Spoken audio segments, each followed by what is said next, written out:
Beautiful scenes this morning at Surf City, El Salvador. The best over 40 surfers from across the world in town here at the iconic break of El Sunzal. It's the ISA World Masters, 6 gold medals up for grabs, and some beautiful displays of surfing, some representations of surf culture. And here to talk you guys through it this morning, joining myself, Paul Evans, True Starling. Good morning, buenos dias. Buenos dias, Paul. The headline this morning, the surf, it's pumping. It has. It's picked up this morning and it is absolutely cooking out there. There's been some really beautiful lines coming through. It's super consistent and I feel like we're going to have a really good day. We're starting off with the Masters for the men, the over 40s, and they have some really great conditions out there. It's going to be really fun. And for what we saw yesterday, we saw some really competitive heats, some good performances go down, and as the conditions improve, we expect that only to kick on throughout the day today. Yeah, absolutely. It's 4 to 6 feet out there. We've got a low tide at 11:30 around about this morning, and a high tide at about 5 o'clock this afternoon. So we're going to see the conditions progress throughout the day, and it's definitely going to be consistent. We're going to see some good surfing and some good sets rolling through. Once we have the surf kind of in front of us, we'll be able to see like there's some really nice solid lines coming through and some beautiful canvases out there. Nominative determination at Surf City yesterday, uncharacteristically small. It was around about chest, shoulder high today. Much more the size and magnitude of surf we expect to see here. And these are the parts of the wave that our masters are hoping to be visiting. Absolutely, they'll be out there for sure. They'll be hitting the lips and the curls, and they'll be out on the face doing some beautiful carves. We saw some great surfing yesterday, and I feel like today is just... Everyone was expecting it to pick up this morning, and now that it has, you can feel the tension, you can feel the excitement down there when everyone's getting ready, getting prepared for the heat. I know the Masters men's are really looking forward to starting off. They haven't surfed a heat yet, so this is going to be our first look at the Masters for the men. Yeah, the practice free surf this morning absolutely on fire. Look at the bend in that swell as it wraps in, as we take in our schedule for this year. And it's been a long and eventful year, taking in number of countries all across the world. Of course, kicked off all the way back in Puerto Rico, and that was dramatic final qualifiers for the Olympic Games. Yeah, it was, and it was so amazing to watch. There was a lot going on. There was a lot at stake, and as you said, it was pretty dramatic, but we saw some huge wins, and we saw some unexpected knockouts as well. And then, of course, that all peaking in Teahupo'o, Tahiti, went up to Denmark. We're delighted to be back here in El Salvador.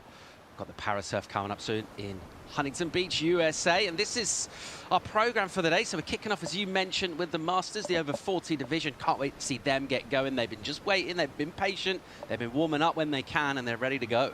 Yeah, they're ready to go, and you know what, I feel like if you're waking up this morning and seeing the conditions as they are right now, you'd be feeling pretty excited. Yeah, She-Bats, get ready. Had a quick chat with him this morning. He was absolutely frothing on conditions. I mean, he's always a positive guy, like whatever conditions are like, but when it's as good as this, his stoke was real. But right now, game face on. I can't wait to see him go at it. He's such a good surfer still. Yeah, absolutely, and he's competitive. He's ready, as you said. He's got the game face on. He's out there to do a job, and that's to win this heat and keep the stoke alive for Team Hawaii. I think they've had all wins so far, so to keep that momentum going for them is super important to him too. Defending champs from Hawaii, Jason Shibata will be representing them. A reminder of how it works in terms of our categories. So you've got to be over 40 to be here competing. And then those 3 categories, we saw a bit of everything yesterday, just except for this men's division in the 40, so this is going to be exciting. Yeah, this is the first look. We've got some really great surfers in this division. I'm excited to see it. We saw a really great last heat of the day with Jacqueline Silva getting a 9.17 and a 7.83. I feel like maybe I'm jumping the gun, but I do think we'll see some excellent scores today. Yeah, absolutely. Look at some of those names there, some absolute legends of the sport as well. It's been a little while since this event ran, and the buzz is real. Everyone's delighted to be back here in Surf City with such good conditions and really cool vibes as well. Just really enjoying the evolution and the development of surf tourism in this part of the world. The key ingredient for all that, of course, is waves. That's what we've got today as we take our first tight look at the lineup here. See a really nice bend on that swell as it fills in. Ideal conditions, south-southwest here for Sunzal. And as we saw the anatomy of the wave, I think hopefully we're going to see a little bit more lip today out there.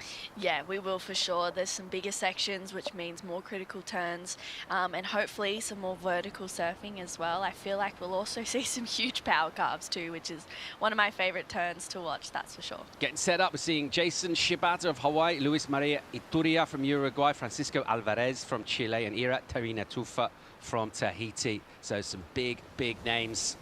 Here, of course, former gold medalist, two-time gold medalist with the ISAs, a brilliant surfer. He doesn't look like he's aged a day since when we were seeing him a bit more in events, maybe 10, 15 years ago. He's exactly the same from every angle, and his surfing looks absolutely electric. He's another surfer that's been in that coaching role as well. It's really cool to see surfers doing the coaching, but still keeping their own surfing very tidy and up to date. Yeah, I feel like being a coach is actually such a cool thing as well as being a surfer, because in a way you can kind of watch yourself and be pretty critical and be like, oh, you know what?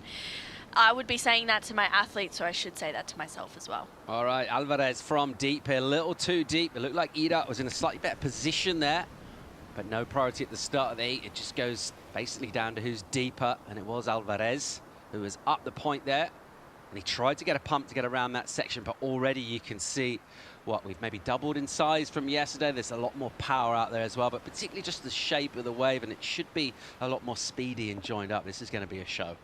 Yeah, it will be for sure. Even yesterday afternoon, you could see it start to pick up. And from the last heat of the day for the free surf, there was a lot of the Masters men out there. They were getting ready for this morning. And you could just see the level of surfing start to rise and match the waves. Well, look like we've got a paddle here from Ida. He fades the takeoff and absolutely cracks it. Super vert again. Really nice stinging turn on the backhand from him. There's that trademark carving wrap that he does so well. He just kind of pulls that board back underneath him. Another hanger on the backhand from him. Gets the bottom turn and then clicks it again. So what a way to start your heat. A really fun wave from Ira Terina Tufa. The board looks super incisive and he's ready to go. Yeah, that's a really good way to start off a heat for Hira, and I tell you what, it's going to be a good score. All right, the Uruguayan Ituria, here he goes off the bottom, driving, doesn't quite connect with the first turn, but then a really smooth wrapping arc, super cash as he just kind of styles this one in the pocket, waits really patiently, and then again, nice and buttery, just using that full rail arc, jamming back once again to the pocket. Nice steep section in here, gets a little layback. Very nicely done. Flicks some spray off the rail and again swooping back, gets a bit more rebound in that one. So nice variety from the turns. He's cruising. Yeah, he's cruising. He was just being patient with that wave. I think you could kind of see him hoping that it was going to stand up on the inside. But, you know, he's started off his campaign in this heat. Alvarez on the inside. We'll watch him from above. So you see that takeoff section drop, and it's a repeat of his prior effort, actually. And that will be one of the challenges here this morning with a little bit more size out there, is getting that hard paddle in and just getting that first pump down the face to get away from that section. Yeah, like we were saying yesterday as well, it's still super important to make sure that you're gaining the speed, because the wave will run away without you. You know, the men out there, they know what they're doing. He's probably just kind of figuring it out. It was quite busy this morning for the free surf. There was quite a few people out, so I could imagine that it was going to be quite hard to get waves out there, especially with the competitive fire and the tension amongst everyone. But to be able to have the first few heats, especially in a 25-minute heat, first 5 minutes, you can afford to make a couple of mistakes. Shibata all alone in a sea of blue out there. He's got a great looking wave just coming towards him. He paddles and he'll go as he swoops into the outside bowl. And then a really nice carve holds that rail for ages. It makes it look really nice with a ton of speed here. A little slopey section. He'll grab that rail with that low center of gravity, and it gives him loads of power and authority and whip into the turn. He'll stand on the tail a little bit in the white water just to stay next to it and let the wave stand up in front. Things a little slopier here, so didn't quite get the connection. And after seeing everyone have a crack at opening waves, does seem like advantage to the Tahitian Terina Tufa. Yeah, absolutely. He just picked the best wave of that exchange. We're able to find some sections that allowed him to go quite a bit more vertical than everyone else, but also noting that he is a goofy footer, and I feel like, yeah, with that beautiful style, he's able to just really get nice and tight in the pocket. That was a great second turn. really driving through that third one there as he leans up straight into it, and you can see he's looking so tight in the pocket to make sure he gets nice and vertical. The variety there is just absolutely insane, so he did a great job for that first wave, and this drone angle is so nice. It really shows, I feel like this second turn, just throwing heaps of spray there, really connecting the dots. That was a beautiful second and third turn combination. I love that. And then getting a bonus section here, and he didn't try to oversurf towards the end as well, try and kind of negotiate through the inside. The wave died out, he kicked out. And then this is the wave for Louis as well. He's patient as he has a beautiful carve. He's driving really hard on the rail. And I like how he's patient here. You can see the wave, it's a little bit slower paced, but he's still matching it with some great speed and power. It starts to stand up a little bit more, so he goes for a bit of a drop wallet. And this wave, it was just unfortunate. You could kind of see in his head, you know, he was hoping for a bit more of a vertical section. Didn't quite get that, and Jason just beautiful opening turn right in front of his fellow competitor as well. That's never nice to see. A nice second combination. Driving through, grabbing the rail to stay nice and connected to his board. Again, just doesn't quite find that vertical connection, but still some solid power carves from the Hawaiian. Driving through another connection, and you can see that wave just starts to fatten out. I feel like those last few waves, they were hoping to find a steep face to be able to really line up and get some nice vertical surfing, but I'm sure that's about to come in the next couple of minutes of the heat. Yeah, that's a great point. I think the steep face will be what our surfers are looking for. Not necessarily the bigger waves. It's the ones that stand up and hit that reef in the sweet spot. Here goes Alvarez, jamming on the backhand with a little white water on the face. And he'll get a good vicious backhand snap. So after some slightly tentative work out the back, gives it the full treatment through on the inside. Beautiful carve from Ituria as he'll jam that one down. He's got a really nice smooth style. Really enjoy watching him compress and decompress above his board. Everything looks very tuned in and polished. Ooh. Whoopsies. And it looks like he almost ran over Alvarez right there. Hope everyone's fine, but beautiful surfing from the Uruguayan. Yeah, that was really nice. As he said, he has such a beautiful, smooth style. I love how open and wide his wingspan is, his arms. It just really allows him to swoop into those carves. Yeah, it was a nice wave. It was just unfortunate that he had a little bit of a mishap there. But nonetheless, it'll be a nice backup for the moment. You're already seeing just how good conditions are this morning. Real quality out there on the point at Sunzal this morning. And competition expected to be fierce throughout this round. These surfers, of course, much more recently had pro careers, so still fresh from the fight, so to speak. Here's another look at Alvarez. Yeah, it's a bit more of a whitewashy wave, but he does really well to find a solid connection. He's patient here, and he waits for this one to stand up, and that's where he really jams it, putting in the hard yard, stomping on the back foot as well, just kicking it out the back of the wave to get a little bit more push. And Louise really driving through. That was a beautiful turn. It had a little bit of a bump in the wave, which is why you saw him kind of skip out a little bit, but he negotiated that really well and just going straight over the top of fellow competitor. But that was still a nice wave. I feel like, you know, for Louis, I think he's still trying to search for a wave with a steep lip, and sometimes I think if he can take off a little bit deeper and try and race it and take off behind the peak to come up into that first turn, maybe that'll allow that. But it's really fun, and I feel like there is going to be an opportunity for that. Here at Tarina 2 foot, holding down the peak right now. He's got the lead as well, 6.83 his number, so good score for him from the very opening minute of this heat, and setting the tone really for the heat for the day as well. Already on his way to a good total with that one number. And right now he's in prime position. And there's exactly the kind of wave he's looking for. We talked a little bit yesterday about the being a goofy or being a regular, whether you've got your back to the wall here. But so far from what we've seen from Hira today, looks like a really good day for the goofies. It does. Yeah, it looks like a really fun day. And to be able to do that takeoff fade and really drive up into that first section, it's like such a power that the goofy footers have at a right point. There he goes again, driving down the line, goes super vert there, climbing up over that section as it tumbled down. But the commitment to the first turn is great to see. but you're always on a bit of a knife edge there. The other side of that bargain is you might get a little left behind. That's what happens to hitter. Yeah, unfortunately that did happen, and you could see at the start that beautiful fade and straight up into it, but it just kind of ran off without him. It's a real question of whether, you know, you risk it to get a solid first turn, or you kind of skip that first section to try and make a couple of connections through the rest of the wave. So, I mean, right now he's sitting in the lead with the best wave of the heat, 6.83, so he's able to sacrifice a wave like that. It's not quite that far for him to paddle back out, but it does put him at the bottom of the priority rotation. True, would you describe yourself as one of life's risk takers? In the water, I'd say. I'm saying calculated risk. Yes, calculated risk, Well thought through. Yeah, I like to think through and figure out what I'm doing before I do it. That's great advice. Don't forget to join us online. Loads of ways of doing it. You can check us on Insta, of course, YouTube, Twitter, whatever that other one is, Facebook, all that stuff. Young people stuff. There. Yeah?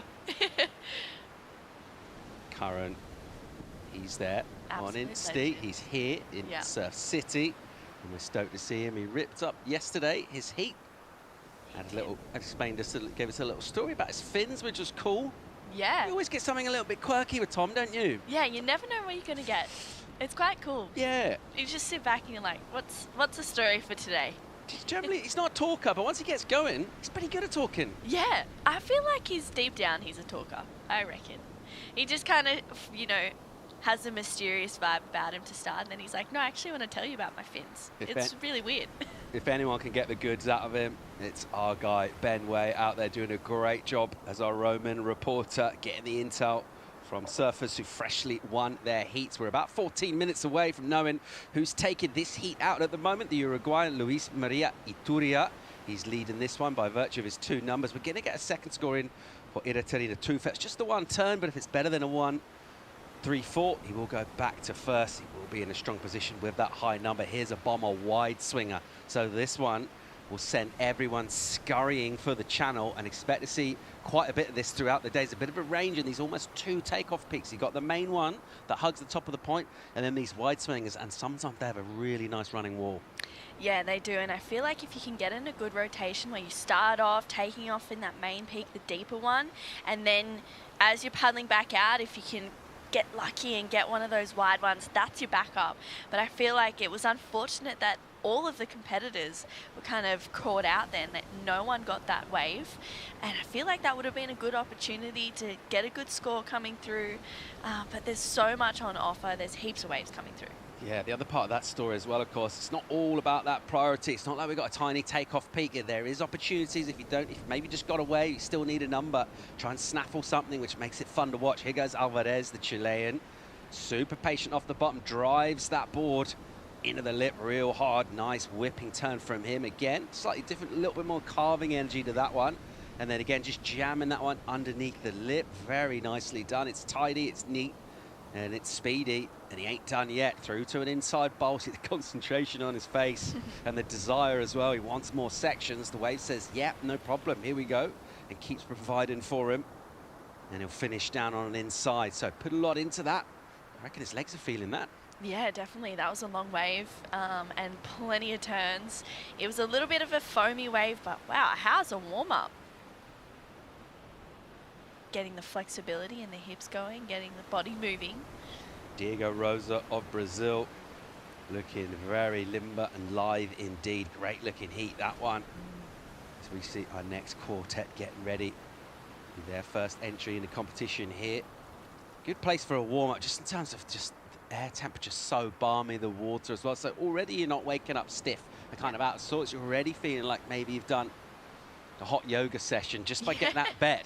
Yes, definitely. Have a cup of coffee, you're sort of sweating a little bit of moisture on the brow, but it helps you stay loose. That's great. It's so good, and this is exactly what Francisco's doing. He got up and he's staying loose straight away, straight up into that section. Another bit of a whitewashy face on this wave, but he does really well to manage any lumps and bumps on it. That board looking really smooth under his feet. And I love how he goes straight up into that section on the inside. He's patient again, and as you said, Paul, you can see the concentration on his face. especially coming into that inside, but this is a good looking wave here. Chibats drops an absolute bomb, has to do some work off the bottom and then lay back right in the pocket. Just kind of flicks that one with loads of power. And again, really nice, snaps that one. So a unique turn, a hard one to do. He does it real well. And he's looking great on this wave so far, really matching the rhythm with his maneuvers. And after that initial section, we had to scurry a little bit to get there. He's really dialed in right now. Patient approach onto the inside bowl, little checking snap just to push himself back close to this section. He'll hope things steepen up a bit more in here. And he'll wait again and still looking around, seeing exactly how this water's going to draw off the reef. Here he'll get a lip to hit here, and he goes into it hard. And ultimately, after riding all that way, the tired quads, he'll go down on that section. It came at him pretty thick and fast. Ituria, much different looking inside section. This one a lot thinner and smaller. Doesn't mean it's not going to offer points though. Set up, snap, and then a really nice clean finish. Gives himself a little golf clap. I like it. Yeah, he was happy with that one, and he got the completion as well. So that is big bonus for Louis. And taking that one all the way through and finding that completion is like, it's such a bit of a rocket as well, I think. It was unfortunate for Jason to not be able to complete it, but he got a hell of a lot of work done out the back. Nice first under the lip turn, and I like how patient he is here. He's waiting, recovers from a little stumble and straight up into it, again under the lip, nearly catches the nose, but he's able to readjust as he drives hard through this turn, bring it back to the power source. It's such a beautiful wall. There's so much opportunity to get some really solid rail surfing done on these beautiful waves this morning. And this is what it looks like from out the back. It's a solid set. You can see it's overhead and really solid. He drives straight up into it. It was under the lip, but he does well to get this second turn in and drive out of it, throwing so much spray. You can see out the back Louis as well, getting a couple of nice connections. You can see that bowl. Wow, that looks so fun. Such a beautiful bowl as he's patient here. It was really, he did so much work to get to the inside, so as he's kind of making it through, I was like, please make this last turn, but it was unfortunate. It looked like there was a bit of backwash as he went into it. You can see him just patient here, and then this is where he starts to load up straight up into it, maybe hitting a little bit late, and that could be what caused it incomplete. But out the back, Louis driving into that first turn, maybe got a little bit caught up, but this is where he's able to reconnect, gets a little cover up as well, driving hard through a beautiful open carve, really swooping those arms. Comes back to the power source. I love that rebound. It just puts you in a better position for a wave to kind of offer a steeper section. You can see him patient here. We know he liked this wave, so this is our first look at what he did out the back. He's patient as he gets to the inside. Once again, just trying to stay nice and close to where it's going to offer him a bit more of a critical connection, and this is where he starts to load up, goes straight up for the float a little bit earlier, and comes out in front of the backwash, which is why he got that completion. And he liked it. He liked the feeling of it. All sorts happening out there. Got barreled off his own spray. I love that. That was cool. And a real contrast in equipment as well. Seeing Alvarez on that much wider outline. We're going to see real diversity, which is great. Different approaches to equipment, to riding the wave. All of it very much entertaining. We shuffled up the scores right now. Shibata goes to the lead with a 6-point ride. How was that last effort? Got the incompletion on the inside. Imagine if he'd hammered that heavy section in the Shorey where that number could have gone. But he got a 6, decent return for his efforts. And we reckon a really good number coming for the Uruguayan, Luis Maria Ituria.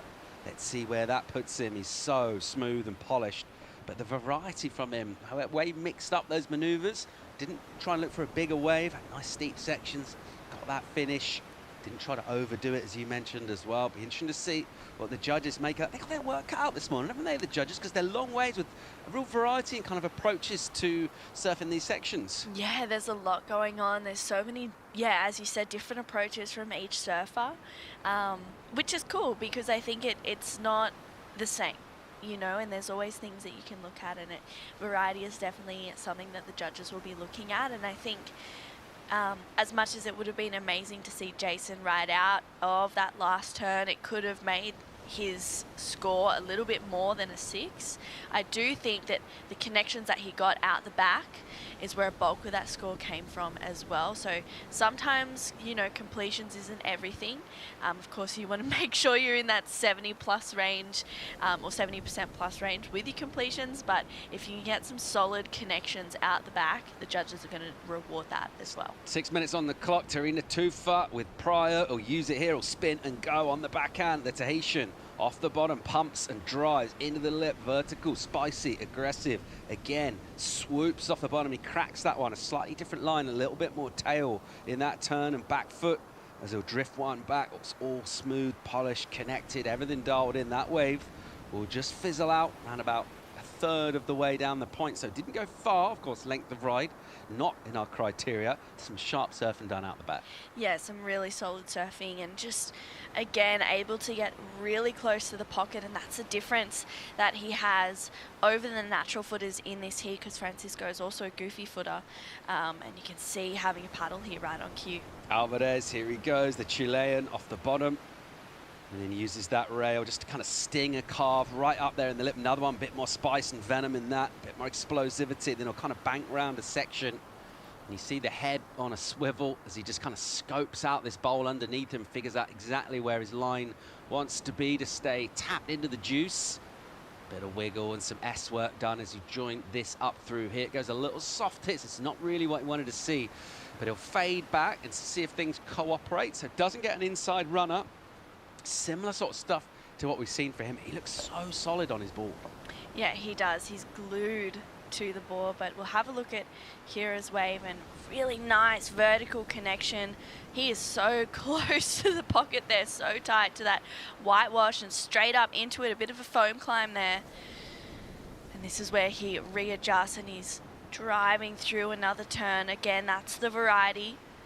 Bit of a rebound off the whitewash there as he drives through another one. I love how, as he goes into the turns, how dropped his back knee is. It's a sign of such a good back-footed surfer and such a good kind of backhand as well. I love that look, and you can see this normal pace version gets that foam climb in and drives so hard, and that beautiful drone angle just showing how much spray and how strong he is as a competitive surfer and as a surfer in general. And I really like the look of that wave, and hopefully it'll be the 2.84 is what he needs, and I think it will be. And oh wow, I thought he almost fell there. Great looking wave here for Ituria. Look at this stuff from him. He's absolutely ripping into this thing, that smooth style, but he combos that with pure aggression and he's tearing into this wave. It's got a nice pocket, extended pocket for him. That allows him to really open up on that rail. Everything is super patient and polished as ever. Got some really sharp weaponry, really. That bladey looking board out the back, carving up, cutting the water right now. It's a little cruisy and deep as we'll go through a little bit of a flabby section through the insides. He wonders if he'll get a little lip to finish. I think we'll get a runner through here. And he'll just time this very nicely. Goes up pretty vert into a foam climb to float. He'll go incomplete on that inside, almost a little too cool. I love this guy's style. Yeah, he's got such a cool style. It's a very, very low and super chill. You know, he's quite patient, but when he wants to really rip into it, he can. And that was that first turn, and huge second turn there, really kicking that back foot out. You could see through this turn as he swoops into it, really looking at where he wants to go, staying so nice on rail. Driving through another nice carve. And he's reading this wave so well this morning, just really negotiating each section perfectly. But as he comes to the inside, he goes really vert to get that kind of foam climb to finish. But it's backwashy on the inside. You also have to be prepared to negotiate that as well. And you can see him looking out the back, maybe seeing if there's a better wave. And he goes, no, I'm going to go straight up and into it. And that backwash and also the whitewash kind of just engulfing him there. This heat is absolutely anyone's. 1:45 on the clock. An extended paddle from Iratina Tufa out of Tahiti, who's right now in first place, and he's tearing in with a backhand hammer. Another whipping turn in the pocket from him. It'll go a little soft through here, so he'll use that full body extension just to rebound off the white water and try and stay light on his feet. He'll look to probably try and bring this in. Bear in mind there's under 90 seconds left. It is a long paddle back out, so probably a last wave here for Hira at the moment. So far, so good. His previous effort came in as a 5.03. He's in the lead right now, but I tell you what, this is absolutely anyone's true, because surfers real close together in terms of their numbers, the ability that they're showing, the type of surf, and this one's so tight. Yeah, this has been an amazing heat to start off the day. I really liked that first turn on the last wave of Heroes. I thought it was such a good connection. You could see how much spray he threw, and this has been an amazing heat, and I'm really glad that we're going to be able to see whoever comes in third and fourth, because right now it's anyone's heat. But I'm glad we'll be able to see them again throughout the rest of the event. They'll go to the repechage rounds, and you know, it's been exciting. We've seen a different approach to each wave, and Jason, he's having a look at this one. Here goes Shibata, final 30 seconds. It's a bit wild and woolly through this section out the back, but he'll just kind of clean it up with a little snap. Now it gets nice and steep, jamming around, hooking that one. Real tight radius arc, sends him all the way back to the pocket, and then pretty patient as he gets a little adjustment on the Rashi and then hones in, laser focus, looking at a section to try and hit. And he's got some unfinished business he'll fill, possibly with the inside section. He might try and hit it. Right now he's just cruising and fading, and he'll bring this one all the way through. So in second place right now, prior to this number coming in, there's the inside section. Oh, and he got really close to making that. He got that turn about 90% done. He will go down on the inside. So in second place when he took off on that wave, but I think we still got a number to come in for Blue Ituria. Yeah, we've got a fair few amount of scores to lock in right now, so it's really anyone's heat, but I do feel like Hira took the win that last wave. I think it might eclipse the 5.03.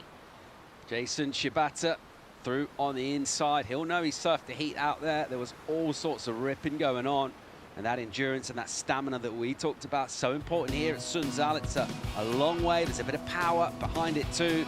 But this guy, Ira Tarina Tufa, absolutely ripping, showing the form that allowed him to win gold medals here with the ISA previously. A fantastic start to the day. It's absolutely pumping out there. More live action from Surf City, El Salvador, right after this.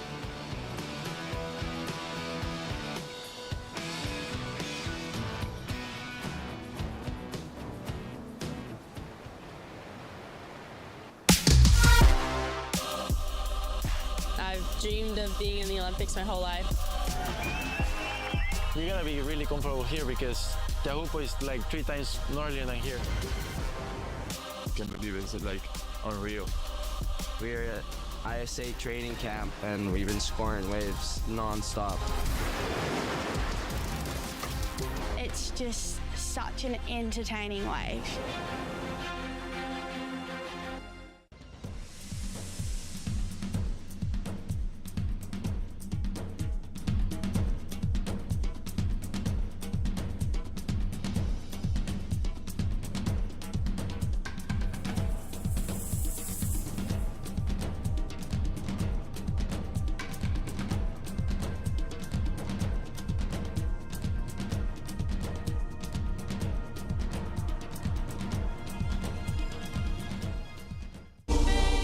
I've been through so much to get here where I am now. I would do anything to qualify. I felt like this year was meant to be, was my year. I'm surfing not only for me, but for my people. When I go to the water, it's my 100%. That's the game. You gotta win.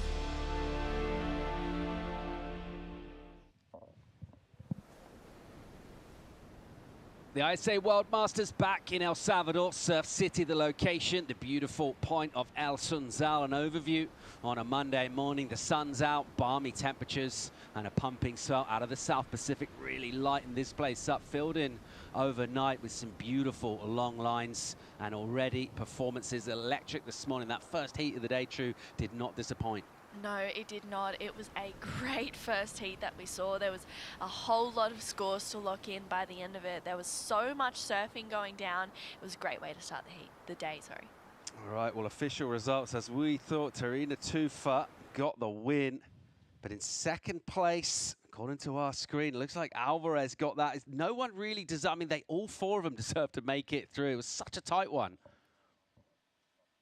Yeah, that was such a tight heat. There's actually still scores. Okay, yeah, right. Well, this makes more sense now. We're just looking at these numbers come through, so we'll make that official when it happens. But it was just one of those heats where there's so many quality waves being ridden. They're long waves as well. So the judges, if they're looking at replay, it's going to take them a little while. It's a challenge for our panel right now. It is a challenge. They want to make sure they get the scores right. This event is really important to all the surfers here. They've come a long way to get here. They've trained, they've prepared as much as they can. So, you know, I think these scores are important. As you said, the waves are really long and there's a whole heap of variety through each of the waves too.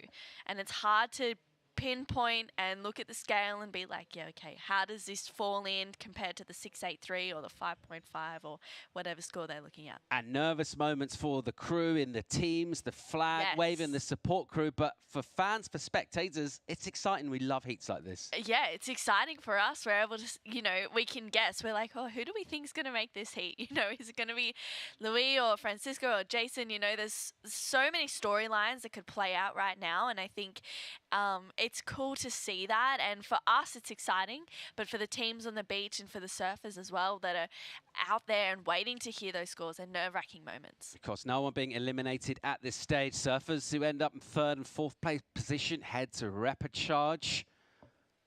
And we're just waiting to make that last heat official before we kick off with heat number 2 of the men's Masters. So you're watching over 40 surfers from the men. And while we wait for this to fire up, let's go down and hear from Hira Tarinatufa.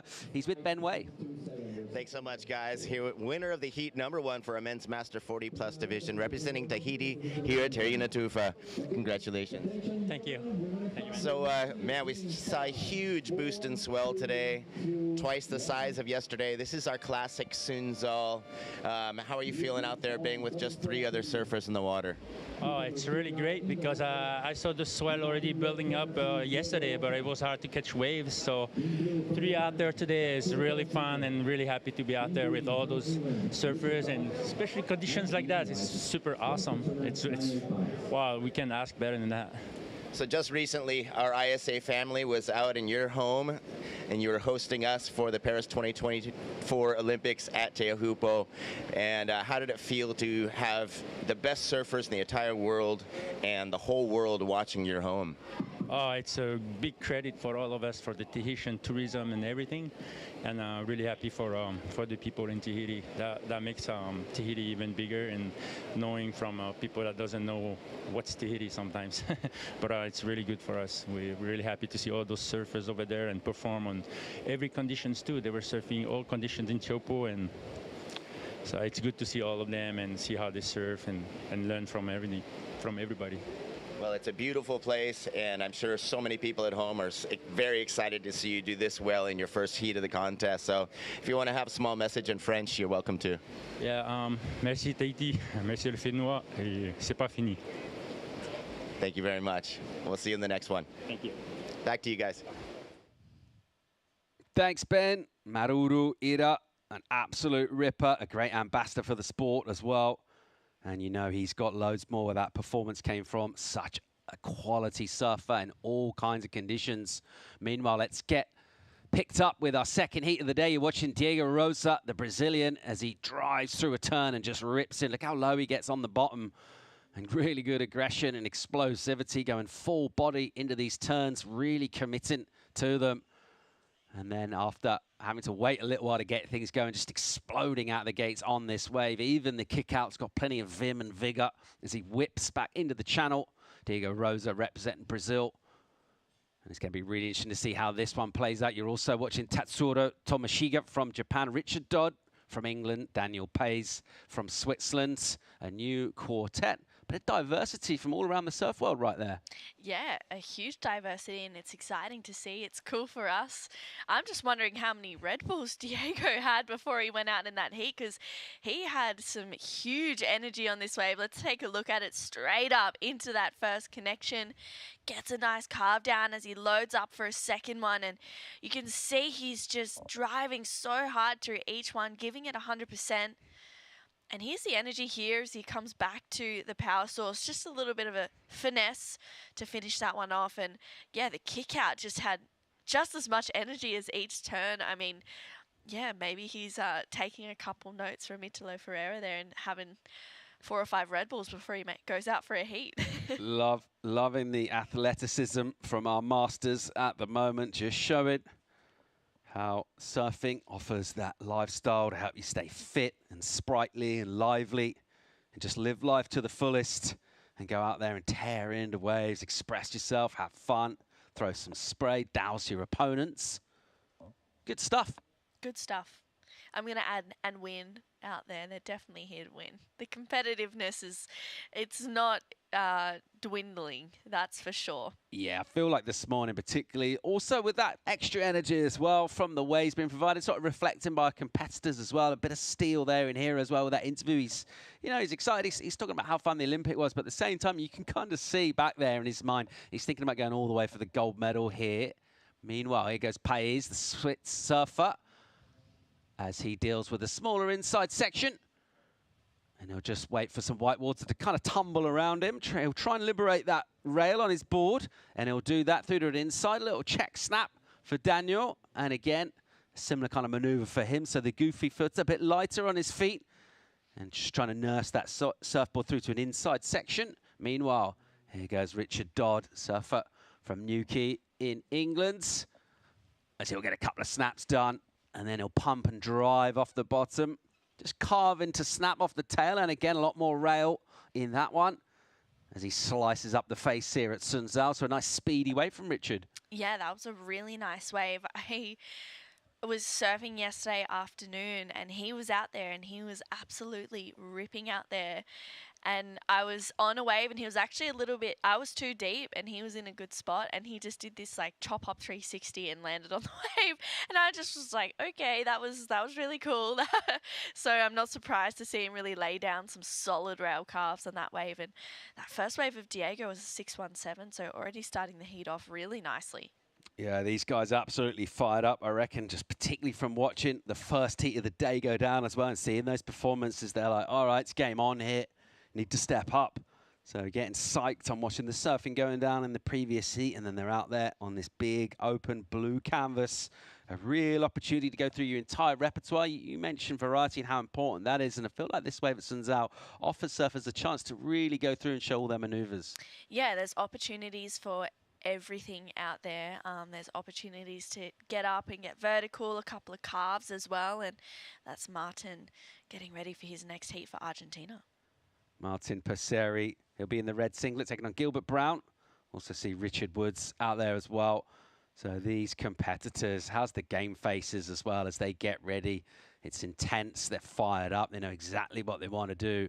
I was speaking to Martin this morning. I was coming up here, and he was like, oh, I just wasn't expecting it to like be in the first round. I only got in here last night, and I thought I was supposed to surf yesterday, and I just couldn't line it up. And he goes, but now I'm surfing today, and he goes, I'm not going to be in the rapid charge rounds. Like, I want to make the heat. I was like, yeah, let's go. Like, have a good warm-up surf, and let's see it in the next one. Solid. I like that approach. Just show up and blow up. Let's see how that pans out right now. 18.5 on the clock. Rosa, the Brazilian, leading this one.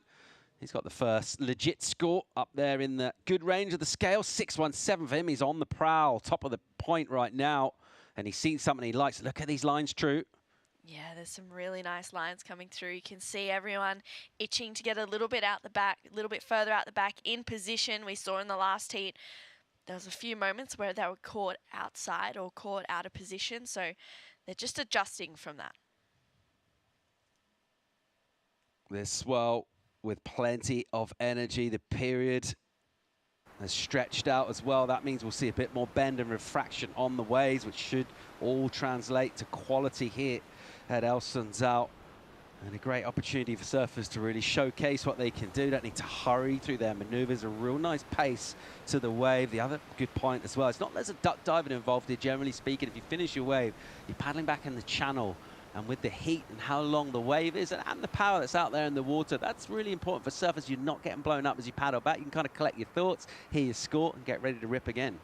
Yeah, you can, it's almost like a reset, a forced reset after your wave. It's like, okay, I've done that. It's a 617 or a 317 or whatever that is. Okay, I'm going to go a little bit harder or do whatever I need to do to get a better score from there. And I think it's such a great place, especially here with the channel, to be able to paddle back out, as you said, collect your thoughts, have a little bit of self-talk. I don't know about you, but I'm always talking to myself when I'm surfing, to be able to kind of just go, okay, you know, I want to try and tweak that turn a little bit more, or drive a little bit harder in that first turn, or maybe I'll see if I can take off a little bit deeper and make the most of the first vertical section.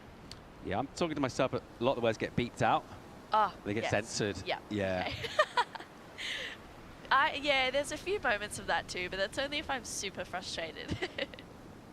Not out here though, it's pretty fun out here. Dreamy looking conditions, glassy and smooth on the face, and powerful and pulsing. This swell filled in overnight and greeted our men's masters, round 1 of that division. You're watching the Japanese surfer Tomashigi right now, the goofy. Look at the drive off the bottom, just thought about it and redirected his aim, realizing the wave was just backing off a touch. So staying light on his feet, not overcommitting to turns. And he'll get a little jam for a rebound on that backhand, and he'll stay light on his feet, just kind of swoop through an inside section here. Tomashigi looking for an inside runner. It's not really there. Rosa drive in with a ton of speed. Bang. Ultra aggressive. That's what we expect from him. But he'll go incomplete right there. So contrast of approaches. Really cool to see different ways of approaching this wave. Yeah, definitely.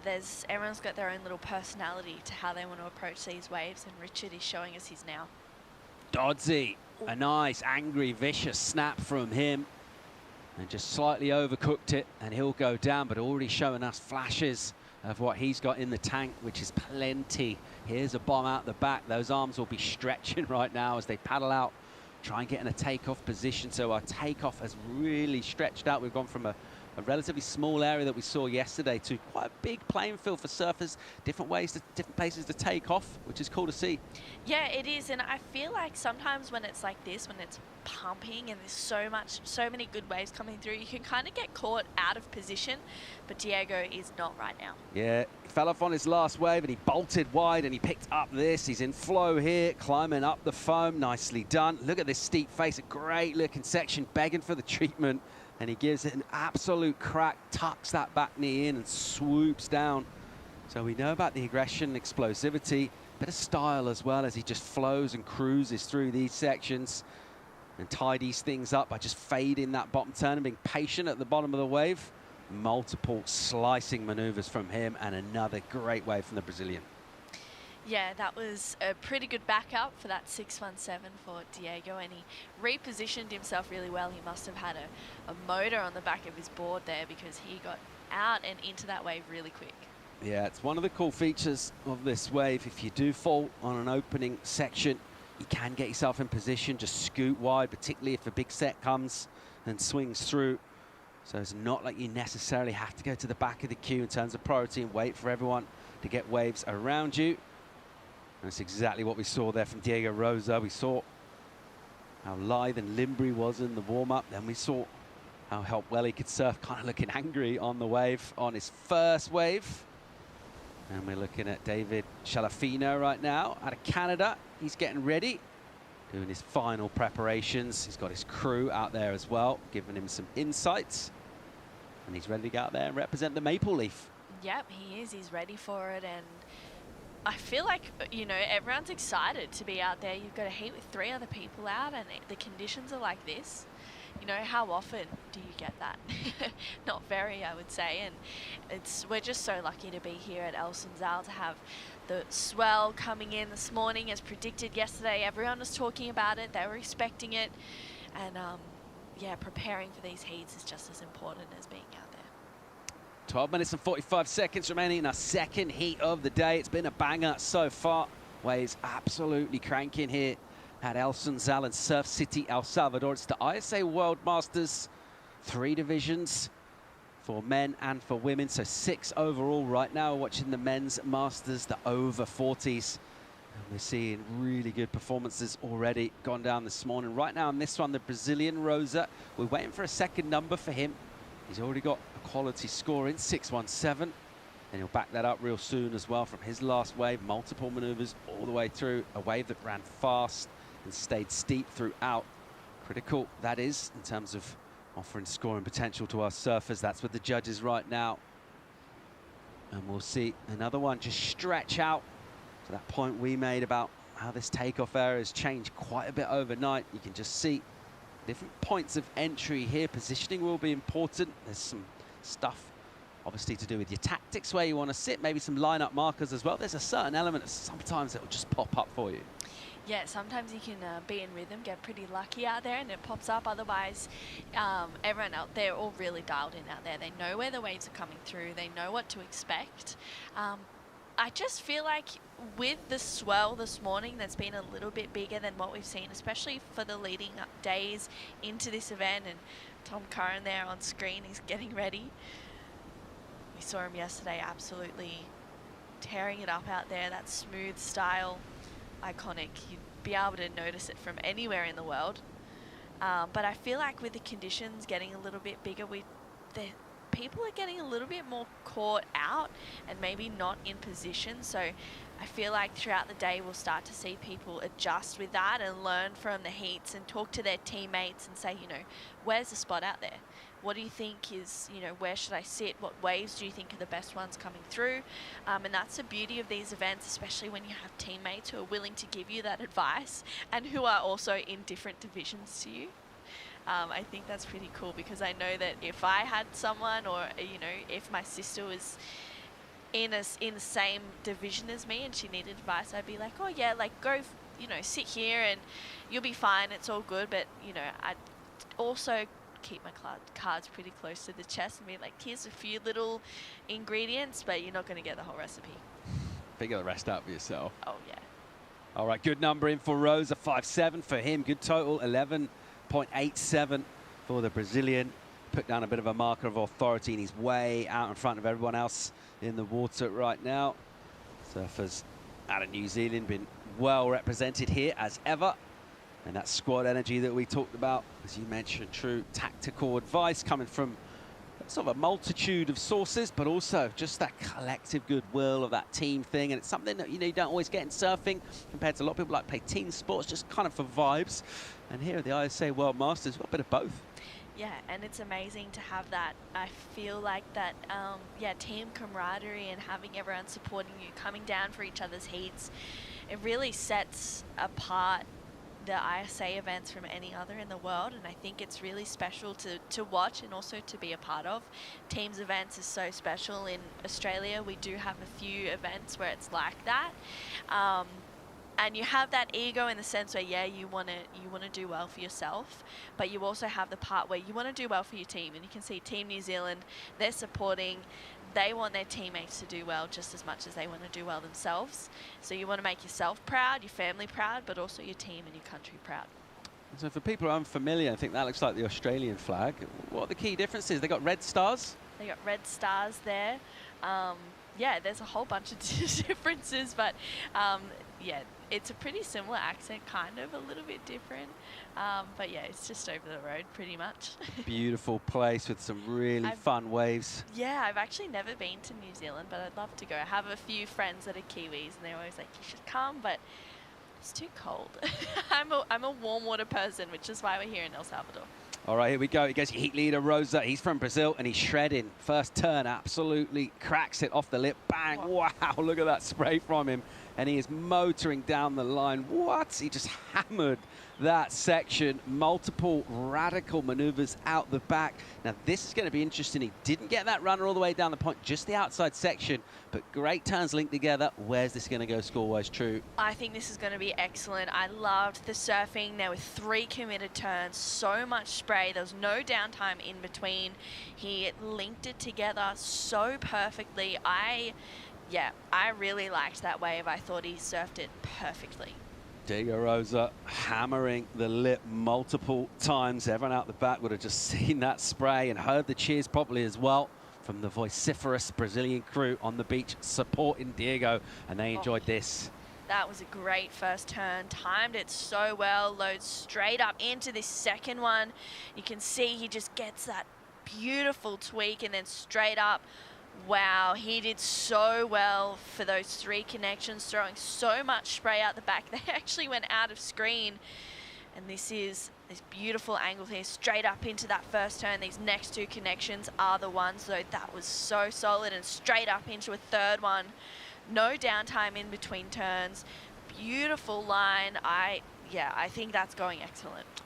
I think we could suggest a new metric here for surf scoring is points accrued per meter of wave surfed. I reckon he's going to be right up there because we think this is going to be a great score. We'll tell you what, it's in already. You thought it was going to be excellent. It is 8-5 for Diego. Yeah, that was a well rewarded, and the judges didn't even need to think. 3 big turns, you're going to go excellent, and I feel like that's just setting the standard for today. You can catch waves from out the back all the way to the inside, but if you find ones with some good sections and you really go for it, that's where you're going to be getting the excellent range. Just surfing himself into form throughout this heat, really building up the pressure right now. He's way, way out in front. The Brazilian rose up with huge numbers. 14.67 is his total out of 26 on the clock right now. Doddsy out of England, Richard Dodd chasing him down. It's modest numbers for the chasing pack. It's absolutely anyone's really. Looking at second and third. In third place, Tomashigi, surfer out of Japan, has been sleepy in this. He got that 2.6. And that's the only wave he's ridden. They'll need to try and find something soon. First priority is with Richard Dodd. And the rest of the pack right now sort of left scratching their heads going, how's Diego doing this? Yeah, he's just finding the waves that are connecting so well. I feel like from the moment he took off on his first wave in this heat, he was ready to send fireworks, and that's exactly what he did on that last wave. And I feel like now it's expectant from him. You know, he's going, he's already got an ISA junior medal. He got a bronze over in Argentina. So I feel like he wants to add another medal to his collection, and he's just showing up and absolutely blowing up. That was solid surfing, but there was actually a moment a little bit earlier on in the heat where there was a specific wave that went through. I think they all missed it. They were caught a little bit out of position, and that wave was a really good one, and it could have been a good, I think Tatsuro was actually the closest to being in a decent spot for it, and he didn't go for it. And I feel like that might come back to haunt him. That might have been a mistake to miss that one, especially in the next 5 minutes. He has that second priority in third, but Richard Dodd, he's sitting in second. He holds that first priority, and all he needs to better is a 1.17 to make it harder for third and fourth place. So he's right now sitting in a good position, but as you say, there's really nothing separating second and fourth. It's anyone's for the taking, but first, that's well and truly with Diego. It all looks dreamy and peaceful and serene from above. If your surfers chasing down numbers, trying to stay in the main part of the draw here, well, it's turmoil, it's nerves, it's tension, and you're really just scanning this horizon and thinking, right, where's my wave? How am I going to surf it? Keeping a cool head, keeping things collected, and trying, despite the tension and the high stakes and representing your country, just to stay cool and trying to cruise, be relaxed. That breath work that we see a lot of surfers introducing, that'll be important too. The surfers can go to that place and just try and find their rhythm right now. We look like we got waves, which is cool. Let's see if Richard Dodd with first priority, surfer representing England, let's see if he'll go here in second. And we know he needs to add more points right now. He's vulnerable with his numbers because they're pretty low. Nice roundhouse jam in the pocket again. Swooping back and snapping that board with some nice authority and spray going down, and then cruising, goes on a speed run, chops down his line, so it goes to the bottom. It allows him to do that, which is tag the lip, and then gets on the gas, has a little wiggle, gets in a tight pocket here. So good surfing, really well joined up from him, nice and smooth, and he'll finish on an inside as well. That's going to feel good for Richard Dodd. Yeah, it is going to feel really good, and Tatsuro on the answer back. Yeah, an important wave for him right now. This will count. This is just his second wave. As he'll carve one just underneath the lip, didn't quite crack it, just pulled that turn a little bit under, and now driving off the bottom again. Nice swooping from him all the way back. Look at this steep face and a really good section there. He offers to go just a touch lateral, so maybe playing it a little bit safe here. It's nice and smooth. It looks really cool and cruisy, but the obvious comparison to the aggression from the Goofy Foot Rosa, and you could see Tomashigi just flowing this one all the way through to the inside. Now, can he finish on this heavy inside section? Everything building up on the clock in here. Bang! He'll go up pretty much to 12 o'clock, and he'll go down. Yeah, he did all that hard work, and unfortunately just not getting the completion.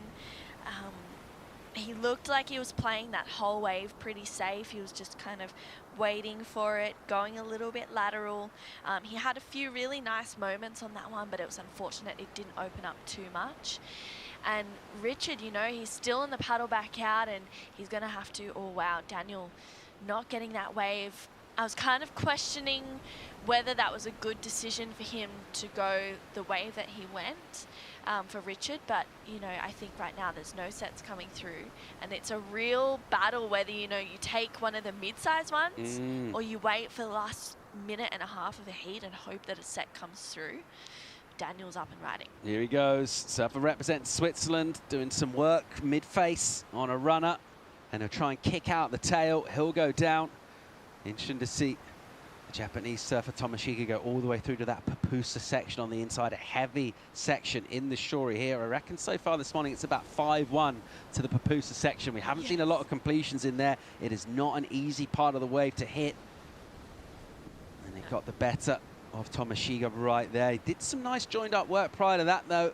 The numbers are going to be important for Richard Dodd for his wave. That will probably change the situation. And then that will change the requirement for Tomashiga. Final minute here, this is tense. Yeah, there's a lot going on. There's so many scenarios that could play out right now. Richard's a 5.23. Makes it a little bit harder for Tatsuro. He needs a 5.8. First instinct, I don't think he's going to get it on that wave. He just didn't have, he had a really great length of ride, but he didn't have that beautiful crisp surfing that we're used to seeing from him. So we'll see where it goes, but he's still on the inside. Yeah, he's on the hunt here. He's not given up yet. I feel like you'd probably say when he watches this back, that wave probably had that number on it, but it was nice and smooth, but you can't help but make that obvious comparison compared to that raw aggression of Rosa. Here he goes on the inside. He'll try and make this count, looking for a number. 5.8 is the requirement for Tomashigi. And he'll just cruise through here, little wry grin from him. He'll just bring this one in right now. And it's not, we've not seen the last of him. He'll head to repechage if things remain as they are. There's the horn. And it looks like our order will remain as it is, you have to say. Muy parabéns to that guy, Diego Rosa. Absolutely blazed that heat. Yeah, he came out with a bang literally as soon as he took off on that first wave. 6.17, backed it up with that huge 8.5.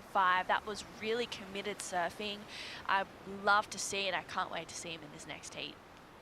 Diego Rosa on absolute fire here this morning. The action's not disappointing. We'll keep it rolling. Quick commercial break. When we come back, we'll bring in Cote and Bleakley for the call. It all started with the opening ceremony that went down a couple of days ago. Brilliant flag waving, great party vibes. We'll take a look at that on the break. We'll be back with more surfing from Surf City.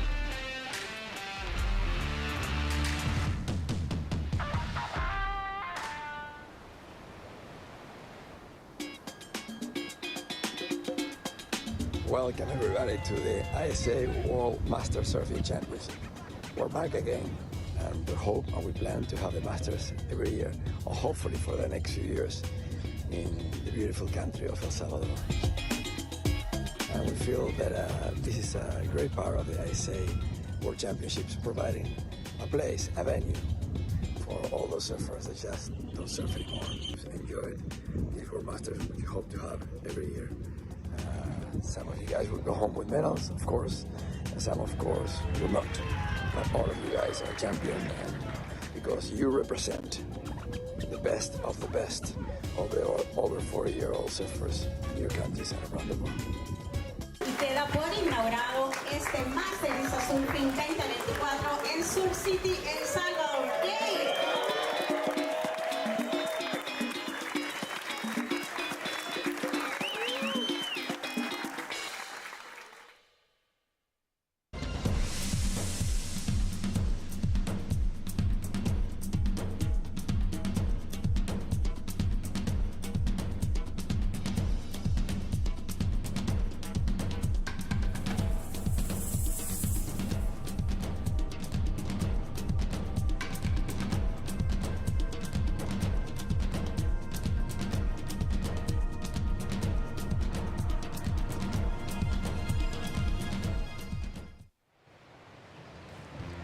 Welcome back, surf fans. This is the Surf City ISA World Masters Championships. We are live from El Sunzal here in beautiful El Tunco, El Salvador. I am Chris Cote, joined by Sam Bleakley. Sam, looked out this morning. We listened to those first couple of heats from Paul and True, and one thing here we can say as a fact, it is firing here at El Sunzal today. Pupusa section is smoking, but it seems to be those opening sections, critical, aggressive surfing on those first steep sections in the pocket. That explosive opportunity. You don't necessarily need to work it all the way through. It's big. There's a lot of variety needed, but if you nail it like Diego Rosa did from Brazil, you can go big into the excellent range. Well, we've already seen some big numbers come through and more to come. This next heat is absolutely stacked, as you can clearly see.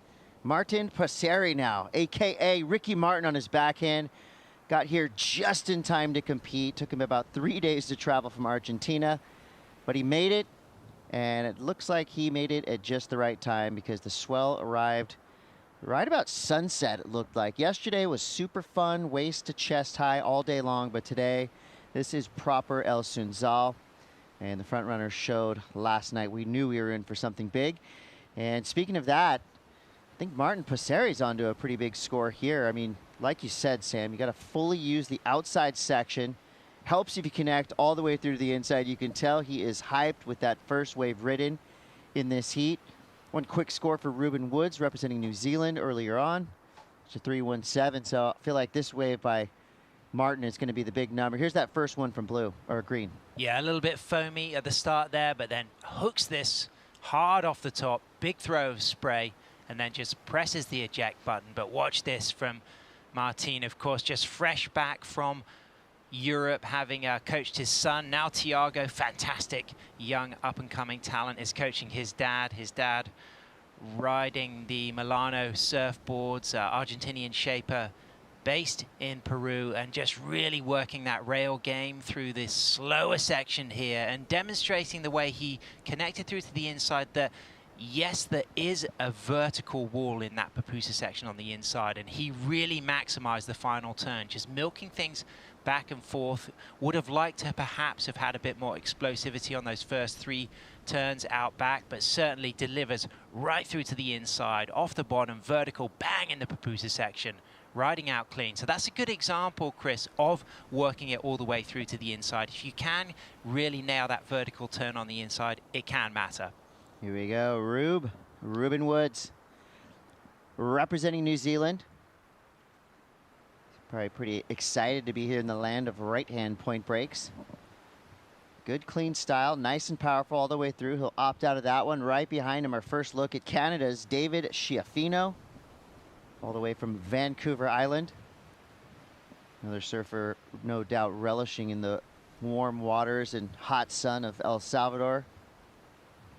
And if he would be just starting to put on the booties and the hoods on Vancouver Island as winter is quickly approaching up there. No need for even any semblance of a wetsuit down here in El Salvador, as the water is about 80, air about 85 today. Perfect tropical conditions. Nice cadence here for David Schiaffino. Yeah, nothing too electrifying on the outside, but definitely a good, solid blue-collar score to start this heat off. And right behind him, here we go, Gilbert Brown. This guy is a Costa Rican legend. Wow, that second turn, Chris. That's why. I mean, an absolute powerhouse, super consistent. And this guy definitely practices what he preaches. He came here and he says, his quote, to give it all.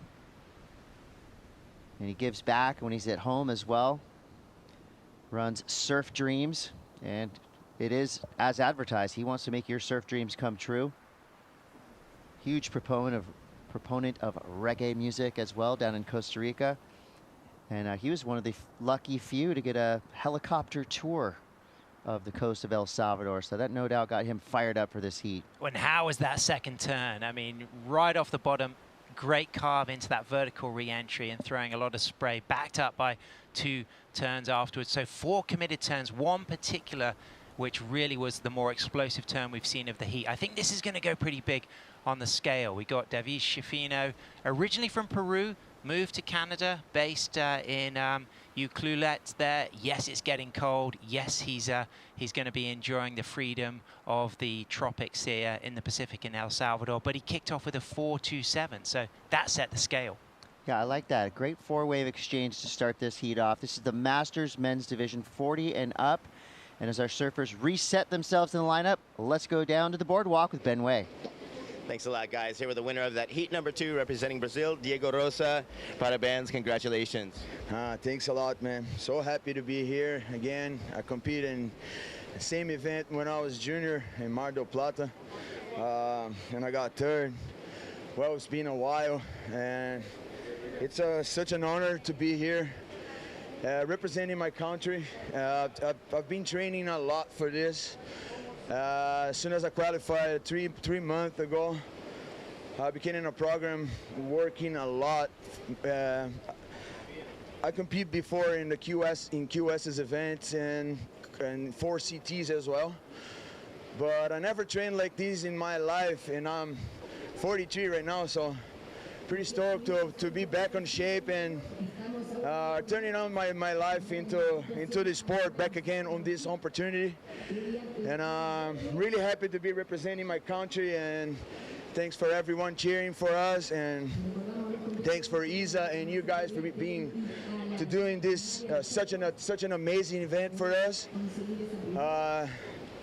Everybody put some love for do this, and as Isa saying, this is on a group of people getting together for love of surfing. So we're here representing. Let's go. This is just the first heat. I'm really stoked to make this heat, and let's go. Let's go. We have some more. Cool. So you've already answered some of my questions. One question I do have is your top score was an 8.5 for those really strong turns in the critical section of the wave. And what I wanted to ask is, since this is sometimes kind of an open face wave, do you think being a goofy footer gives you that tight approach and lets you fit into those critical sections, fit more maneuvers in the pocket than a regular footer would today? Yeah, actually before the event, I'm here for like 6 days before, and then I've been surfing every day, 3 times a day, no matter what the condition was, and I was feeling really good on surfing backside on this wave, because I can get a little more to the pocket and go up and going down a little bit more. I don't know if I'm only the one thinking about this, but I'm really happy to be a goofy footer right now. This is a good opportunity, and I will take it to get where we wishing to be. Okay, well, I wish you the best in luck in adding another medal to your ISA collection. Hope so. Thanks a lot, guys. Let's go. Obrigado. Muito parabéns. Back to you guys. What an absolute hammer. Diego Rosa, in and out of the water, showing his intent. And I love that, right? He says it's about the gathering. They're doing it for the love. So you have that, beautiful element, this collective that we've brought together of master surfers from around the world. But at the same time, the seriousness that these athletes are taking this event, they're showing their respect to their fellow competitors by, basically saying, look, we've been training, we've been practicing, putting in the work. And I love to hear a surfer like that just explaining the effort that they've been through and they will go through to try to get a potential win here. Diego Rosa, put him on the list, Sam. Absolutely, and talking about MC Hammer time, those turns, and demonstrating that he got that score on 3 explosive turns out back. Straight up tomahawks. 100%. Great surfing, a better world through surfing, as he emphasized the philosophy of the ISA, and really good to see him passionate about the opportunity to compete again, referencing his bronze medal at the juniors in Argentina, That's pretty Mar del awesome. Plata, back in the day, and reigniting those good memories, those good experiences, but also reigniting those bittersweet moments of not taking gold. He's got the drive. Yeah, and I hear that a lot with ISA competition. Of course, we've got elite level athletes all up and down, but the idea of, coming together and, I think for the Masters now, this is just a little bit extra sweet because they get to be with their old friends. They get to watch guys like this, Martin Passeri, and guys like Diego Rosa, winners who advanced to the previous heats, they're watching still. They're sizing up their competition. And right now, if you're watching Martin Passeri, I don't want to say you're worried because we know how confident all these surfers are, but this is a surfer not to be taken lightly. And that was just kind of a medium-sized wave, and he just assaulted it from the outside all the way to the inside. Great style, super powerful. You can tell he's a really consistent surfer. He's already got a 6.67, so Argentina has to be excited by the performance already from Martin Passeri, and he still has 14 minutes, 25 seconds to go. Yeah, great attacking mentality. Opting to choose one of those medium-sized ones, but you could really see that it had a real straight, long, steep lip line. It had a little bit of chatter to deal with, but he seemed to work with the tempo of that. I really appreciated the verticalness of every single one of those turns, possibly up to 8 vertical re-entries on that wave. Well, how it's looking right now, I agree with what Diego said. This is a good day to be a goofy footer because you can really see, if you get into the right tempo and you match the cadence of the wave, you can stay right in that pocket and go vertical multiple times, which I think is a great recipe for success today. And here we go, another powerhouse goofy footer from the Puerto Vida nation of Costa Rica, just like that. I mean, that is a perfectly placed turn, goes back to back, comes around the section again, a little bit trickier of a oncoming lip to work with, but he made it look super easy, and that gave him an opportunity to kind of mix up the maneuvers he's showing the judges. But he's already on his 5th turn now. This wave keeps standing up down the line, and now he can kind of assess the situation through to this inside section. I mean, power surfing with good style, that's always going to be a favorable look for the judges. And what he did right there, I mean, Gilbert Brown, that was exactly what the judges want to see. I agree. That was drum and bass and reggae toasting. He really nailed that. And we were talking about the joy of being a goofy footer here, and then he just demonstrated how he was able to just get super behind all those sections, project vertically, and I really like that airdrop floater in the mix. But let's have a look at the replay of Martin, the legend from Argentina, dropping a 7.27. So this surpasses his opening 6.67. A smaller wave, but super steep and just top to bottom vertical surfing. Some foam in the face, a little bit of rib, but he seemed to just keep tempo, and that was one of the more dynamic turns, releasing a little bit of tail, dealing nicely with the coping, and just looking super sharp and lively as we get to see the drone clip of the same wave there. You can just see the milk, the froth, but he's keeping that cappuccino all the way to the bar, and bang, I love that coping slide. I mean, such a good style too. You can see the Aki influences, how he kind of holds his arms, and of course his power base is unmatched, going plenty fast as well. Yeah, the Oki reference is really interesting, Chris, as well, because it's that kind of compression and staying compressed throughout everything, but just giving that extra kind of dropped kind of hip compression at the key moments. But from behind the section, really looking forward to studying this opening turn. See the carve there, just the release, switch of planing edges, and then big slice, big fan of tail spray. A lot of back foot power driving off the second turn. And again, sliding, a little bit of release, a lot of spray thrown. And this is where behind the section, but just readjust into a float, air drops down, and just great use of the body there, just readjusting out of that airdrop floater. So those 3 turns alone, thinking that he got a 7.23 for his opening wave, he surpasses that with a 7.77. And I felt like I appreciated the variety of those opening 3 turns. Gets around that section, goes back for another turn, and then staying in the pocket, demonstrating that the goofy footers really have an opportunity to hammer home some excellent range scores today. Yeah, if you have good timing, like Gilbert Brown does. I feel like timing and placement are 2 really underrated and not much talked about virtues for really great surfing. And I think Gilbert Brown just showed us perfect timing and perfect placement on his turns. And you see Ruben Woods now coming alive. Now we get to see kind of the goofy versus regular matchup here. Quick stall there as he's waiting for this section on the inside. I like he's mixing up his maneuvers, throwing a little extra into some of those turns on the outside. Yeah, I like that a lot. From Mount Maunganui, raised in Gisborne, often rides the Matt Biolis Lost Driver 3.0. You know a lot about that board, Chris. Yeah, no doubt. I mean, obviously Matt Violas and Mayhem Surfboard shaping some of the for multiple champions up and down. I mean, every division, juniors, whatever you got, there's a Mayhem in the mix for sure. How good is that drone clip? You can really see that south swell filling in.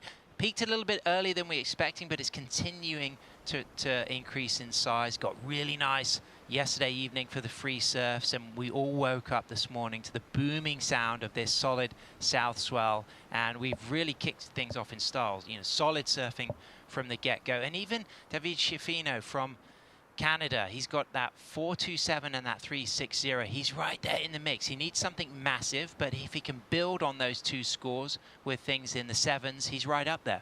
Yeah, I think sevens are the pace today. You know, you've seen what Gilbert's doing. He's got a pair of them, a 777 and a 723. And there you see, I mean, the swell is surpassing some expectations. We're going to have to move that buoy out a little bit. It's absolutely pumping. And in my estimation, this would be my favorite size here at El Sunzal. Of course, it can handle double, even triple this size, and it starts to look more like Sunset Beach on the North Shore of Oahu. But at this size right now, it's absolutely rippable. This is one of those waves that you can kind of choose your own adventure, do whatever maneuver you want, because it gives you the opportunity, right, to get out on the face and do a big old carve, or stay right in the pocket. I mean, mind surf this one right here. If you're coming around that white water, even though it's a frothy section, I mean, you know you can lean as hard as you want into any turn you can out here. And there you see it start to reform up a little bit, that inside racetrack section.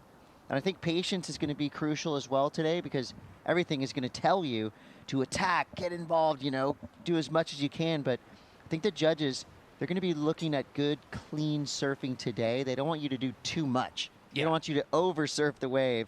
And so patience is going to be a critical virtue in terms of getting those big scores. I think right now, I mean, the numbers tell the story. Gilbert Brown, he's been patient.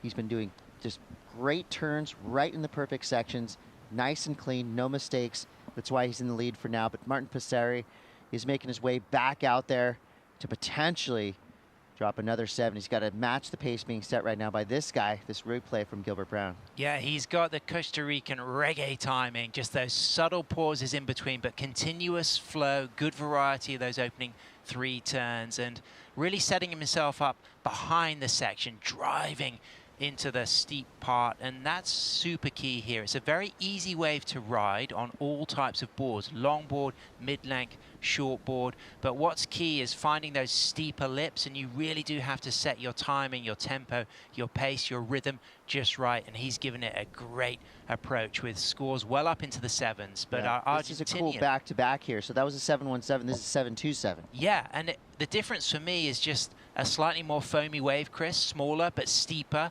but those opening 3 turns from Gilbert Brown just had a lot more spice. There was silky, clean, glassy face, but look at the way Martin manufactured more of the score by just attacking it all the way through the middle here.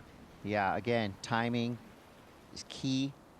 And you see, even it's subtle, but even with Martin, what he's doing, I mean, in his bottom turns, he's actually looking up at the lip, knowing that, you know, every once in a while, you got to just down tempo a little bit, wash off some speed, wait for the section to appear, don't force anything, and get right back to it. So both Gilbert and Martin showing that, yes, they have the power, but they also have the patience to get the best out of the waves that they've been surfing. 6 minutes to go here. Gilbert Brown in the lead for the Pura Vida Nation of Costa Rica. Passeri now for Argentina in second. Ruben Woods from New Zealand third. And David Chiafino, Canada, in fourth. Both Ruben and David, green and white, need some pretty hefty scores to get into one of those top 2 spots. Our top 2 surfers advance through and stay in the main round. Third and fourth place surfers, they will be heading to the repechage rounds, which are pretty hectic already. You know, we're seeing some big names go into those repechage rounds early on, and that's an even tougher path sometimes to get back into the main rounds through those reps. But Ruben Woods with that 5.43, he has his own award-winning creative agency, Woods Agency, back home in New Zealand in Mount Maunganui, and he reconnected with competitive surfing just 6 years ago, and he, you know, has kids, so he's got a fan base tuning in. He's a 3 times New Zealand senior title winner, And he's already made an Open New Zealand final, age 44, as we see those conditions come up, Chris, and that's that 4 to 6 foot south-southwest swell filling in with that lower tide around 11:31. It's going to be great to see how these walls steepen up as the tide drops. Yeah, we're going to start to see some really bowly conditions, especially on the outside when the tide drops out. We'll be a little bit more treacherous getting in and out of the water. You know, of course, with all the beauty and glory that we have out in these breaks here. When the tide goes low, the walk gets longer, and, you know, we are in paradise, but getting in and out on those rocks can be a pretty treacherous idea. You want to take your time. You know, the thing about busting your fins out or rolling your ankle is really super easy to roll your ankles here. Yeah. Someone who's got great experience here, Chris, is David Schifino for Canada, based in Ucluelet, because he has represented Canada as a longboarder here at the ISA World Longboard Championship for the last 2 years, held this year in April, last year in May. So he also is a shaper. He runs at the West Coast campground and restaurant and building his own equipment. He looks to be having a little bit of a hand injury. He's actually wearing a latex glove on one hand, just, I guess, trying to keep a cut dry. So whether that's going to be affecting him, you know, it doesn't look to be affecting him with a 4.27 and a 3.60. He's got a great Canadian team behind him. But yeah, it looks to be difficult to catch up with our Argentinian and our Costa Rican with those 7s and those 6s. There's going to be a lot of pressure in the last 3 minutes on Ruben and David.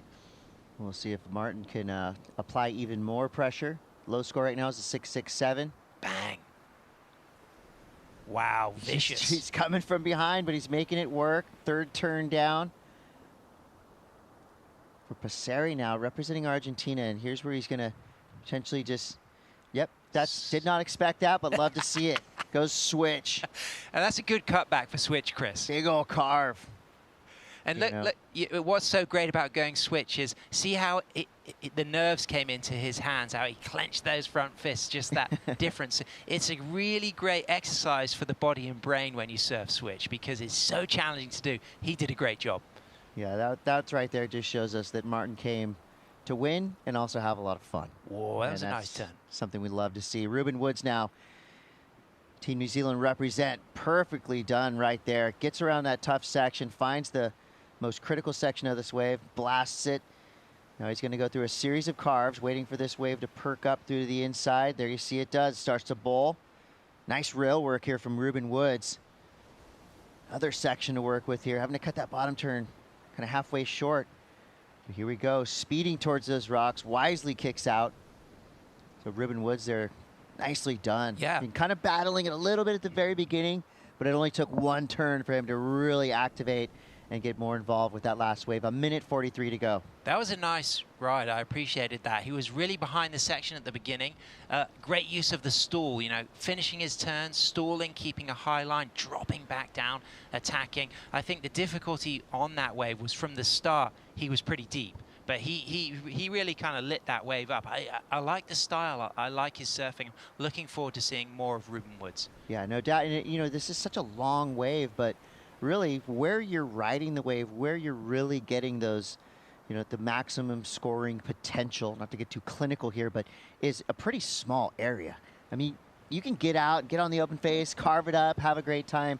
But if you really want to maximize the potential of the wave, staying right in that pocket, which we've seen from Gilbert Brown and Mountain Passeri, is pretty much where you're going to get the bulk of your scores. And, you know, I like that goofy footers right now have kind of already cracked the code this early in the morning, knowing full well that, you know, you're right there by that whitewater. Just wait. Wait for the wave to do its thing.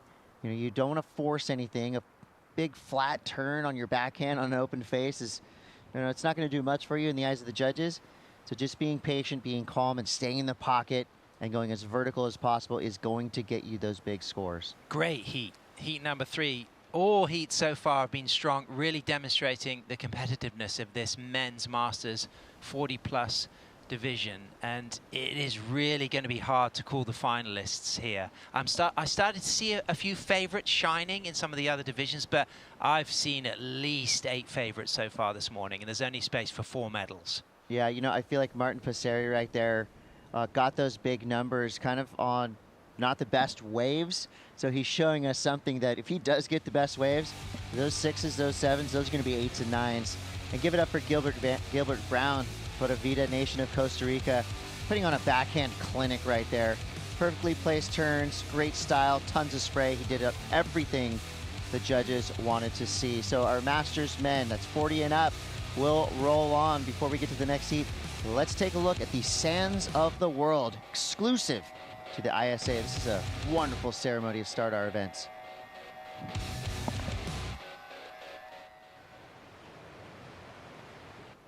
This message is for all surfers in the world. The oceans need us today more than ever. The Sands of the World ceremony is our way of uniting the world in peace through surfing. Now let's begin the Sands of the World ceremony. It's the ISA symbol, and you know, it symbolizes what we know, peace in the world through surfing. It's a meaningful ceremony in which you bring sand from your beach, you pour it there with your teammates. This ceremony stays with them for the rest of their life. When it came to Tahiti, Tahiti embraced the opening ceremony with the Sands of the World. And the beautiful box that we have today, it's staying in Teahupo'o. To be a surfer is not only to go surfing. It is also to take care of the oceans, to be good people inside and outside of the water.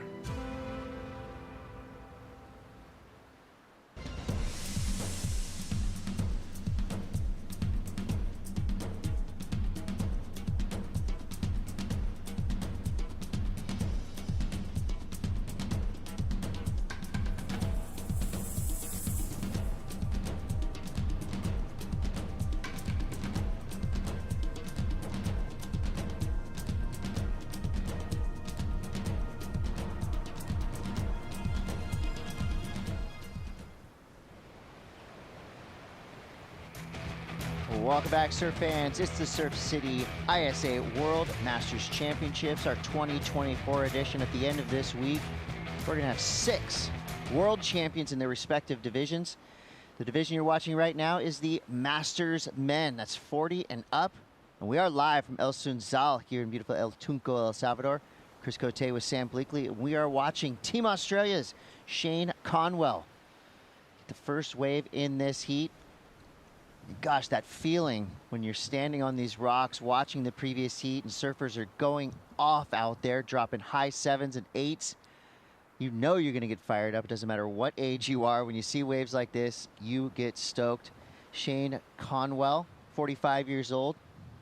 He is a surf coach at the Manly Surf School. And you know, as a surf coach, that's got to give you a little bit of extra fire to come here and do well.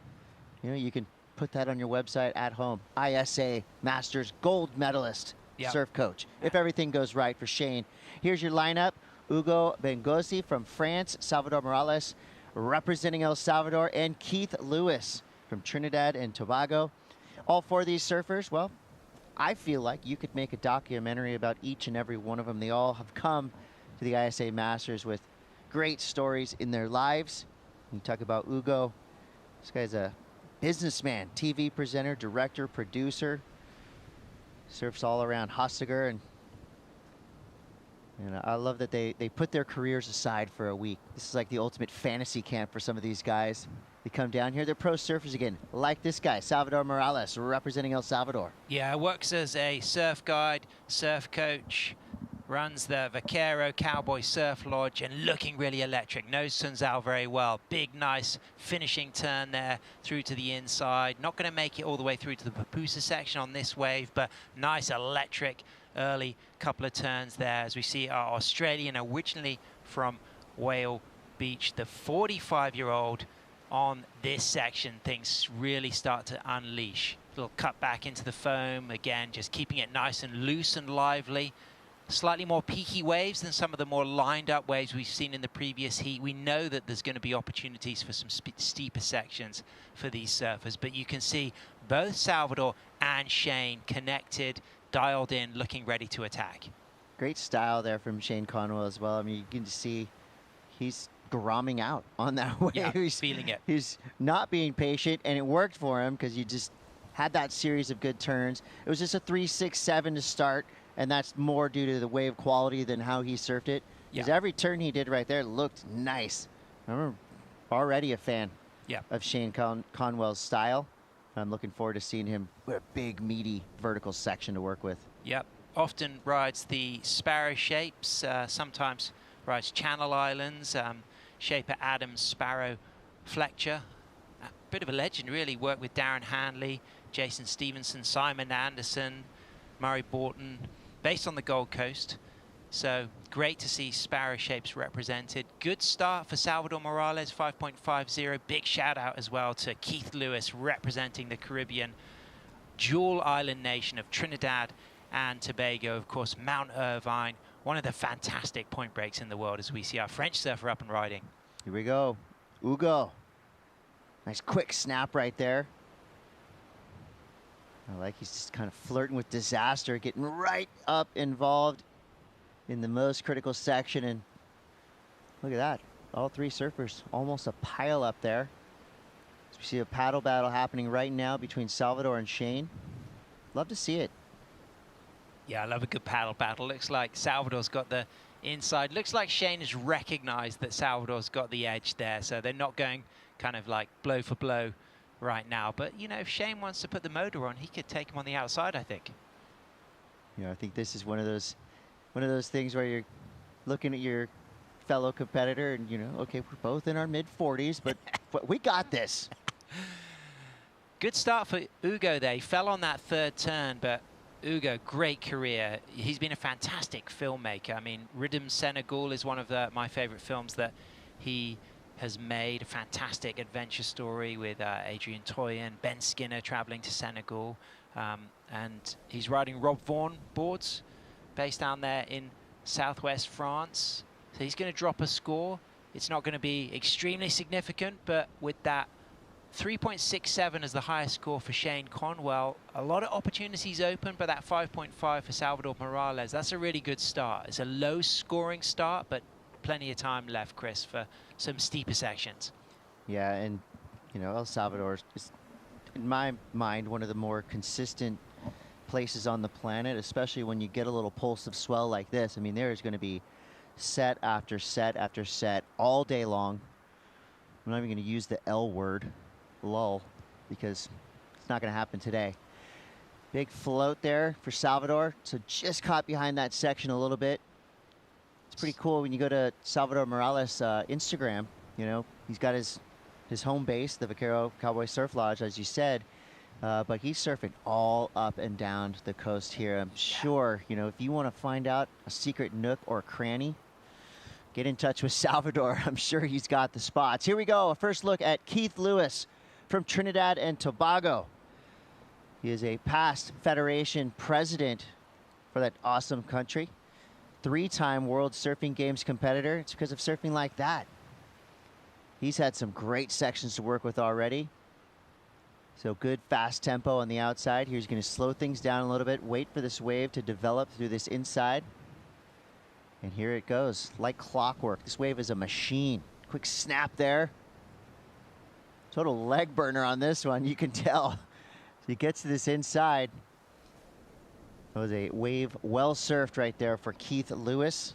Yeah, I like that a lot. I like the flow, the control, the tempo. He's doing a lot of good environmental activism. If you check out www.saverockypoint.com, you can see about Keith's campaigning work to save the reef, the forest, the ecosystem in a very precious part of his home nation of Tobago, as we see Shane up and riding on an absolute beauty, Chris. Nice hook right there in the pocket, trying to get around this big section. Wave kind of barreled, you could tell. That first turn was strong, though, wasn't it? That was a great first turn, and you could just, you know, he saw the writing on the wall. He's going, oh, if I was 2 feet that way. But he'll have plenty of time to go. 16-17. Salvador Morales in the lead for now. Surfers making the way back to the takeoff zone. Let's make our way to the boardwalk. Ben Way standing by. Thanks, guys. Here with a Heat 3 winner for Costa Rica, Gilbert Brown. Congratulations. Thank you, brother. Thank you. So, Gilbert, the world first became aware of your surfing in 2012 in Taylor Steele's intersection. You had a gnarly edit with technical errors, reverses, corrupts, getting barreled switch stance, and here we are 12 years later. You're still a high-performance surfer, and you're a new school ripper. How do you maintain this level of performance at your age now? Well, now, like, I've been surfing for 32 years. Like, I really, really, really love this sport, and I always, like, my dream has always been to maintain myself, you know, in good shape, so I can always, you know, feel good in the water. I know as I'm getting older, like maybe my surf level, you know, decrease a little bit, but the spirit just keeps growing. So I'm happy, like every day, I'm so glad to be in the water, paddle out, you know, like, no, I'm a family man, you know, I got 2 daughters, a wife, so whenever I can be in the water, I'm just very appreciated to be out there. And I just believe that I become a better surfer, not because of my surfing level, but because my surfing knowledge. You know, I love to be in the water. I love to see people getting waves. I love to share. So it's just that in general what makes me feel a better surfer in the water. Well, your next heat, if you're in a good position, we wouldn't mind seeing one of those big backside air reverses that you're known for. Well, I've been practicing, so if I'm against the wall, then I think I will have no choice. I will have to just push big, and hopefully I don't get to that point, but I'm just going to keep doing what I've been doing so far, being patient, wait for the right wave, because this point is so amazing. There is big waves that just swim wide out, and there is the inside wave, but there is the danger to be caught in the inside too. So just play smart, I think, is what I need to keep doing, and be happy, just stay happy. And being a neighbor to from Costa Rica, an hour away to Surf City, have you spent some time here before getting to know the wave? I haven't been here in 10 years, but before that I used to come every year, at least twice a year. I have a lot of friends here. I love this place, so many good waves, like incredible waves, incredible people, and now that is this new era for El Salvador, well, everybody's more than excited to be here in El Salvador, and I mean, I'm going to be here every year. God first, I'll be here every year. Thank you so much. Muchas gracias. Pura vida, Mike. Thank you. Pura vida. Woo-hoo! I want to say one more thing. I want to say shout out for my wife, Tenny, and for my 2 daughters, Emma and Mila. I love you so much. This is for you girls. Tu papá está ripiando. Back to the booth, guys. Man, I love it. What a guy. Gilbert Brown. I mean, what a just perfect ambassador to the sport of surfing, to Costa Rica, and to us 40-somethings who want to continue to rip.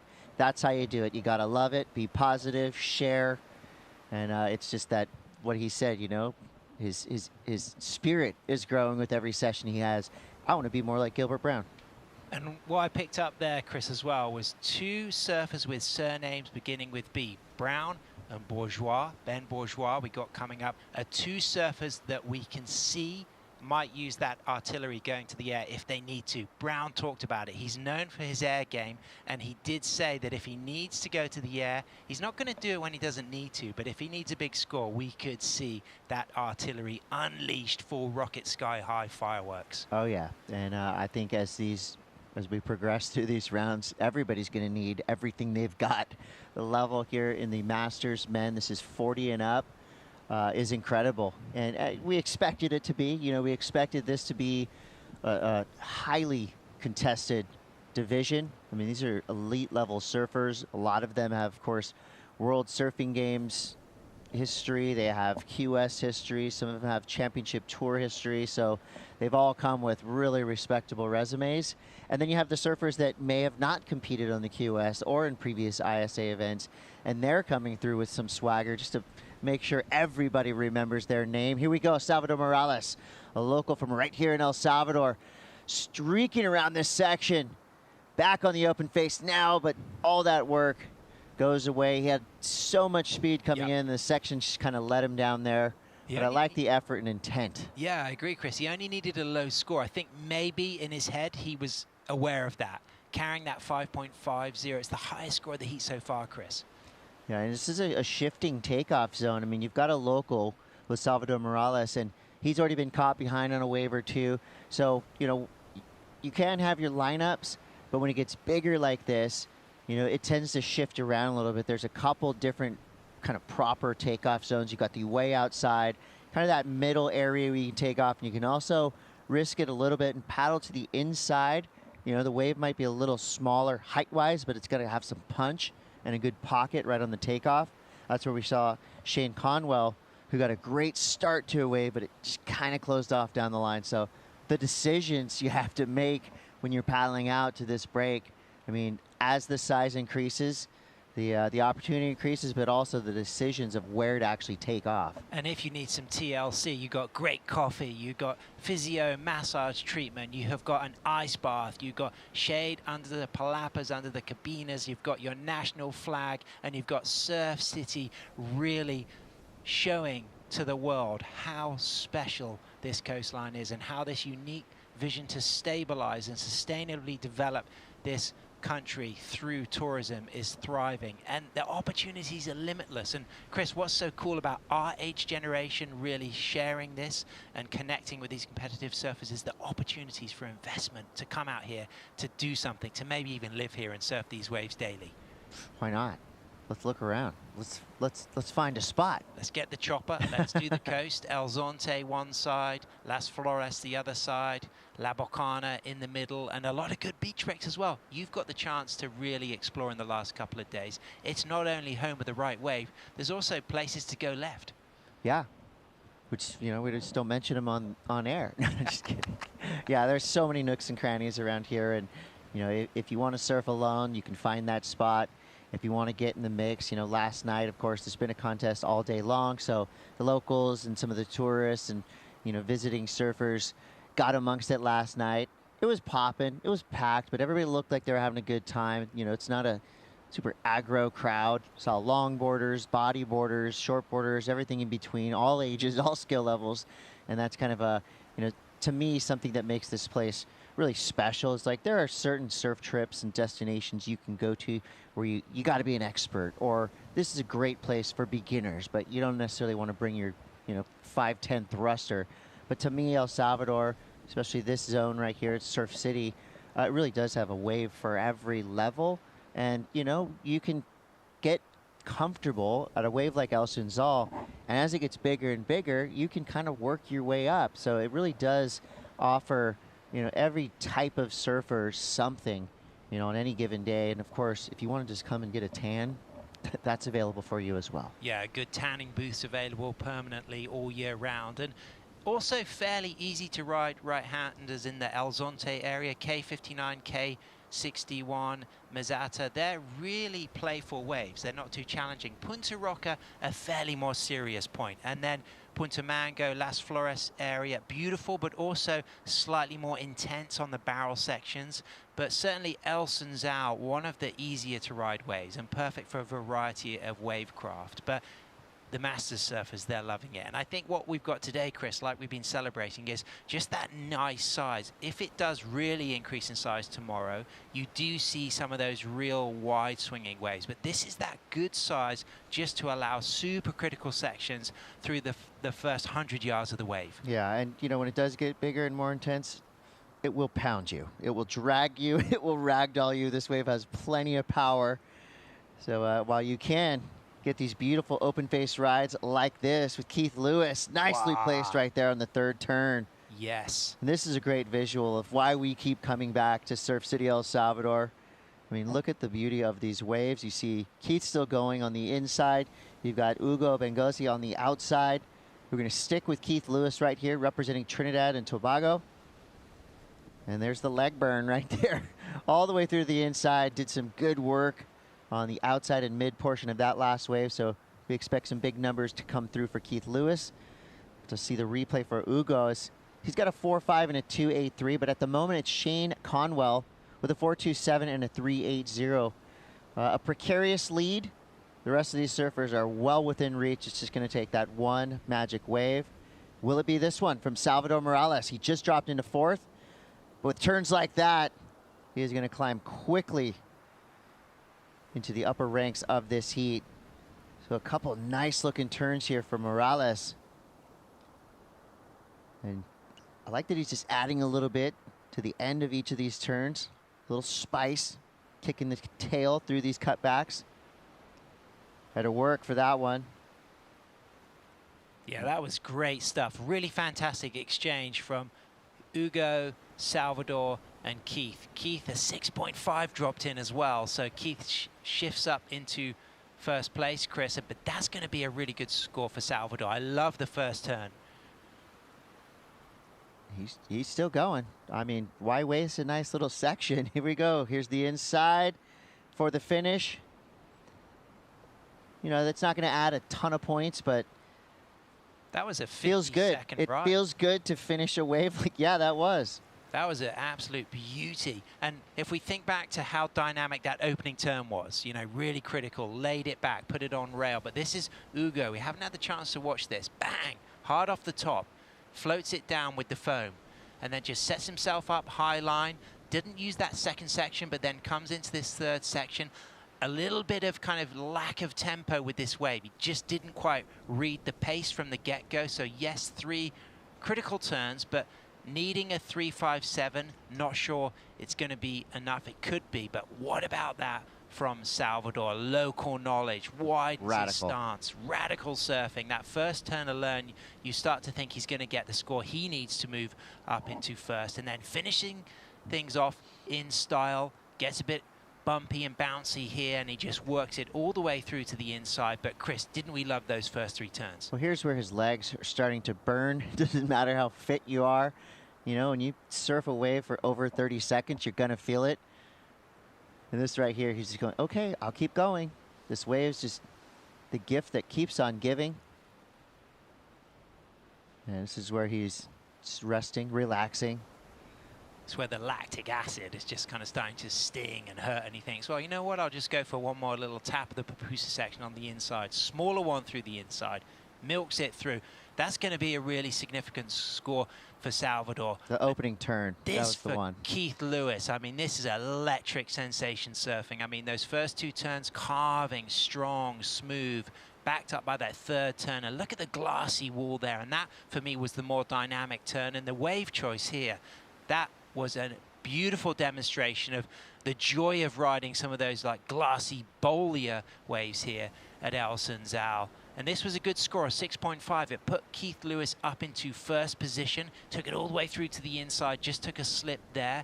But Ugo Bengozi for France did get the score he needed to move up into second. And now the pressure's on Shane Conwell for Australia. Yeah, all the way live here with Shane Conwell. 2 big turns out the back.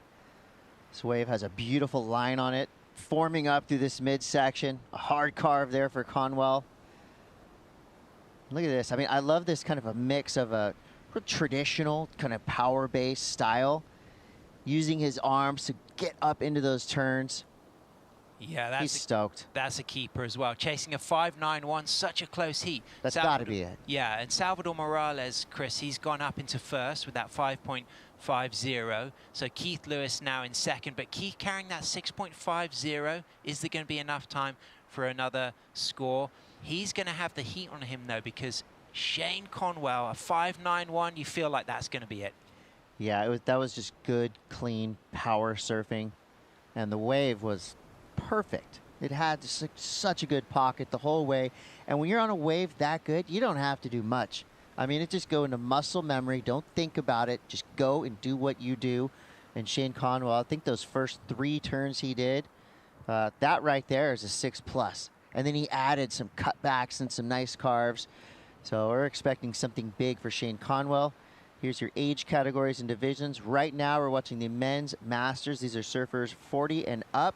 Beyond that, the men's and women's grandmasters, that's 50+. And then I think our favorite division so far has been the men's and women's kahunas. That's 60 and up. You know, in skateboarding, term of endearment, old heads. And that's, you know, the skaters that are still skating and they know a lot and they'll tell you about it. I love that, you know, you can use that term for these kahunas. These are our old heads and we give them so much respect. Yeah. And they're still ripping. And, you know, that's where we're seeing ripping grandparents. And as Gilbert Brown said, with age comes wisdom and knowledge and sharing the stoke. And look at that schedule. We've got some great surfing to look forward to, Chris. I can't wait. We'll get to see some of the big names we enjoyed yesterday, the likes of Alan Sarlo. Looking forward to seeing him surf again. You know, the Becky Benson was a real standout yesterday. We'll get to see her surfing again. But this is a pretty heavy heat right now. Less than a minute to go, Chris, and it looks like Shane did deliver the damage with an excellent score. Yeah, 8-point ride for Shane Conwell. Easy call for the judges. That was speed, power, and flow all day long, regardless of what age you are or where you're surfing. Perfect wave, great tempo from Shane. That's why he's considered an amazing surf coach. You know, you don't get to be a coach in Manly for 23 years without being really good at it. So he's practicing what he preaches right now. Shane Conwell well into the lead. Salvador Morales drops into second. Keith Lewis now in third, but only needing a 4.4. So I would think Keith is probably in the most dangerous position, sitting with second priority. But Ugo Bengozi, you know, he's sitting in that top priority spot. We'll see if the judges deem that a paddle. I think he made too much effort to it. So here we go. Is this Keith Lewis's shot? At a 4.40. He's got to get around this big section, building speed. Come on, give us something, Keith. Yeah, come on, Keith. This is your moment to shine. This wave was just running away a little bit, and then it flattens out. So, kind of the worst of both worlds. He had a good speed line, but it looked like that wave was going to start spinning off. And then it just kind of flattened off, but it could give him a little something here on the inside. Yeah, he surfed it really well through the middle, though, Chris. Well, a 4.40, I mean, you got to make that number pretty obvious to the judges. And we've seen some real fast, big surfing, and I just don't feel like that wave had the energy. You know, it started good, but can be deceiving a little bit. You might feel like it's going to close out. Look, I mean, you look at the line here. You felt like for Shane Conwell, I mean, these are the two turns right there. I mean, that's already an 8. Yeah. Two great turns like that. The rest of it is just the icing on the cake. And look at the setup work between the turns. Always active, always engaging both rails and then really putting it on edge when it matters in the pocket. Excellent range surfing all the way. All right, well, at the end of that Masters Men's Round 1 Heat 4, we've got Shane Conwell in the lead. And from El Salvador, Salvador Morales coming through in second place. Keith Lewis, Ugo Bengozi will be in the repechage, and we will be right back. More action to come from El Sunzal.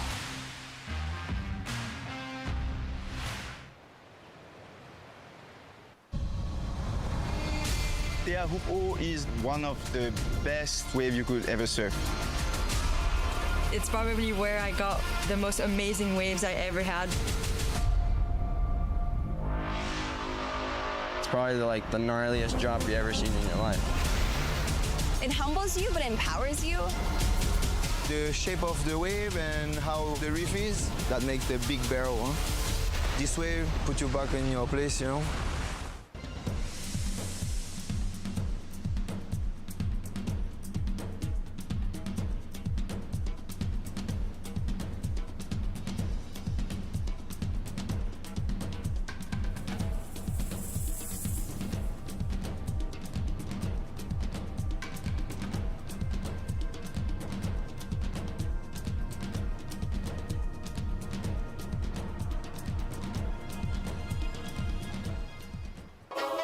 It's pretty incredible of what you can accomplish. I think dream big and have fun with it.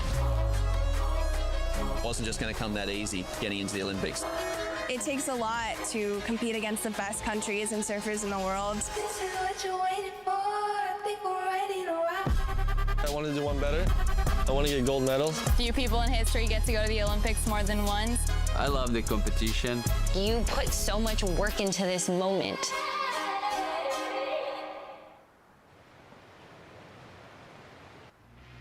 Surf City, El Salvador, delivering the goods for the ISA World Masters. It's the men's over 40. The Masters division will keep on rolling with that round right now. Surf continues to pump. Dreamy conditions out there. Sunshine as well. It's a beautiful day. True styling. We're loving this. We sure are. It's been a great morning so far. We've seen some big scores. That last heat was a really good one with Shane Conwell taking it out with an excellent score of an 8.17.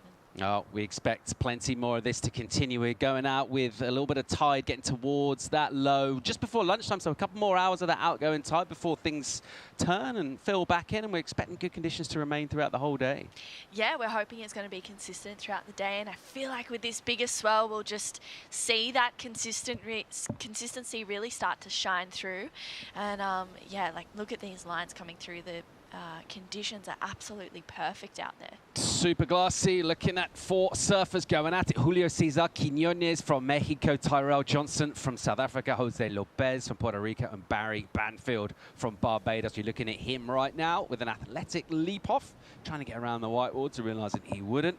Meanwhile, from above, see the bends in the swell as it tapers in and hits the point here. Any takers? It looks like Lopez is interested. Here he goes, the goofy. Nice entry into this, tons of speed. Patient off the bottom, and then he'll just wrap one back on a slightly slopey face. So his maneuver choice been dictated to him in the early part of this ride. It's pretty slopey. Always looks a little bit that way from the drone. From the terrestrial view, we'll see a little bit more shape on the face for Jose. And he'll do some more carving work, a reasonable way to open up. Yeah, a really nice way to start off his campaign in this heat, taking that one all the way through. A couple of really nice connections as well for Jose. And even these inside ones, I'm mind surfing those. They look so fun. There's definitely some good opportunities out there for sure. 4 surfers going at it, trying to post 2 scores. And someone who absolutely did that in that last heat, who shone brightly in a tough heat. The winner of the last heat is standing by with Ben Waite. Thank you, guys. The winner of the heat number 4 for Australia, Shane Conwell. Congratulations. Thanks, man. Yeah, really happy. I just wanted to come in and just get through a couple of heats, and it's my first time being here at the Masters, so yeah, pretty happy. Man, well, you're coming in on a roll. You're the 2024 Aussie champ for the Masters. You've been working as a surf coach for 23 years. As you're out in the water, are you thinking about some of the things that you tell your students? Are you kind of coaching yourself as you're out there? Yeah, for sure. Like, I was surfing pretty dumb for a while, actually. I was like surfing like I was on a little squash tail, and I was doing all these little half turns. So I just had to settle myself down. And when I saw the last one coming, I just thought to myself, oh, I just got to take time, draw out my turns a little bit longer. And yeah, I got told it's a little bit like bells by one of the guys that came here in the Mows. So I kind of thought the wave's going to hit the inside bowl, so that's where I'll do the work. Well, Sparrow's a good mate of mine. Looks like he got you the nice round tail. It's similar to what Curran's tail was yesterday, but just fitting in that wave and just doing just that, drawing those turns out, making it really nice out there. Yeah, I wish I could surf like Curran, but yeah, for sure, it was really good. Like, Sparrow's a pretty good guy. He's been a friend of mine for years and stuff, so I thought I'd change this one, and off we went. Well, I think Dad's making Harper and Emerson proud. You want to send a little message home to the family? Yeah, hi, guys. Sorry, a bit upset, but missing you guys. Thanks. All right. Thank you so much, brother. Back to the booth with you guys. On you, Shane. He absolutely ripped that heat. Great insights from him. Let's pick up live action. Here goes Tyrell Johnson. Check this out, giving it full treatment. Just sluicing through sections. That board looks really good under his feet again, covering loads of ground and banking all the way back and clocking the whitewater. The South African team have been ripping throughout yesterday and again this morning, bringing that quality point break surfing that we expect from surfers from the Rainbow Nation. A great wave for Tyrell. Yeah, that was a really well surfed wave. So beautifully paced as well. He didn't try to rush any of those turns. He's got a great style, really drawing out each turns. Like Shane said, he was kind of, he said that he surfed a little bit dumb at the start of the heat, and then he was able to kind of talk to himself a little bit, get him out of that slump, and put him back into a better position. And Shane's actually from my hometown, the Northern Beaches of Sydney, and he kind of helped me get into surfing in a way. And yeah, there's definitely moments where he's been on the beach while I've been out there. So yeah, he's a really good guy. He's a super keen surfer. So I was stoked to see him get the win. Great to see some of the coaches getting there for them to showcase their skills, having a look at live action from our surfer out of Barbados. Here goes Barry Banfield, driving around the house on the forehand. Nice, clean, smooth wraps from him. And again, just jamming that board, staying real close to the pocket. And then opening up with a little 2-stager right there, throwing some good spray as well. Let's see if this thing gets interesting on the inside right here. It might stand up and double up. We're exactly at that stage of the tide as things get shallower. as he goes in with a little layback jam, and again. So he's enjoying himself through here, mixing up the turns, using the variety. He ain't done yet. It's going to take a bit of endurance to come through and tag this. Will he get a pupusa section? He'll certainly try. He's connecting all the way through here, and it might get a little runner all the way through to that black sand. Here he goes into a heavy whitewater coming at him. Does pretty well. Yeah, he did well to take that one all the way through. I'm sure his legs would have been feeling it by the end of that wave, and he's got a fair paddle out right now, pretty much from the shore to get back out the back, but a really well surfed wave for Barry. He's already locked in a 4, so it'll be a good backup. Well, he'll be someone who's very used to surfing these kind of climatic conditions, pretty warm and tropical over there. Very similar water temps in Barbados to what we experience here in Surf City, El Salvador. Right now, we're picking up that view of this inside section. So this point will wrap all the way in and come through to this beach break, this black sand beach with a heavy section inside. It's been dubbed the Pupusa section. There's points available in there if you can tag that. But ideally, True, you want to get your work done out the back if possible. Yeah, absolutely. We saw Diego get an 8.5 with all work out the back. Let's see what Julio can do for us now. Quiñones driving on this. Really nice technique from him. The goofy, again, just shining out there this morning. Nice little speed line hit. Projects down the line because this thing's running. So exactly the kind of shape of wave you want here. Really good looking wave for Julio Cesar. Off the bottom again, this thing providing so much quality for him. And maybe a little bit of that fatigue there in the legs because he looked to have most of the work done on that turn. Yeah, he did. He did so well until that one moment. I feel like he got a bit of work done out the back, but that would have just been the cherry on top, honestly. I think it would have been the last turn of that wave, but yeah, still super well surfed for Julio. He had some really nice sections out the back, and look at these lines that are coming in. Isn't that just, I don't know, it's a natural footer's dream right now. Absolute dreamy scenes here. This long period swell has marched in overnight and greeted our setup here for the ISA World Masters. And we're really enjoying this spectacle of absolutely pumping surf again at Surf City. Gets a bit repetitive talking about how consistent it is here because it's basically just what happens every day. And as we said yesterday, that was pretty much a flat day here.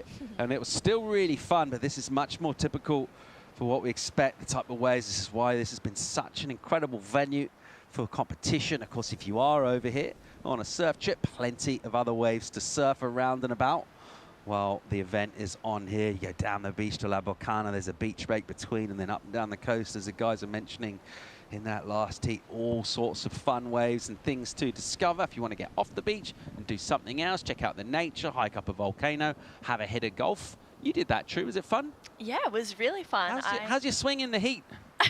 All right. It was okay. I think I had one pretty okay connection. There was a few moments where I was like, ooh.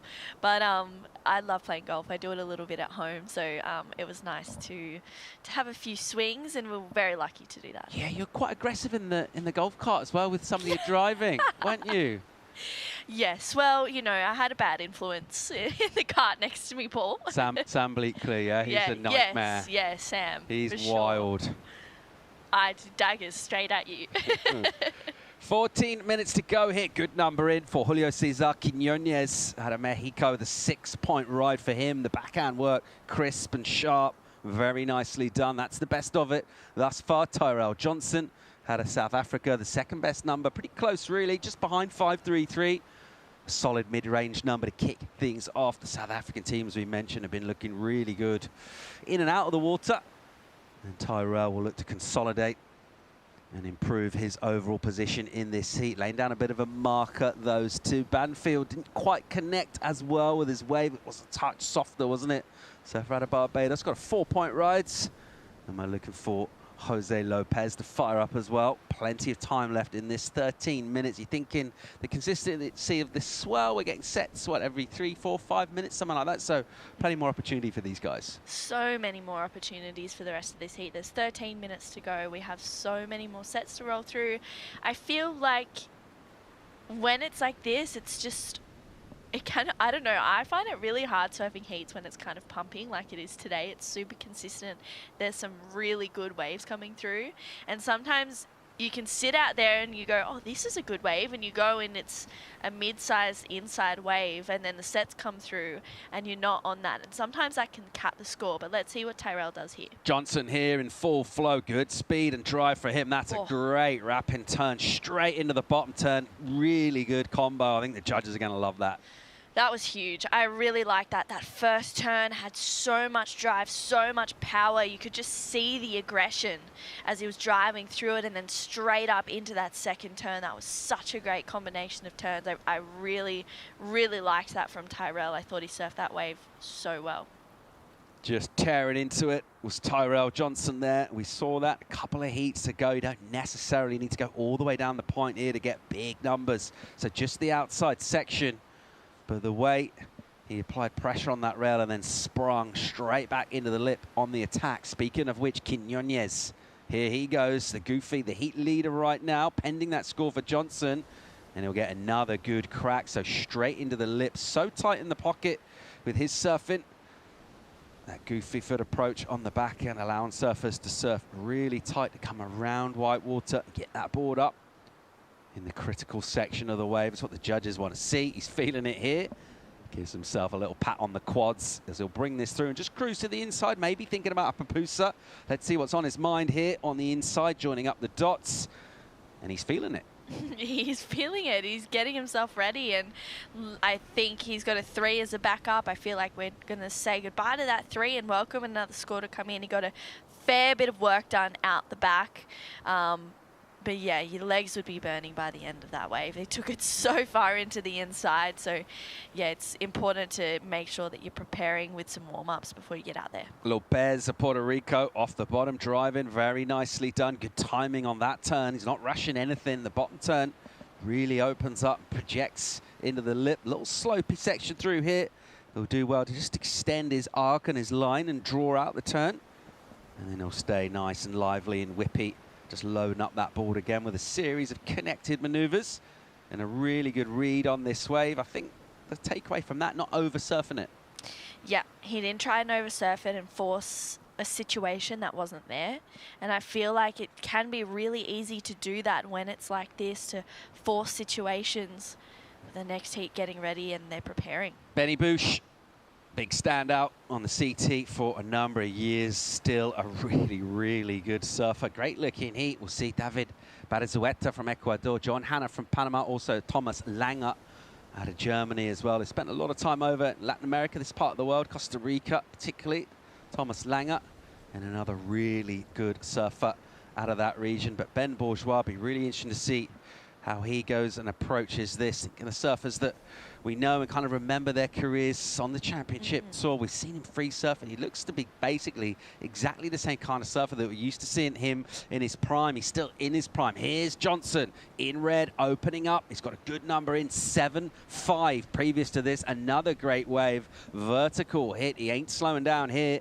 That bottom turn opens up the body and aims at the lip with precision and with plenty of venom as well. So cruising through sections there. That wave, not quite as steep maybe as his previous 7.5, but how good does that feel in a heat when you hear that number come through? Oh yeah, it's a big ups for yourself when you're in that. It gives you a hell of a lot of confidence as well, and it's nice when you hear red, you have a 7.5 and you're paddling back out, and everyone else can hear it too, and you go, yeah, I'm in the lead, I've got the best wave of the heat.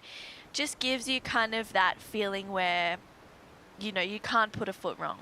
And I feel like for Tyrell, even that last wave, he surfed it really well. It probably wasn't as steep as his 7.5 or maybe what he wanted, but he's just looking really in rhythm out there, really smooth. His lines are connecting really well. I'm really enjoying watching him surf. It is absolutely pumping out there. Look at these lines coming through. Really kind of an ideal size as well, just so it hits the part of the reef of the wave, stays steep. It does hold a lot of size as well out here. You get a bit of a range and where the waves break when it is bigger. Right now, it seems to be really focusing all that energy and getting a really nice bend through to the inside, the mid part of the wave. Let's see how these surfers go about positioning themselves. All of a sudden, we've only got 8 minutes left. Yeah, where did the time go? That went really quickly, and I feel like, you know, we're here, we're watching, we're being entertained, you know. time flies when you're having fun, and we've seen some really good waves come through. There's 7s, there's 6s and 5s in this heat. Tyrell is just really showing us what he can do, and I feel like this next heat is going to be a really solid one as well, like you said, Paul. Yeah, a lot of good flag waving going down there. That great energy on the sand from the support crew. Of course, it's a lot easier to get excited when the waves deliver as well, and there's big numbers coming through. We've had excellent scores go down throughout the morning here. Already gone close to that with that 7-5 from the South Africans. You can see their squad. They got the Vuvuzela going as well down there, as well as the flag. So a unique sound that came to, I guess, the broader world's attention with the World Cup in South Africa back in 2010. And the Vuvuzela, a good instrument. I've never actually heard what that sounded like. Yeah, I think it's an acquired taste, I'll say. Okay. Stadium Can you full give of... us a demo? No, I can't. No, I absolutely cannot. All right, lines coming through here. It's pretty stacked. It's Johnson of South Africa at the moment leading this one. The Mexican Quiñones in second place right now. Good numbers in for him too.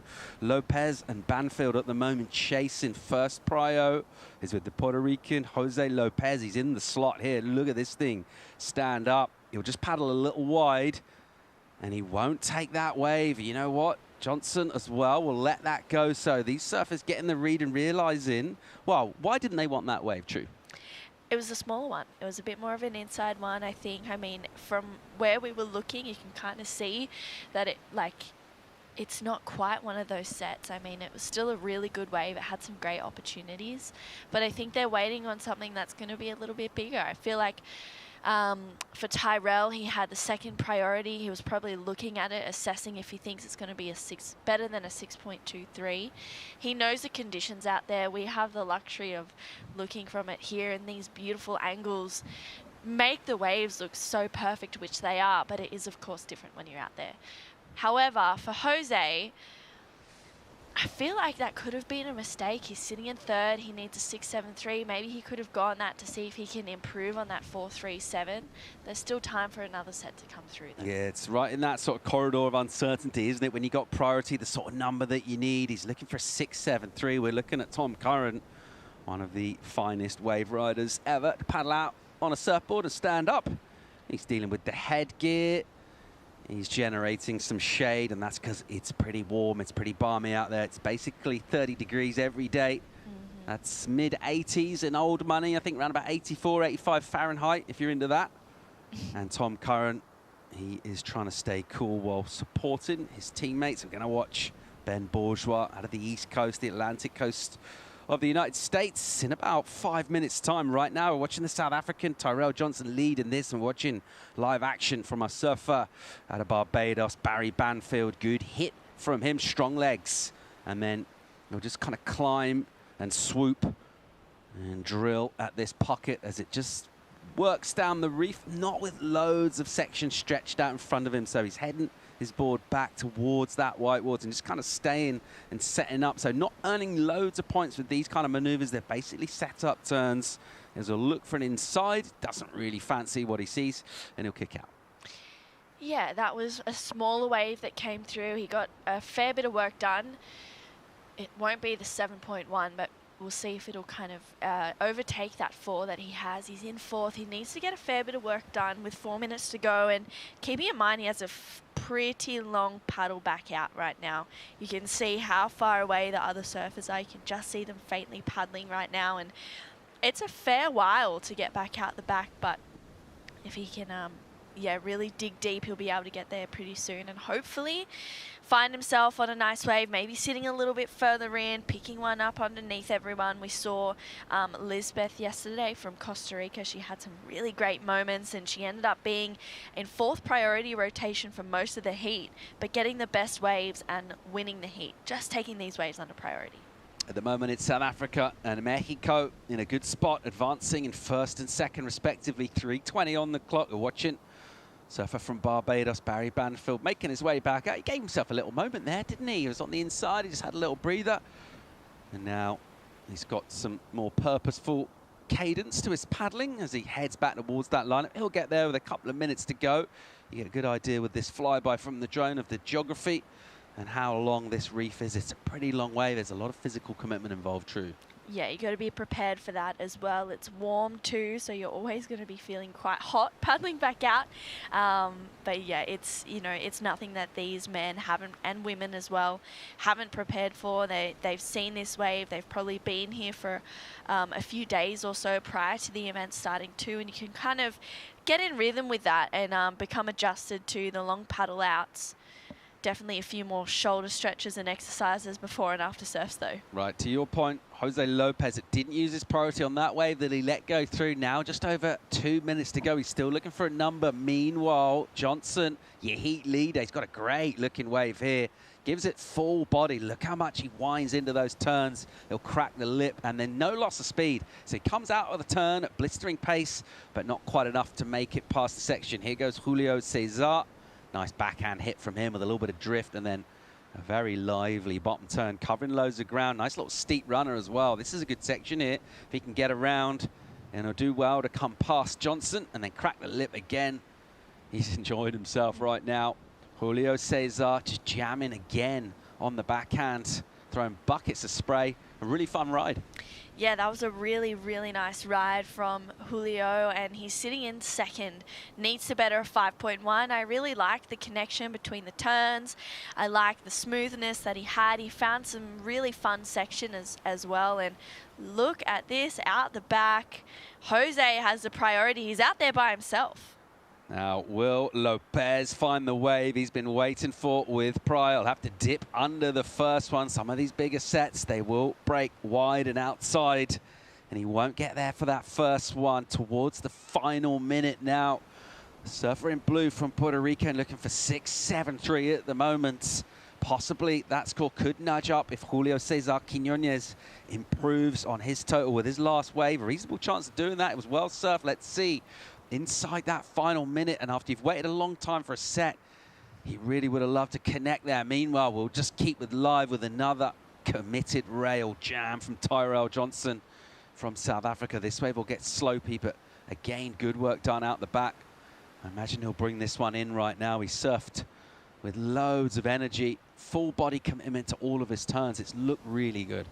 Yeah, he's been surfing really smooth, and I feel like right now it's just a victory lap for Tyrell. There's 20 seconds to go, and look, he just goes straight up and arcs that turn. He's looking solid, and a well-deserved win there for the South African.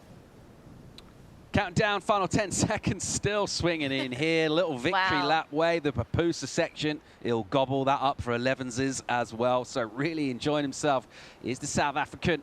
Tyrell Johnson leading this heat before he took that wave. As we see Barry Banfield right now, he's tearing into this one. He's looking lively right here. He's found some steep sections.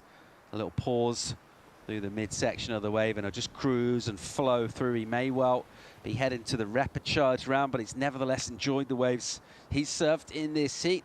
The surfer from Barbados will bring this one in. I'm not sure if that will first see if it's going to count, but even if it does, it's not going to be the number that he needs. We'll keep going with live action here from Surf City, El Salvador. A quick break coming up. We'll also remind ourselves and have a look back at some of yesterday, day one's highlights. Enjoy those. We'll be right back.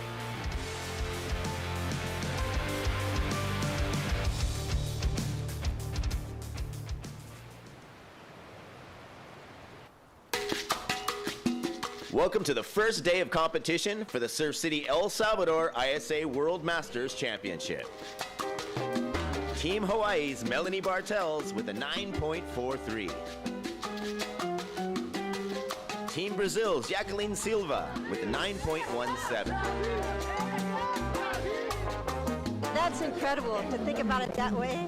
And that was 1976. And look where it's come now. Just so happy and so honored to be here. It's great.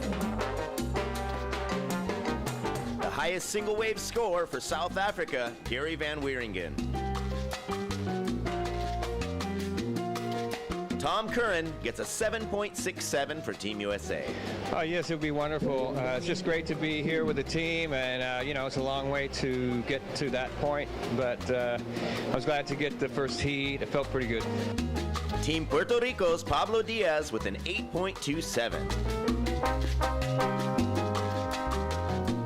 That wraps up our first day of competition for the Surf City El Salvador ISA World Masters Championship. Tune in tomorrow for more action.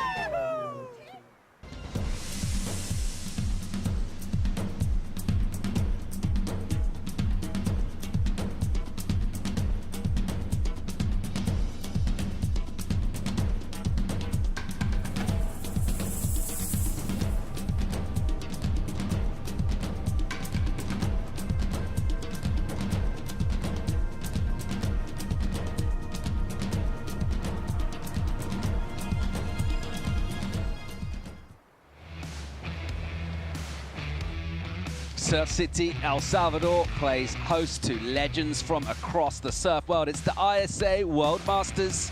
And right now we're watching the men's Masters division over 40, heat 6 of the first round of that division. We'll wrap up the round straight into it. Langer out of Deutschland. Really good backhand work from him as he'll go full flow with speed and super tight in the pocket, surfing from him, connecting really well to this wave at Sunzal. It just keeps providing multiple opportunities and sections, no downtime at all.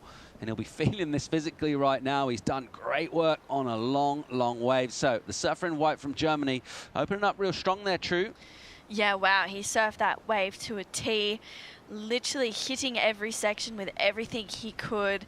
That was so well surfed. I really like to open up and see that as the first wave of the heat was really, really nice. He paced it well. So for Thomas, he was born in Costa Rica, but learned to surf in Venezuela at about the age of 15. You can just see how much that's really paid off. And this is the first look at the wave of David from Ecuador. He times it really well there as he loads up, a bit whitewashy on the face, but he does well to negotiate any little niggles on this wave, and he just drives through another turn. He's patient here, loads up for a nice connection there for David, and you can see this one start to get a little more speed, and he gets caught behind, unfortunately. John from Panama out the back. Nice opening carve. He's got the hat on for a little bit of sun safety. You can see he goes straight up into that turn, timed it perfectly with a backwash. And how is this section in front of him? Wow, driving hard through another connection, and he kicks out. And then this is the first wave for Thomas, straight up and into that first turn. Gets a quick float, loads up for a second one. That's a better connection there for the German surfer. Drives hard, gets a bit spicy on that turn, and that was a really solid connection there. Driving through a combination of backhand maneuvers, taking this one all the way through. He's literally hit every section so perfectly. So to start that one off with Thomas was a good way. Let's have a look at Benny Bourgeois live action here from the American. Great flow and rhythm to his surfing out the back. A tricky section, and he did really well to get multiple hits done out the back, but that was it. The wave ran away from him. Meanwhile, having a little look, John Hanna out of Panama. Can't quite find an entry onto that wave, so Bourgeois wanted to get involved as everyone else around him getting numbers, surfing all the way through to the inside. Found himself that opportunity, and we just saw glimpses of the quality that he's got there. Yeah, a few little snippets to keep us on the edge of our seat for the rest of this heat. So I'm excited to see him on one of those sets and out the back. John, up and riding. Here's John Hanna out of Panama and driving down the line. Nice snap off the top. I tell you what, he's finding good waves here. His last one was an absolute bomb. He's got another good section here. A little sting in the tail on some fluffy white water, keeping his momentum going. So Hanna not wasting any time, dropping another number. In the meantime, let's go down and hear from the South African camp. Winner of the last heat is with Ben Way. Thanks, guys. Winner of the heat number 5, Tyrell Johnson, representing the Republic of South Africa. Congratulations. Oh, thank you very much. I'm so stoked to be here and surf these amazing waves. Fits right into my style of surfing. I really enjoy it. Thank you, guys. So this is your first ISA event with us. We have seen your brother Jethro competing in our ISA World Sup, probably alongside Tom and Taryn King and the rest of the crew. Did he tell you how cool these family gatherings are?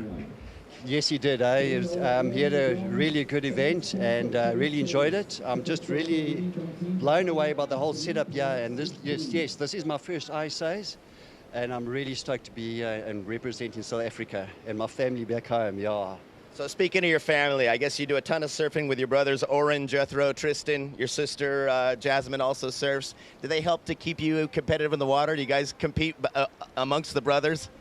Hey, it's like no, definitely. Hey, my twin brother keeps him on my toes, really pushes my surfing. My oldest brother, Tristan, he's really got a big backhand attack, and he really pushes me so hard, and I'm really stoked to surf with them all the time. I'm sure they're stoked to see you rip. I'm sure your kids, Adam and Bella, your wife Melissa, are also stoked. If you want to give a quick message to them. Yeah, Adam, I love Melissa. Yeah, thanks for all the love and support. Yeah, I'm stoked to be here, and thank you very much. Yeah, cheers. Dad's out here doing it. Congratulations and best of luck in the next one. Yeah, thank you. Cheers. Back to the booth. Shot Ben. Let's pick up live action here as we see another Ben Bourgeois absolutely ripping this wave apart. That technique, so much flow through everything he does, and that polished aggression as well throughout the ride. So really stamping a little bit of authority after a wave where he got a short section out the back. Bourgeois connecting all the way through, multiple turns, way deep up the point. Here's Langer, and he's endeavoring to come around a section which always looked like it had other ideas, won't quite get there. So Langer trying to come around from really deep out here, but during that interview we saw vision of Ben Bourgeois just lighting up the point here. True. Yeah, this wave really suits his style of surfing, and I feel like he's just timing every connection so well. He looks so at home out there. Let's take a look at this last wave. We've got the slow-mo as he leans into that first turn. You can see him put his back arm in the water on that bottom turn. Huge arc to start this wave off. Gets super low, driving through another one, raising the arms over the head. And he's patient here. You can see him highline, waiting for this other section. I love how he's not trying to oversurf it. Really leans into this turn, looking at the whitewash, where he wants to go. His board is going to follow him. Straight up into that section, gets a bit of a vert foam climb. And this is where he has to negotiate a couple of lumps and bumps and a fellow competitor, but he does really well there, holding that turn. You can see how on rail he gets, and then gets a little bit more of a tweak at the back half of that turn. I loved that. And he's going to kick out of that one, so a really nice looking ride there for Ben. And this is the normal version. Wow, huge first turn. He's driving so hard, and you can see, as you said, Paul, I think you said it perfectly, polished aggression on this wave. He does so well through the lumps and bumps here to just keep his board engaged and really negotiate. We'll make sure he kind of doesn't have any mishaps. I love that last turn. Driving so hard through it, and then on that last half, he just adds a little bit of extra kick. It was, yeah, really nice. Great heat shaping up here. Still plenty of time, 16 minutes to go in it. Here's Thomas Langer, the German, who's basically spent his whole life surfing here in Central America, and he's very in tune with conditions and enables him to do turns like the one we just saw. The backhand hit from him, a little slopey now. We'll be patient next to that white water, and then just swooping down with a carve again. Similar kind of energy. He'll just open up a little bit, gets the hand in the face, uses that as a pivot point to send himself back into the pocket, and he's really just waiting here to see what the wave does. Eventually that thing will go a little deep for him. So a real contrast to that wave we saw from Ben. We've been talking about how fun this is and how much surf we get here. It doesn't necessarily mean it's an easy wave. It's an easy wave to surf, but to actually rip into this wave and surf really well on shortboard criteria, it's not that easy to do. And Ben showing basically how to do it right. Yeah, he is. He's really just showing us exactly what you need to do out there. 7.6, he was rewarded for that last wave. I think, you know, as you said, Paul, it's not the easiest wave to surf, but that's what I think makes this wave so fun as well, because you have to really be on your toes and aware of what's coming and aware of the backwash and any kind of different ridges in the wave or what's going to happen. And I think Ben just, his patience allowed him to read the wave how he wanted to and surf it in the way that he wanted to execute really well. And yeah, his style and his surfing just fits out there really nicely. But Thomas as well on the backhand, just able to kind of fade deeper into it, and as we keep saying, get really nice and tight in the pocket, especially for those first few turns. When it offers those critical sections, that's really good surfing that we like to see. Benny Bush representing that strong American team. We saw our women's kahunas getting ready. So after we wrap up this round, we'll be switching over to that division. Cannot wait to see them go at it again. We saw them yesterday, now with a bit more size, plenty more out there. It's going to be really interesting to see their approach, entertaining, all that experience they've got with wave riding down the decades. How that translates to performance here at El Sunzal. 30 minutes and 40 on the clock, and with 2 rides in for everyone locked in. The scoreboard tells us the story of Bourgeois, the American leading this one. Got a bit of a distance as well on the scoreboard from Thomas Langer in second, the German. And here goes Benny Bush again. So he opens up, just draws out his arc with a little snap down into the pocket and then floats over a section, and he cracks it. Timing is really good from him there as he throws loads of spray without putting too much body in. Just timed it really sweetly and through a softer section. He'll just clip a couple of rebounds, arcing in the pocket. Now get another really nice section, flowing over that one again. And he comes out of these turns with no loss of speed whatsoever. Another really well surfed wave. It didn't look as good out the back as it took off, but he was obviously seeing that bend down the reef, connecting really well throughout that ride. Yeah, it's one of those times where when you're paddling into waves like that, you can actually see what it's going to offer you. Let's take a look at the replay. He's just patient at the start, a bit of a check turn, loads up into a float so that he can get around this section, lines up for a really nice connection there. Has a little bit of a wobble there, but not to worry because he makes up for it as he gets through to the inside. That back arm just following him everywhere he goes, ripping around his upper body, floats that section once again, drives up into this one for a nice foam climb. He has so much speed on this wave, so much power, and I just feel like, yeah, the wave keeps putting him back in the perfect spot. His board is ripping around and he's just looking really smooth. You can see that wave, yeah, a little bit of a bump, maybe a bit of a wobble in the wave there, but he makes up for it.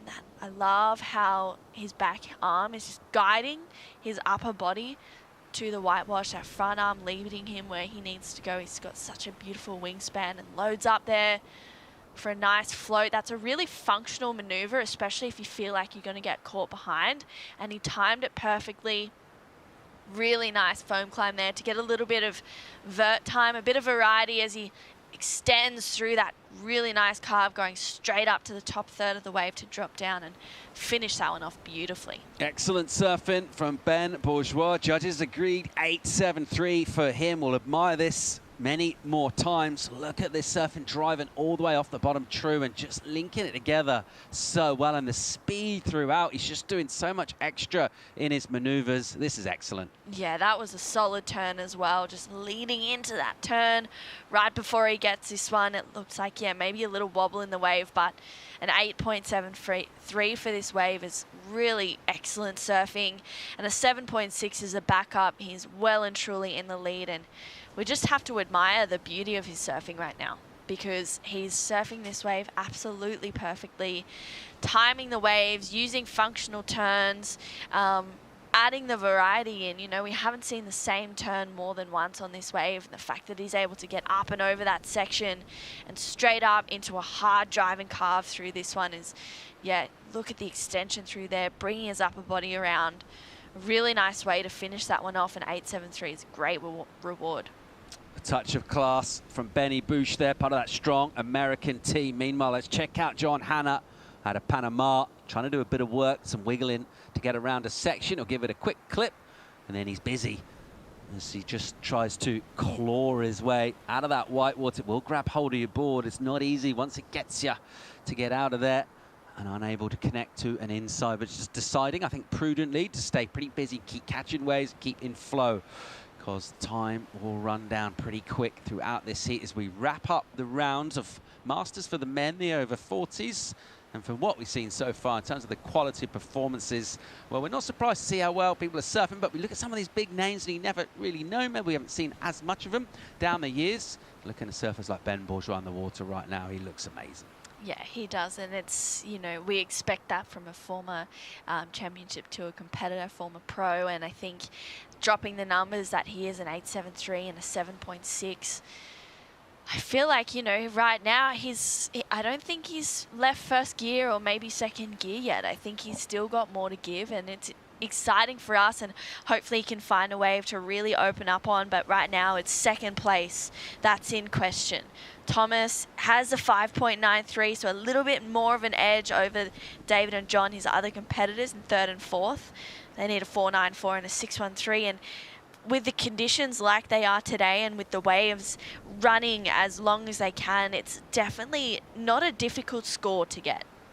Barrazueta with prio for a little while now, surfer out of Ecuador. Let's see what he does on the backhand. Good looking wave. He's made a good choice here.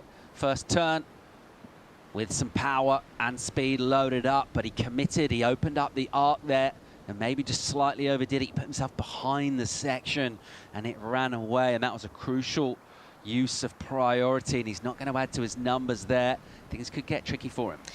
Yeah, that was just maybe wrong turn selection, as you mentioned. He kind of just brought it around a little bit too much, and the wave ran off without him, especially in that first section. You want to make sure you do either down the line turn or high line and get around it, because it does, that first part, run off pretty quickly.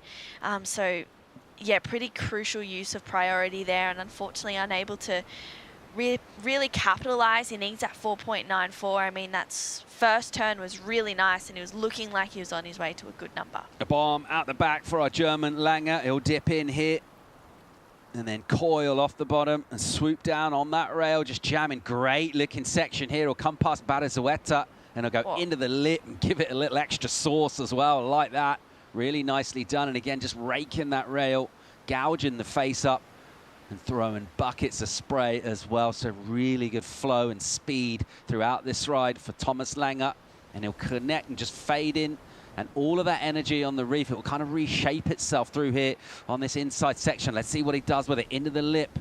Gets a snap done with speed. And he'll look to go again for a little more down the line into the Papusa section. He'll bring it in and he'll crack one off the top. Nice and vert on the backhand. Papusa section, though, says, I don't think so.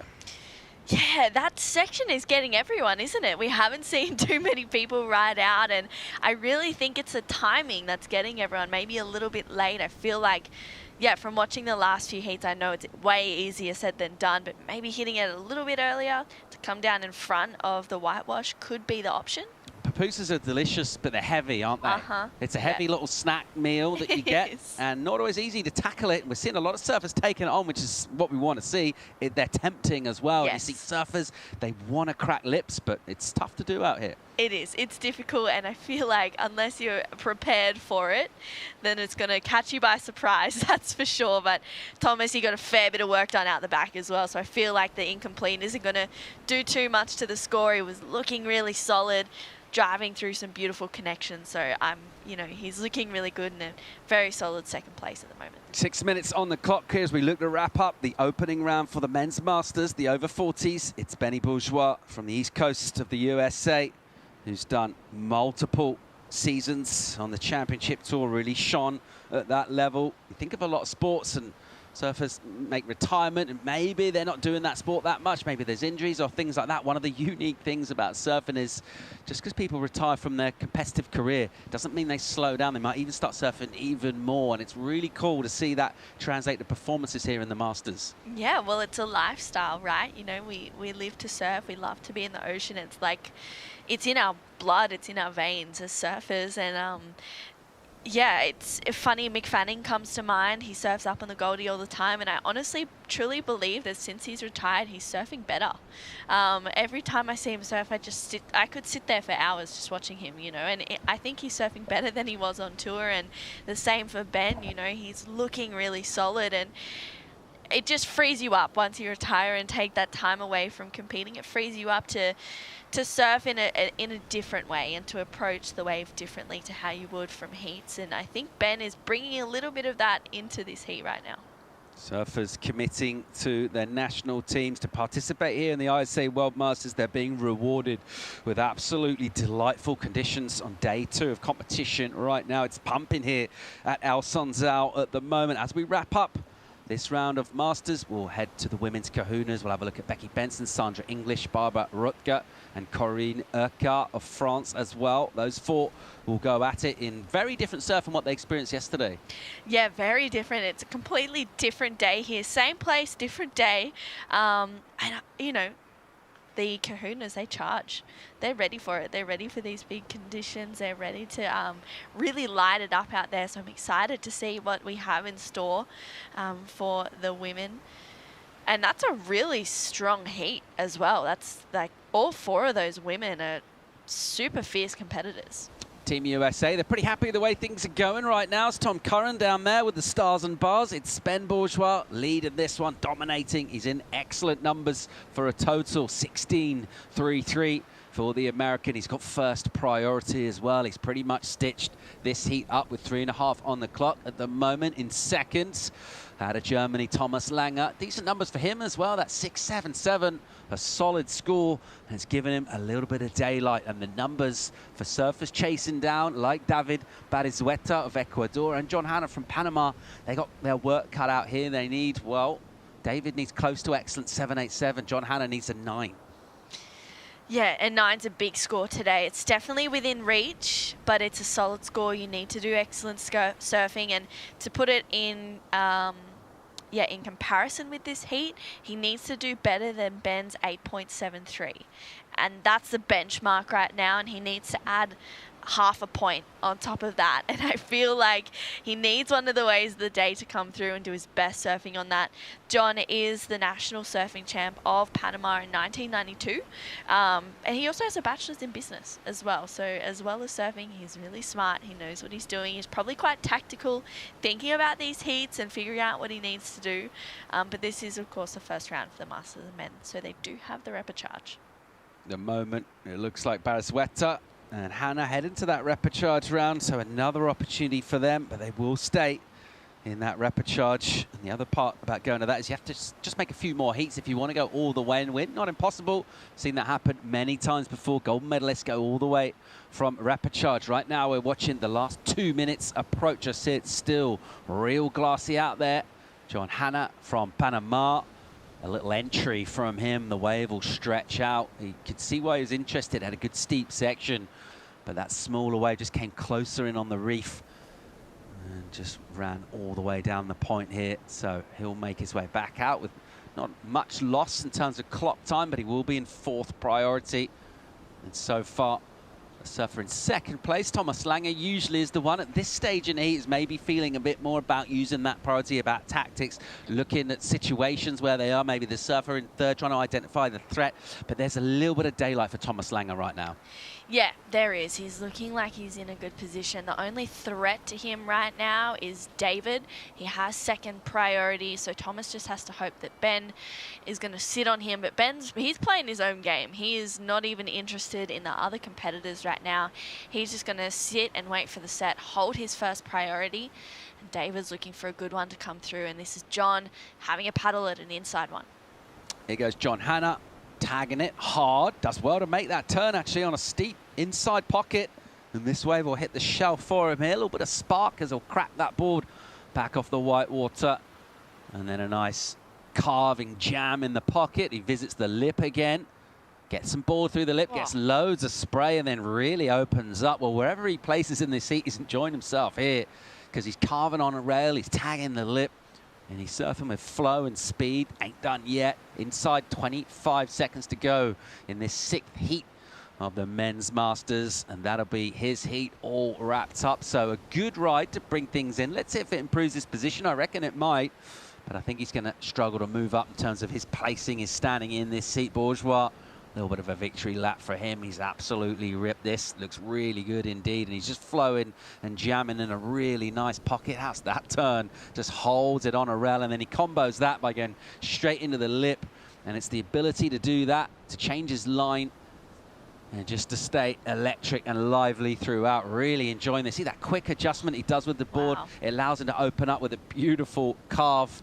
Benny Bourgeois is absolutely tearing out here, and he's enjoying himself as well. Pretty cruisy kind of character, part of that strong American team being represented here. He's got Tom Curran on the beach right now, waving the flag, cheering him on. And he's got a big heat total and a lot of momentum to bring into round 2. So we're all wrapped up here at El Sunzal for our men's masters. And it's Ben Bourgeois, the American, who put on a bit of a clinic out there, actually. Didn't really put a foot wrong at all. Big numbers coming in for him and a statement performance. That was cool. Yeah, that was a really solid performance from Ben and a really nice way to have a victory lap as well. Each turn, you know, you have moments and feelings, and every turn had a moment or a feeling in that last wave for Ben. But that last wave of John Hanna from Panama was really solid. I love that last carve. He got so on rail, but this is a good one here. Bit of a masterclass here from Ben Bourgeois, wrapping up the men's masters division. We got more great action coming at you from Surf City, El Salvador, bringing in the women's kahunas. We're going to bring in a couple of big dogs into the booth for the call as well. Chris Cote and Sam Bleakley to talk you through it. Stay tuned.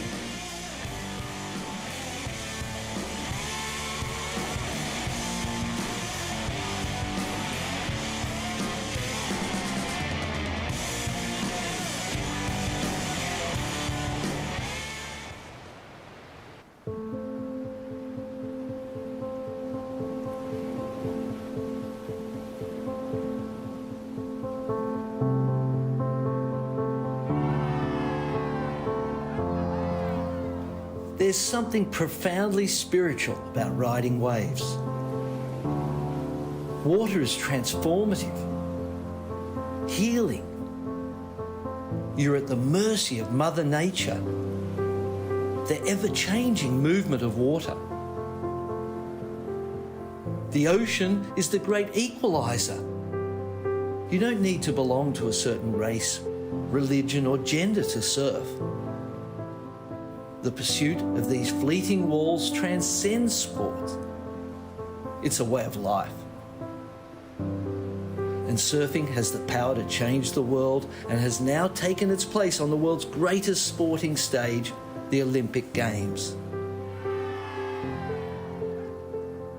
The International Surfing Association is the world's governing body of surfing, recognised by the International Olympic Committee with member nations around the globe. This is the International Surfing Association. This is a better world through surfing. Ready, set, let's go! We're working so hard, and then I'm ready. I really want to qualify for Paris. Everybody is hungry to compete in the Olympics. There's nothing you can do to make me ever give up. We really believe we can do it. I've been feeling a lot of pressure the last week. Anything's possible if you have the hard work and talent to do it.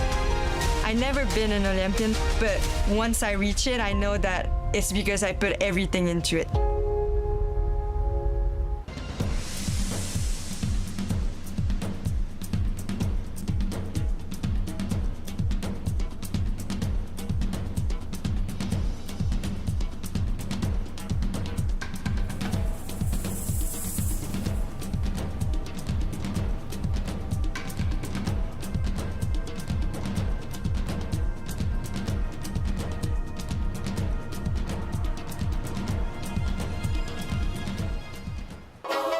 It's pretty incredible of what you can accomplish. I think dream big and have fun with it. It wasn't just going to come that easy getting into the Olympics. It takes a lot to compete against the best countries and surfers in the world. This is what you're waiting for. I think we're ready to ride. I want to do one better. I want to get gold medals. Few people in history get to go to the Olympics more than once. I love the competition. You put so much work into this moment.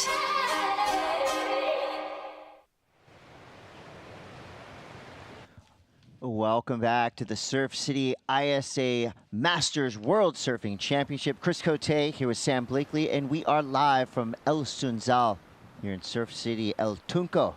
And this is going to be a special moment for surfing. We've got the women's kahunas, 60-plus surfers heading out here in this main event, round 2, heat 1. Becky Benson, Sandra English, Barbara Roger, and Corinne Ericart. Hawaii, Australia, Puerto Rico, and France represented here. Sam, these 4 women, the who's who of 60-plus female surfing on this planet. Yeah, and Becky and Barbara both age 67, so huge role models for silver surfers around the planet, and kicking things off is Barbara. So Barbara had a great heat yesterday. I think we were all loving to watch her surf, her style shining on these waves, and I think today we're going to just see the essence of Barbara's surfing really kind of show through as we have an increase in swell. It's well overhead. And the cool part to me is, you know, there is no fear. There is no hesitation. I saw these women preparing for this heat. They had their jerseys on about a half hour ago. They were on the beach, jumping around, getting fired up. So as I said, the who's who of 60-plus female surfing in the lineup right now. And here we go, representing Team France. Corinne right now on her backhand. So we're going to have a good goofy versus regular matchup as well. And look at this high line Corinne's taking. And you want to talk longevity. You want to talk about the passion and love for surfing. All four of these women, I mean, they put that on display with every ride they surf. I love that subtle little look back to the whitewater there for Corinne. Yeah, nice. Great wave. Completely agree. Good control, good style. Both of those women. I felt like Barbara's wave had a little bit more rain engagement, so might well get the edge on the scores. We'll wait for the judges to drop those numbers. Well, same judging panel, same scale as the rest of them. The women's kahunas are ripping, and that gives us a chance to go down to Ben Way, standing by with Ben Bourgeois. Thanks, guys. Winner of that last one for Team USA, Ben Bourgeois. Congratulations. Thanks, appreciate it. So you're one of the most well-known surfers out of Wrightsville Beach, North Carolina, and you've been on a board since your mom Priscilla put you on a board. You think she could imagine that you'd still be competing at this level at 40 plus? I don't know. She probably could imagine it. You know, that's all I've done is surf my whole life, so it's just so much fun. You know, I can't get enough. It's even more fun now than it was when I was a junior, so just enjoying it. Well, you've got a gold, I believe it was in the juniors and the ISAs. We got Tom here. He's the only one with 3 medals in 3 different divisions. Are you going to stick around for years to come with us to kind of give that three-peat? Yeah, for sure. I mean, you know, when I step up into the 50s, hopefully I can get a spot there. I mean, there's a lot of good guys in the States that are my age and above. So, yeah, just to have a spot, it's an honor. So we've had the pleasure of having you as a coach for Team USA in our World Surfing Games, the Olympic qualifier. During your time here, I mean, this is a machine wave. It's always pumping. Did you have a chance to kind of get to know the wave? Not so much. I haven't surfed out here too much at all. It's I've watched it, but I haven't really put too much time in the water, and it's really crowded during the free surfs, and that's not really my thing. So it's kind of like I'm testing it out right now in this heat, and as the heats go on, hopefully just get more familiar with the lineup.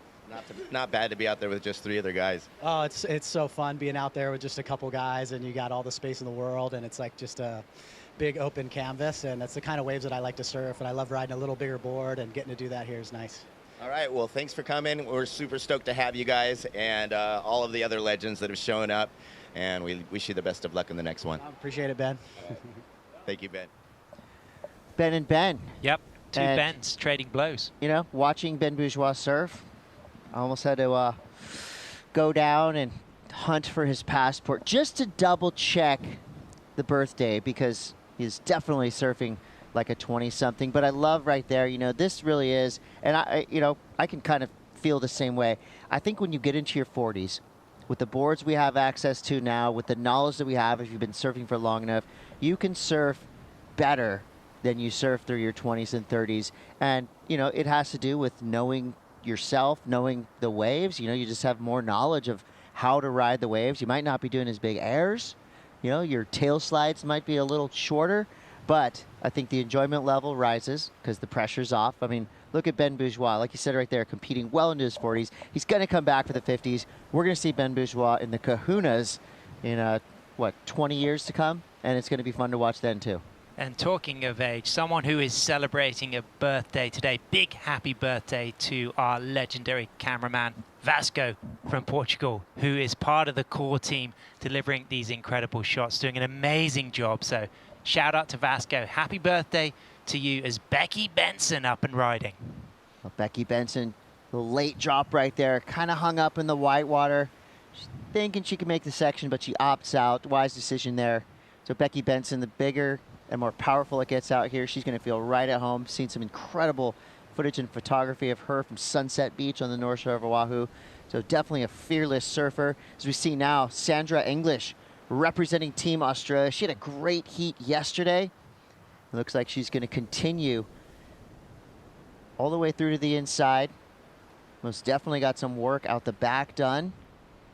Scores come through already for Barbara in green from Puerto Rico. We're looking at a 4-point ride. Karine, Team France, a 2:17. So Becky with just a 1, but she's got plenty of time to get back out there and get involved in this heat. Top 2 surfers stay in the main round. 3rd and 4th place surfers will head to the repechage rounds.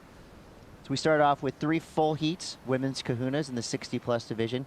But you know, there are some ladies out there around the world watching this right now thinking, where do I sign up? Absolutely, getting inspired not only by the landscape, by the waves, but the opportunity to represent your nation as a kahuna. Of course, a very sacred Hawaiian word, kahuna, means wise person or shaman, an expert in any field. And historically, kahunas in Hawaii could have been experts in craft, building canoes, experts in navigation, or expert healers, shamans. What would you fit into your legacy? Would you be more the shaman, the navigator, or the craftsperson, Chris? Probably the shaman. I've tried to build things in the past. They didn't turn out well. And I'm definitely not a navigator, unless I'm on land. So I'm going shaman. Well, let's bring some spiritual significance to this heat, because we have got absolute icons. Sandra English, Barbara, an incredible Puerto Rican who has represented her nation at ISA World Surfing Games around the years, going back to Fistral Beach, Cornwall, UK, Huntington, Brazil, Venezuela, Guadeloupe. But this is Karine from France. Smooth surfing. She gets a 2:17 for this. Staying in the pocket. Not as much rail engagement as we saw from Barbara, who dropped a 4, or Sandra English, who's just dropped the highest score of the heat, a 5. But the way she's just lining things up, great technique, following the leading arm. You could just see the rotation of the shoulders in the upper body, you know, pointing, looking, taking those shoulders where you want to be, and really stoked with that ride. But coming out slightly on top with a 4.0, currently in 2nd position. Barbara, nice, smooth, Lopez-esque rail engagement coming off the bottom, off the top. And this is the kind of silky surfing we saw from Barbara yesterday, Chris. Yeah, and you know, she has this really cool tempo where she's cruising, nice high line, and then all of a sudden she'll kind of kick on that back leg, and she'll whip that board around. It looks like about a 7.2, maybe a 7.4, kind of a mid-length style board. And then you got the flip side of that. You got Sandra English here, just riding a nice-looking little short board. Real nugget this wave. Comes out at a 5, so the highest score of the heat. 60-year-old Sandra English, 16 Australian titles, 18 New South Wales state titles, riding a 6.0 and really looking dynamic there. That first turn alone probably the money turn. 5.0, she's out there in 1st position, Chris. Yeah, and the judges, you know, they don't see age, they don't see names, they just see colors on waves. And right now they're going to be rewarding high performance surfing. The speed, power, flow, you know, ethos runs through all of our divisions. So that's why we see Sandra English with that 5-point ride. You know, she got pretty radical on that first turn, of course, giving the judges something to think about. But now we see this is Barbara Roker representing Puerto Rico. It's quick up and down right there. It looked like she had a high line out the back, but the wave ran away from her. So 12 minutes and 58 seconds to go. This is just a 1-heat round here for the women's kahunas. And then we're going to go straight to the men's kahunas. That'll be coming up next. So we're still in main round surfing. And then through the rest of the afternoon, we're going to be heading into some repechage rounds. And that's where we see the thrill of victory, getting yourself back onto the main stage, but also the agony of defeat. So the stakes are high as we head into the afternoon here on day 2 of the ISA Masters World Surfing Championship, hosted by Surf City, El Salvador. And here we go, Becky Benson. Nice looking wave for Becky. Deep bottom turn. Couple good S-turns out on the face of this wave, building a ton of speed down the line. She's identifying this racetrack section right in the pocket. Becky Benson with another high-speed carve there. Just love the activity that she's showing us on this wave. You know, head down, awesome. Perfect arm placement, great style. And look at it, she just knew exactly what she needed to do. I feel like that's going to put her right there as a sparring partner with Barbara and Sandra, who both have 5s and a 4 for Barbara as her high mark. Yeah. So that's going to make this a heat. Absolutely. Big shout out to her husband Dave, her children John, Michael and Jennifer. But look at this on the replay. Hard off the bottom, really good bottom turn, and then sets up that little top turn and then just really snaking, keeping that rail engaged, kind of toe to heel edge surfing back and forth. Becky Benson looking to beat that 5.0 of Sandra English. I feel like this is going to be the highest score of the heat so far, as we can really see her right in the pocket, under the hook there. A pioneer of women's professional surfing, won the 1982 US Championships in Huntington Beach, was one of only 6 women on the original Women's World Shortboard Tour starting in 1976, and from a real pillar of Hawaiian surfing. Her sister Blanche, 2 times world tandem champion, and Becky Benson just oozing inspiration for all generations around the world and dropping Chris to 6.67. Yeah, I mean, as expected, that was a really well-ridden wave. I think she matched the tempo of that wave perfectly, put herself in the critical position, right up in the pocket. So she showed the judges exactly what they wanted to see. She's now well into the lead of the 6.67 and a 1. So pretty much everybody on the hunt for a backup. Corrine Ericart, she's looking for something to get the ball rolling. She has a 2.17 to start, and just like that, she must have heard us. She's up and at it on her backhand, and she does this cool little kind of look back through some of her turns, signifying control, but also probably just, giving some accolades to the whitewater behind her. Yep. Unique, cool style, Corrine. From Onglet, Chambre de Moore, fantastic surf break. Of course, the iconic Le Bar was very close to that area, changed by construction in that region, but still Chambre de Moore has those A-frames. Great spot, but it's Barbara from Puerto Rico in second. She wants to replace that 1.33, Chris. Yeah, Barbara has some really cool footwork. So you see her kind of up and down the board. Nice high line snap right there. Goes into the bottom turn. Another subtle, kind of styled out look back. That grace that she shows us on these waves, just it's just a calming feeling to watch Barbara surf, but then she kind of amplifies it through the speed that she gets out of that bottom turn. So I think that's going to be another great score for Barbara Roker. Representing Puerto Rico, she's got a 4, and that's no doubt going to delete that 1.33 off her scoreline. She could very well climb into that top spot with a 3.68 or above.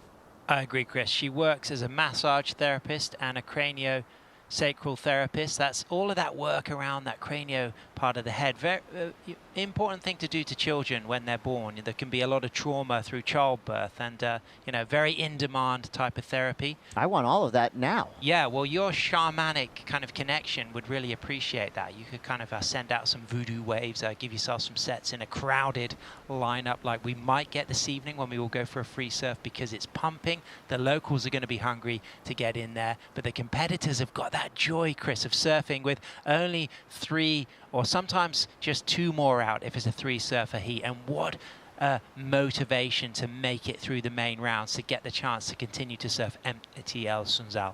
Yeah, no doubt. That's a great view right there of the ever-changing landscape we have on the beach here. On a lot of days, there will be no sand on this beach. It'll be pure rocks all the way to the water's edge. Just making entrance and exiting out of the water a little bit more difficult, but now we have this beautiful, huge black sand beach. It's really fun to just kind of cruise up and down this beach. I'm a ardent stick collector. I love a good stick. Yeah. And there are some amazing pieces of driftwood up and down this beach. Got shells, just a lot of cool things happening on your beach walk. You could build a house out of the driftwood that's washed up at the moment. I already looked it up. And from what I've found, you can fly with driftwood. Now, correct me if I'm wrong. I don't know if that's an official rule, but I've already collected a few pieces that might be making their way home with me. There's so many good sticks here. Wow, how was that late takeoff? Low there, but right in the pocket, Chris. And right back into the power source, Becky Benson. Just such a cool style. And you see elements of the 70s, you see elements of the 80s in her style. That right there, hard cut back for Becky Benson. She's straight into the pocket, looking for the barrel. Yeah, that's just that just shows you that she is a true surfer right there. She's loving the turns, but her heart is telling her to find the pit. Yeah. And she was right there on that last wave. That's going to be another great score. She's already got the 6.67. I think that's going to seal the deal potentially for Becky Benson. Yeah, the degree of difficulty, the commitment. Look at this late drop. And look how low she gets right in the pocket and then just driving smoothly and elegantly with poise off the bottom and then just stays in the pocket. Doesn't generate too much drive out onto the wide shoulder where she will lose her speed. Stays right in the high scoring area of the wave, thinking that she's already got a 6.67 and then into this really beautiful electric cutback turn. And this is where she stays nice and tight. Just ends up almost losing it, but going into a very critical turn right behind the 8 ball and then compresses here. And you can see her just seeking shade in this section here, almost pulling into what would have been a barrel section had it stood up a little bit more, but certainly right in the pocket the whole way. I love that, Chris, and I think that's going to be a pretty massive score. Yeah, I feel like she just got 3 or 4 really good photos on this wave too. Our ISA photography crew is nailing it. Some of the photos they got from day 1 were just incredible, and I feel like there was 2 turns that, I don't know if she has Instagram, but if she does, those are hard posts, and beyond stories. And it was nice because she got so deep on that second radical turn that it put her right in the bowl section. And oh yeah, Becky's all over it on Instagram right here. Oh, cool. It's at Becky Benson J. There we go. And she's got some sweet photos from her practice sessions already. But I think right there, she just got a new cover page photo. Those 2 turns were pretty sick, and the judges agree. 7.67 for Becky Benson. Launches herself in the lead. Speaking of getting launched, Barbara Roker now gets the whip into this wave. Almost looked like she got towed in right there. Now she takes the high line, keeping that speed. This wave building up. Down the line, deep bottom turn. Back onto the open face, tries to fight her way around it. There was some bump and lump coming up the face of that one. So it was just kind of a wild ride from the get-go for Barbara Roker. But she's got a 4.70 and a 4. So she's kind of firmly entrenched in second place. So I would say right now the most dangerous surfer in this heat is Sandra English. Yep. She only needs a 3.70. There's Rochelle Ballard getting fired up and inspired for her upcoming heat. Yeah, and she will be so inspired by seeing Becky Benson deliver. What a great team Hawaii have got. A 7.67 added to that 6.67, but now the opportunity with Sandra English. She's in first priority, and Sandra English has already got the full range of 4 different colors: the gold, the silver, the copper, and the bronze from her previous performances at ISA events. But here on the replay, a late takeoff. You said it looked like she got towed into this, but she readdressed her stance there and just stayed high. And then I love the setup for this bottom turn, super smooth. She doesn't make it around the section, but look at this for technique. Just arcing smoothly, pointing both arms forward into that bottom turn and just elegantly climbing to the middle of the wave, but then it starts to run away from her. And that was pretty impressive that she gained control considering how late the pop-up was on that wave. Because Chris, you know that feeling when you do have to pop up late, you just feel like you're always playing catch-up with the ride. Yeah, you're almost fighting against the wave a lot of those times, and in that instance it was the wave that won, but Becky's right back out there. Like Sandra English, having a look at that wave. We'll see the same priority standards run through all of our divisions. Yep. But it almost looked like that wave passed underneath her enough to where she really wasn't in the proper position to catch it. Only one little paddle, so I think she may have escaped a priority switch there. Wow. Big Look at this moments. set. 2 minutes, 30 seconds. If she is still in priority, she's going to be feeling good about it because, Chris, she's going to be deepest. She's chasing a 3.70. We've had pretty good scores so far, though. Those high 7s, high 6s from Becky Benson. Sandra herself already carrying a 5. Having a look at this bowly one. Is she going to be too deep for this next one? Well, it was smart that she didn't try too hard to paddle for that last wave because it kind of dissipated beneath her. But that may have put her just a little bit deep, and it does. Just sneaks under the white water there. 2 minutes left. Yeah, and that was kind of one of those tricky sets that came through. The first wave kind of hugged the point. So at low tide, you know, you'll see some variances with the wide swingers. That one kind of hugged the point a little bit, but it just didn't give her room to get in. And as she paddled towards those rocks, She found herself just a little too deep for the next wave. The good news for Sandra English, though, is she does still have that first priority spot. And, of course, we know this as such a consistent surf break with 1:30 to go. Have a feeling she's going to have at least one more opportunity. She needs a 3.70 to stay in the main round. Now, one big turn from Sandra English could do that. Absolutely. Low tide, 11:31 local time. It's just gone past 10:30, Chris, so it's still dropping out to that low tide, but 1 minute, 10 seconds, like you said, remaining, and Sandra English hanging on to that first priority, and this looks like a scorer. Oh, and again, the wave just backed off at the wrong time for Sandra English, but we're just inside of a minute. Another set coming in. This place is like a wave machine. Can Sandra get this one? And she's up. Go, Sandra. Big opportunity here, Chris. Yeah, perfectly done there. Quick snap, waiting for things to form up a little bit. This wave flattening out, but there's a chance that it's going to perk back up through this inside section. It does. Nice power pocket to work with. There's that Sandra snap we love to see. Yes. Another good turn there for Sandra English. I mean, I feel like she's done it already, just looking for a 3.7 or above. Yeah. So her third turn there, nice and controlled. She's going to make her way through to this inside section. The rocks are going to be coming up quick. Wisely ditches her board. But that was it right there. A buzzer beater potentially for Sandra English, looking for a 3.7. She had some great moments on that wave. Hard rail turns. She's got to be proud of what she's just done. She may have just saved her spot in the main round. Yeah, that was really exciting. That was clutch. Right down to the edge. Maintain that priority. Got the wave. Needs a 3.70. There was a 3 really critical turns in there. I know True Starling, our fellow commentator, she got excited. Jumped out of her seat. She ran out of the seat. She watched every moment because she is part of many generations who have been heavily inspired by the iconic Sandra English, a stalwart of Australian surfing, as we get to appreciate another titan of female surfing and global surfing, Becky Benson. Well, our judges right now are going to deliberate a little bit and figure out if Sandra English did enough. So our Kahuna's women main round will continue on later on, potentially tomorrow. We're going to take a quick break, but we are going to come back with our grand Kahunas 60-plus men coming up next. Ready, set, let's go. We're working so hard, and then I'm ready. I really want to qualify for Paris. Everybody is hungry to compete in the Olympics. There's nothing you can do to make me ever give up. We really believe we can do it. I've been feeling a lot of pressure the last week. Anything's possible if you have the hard work and talent to do it. I've never been an Olympian, but once I reach it, I know that it's because I put everything into it.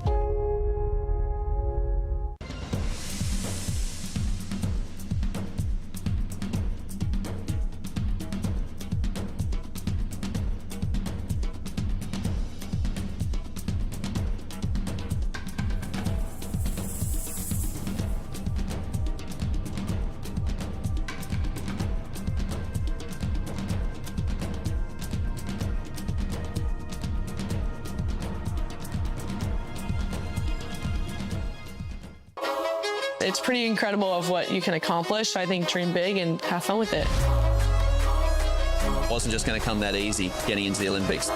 It takes a lot to compete against the best countries and surfers in the world. This is what you're waiting for. I think we're ready to ride. I want to do one better. I want to get gold medals. Few people in history get to go to the Olympics more than once. I love the competition. You put so much work into this moment.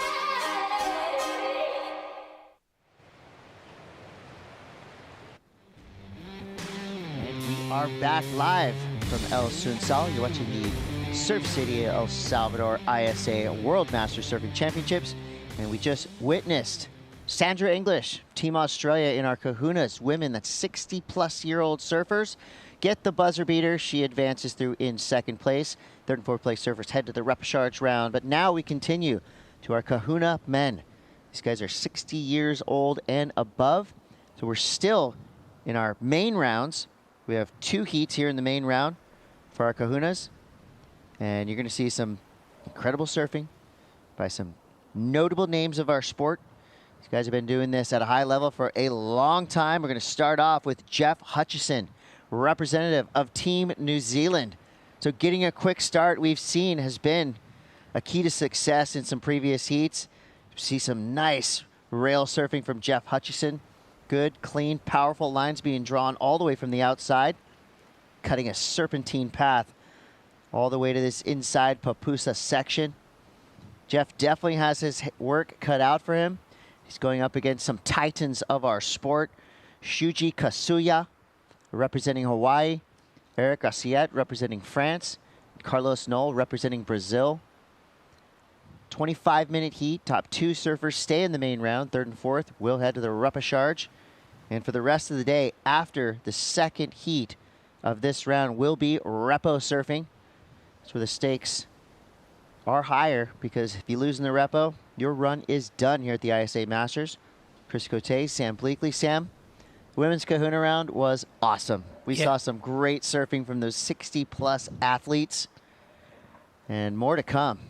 Yeah, Sandra English, she did it on that last wave, well into the high 5s, but watch out for Suji here. He's going to have a look. And Eric Gracier from Biarritz, a regular at Grand Plage, a legend of French surfing. Great film called Biarritz Surf Gang. Tells the story of those pioneers of surfing down in that region. He worked for Quicksilver for many years in Saint-Jean-de-Luz, and for 35 years working for Quicksilver at that fantastic office that they had down there in Saint-Jean-de-Luz, which itself is a beautiful city just down the coast from Biarritz. He's a real iconic legend for European surfers, but let's not rule out the Brazilian Carlos Noll, 61-year-old from Florianopolis, and he has seen the Brazilian storm, and he has been one of the people that they would have looked up to as they were learning to surf.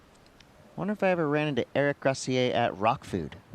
You may well have done, but look out for Suji. Ask him. Shuji Kosuya. Now, if you're a fan of surfing in Japan, Hawaii, in the mainland USA, you've no doubt heard this name. This guy is a threat at Big Backdoor, Pipeline, Sunset Beach. And obviously he can do it in the small stuff too. We saw him advance pretty easily through his opening round in 2 to 3 foot waves. But now this is a little bit more in Shuji's wheelhouse. Solid 4 to 6 foot surf coming through here at El Sunzal. And you'll notice Shuji, impeccable style, beautiful rail game. I mean, this guy's been doing it at a high level for a long time. His son rips. Yep, Leon's out there shredding, isn't he? Oh, yeah. Really good to see. And yesterday we got to hear in the post-heat interview from Ben Way about the carbon board technology that Suji is riding, and the fact that he's bought such a broad quiver. You know, he's bought full carbon boards, he's got just carbon rail and carbon bottom boards with carbon top weave, and he's also bought epoxy boards, and definitely he's armed with an exciting quiver, and he's had a good lead up. He's been here for a good 10 days before the event kicked off. A lot of surfing out at Sunzal, looking really at home. Yeah, and I think, you know, we saw him yesterday on that little pocket rocket board. Looked like a little carbon kind of groveler style board. So today, maybe a little bit more lumber underneath his feet. Jeff Hutchison comes through on his first wave with a 5.17, a solid start there. 20 full minutes left in this heat. Waiting for scores to come through for Eric and Shuji. It's like another set rolling through out the back. Groomed lines. Yeah, well, Jeff, as a Raglan regular, surfs at Manu Bay. He will be appreciating the opportunity to go right. But what about this for Carlos from Brazil? Here we go. Going for the layback. Just lays a little too far back. Yeah. Got caught, but he'll get right back out there. Now we get to see Eric Gracier representing Team France coming around this big section. He's going to hammer it. Nicely done right there. Just under the lip. Now he gets involved. Second turn.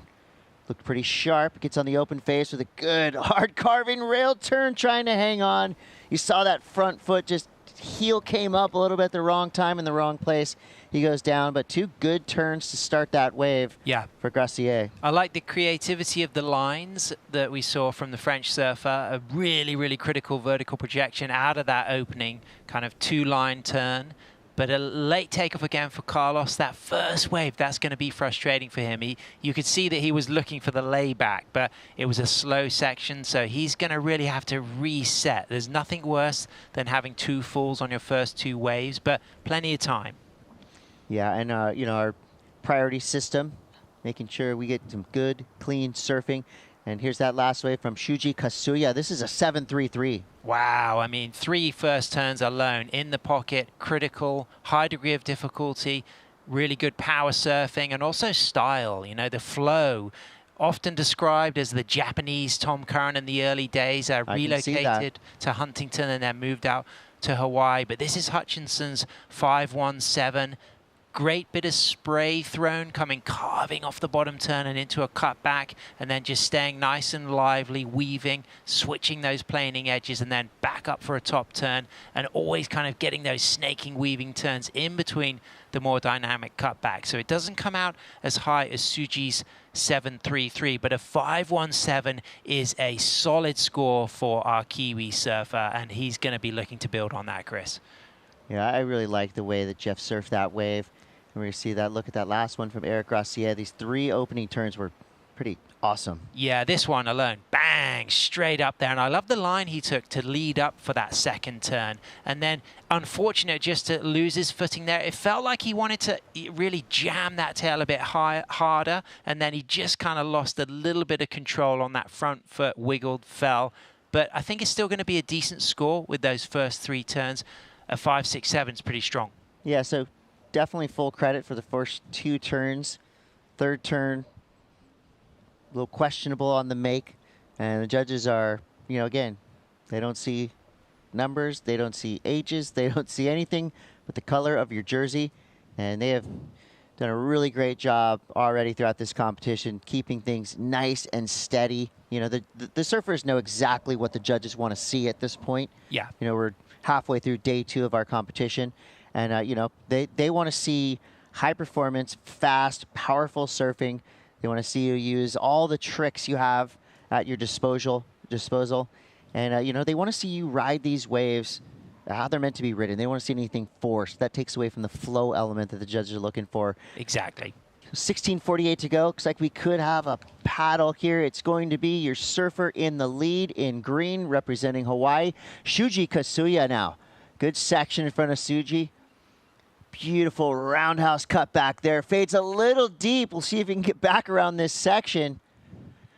Yeah, and he activated that rail and it carried him all the way through. It was a beautiful turn, but then just didn't cut it quite short enough to get back on the open face. But that was one of those turns that just must have felt really good until he realized he was that deep in the whitewater. Yeah, and I like the commitment. It was dynamic, it was exciting, it was a buzz to watch. All right, we got 16 minutes to go. Surfers waiting for the next set to roll through. Gives us the chance to catch up with Ben Way and a bona fide surf legend. Thank you, guys. Winner of our Women's Kahuna Round 2, heat number 1, Becky Benson-J out of Hawaii. Congratulations. Thank you so much. So we had a chat with you yesterday. Your first heat was in kind of smaller, more manageable, fun conditions. Today is the normal pumping Sunzal.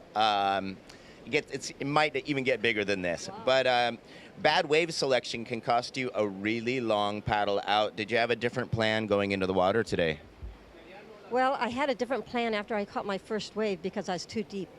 And I realized I shouldn't go that deep. And so my second and third wave, I paddled a little wide, or sat a little wide. Well, you were able to fit in some beautiful turns, and I'm a board nerd. I love to talk about equipment. Matt Yerxa has made you this beautiful round tail. What I'm really wondering is we're seeing all of these competitors that we've seen their merits, we've seen their history, we've seen videos from previous competitions. How different is the equipment that you're riding now compared to what you would have used when you won the 1982 U.S. Open Pro? Well, it is a lot different. Although in the 1982 OP Pro, I was lucky enough to be riding a thruster shaped by Simon Anderson. And that's when the thrusters had just started coming out. So I did have a good board at that time. And, I'm still riding a thruster, but it's a lot more pulled in and thinner. And so it works a little differently. This is a 5.9, and this is my step-up board.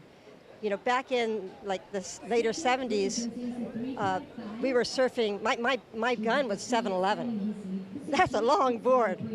So the boards have definitely gotten shorter, more streamlined, but still, can still stay in the critical part of the wave. So in the early 80s, you would have been just kind of making the shift off of the Mark Richards twins and the IPA twins. Was it hard to get used to that extra fin, adding that stability and kind of stretching out the line? Well, I never did surf the twin. I went from a single fin to a thruster. And I tell you, it was amazing, the difference, because these thrusters can really turn on a dime.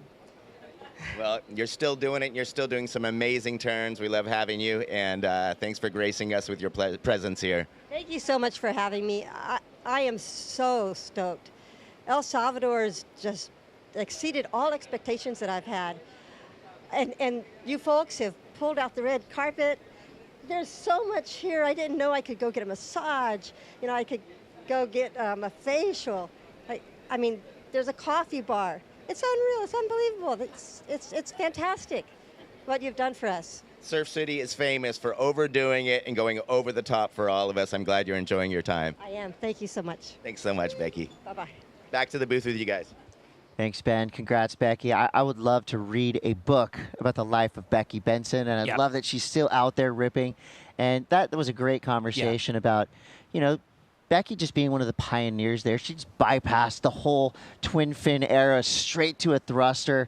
Probably had one of those first kind of Simon Andersons, which I'm gonna find her and talk to her more about that. That was incredible. And speaking of incredible, Jeff Hutchison right now laying down the law. 4 big turns already on this wave, and this is the wave that he wanted. Gave him a good solid racetrack section out the back, reforming nicely here to this inside section. Nice and patient, gets back into the pocket.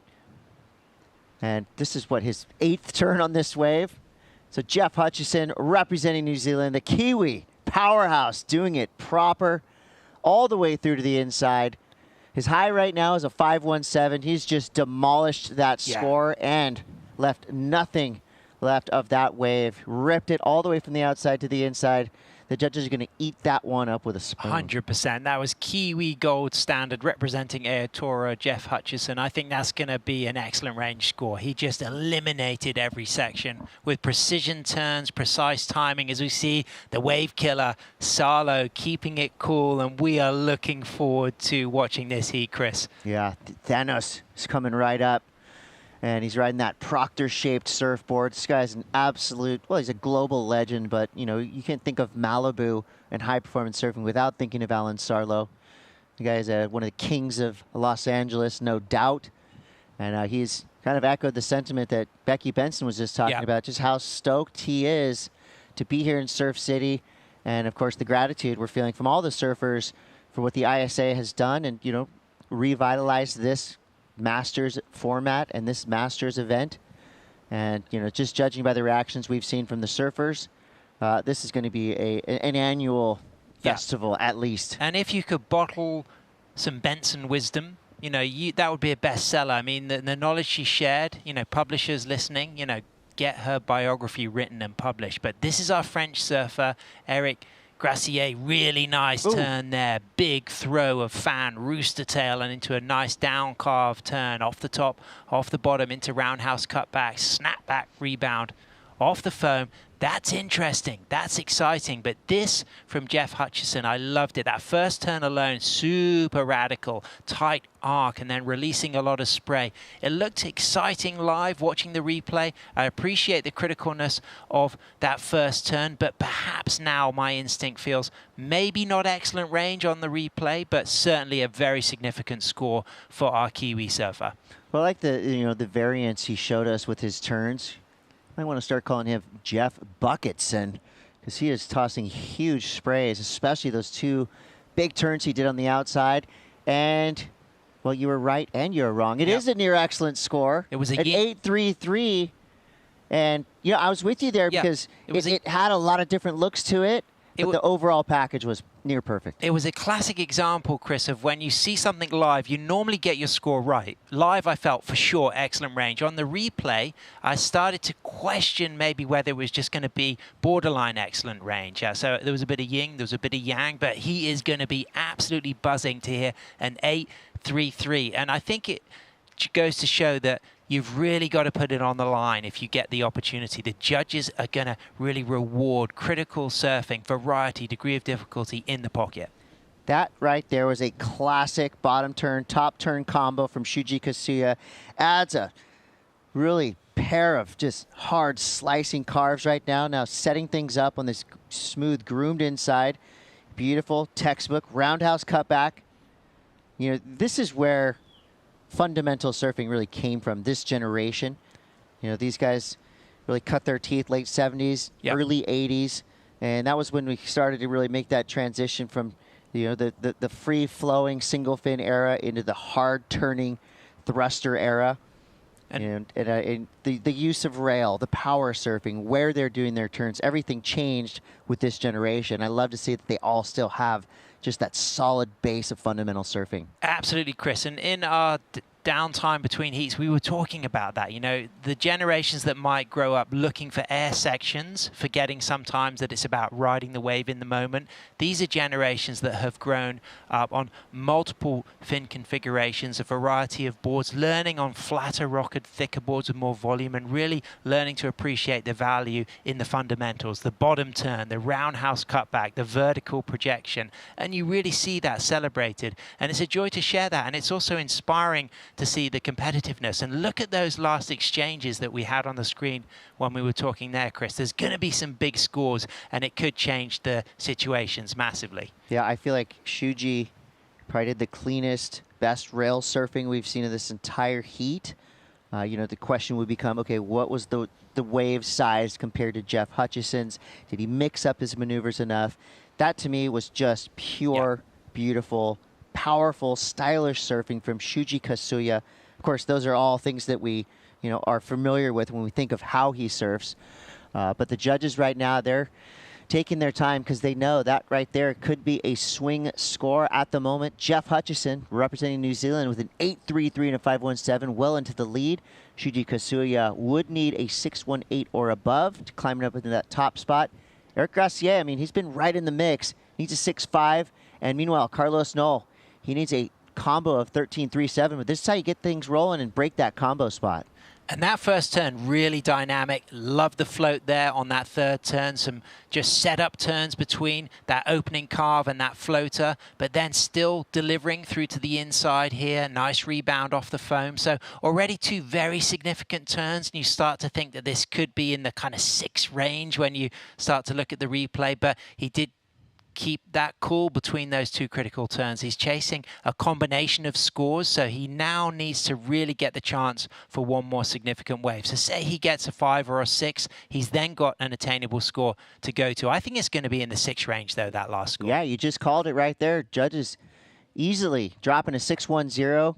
And that was, again, just powerful, clean, good, solid, fundamental rail surfing from Carlos Noll. He had that kind of rough start with a couple wipeouts. He's a little deep on a wave. And that right there can be a heat turner for Carlos Noll. Now he's back in the mix, needs a 7.28 with how he surfs. You know, if he can get himself on a good, proper set wave out here, he's got 8s all day. So we're still waiting now. Eric Gracier's score comes through, a 5.67. Pair that with a 7.70. He is now in second place. Now Shuji Kasuya would need a 6.05. I think we're waiting for one more score for Shuji. And still plenty of time to go. 5 minutes, 22 seconds to go. Paddle out is long, though. If you ride this wave all the way to the sand, I mean, you're looking at an arm burner. Your shoulders are going to start burning on the way out.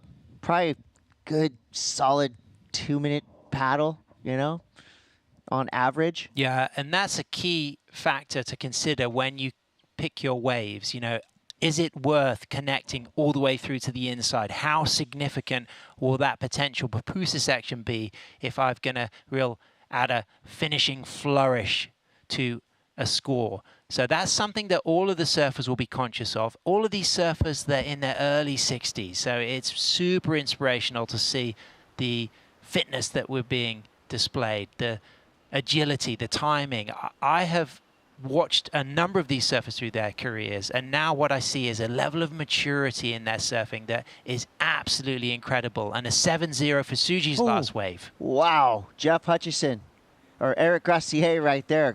Big combo. Yeah. Does get caught behind, but I feel like the judges have been loving those big explosive maneuvers. So you don't have to do 8 cutbacks all the way through to get a big score.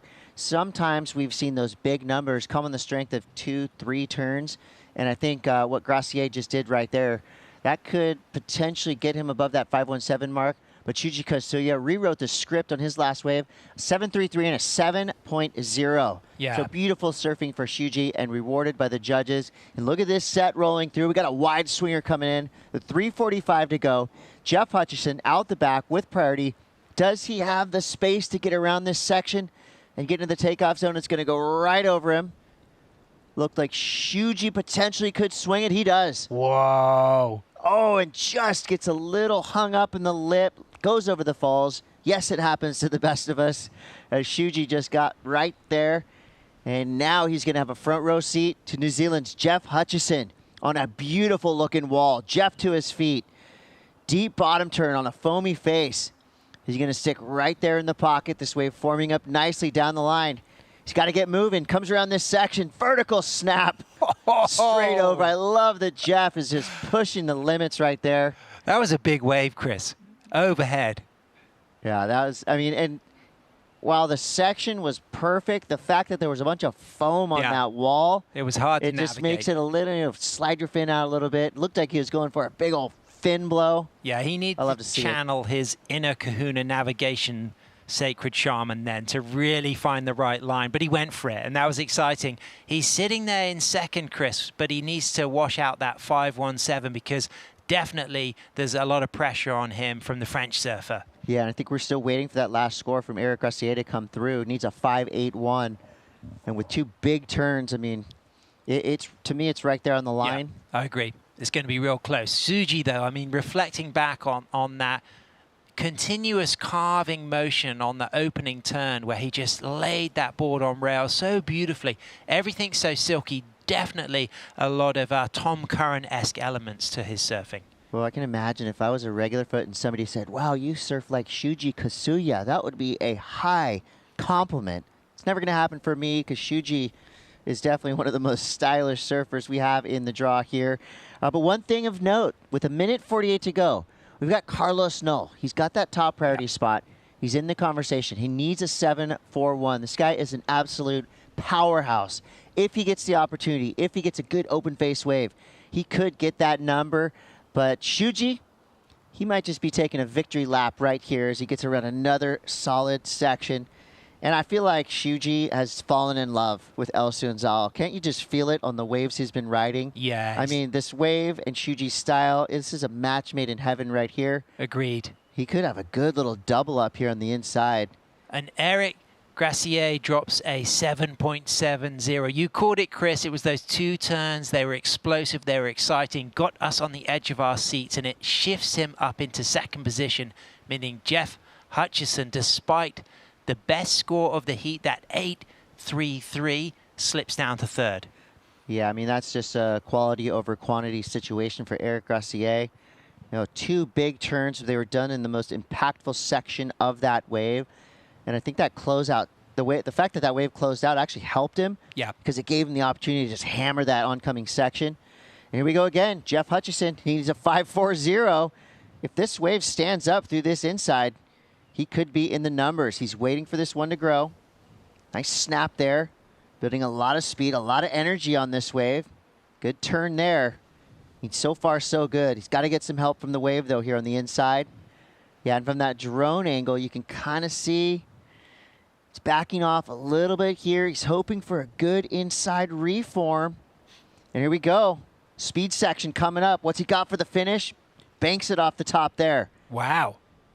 Another solid Chris. finishing maneuver there. So now that makes things interesting. Looking for a 5.40. Wasn't the biggest, best wave of that heat, but it did give him a nice pocket to ride all the way across. Good variety of maneuvers there. And kind of that end section snap, a bit of a rarity, so showing the judges something different. Yeah, I'm not counting him out. He's given himself a chance. I think that wave really did deliver through the inside, and he put everything into that.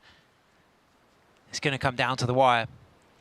Yeah, this is where you don't want to be a judge, because with that last exchange, you know, I think Shuji's wave, I don't think that's going to be better than a 7.33 or 7, although it was really fun to watch. Shuji's safe. Now it's all about Eric Gracier, Team France, and Jeff Hutchison. Did Jeff do enough? Was that a 5.40 or above? Call it, Sam. You be the judge. Okay, so it's a slow start. It's a smaller wave, so we got to think in reference to the similar scores. Let's think of the 6.10 we saw from Carlos Noll, but I really like the way it started to increase in steepness, and he put that beautiful cutback with spray through the middle part of this wave, and things slow down a bit now. Not a massive amount of scoring potential, a little bit bouncy, but locks back into the pocket and then really starts to eye up this inside section. And not only one turn, bang, he gets another little setup pump turn and then finishes with control in the Papusa section. So I think that is going to be real close to the score that he needs. Well, we're going to have to wait out this break to find out what happened at the end of that last heat. We will be right back with more. We're live from El Sunzal. Stick around.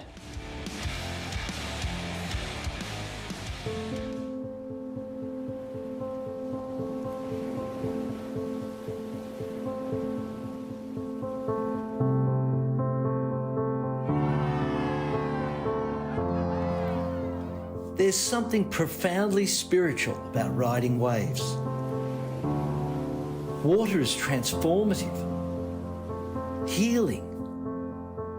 You're at the mercy of Mother Nature, the ever-changing movement of water. The ocean is the great equalizer. You don't need to belong to a certain race, religion, or gender to surf. The pursuit of these fleeting walls transcends sport. It's a way of life. And surfing has the power to change the world and has now taken its place on the world's greatest sporting stage, the Olympic Games. The International Surfing Association is the world's governing body of surfing, recognised by the International Olympic Committee with member nations around the globe. This is the International Surfing Association. This is a better world through surfing.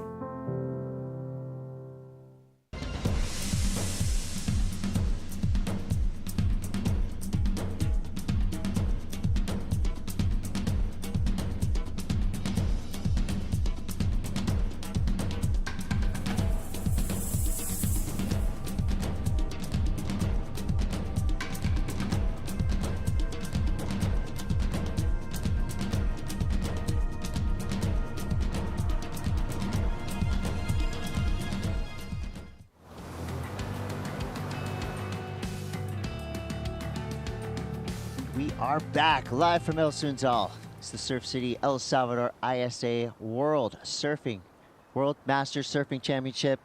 It's a long title, but guess what? It's impactful. That means we have some of the best surfers on the planet in the 40 plus, 50 plus, and 60 plus range. At the moment, our Kahuna men are in this lineup. These are surfers in the 60 and up range. We got Chris Cote here with Sam Bleakley in the water right now. Alan Sarlo. We've got Gonzalo Lozano, Rodney Baldwin, and Luis Salvador. Ecuador, Australia, Costa Rica, and USA represented well. Speaking of being represented well, Surf City is being represented well right now by this swell and this lineup. It's pumping, perfect right-hand point break. And to me, I think right-hand point break, I think Alan Sarlo. I think we're about to see some spray flying. This guy is a powerhouse, Sam. Yep, the Malibu master. But talking of powerhouse, Jeff Hutchinson came so close for New Zealand. Didn't quite get the score that he needed. Stayed in third in that previous heat. But this is an absolute beauty. And we just got a glimpse of the Goofy Foot maestro, Rod Baldwin, electric off the bottom, off the top. He's going to kick off with a really decent score, I think, Chris. Well, it's always fun to watch, an international field take to the water, but it's also great to see Goofy versus regular. And, how these different stances are going to read this lineup. I feel like Goofy footers, you just got to lean on that big backside snap. That's never going to go out of style. The judges are going to love that all day long, regardless of what division you're in. If you can go vertical and whip it back around, throwing spray, that's a money-maker turn. If you're a regular footer out here, basically just do what Shuji just did. Good, clean power lines all the way through. Don't get too far out into the open face. Stay in the pocket. I mean, what am I talking about? These guys have been doing it for longer than I've been alive. So we're going to see another masterclass of point break surfing right now. All 4 of these surfers, great styles. Of course, long resumes coming into this, not just surfing.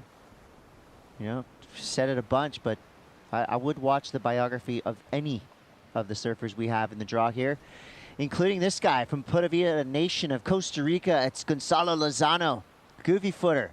Deep bottom turn, straight into the pocket. Nice carve there, staying high and tight. He's flirting with the white water there. Now he gets back onto the open face. Another big swooping carve there. So riding a little bit longer of a board than we've seen in some of the other heats so far, but he's making it look real nice. It looks like he's very comfortable as he's building speed. This is going to be a good inside section for him. He's got to get right back into the pocket. He does. Whoa, grabbing the rail back for a little layback. Nice. And that's going to be it for Gonzalo Lozano, but what a way to start. Yeah, cool style through the inside with the kind of layback, look back, kind of, oh God, I'm trying to think, a little bit of Glenn Winton, you know, in that kind of move, you know. Yeah, I see that. But wow, what a great heat. And I'm looking forward to seeing what Rob Baldwin drops. A 9.4, Chris. Whoa. Okay. Seismic, volcanic, electric, earthquakes are happening from Australia, feeling it in El Salvador. What a great start for Rob Baldwin. And we got a glimpse of that when we went live, and he really was just unleashing. There we see Alan Sarlo in the red jersey, paddling hard to get around this section. He can't quite make it. That's going to give way to Luis Salvador. Team Ecuador in the house. Luis now. Nice little carve right in the pocket there. Your goofy footers really enjoying the speed burst provided by that big ball of whitewater behind them. So Luis now kind of eyeing the section, making a decision here. Digs back on his heels, bottom turning into this wave. Looks like we're going to see a pretty big section in front of him. And he sees it too. That wave starts to close out down the line, so he pulls out. There's Gonzalo Lozano now, charging hard back to the takeoff zone. Inside of 20 minutes to go here. Seismic, as you said, Sam. Rodney Baldwin. Check this, Chris. 940. Straight in there, off the bottom. Smooth, and then again, a beautiful carving combination of 3 vertical turns. That third turn, the spray on that, into a fourth turn there, just sweeping it back into the foam, and one more. So 5 really radical top to bottom turns there. Low center of gravity, compact, great timing, model technique. Comes in at a 9.40, one of the highest scores of the event so far. This is Luis Salvador from Ecuador getting a 5.83. That turn alone was the most exciting one. Then wider stance, just driving into this slower section, using the foam to rebound out of that cutback and kick out onto the shoulder and drop a significant score, backed up by a 3.73. Puts him in the lead, but the only surfer to have 2 scores, 2 rides. Yeah, and if you're Rodney Baldwin, you're just feeling so free, knowing you have that huge number. You can wait as long as you want for your good backup score. You can just apply the pressure, catch a couple mid-rangers. You know, there is that slight, you know, feeling sometimes when somebody packs a score that big at the very beginning of the heat. We've seen it happen where the backup just is unavailable. But that's not going to happen for Rodney Baldwin. This guy is a savvy competitor, obviously a very stylish surfer, and he's got a hook for a backhand turn. The money being made with that vertical snap, just like we were talking about right before. So Rodney Baldwin on a solid backup wave, 17:50 to go. We'll let the judges decide the score there, and while they do that, let's go down to Ben Way. All right, here we are with our round 2 heat number 1 of the Kahuna Men's 60-plus division. Shuji Kasuya for Hawaii. Congratulations. Thank you. So a lover of boards, right away I'm seeing you're riding something different than yesterday. You had that really light carbon epoxy construction for the small, manageable conditions. Today we got something a little bit longer, round tail, Chris Gallagher shape. Tell us a bit about this board. Just a regular PU, 510, 19 wide, 2 and 7/16, round pin. Yeah, just slight double concave. Yeah, the thing looks great. Chris Gallagher, an amazing surfer himself. Is this something you use at home? Yeah, I've been riding Chris's board for over 20 years. So yeah, I just always good. So all different models. So I always trying something new. So great to see Becky win another one earlier. You guys got some nice momentum. How's the energy been within the team? Team Hawaii is doing good. So yeah, give us like a lot of energy. So. We love it, man. And this place is just showing off for us. It's turning on to be perfect Sunzal, and we're great to have these conditions for you guys. Waves are so good. Unbelievable. Right on. Thanks so much, Shuji. We wish you the best of luck in the next one. Thank you. Thank you very much. Back to you guys. Yeah, Shuji's ready. Yep. He looks stoked, and when you're stoked, you surf better. And I think we're going to see a lot more Shuji Kasuya in the future here. And they did mention Chris Gallagher, and every time I started to think, okay, these Masters events, I'm starting to think of who else do we want to see in competition? I would love to see Chris Gallagher on this wave today. We should just start writing that dream list of competitors because we know, the proof of concept, it's proven. The Masters events are amazing. So 2025 ISA Masters, let's start to get that wish list together, Sam. Yeah, absolutely. Taj Burrow, love to see Taj come and electrify. And talking of electrification, Rod Baldwin, as a trained electrician, he knows how to light up any situation. And a 6.5 for that second score, really strong. It wasn't the biggest wave, but he's got a very good backup score. And a 15.9 heat combination of those two waves combined, Chris. Now he could just relax and really choose a real special set to try to replace that 6.5. But Luis, Gonzalo, and Alan, you've been thunderstruck by Rodney Baldwin. What a way to start this heat. A 9.4 and a 6.50. And you get yourself into the teens, you're doing good. If you get yourself 15 or above, you're going to most likely be advancing through that heat, if not winning it. The percentages have been right there throughout this contest. And this is a look at the 6.5.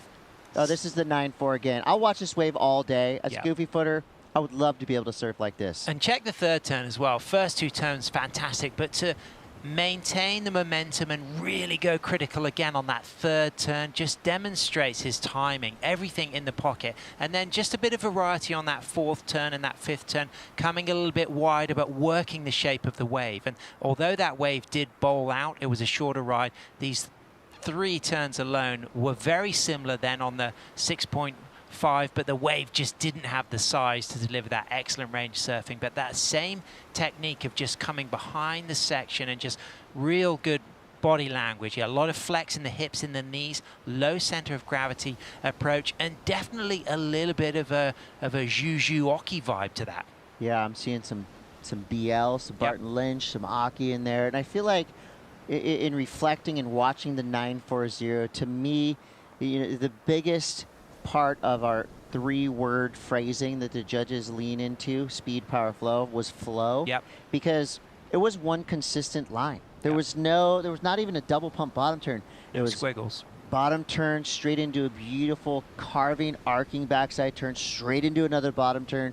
There was no resetting on the wave. It was all one clean line, hence the near perfect score, because that was near perfect surfing. As a child of the 80s, you would have had an Etch-a-Sketch. And you know when you get it real nice on the Etch-a-Sketch and everything just flows, that was Etch-a-Sketch perfection. Yeah, and well-deserved 940. Here we go, our first look at Alan Sarlo.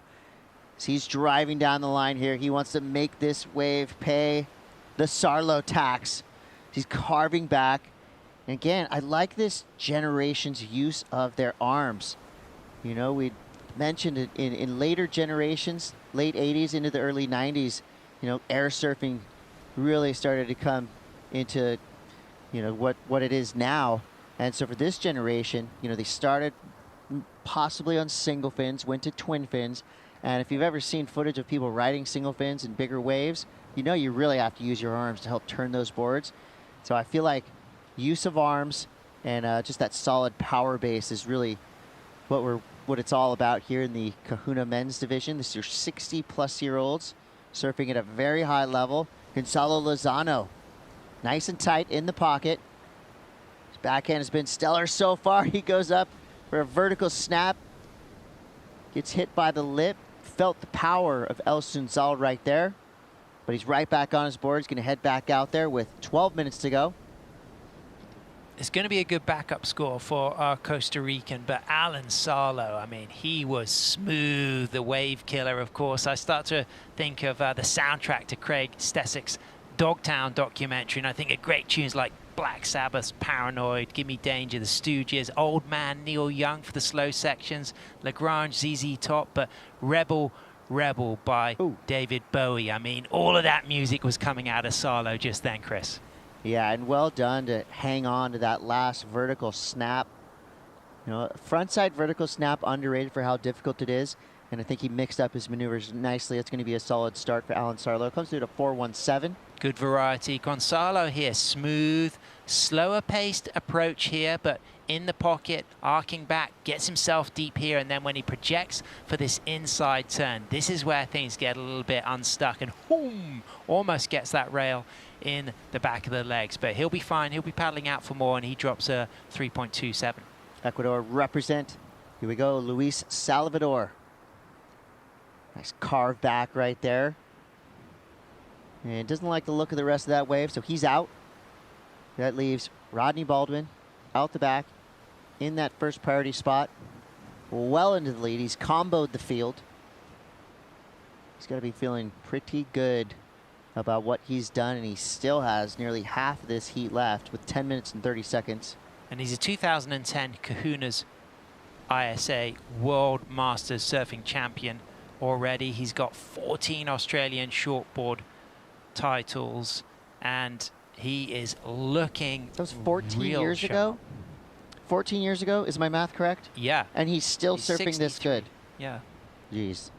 Talk about inspiration. Yeah, and then back then they did have a plus 35 age division for the Masters. It's now shift to 40 plus for Masters, 50 plus for Grandmasters, and the spiritually significant Kahunas, the silver surfers of prime pedigree, 60 plus. So, Chris, this is inspirational for both of us as two surfers who could easily be in one of these categories. Yeah, you know, you'd like to say, all right, well, you know, if you're still surfing this well at 60 years old in lineups around the world, you get to catch any wave you want. We should be giving you waves, but the thing is, these guys don't need us to give them waves. They get their own. They get plenty. You know, they're right in the mix. I'm sure it's some pretty poppin' spots around the world. You know, Malibu, of course, waves that Rodney surfs in Australia. And I can guarantee you, these guys do not need your help to catch any waves. They get their own. I mean, you look at just how Rodney's surfing. He's so loose, fluid, and stylish. I think that's a great term, loose. He really just looks comfortable. You know, that board is just going wherever he wants to put it, he can take it. Yeah, and I feel like, you know, as you age, tightness is your biggest enemy. Kelly Slater talks about it a lot, how important the hips are. The hips could be kind of that missing link, the most important thing to surfing longevity. So that brings me to want to talk to Rodney Baldwin about how he has stayed so loose into his 60s. You know, I'm not at this level skill-wise, but if I can be at his level looseness-wise, fitness-wise, I'll be doing something right. Here is our path through the 2024 ISA season. Started off the ISA World Surfing Games in Puerto Rico. That event was incredible. Medina, Felipe Toledo, John Florence, Carissa Moore, the superstars of our sport, qualifying for the Olympics in many cases there in Puerto Rico. And you couldn't have surfed the Olympics unless you had come through El Salvador. So El Salvador and ISA competition playing a huge role in fielding Olympians. We had the World Junior Surfing Championships here, 600 plus frothing juniors, and this place handled all those kids and more. Then, of course, Paris 2024, Teohopo in Tahiti, the Olympic Games. Obviously, one of the most memorable surf events in the history of our sport.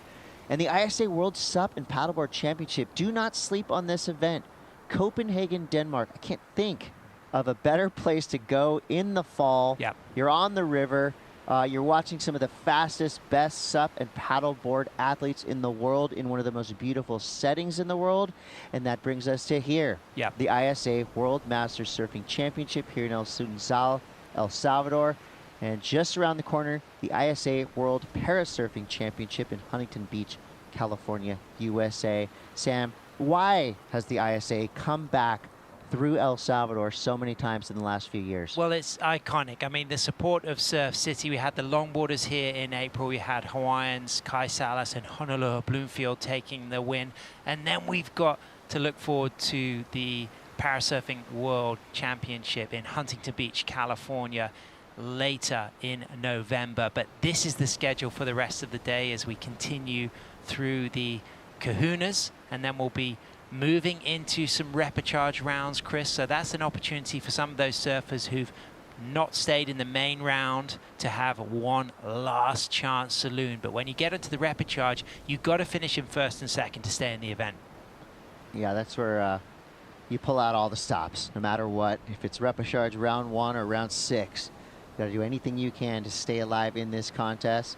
You know, of course, the glory of getting a medal is awesome, but the priceless part of it is surfing perfect waves with just 2 or 3 other surfers out in the water, which these kahuna men, they have earned that privilege for sure with the pedigree and the resumes that they have brought to this competition. But I think that's kind of the unsung thing that's making all these surfers smile, is knowing that this swell is here to stay for the next few days. And I feel like this is what it's going to look like throughout the rest of this competition. El Sunzal just shining right now, and these surfers are loving it. Gonzalo Lozano representing Costa Rica. Nice carve right there. Just a good tempo, nice and smooth, good clean surfing there for our Pura Vida Nation representative Gonzalo Lozano. This is our 8th ISA event in 5 years in El Salvador, and the surfers are loving it. But right now, tuning in back home in the US, Alan Sarlo's wife Deborah, daughter Sophie, son Cotton, they'll be a little bit nervous because he's just got that 417, Chris, and he does not want to shift down into the repechage, but he's going to have an opportunity. Well, of course, Alan, one of the commanding force at Malibu. Maybe he's just used to surfing with a big crowd and running the show. And Rochelle Ballard, you see her sprinting down the boardwalk, just jumped out of the cold plunge and straight into her next heat. She's got Maglia Oe from Japan and Siri Kota from Team USA. So this is going to be a classic matchup. Yep. I know that Paul Evans and True Starling will be excited to call that one. Chris, coming up at Sarlo. He's going to get an opportunity. Big late drop. Power broker. Here we go. Quick snap to set things up. I mean, how many times has Alan Sarlo seen a long, beautiful right-hander spinning off in front of him? This is his bread and butter right here. Nice bottom turn. Good carving snap right there. You see his awesome style shine through. Good swivel through that last turn. He's got a big section to work with here. Bam, he hammers it. Oh, hammer looking time. for a 5.44. That one felt good. Yeah, he's got it. He's got it, and more, my instinct says. Big results in the past at the ISA World Masters and really putting it all on the line, Sarlo. But what about this from Baldwin, top to bottom? He's in a class of his own right now. In the numbers, you know, that's not opinion, that's fact. Look at the 940 and a 650. He might be improving on that. That outside turn was perfection. And look at this inside section building up in front of him. Wow. Rodney Baldwin. Chris, this is absolutely insane. I think this is going straight excellent range. Get this guy on the Challenger Series. Let's go. Rodney's backhand is looking so good right now, and I love that little pull out. Yep. That just shows us that he's feeling it. Yeah. You know, and I feel like he hasn't even peaked yet. That's a Kahuna's kudos kick out on the inside. He knew he didn't even need to attack that pupusa section because he'd already done the damage. That first turn alone, for sure he's going to... 6-point turn. Yeah, for sure that 6.5 is old news. You know, that 9.4 could be rivaled. I mean, I don't have a brilliant memory of what the 9.4 was, but I mean, look at this, Chris, like straight down to the bottom of the wave, and then Hong just hangs that up and throws some spray, and already, like you say, that one turn alone, you're starting to feel numbers like 6 from just that opening turn. Is it going to rival the 9.4? I think it's going to be excellent range, not as high as the 9.4, but look at the control and the tempo and the liveliness of his surfing. Well, it shows you 2 different ways to get a really high score. This one's going to come through at an 8.17. It's basically the polar opposite wave of his 9.40, but he made it work, you know. He mixed up his maneuvers, and I feel like the 8.17 probably at least 7.17 of that big score came from that opening snap that was just incredible. Well timed, perfectly placed, and here we see a look at from above at Alan Sarlo. Little T-Rex Jeepster approach there, just driving, smooth, powerful, flowing surfing, and then setting himself up with a big hook there and coming back out off the foam.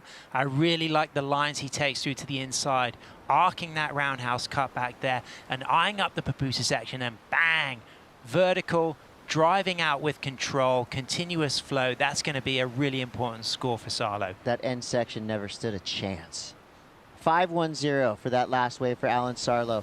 Now he's right in the money, needing a 4-5-1, but he's only got a minute 30 seconds to go. Looks like Gonzalo having a look at that last wave, so priority stands with Luis Salvador in that top priority spot.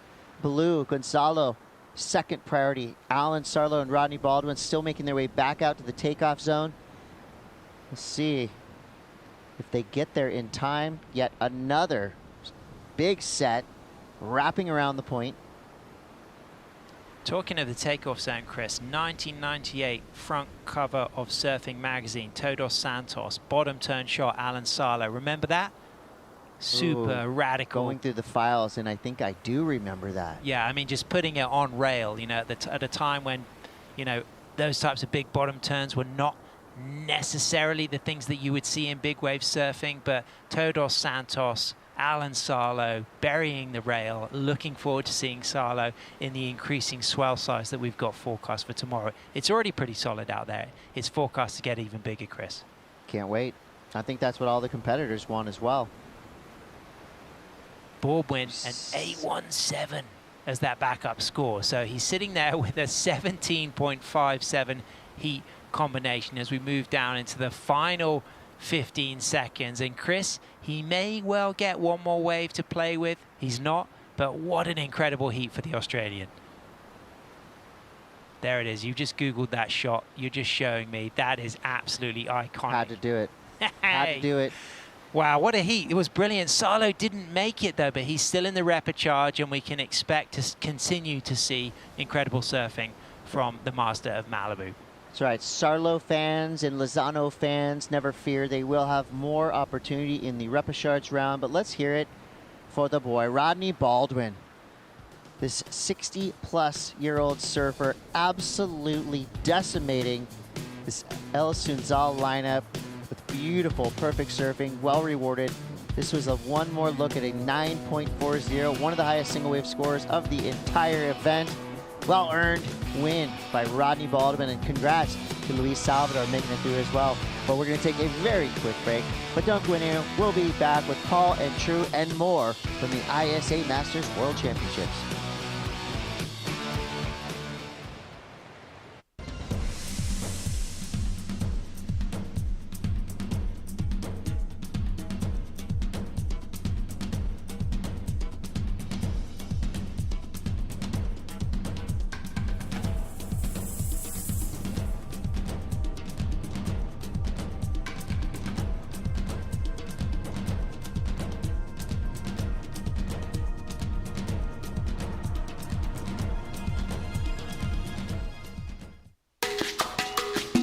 Welcome to the first day of competition for the Surf City El Salvador ISA World Masters Championship.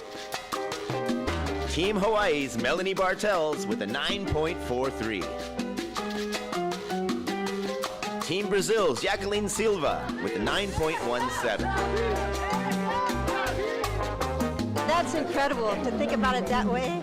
And that was 1976. And look where it's come now. Just so happy and so honored to be here.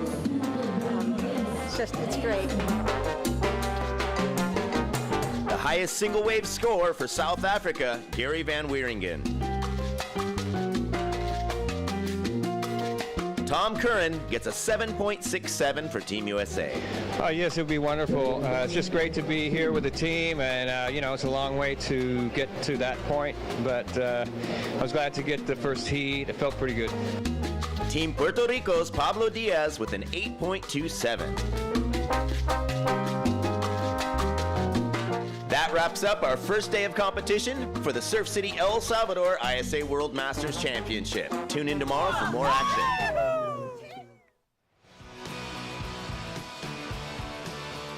Welcome back to Surf City. Waves continue to pump for some of the finest surfers from across the world here to dispute the World Masters for the ISA. It's El Sunzal, the spot in El Tunco in the country of El Salvador. Surf City, the name given to this beautiful stretch of coast, and absolutely blessed with great conditions, really fun performances going down so far today. We'll keep the action rolling live. Joining myself, Paul Evans, to talk you through it for searing insights and red hot takes. How you doing, True Starling? I'm good, Paul. I'm good. How are you? Yeah, I'm really enjoying myself. I'm loving the performances. I think obviously when the waves happen, that makes everything cool. And yep. These women right now are ripping. Let's check out Rochelle Ballard. Here she goes. Look at the flow from her on a bomb of a wave. Great rail work, just carving up a storm through this section of the wave. And this one will stay steep for Rochelle. So she'll drive off the bottom and she'll just match power from the wave with her own energy and projection through the turns. Interesting to get insights from her yesterday with Ben Way in her interview, where she said, you know, some of the coaching that she does, it's about maybe not pushing too much and kind of just controlling the timing. And I think that's key to her excellent performances here at Sunzal. Yeah, I agree. Going back to basics, she said, as well, kind of channeling, I guess, the traditional aspects of it, not needing to do too much, just surfing to the pace of the wave. And we saw her lock in a 9 yesterday, and she's looking really solid. Let's have a look at the first wave for Siri. She had a bit of a slow heat yesterday to start, but she was able to readjust and manage throughout the rest of the heat because it was quite slow, but she's had a few nice backhand snaps on this one. Driving back to the power source, but that wave fades out, and out behind her, Nagisa. She was a full momentum surfer yesterday, catching many, many waves. She's got another nice carve through there, and that is, I believe, Alan Sarlo coming in from that last heat.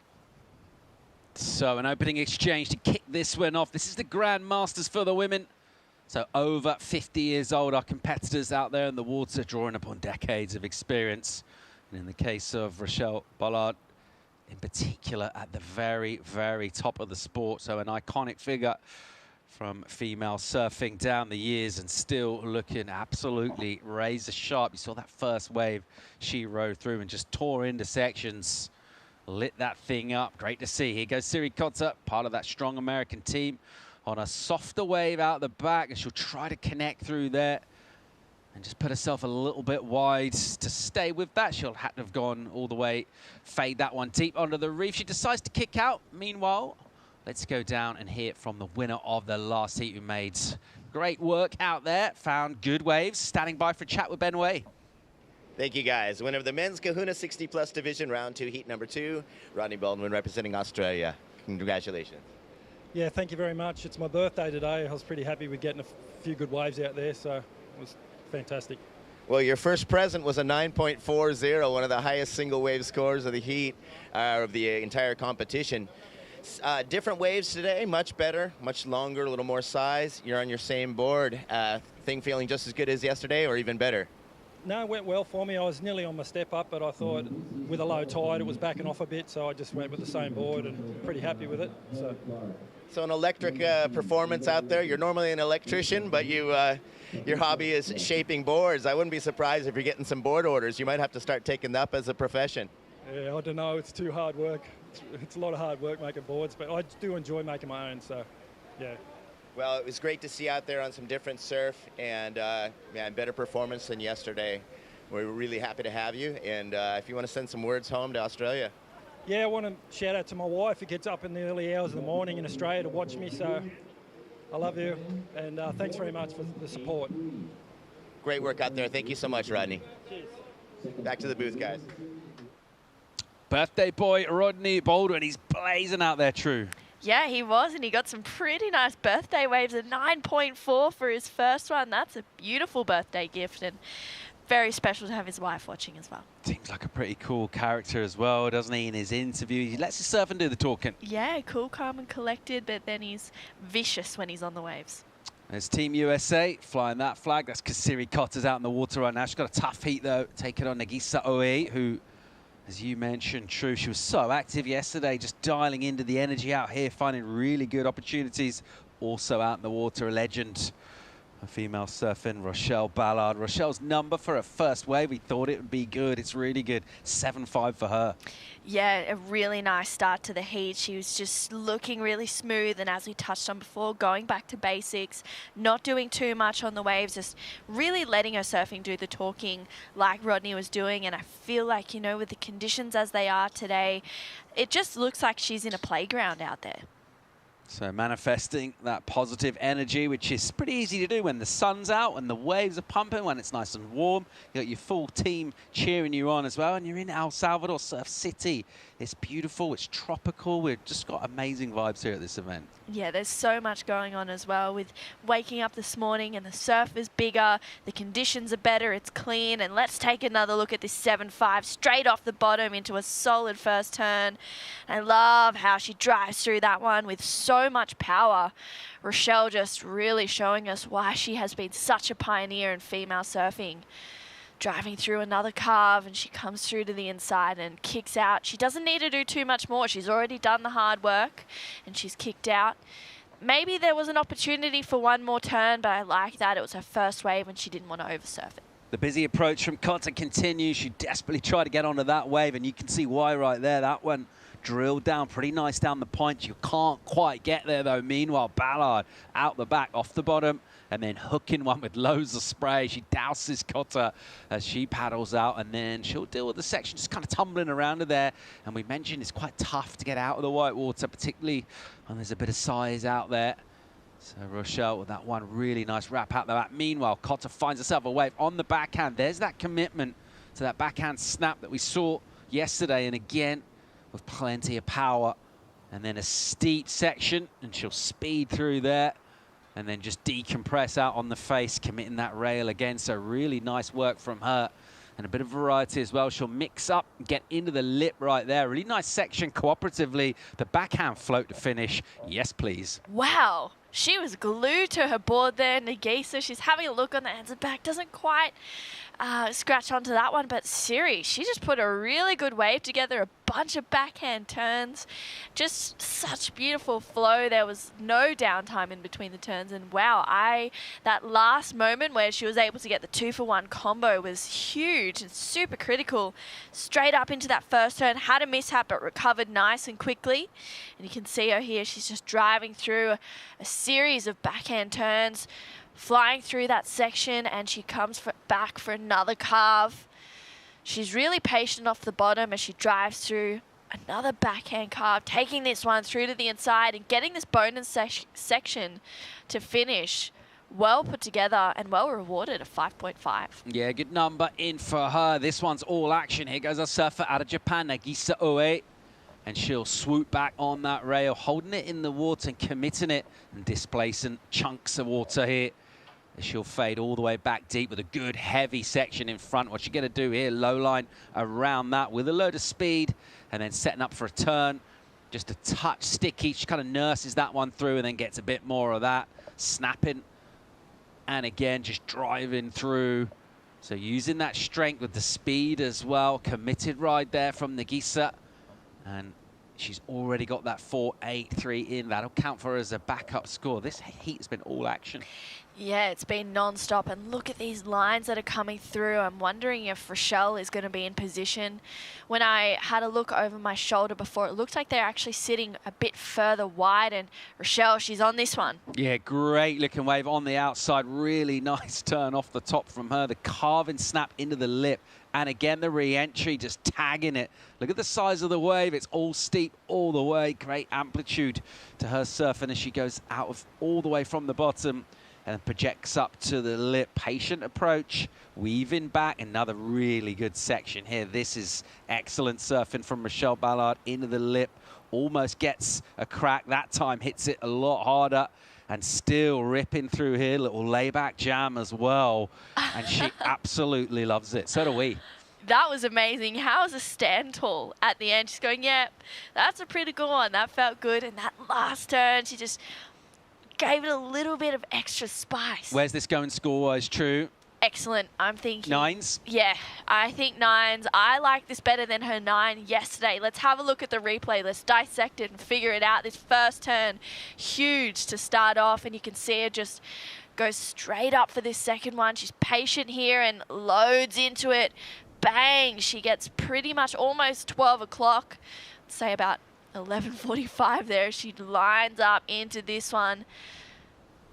Recovers well. She was a little bit slow to start at this one, but it's when she gets to that inside where it gets better. And I love how she just reads this wave, and as we've been saying yesterday, she doesn't need to do too much. She goes back to basics. She relies on what she knows. And this is exactly what she's doing now. She's keeping that same form in this heat. Drives through another beautiful carve, tweaking the tail at the end, and she goes straight up for a bit of a float. She has to recover, but she is absolutely glued to her board right now. Another nice connection for Rochelle. She's looking really strong and in contention for a really, really solid score to lock in. And we know that she liked it. She had a beautiful stand tall at the end there, and that last turn was just so huge.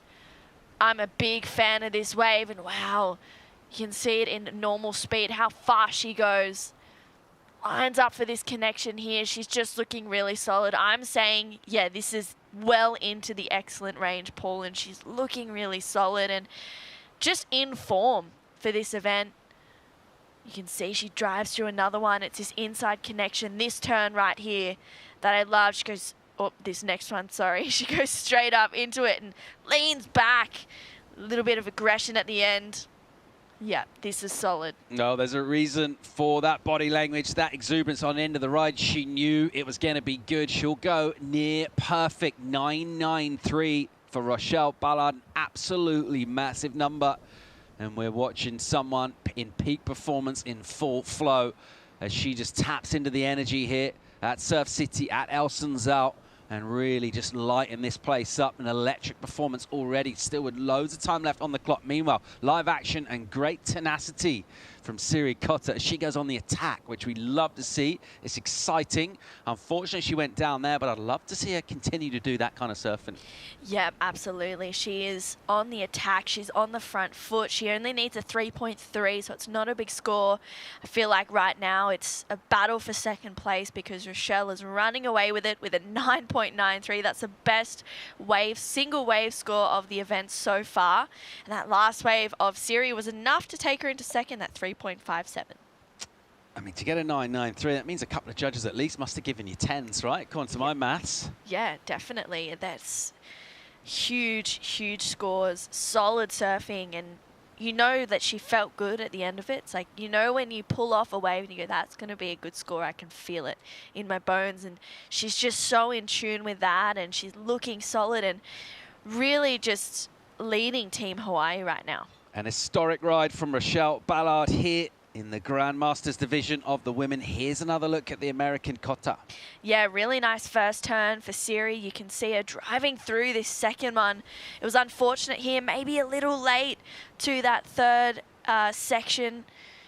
And unfortunate that she didn't make the completion there, but she is looking really solid, and I agree. I'd love to continue to see this kind of aggressive attack approach from Siri.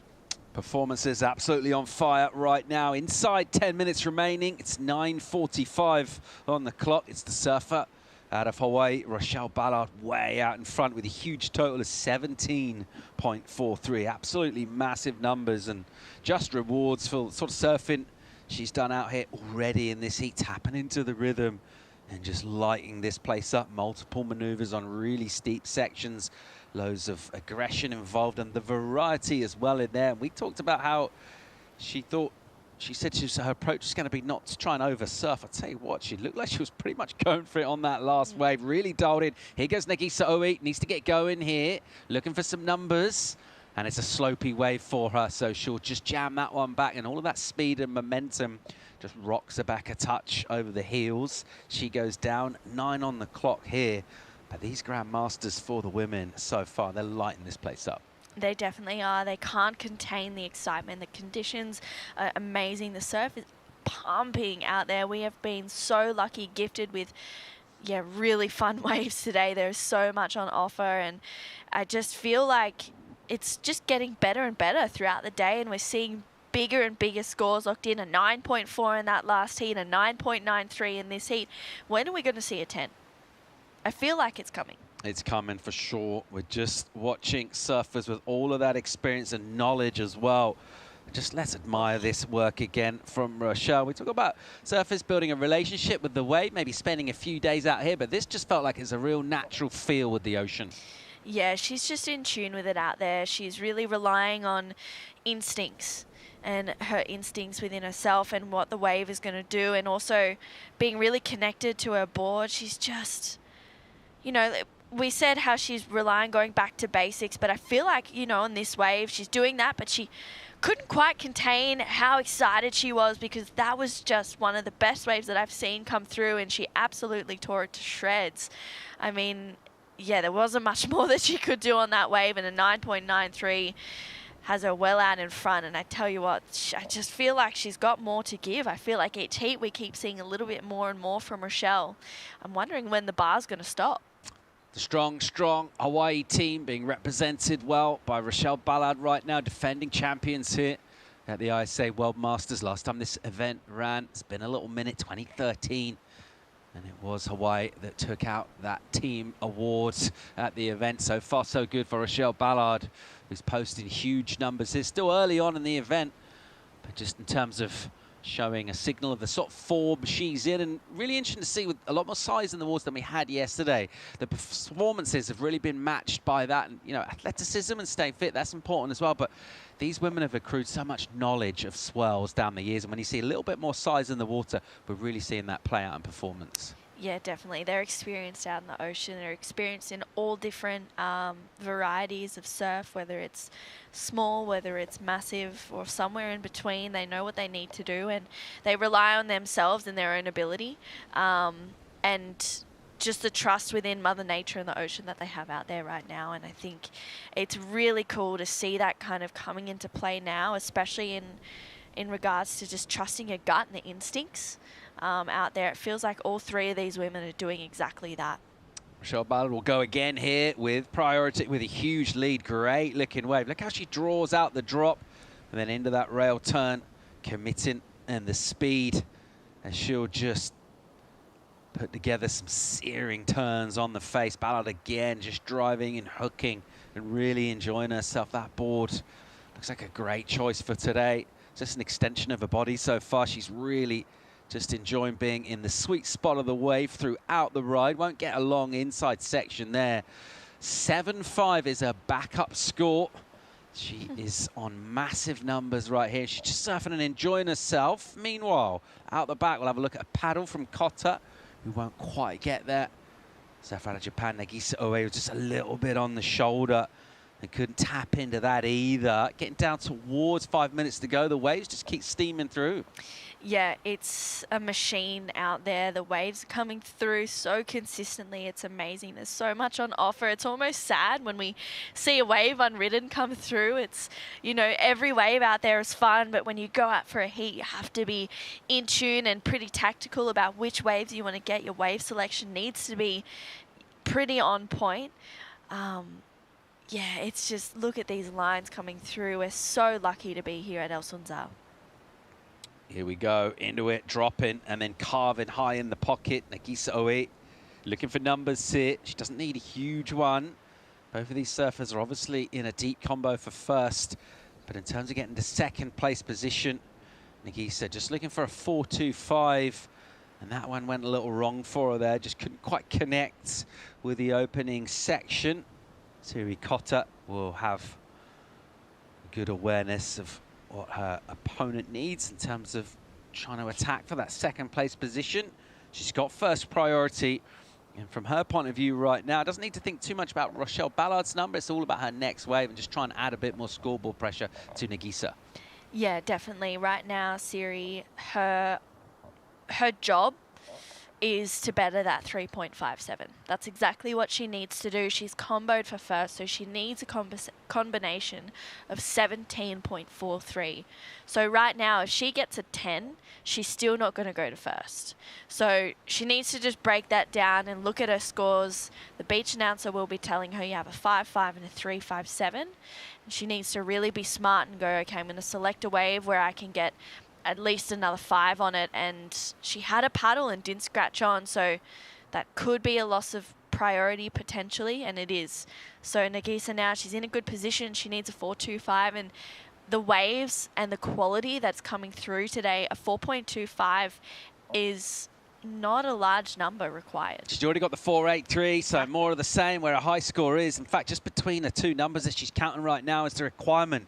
So an error from Siri Cotter right there, just handed a real advantage to Nagisa, but she still needs to find a number though. At the moment is the American in second place. That one will just break outside of everybody. They duck dive in and they'll try not to get dragged too much off the peak by that powerful white water. Nagisa Oe with that first priority. Will she get a chance to use it a longer period as well? The time will tick away between the sets. 2.5 minutes. We're going to get another set, Drew. I really hope so. I feel like we might get another one coming through, and potential for Nagisa and Siri to really better those backups and find the scores that they need. But I find an interesting thing as we see the next heat preparing, but something that I find that's interesting is Rochelle was actually sitting quite a fair bit further out than both Siri and Nagisa, and that's where she's been getting her best scores from. So I'm wondering why the other two competitors aren't picking up on that. Lineup positioning as ever crucial here at El Sunzal, as a solid swell picked up and continues to pulse throughout the day here.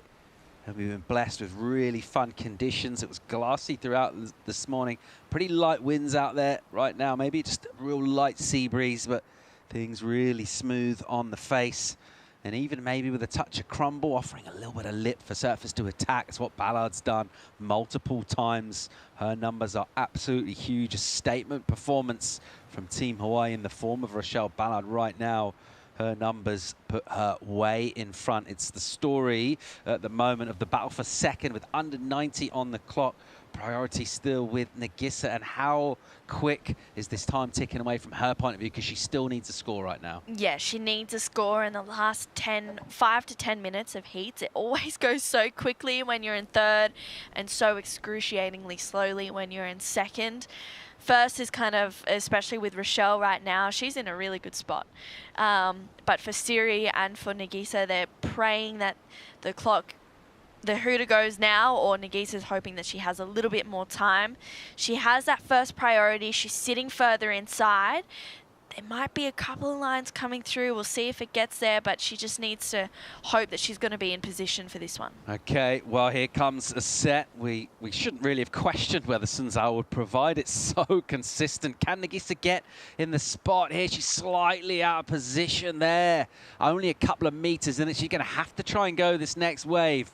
Just over 20 seconds on the clock. At the moment, Siri Cotter of USA in second position. Nagisa Oe of Japan will need to spin and go here. And she decides not to. Not a great choice, you'd have to say, from our advantage from on high with the drone, because it doesn't look like there are more ways making it in here. But the story of that heat, really, an absolute masterclass from Rochelle Ballard. She tore that wave apart. She dominated the heat and just looks absolutely amazing out here. A near perfect 10 for the legend out of Hawaii, Rochelle Ballard. 9.93 for this. She is in full flow. She's on fire. Can't wait to see her come up in the later rounds. Right now, we'll keep the action flowing here because the waves are pumping at Surf City. It's the ISA World Masters. More live action from El Salvador right after the break.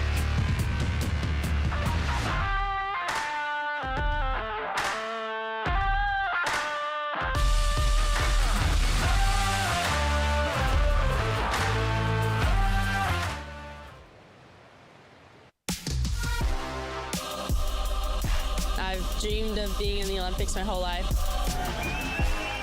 You're gonna be really comfortable here because Teahupo is like 3 times gnarlier than here. Can't believe it. It's like unreal.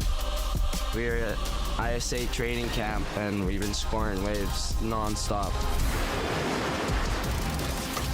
It's just such an entertaining wave.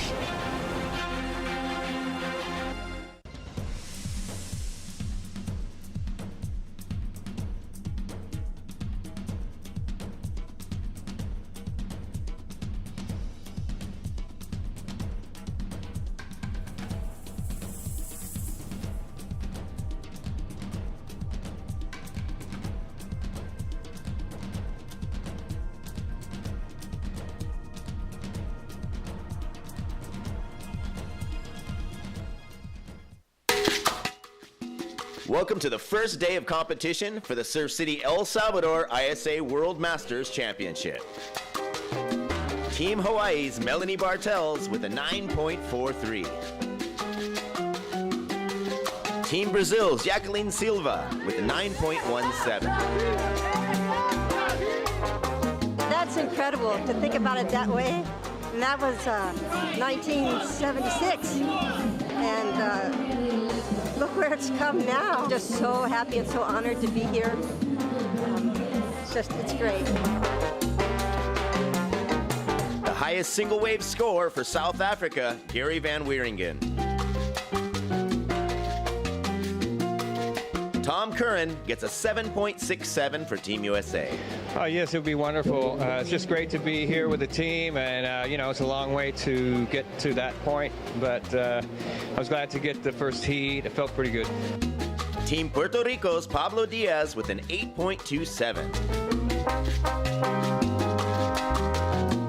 That wraps up our first day of competition for the Surf City El Salvador ISA World Masters Championship. Tune in tomorrow for more action.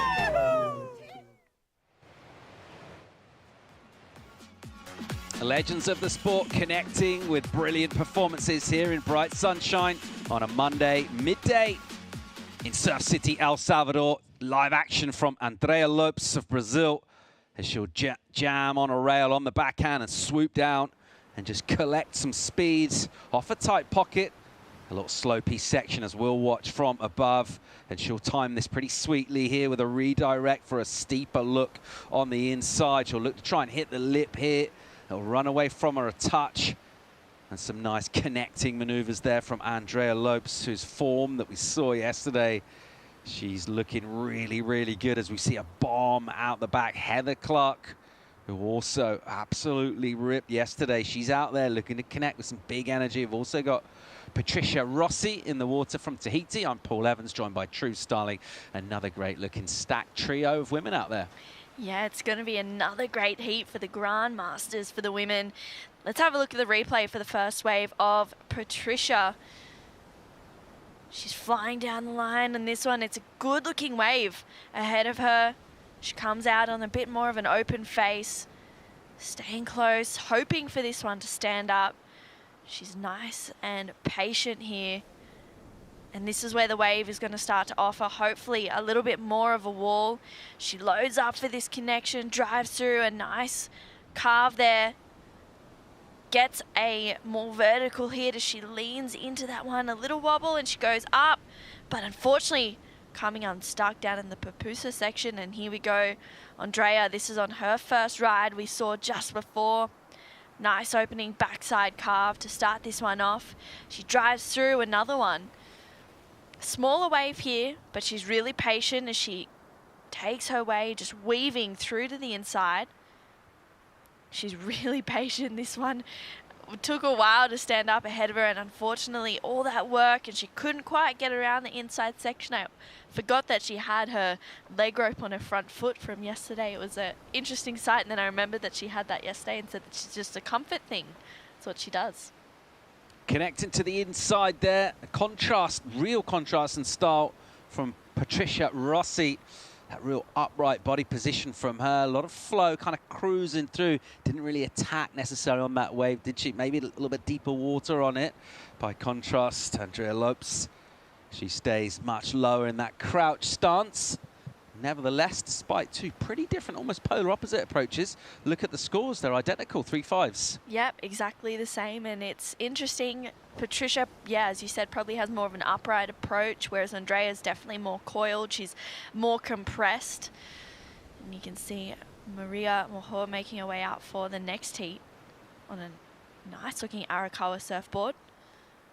Beautiful swallowtail there as well. She looks like she's ready. Yeah, one of the key things you can't help but notice here is the energy of the surfers before they hit the water. A lot of events, we're looking at really serious game faces, laser beams, everything's like pretty serious and all fired up. Here it's about smiles and levity and lightness, and I feel like that makes more sense for good surfing, right? Yeah, I agree. As long as you're going out there happy and feeling light, then, you know, as opposed to being quite tense and serious, it just makes your body feel different as well. Here we go. Heather Clark on a bomb. She's tapped in to some energy right now. Nice little redirect out the back, but just patient from her. Really good position on this wave just to tap into any juice as this wave will stand up on the cobbles here at Sunzal. She'll look for, hopefully from her point of view, a steeper inside. She won't quite get there though. So as this lower tide has taken our surfers way out the back, there is a bit of a gap, it seems like, between that inside section. It's not always easy to connect. Yeah, it's not always easy, and especially if you're finding waves that maybe if they're a little bit smaller, or if the direction of the wave is breaking further out to sea, it might not connect through to the inside. But there's still the opportunities. There's 20 minutes, plenty of time. And, you know, I'm wondering, like, what the change up in boards are today, if there has been any. We heard from Rodney, he said he didn't change his board from yesterday, and it's a completely different day. It's picked up quite a few feet, so I'm wondering if anyone else is having that kind of same thought process. Let's go down here from winner of the last heat, Rochelle Ballard. She's with Benway. Thanks a lot, guys. Winner of the Women's Grandmaster Division, Rochelle Ballard for Hawaii. Congratulations. Thank you so much. So stoked. The waves are firing out there. You're looking super stoked, and you got to be stoked to get the highest single wave score of the entire event out of all the divisions, 9.93. Much better waves and much higher numbers. Yeah, I'm super stoked. I was a little jelly yesterday because I really wanted to get like the highest scores, and the competitor in us never dies. It's like, it doesn't matter if you're like a master, grandmaster, or probably a kahuna. I'm still want to like rip as hard as I can and just keep improving and, you know, being in the flow. It's like that idea of really being mature in our surfing is being calm. The first wave I had, I was like rushing for my heat. And then I did a snap, and there was a little baby honu turtle right there in the lip. And I was like, okay, that means just take it easy, slow down. Because the turtles are always out in the lineup when it's big, and it means just slow down a little bit. You don't have to be a rabbit. I love that. And you guys are on such a roll as far as Team Hawaii goes. Becky, Shuji, both up here on the glass today. And, man, as we mentioned before, you do the online surf instruction. You're just showing your students today that teacher definitely practices what she preaches. For sure. You know, I love coaching. I love doing lessons, whether it's your first time or like, you know, you're trying to win events. And it really always comes back to the basics. And the best surfer in the lineup is the one that's being present and having the most fun. Well, you definitely look like you're having the most fun. I can see it on your face. And how do people go about signing up for getting instruction from you? If you go to Nukumoy Surf, actually it's family business. We've owned the surf shop in Poipua on Kauai for 29 years, and Brenda Keys Beach Broiler, and the whole family runs the business. So it's nukumoysurf.com and the Rochelle Ballard Surf Experience. You can sign up with one of my awesome instructors, or you can book me, and then I got an online course, and you can go to surfandyoga.com and do surf retreats. Come check us out. I'm going to have you coach me on one of these free surfs. Thanks so much, Rochelle. Yeah, and I just want to say thank you for all of the support here from El Salvador and Surf City and the ISA, and just to my family at home, you know, and all the sponsors, like Nukumoy sponsored me, and Captain Andy's, and Mai, and Dukes, and like, we're just so stoked. We got so much great support, and I'm so stoked on the team. Imua and aloha. Mahalo. Thanks so much. All right, thank you. Back to the booth, guys. An epic performance from Rochelle Ballard right there. Huge numbers from her and some great insights as well. It's quite a lot to unpack there. So interesting, the competitiveness. You know, we talked about that, where the desire comes from, how competitive these surfers are. She was saying, like, even in terms of numbers, she won her heat yesterday, but she didn't get the highest score, and that's what she was after. Yes. Yeah, I think we've touched on it throughout yesterday and a little bit today as well. The competitive fire never goes out. It's always there, it's always burning, and I think, you know, Rochelle is just a classic example of that. She wants to get the highest wave score of the day, and I think you could see a little bit of, you know, her shoulders went back a little bit more, her head lifted a bit higher, and knowing that for right now she has the highest wave score of the day, which is a 9.93, and of the event so far. But something that I found really interesting was when she saw the turtle in the lip, and she recognized that to just go a little bit slower and to just kind of reassess, go back, like reel everything back in, and then approach the wave how she wants to. And I think that was the difference between her first wave, which is the 7.5, which she surfed amazingly, to the 9.93, where she was able to just really succinctly hit every section to how she wanted to do it. Under 15 minutes to go in the current heat. It's the second heat of round 2 for the Grandmasters of the women. That's the over 50s category. Numbers in for that last wave of Andrea Lopes of Brazil. Good enough at the moment for first place. Scoreline's pretty modest so far. We're still waiting for a legit second wave to enter into our scoreboard from the likes of Heather Clark, the South African, also Patricia Rossi representing Tahiti. So those two really, at the moment, still waiting to try and connect. When they do that, we'll have more legitimate totals. But so far, it's pretty close in terms of their high scores. This one evenly matched, and a really different story as we saw Rochelle kind of running away with that last one. So far, these guys, they're sort of sharing the spoils among them. Yeah, they are. They're being pretty kind to one another right now, that's for sure. But I feel like maybe from that last heat, maybe the ocean's just having a little minute, just preparing for some more swell to come through. I feel like, yeah, the waves are kind of, there's been some fun ones, but it's been just a little bit slower in the set kind of department. Rochelle mentioning she saw the Honu, the turtle, in the wave. Of course, in Hawaii, they have the Amakua, the protective ancestral deity that manifests as an animal. What's your Amakua, True? What animal do you feel represents you best, or protects you as you go about your surfing life? I honestly feel like it could be a dolphin. I see them all the time. I mean, not a super original choice, but a good one. Yeah, I know. Well, There's no wrong answers, mate. No, I'll tell you why I think that. So, I'm quite a spiritual person at times, and one of the ladies that I go and see, she was kind of just like, your spirit animal for me that I think is you is a dolphin. And another one was a wolf. And she's like, yeah, your dolphin, like your sense of awareness is pretty good. And she's like, and they're always with you in the ocean. So I'd quite like to see that tattoo. Maybe the front end of a dolphin, the back end of a wolf. You won't be seeing that on me. Maybe you head into Tunko here. There's a couple of places you can get some ink. Yeah, I honestly don't think I'd be allowed back in Australia. I think my dad would revoke my citizenship. That's for sure, he will. But, you know, you could go get your own tattoo. Yeah. Go get your spirit animal. You going to ask me what it is? Yeah, tell me. Sea cucumber. You know what? That actually fits. I can see it. I get it.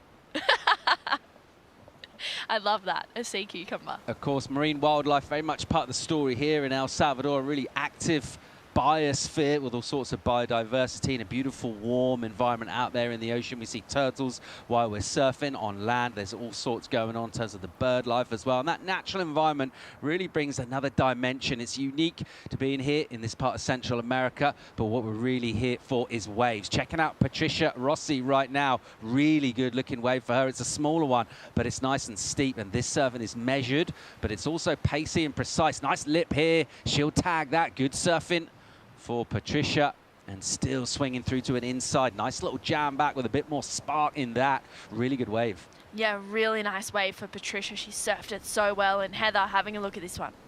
Here goes Heather Clark. We know all about her power. She won the Triple Crown. You only get to do that when you're very much dialed in with heavy water, particularly deep water waves as well. She struggled a little bit this one. She had a wipeout on a big wave right at the very start of this heat, and so far unable to really connect. In terms of a second score, she does actually have the high score, that 4.83. Her carving work we know is very much on point, but not quite finding the connection there. Yeah, it was unfortunate, that wave just running away from her just a little bit. But Patricia did really well to finish that last wave that she got, just kind of making up the numbers really on that one. That's her second ride that she's had. She needs a 2.01. I feel like Heather had a paddle on that one, unfortunately not getting on. I think, you know, right now she just needs to get a little bit of momentum going. Would you like to take a minute to think about Amakuas for our commentary comrades, Bleakley and Cote? What sort of animals do you think will best represent them? I honestly don't know. I think I'm going to go with a seahorse for Sam Bleakley. A seahorse? It curls its little tail around the bit of seagrass there. Very interesting creatures. Obviously, the male that carries Seahorse. the unborn young. Yeah. You know what? I could see that. I could see that. Cote? Seahorse guy. I don't know. I feel like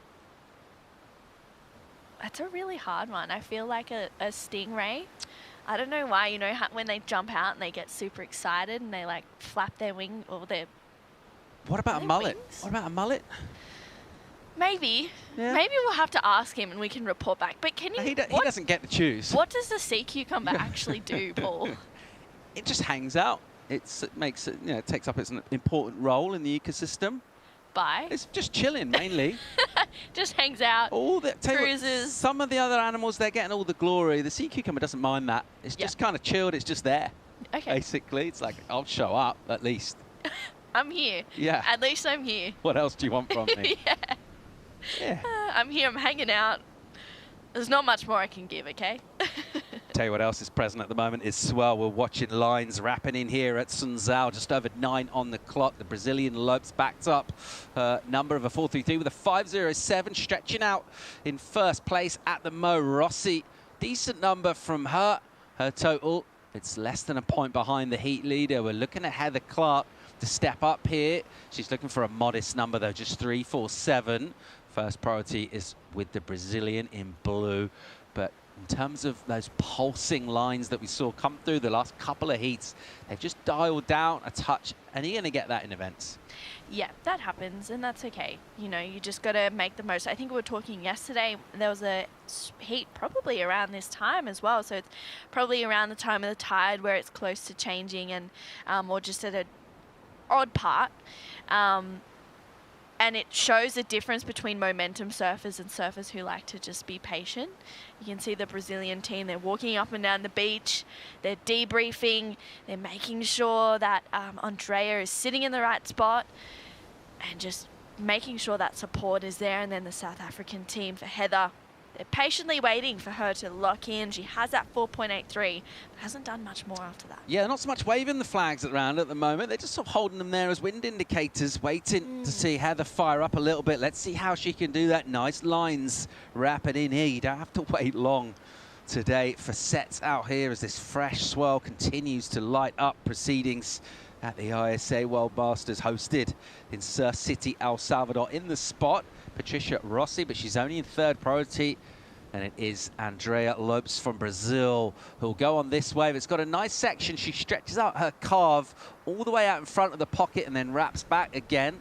A more of a tighter radius turn. This one, she'll go up and snap just underneath the lip. So again, really nice spark to her surfing and a bit of authority as well. She kind of drives that board into the face of the wave. She knows exactly where she wants to go on the wave, just controlling the speed and being precise with her decisions. So your heat leader looking to try and extend things now, looking to get going. Heather Clark, really nice first turn though. Loads more spray from her. Again, wow, big gouge on the backhand, nice rhythm and another one. So hammer time for Heather Clark. And again, deep bottom turn into the lip, absolutely belts it. And this is much more like the Heather Clark we expect to see. So something of a slow-ish start by her own very high standards. Now she's right back at this. A great chance to go all the way up to first with that last wave. Looking at Rossi in live action, a little caught behind. Yeah, a little caught behind for Patricia, but I am a huge fan of Heather Clark's style. She's got that real just lackadaisical, she's ready for it, and then as soon as she locks in for the turns, wow, and it's huge, aggressive surfing, and she's ready to hit the lip with everything she can, and then she comes out and she goes back to that chill kind of, okay, and then she gets ready for that next turn, and that last wave was so well put together for Heather. Yeah, some really solid backhand surfing from her. Set steaming down the point here. Everyone's still trying to make their way back to the lineup. Felt like the pace from Heather Clark there. It's not one pace surfing, is it? She draws out that bottom turn and then picks up the whip, doesn't she? She goes into the lips. That makes it look visually really appealing and dramatic. And also the confidence as well afforded by having really good power and technique, having everything pretty polished and dialed in, and really hitting it pretty hard. It's not easy to do out here. We've said it a few times. It's quite a cruisy wave to surf. It's a really fun wave to just come and surf and catch waves and get long rides, but to actually attack the wave, not easy to do. Let's admire this surfing from the South African Heather Clark. Beautiful first turn for Heather. She drives through her second one, and you can see that's where she starts to really open up on those connections. Right at the top of the turn, bang for Heather once again, and she gets this, I love this bit where she just rebounds off the foam. Really cool stuff, and yeah, she's just eases into it and just drives super hard. And someone else doing that, Andrea, this is a replay of her last wave as well, into the lip again for another nice backside connection. Goes up a little bit closer to the pocket, driving through another one. She's looking really solid on her feet, trying to see if she can find this inside connection.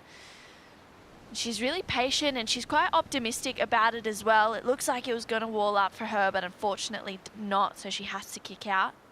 That last wave of Heather's locked in at a pretty good score. Yeah, solid 7.23, jumps straight to first. As we expected, she might look at the extra spring in her step as she paddles back out to the top of the point here. And you mentioned earlier, the surfers making their own kind of assessment of their scores as they kick out of the wave, and you could just see in her body language, she knew that was going to be a good number. Yeah, you can feel it within yourself, and you go, yeah, I know that that's, you know, with all my years of competing and trying to figure out and understand the judging panel and the criteria, you can tell when a good score is going to come in, and that definitely gives you a little bit of extra energy for the rest of the heat. She's not resting there though, Heather Clark. Late entry from her, blistering speed and good commitment. She commits the rail and throws up buckets of spray here. And then this wave, a touch flatter, but she's still sprightly and light on her feet, covering good ground, rebounding off that white water. The South African squad, they'll be fired up and much more used to seeing her with that kind of surfing, just dominating her heat. So finding her rhythm towards the end stage of this heat, and right now she's in a strong position in first place. Andrea Lopes, though, not miles back behind her, just needs a 5.9 currently to attack that first place position. That's very much in play. Priority with Rossi, surfer from Tahiti, trying desperately to get on a wave there. 3 on the clock. The next decisions about taking wave will be crucial for surfers like Patricia. Yeah, it will be, and she's been really quiet for this last couple back half of the heat, I guess. And she's got this, Patricia has this super cool style. She's the only natural footer in this heat, so she can bring a bit of a different point of view, I guess, to surfing this wave. Looks like there's a line coming through. Is she going to be in position? Maybe a little caught inside here. She'll just dip under this one. Meanwhile, inside her and wide up is Andrea Lopes, who drives off the bottom. Good commitment from her off that bottom turn. And then on the rail and carving down the face here. So in full flow, using this full face of the wave, driving all the way from the top back down to that white water. Staying close to that white water has been a key element for successful surfing. Good numbers here to just stick with the energy, because when sections connect like this through the inside, you're well positioned. Here she goes, building up momentum, putting a lip extra into these turns. Another nice whipping redirect out of the lip, and then some patience. This will just keep providing here. The back foot slides up the boards just to maintain the speed, and a little papoose section on the inside for Andrea Lopes. Super vert with that backhand hit. She'll go down. Yeah, she'll have a fair amount of sand in her boardies and in her hair after that one. She got exploded on the inside there on that papoose section. But she did so well to make her way. It looks like maybe she's tweaked her back a little bit. She was holding onto her back, but I'm sure she'll be fine. A bit of a tune-up. And here we go. This is Patricia having a look at this one. Yeah, important wave. Look at this thing. It's an absolute bomb for Rossi right now. Really nice carve and snap in the pocket. This is a great looking wave for the Tahitian. Another nice carve with loads of spray and power. This one's cruisy through here, but this will just keep providing and by far the best wave that she's caught throughout this heat, saving the best for last. Now, maneuvers will obviously be key to unlocking points from the panel. 644 is the number she needs to threaten Andrea Lopes, and that's assuming there was no improvement on that last wave as well. A little hit on the inside to finish from Rossi, and wherever that puts her, a brilliantly surfed wave. Yep, she surfed that so well, and wow, Heather Clark going to town out the back. Heather Clark banking off the white water, and that board is in exactly the right position to react as she'll adjust the feet and adjust her line, and just snapping on that backhand. She's been hammering this lip. She's in a strong lead at the moment in first place with good numbers, but she'll know any opportunity, she'll take it to try and add to her total. Another nice hit with good flow into the inside. Arrives late for the backhand float, won't quite get there as we're out of time, but what a dramatic finish to this heat. Yeah, great finish as well. It was really starting to light up towards the end. Patricia got a good wave to finish her campaign off in this heat. Andrea finished one right on the inside, and Heather Clark once again just dominating throughout it. Yeah, great way to finish that heat, that's for sure. Exciting stuff for the Grandmasters, for the women, as we see some legends of the sport display their read of the ocean, their experience and knowledge, their skills as well. We saw a little bit of everything out there, an exciting one to call plenty of power. The read on the ocean from Heather Clark ultimately was really impressive. That's why she's a Triple Crown winner and a legend of the sports. We'll keep rolling with the action here from Surf City. The waves are still cooking. We'll bring in Cote and Bleakley from the call. Stay tuned.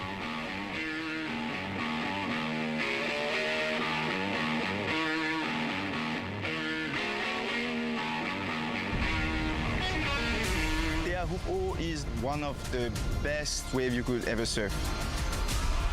It's probably where I got the most amazing waves I ever had. It's probably like the gnarliest drop you ever seen in your life. It humbles you, but empowers you. The shape of the wave and how the reef is, that makes the big barrel. Huh? This wave put you back in your place, you know.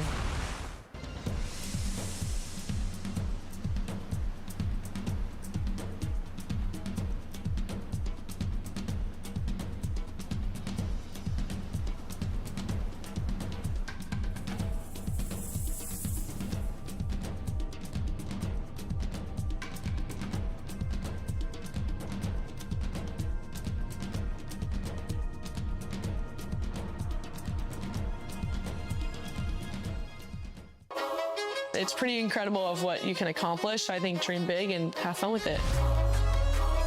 It wasn't just going to come that easy getting into the Olympics.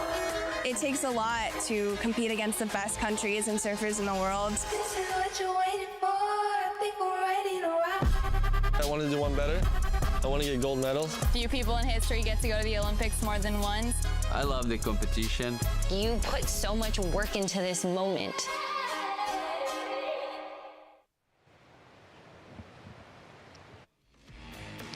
Welcome back to the Surf City El Salvador ISA World Masters Surfing Championship. And speaking of Masters, we just saw some of them at work. Heather Clark, Andrea Lopes, and Patricia Rossi putting together a great performance for all of us. Pure entertainment there, amazing surfing. Of course, a lot at stake here as we continue through into the repechage rounds. Our next heat will feature our Kahuna's women, that's 60-plus-year-old surfers, heading out there for their last chance to stay in contention here. So the difference between repechage and main rounds, obviously, if you lose in the repo, your run is done. If you keep advancing through the repechage rounds, you could surf your way all the way to the main event. Final, we've seen it done. It is possible. Chris Cote here with Sam Bleakley. Sam, tide is starting to push. Waves are pumping. And I have not seen a competitor without a big grin on their face. This is what these surfers came for. El Sunzal shining throughout all the tides. you know, slightly variable winds hitting up, but clean faces to work with, nice impactful sections. We've seen ripping all day long. That trend will continue. Yeah, and we saw a great performance from South African Heather Clark. Looked really happy there. The vuvuzelas blowing on the beach for the Springbok South African team. But moving on to this women's kahunas, we've already solidified 2 grand finalists for the women's kahunas. Sandra English and Becky Benson. So they've already got that chance to go for gold, silver, bronze, copper. And now when we shift into the repechage, we'll move to 20-minute heats. So it's pretty cutthroat. It's do or die.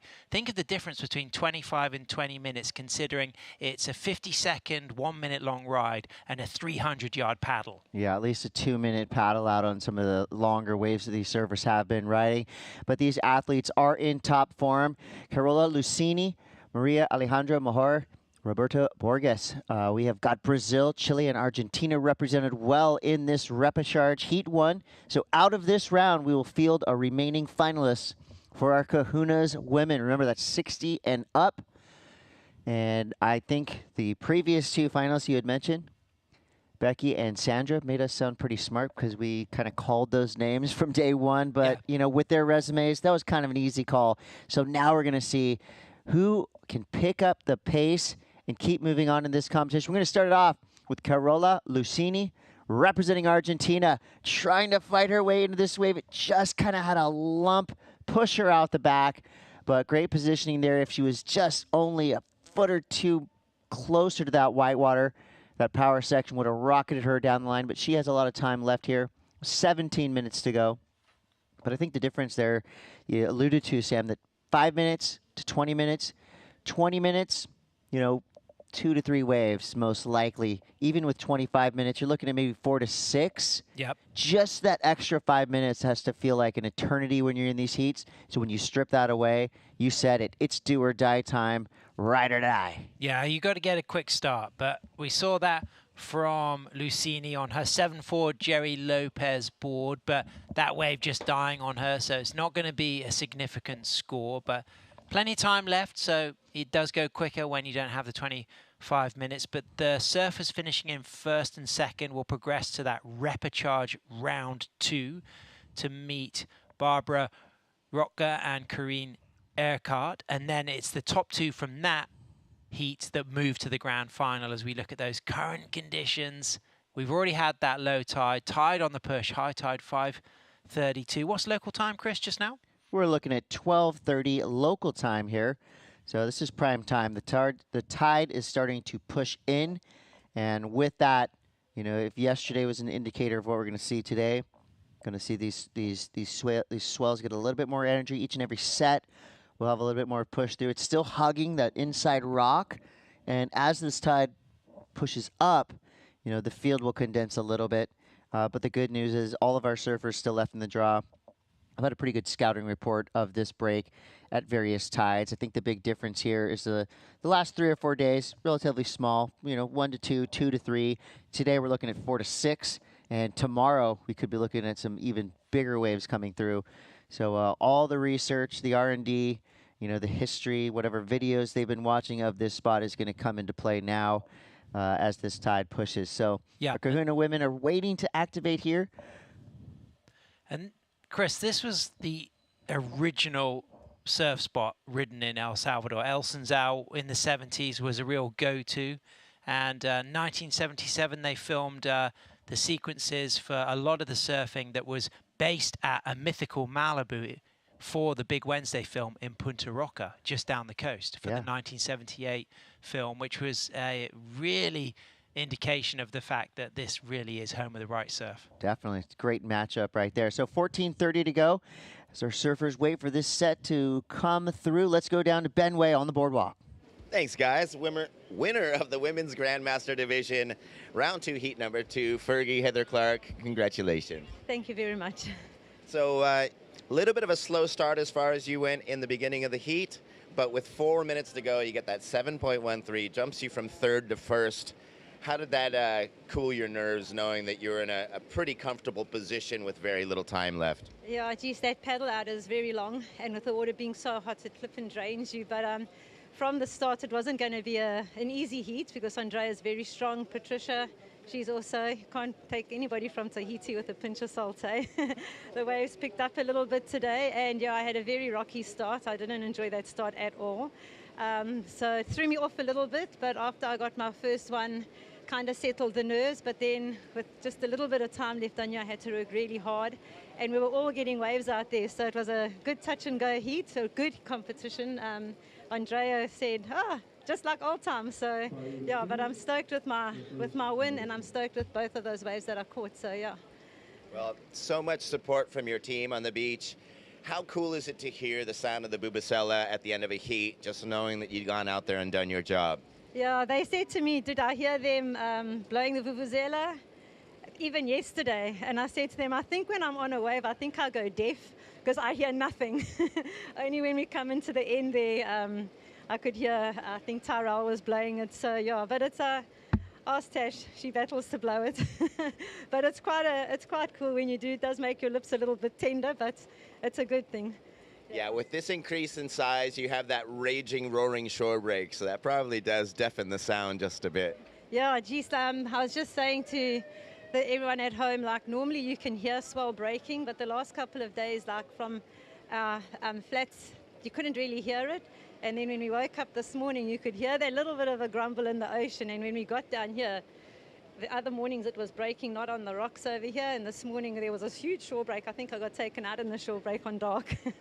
Yeah, as this swell continues, we'll be losing this beach, and you guys might be coming out on rocks at the end, so be prepared for that. We'll prepare ourselves because we've been waiting for this swell, and it's here, and it's changed all the dynamics out there. Your game plan changes, so, and there's been surfing, good surfing all day, and it's insane to watch. Well, thank you so much, and keep doing what you're doing. Cool, thank you so much. Thank you.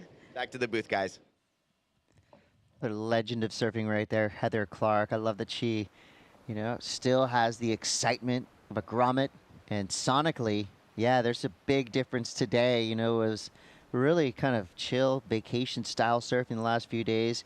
Today it's been, the perfect canvas for progression, big radical turns, and so far in this heat, surfers have been maybe just a little bit out of position. Only a handful of waves ridden with 11:20 to go.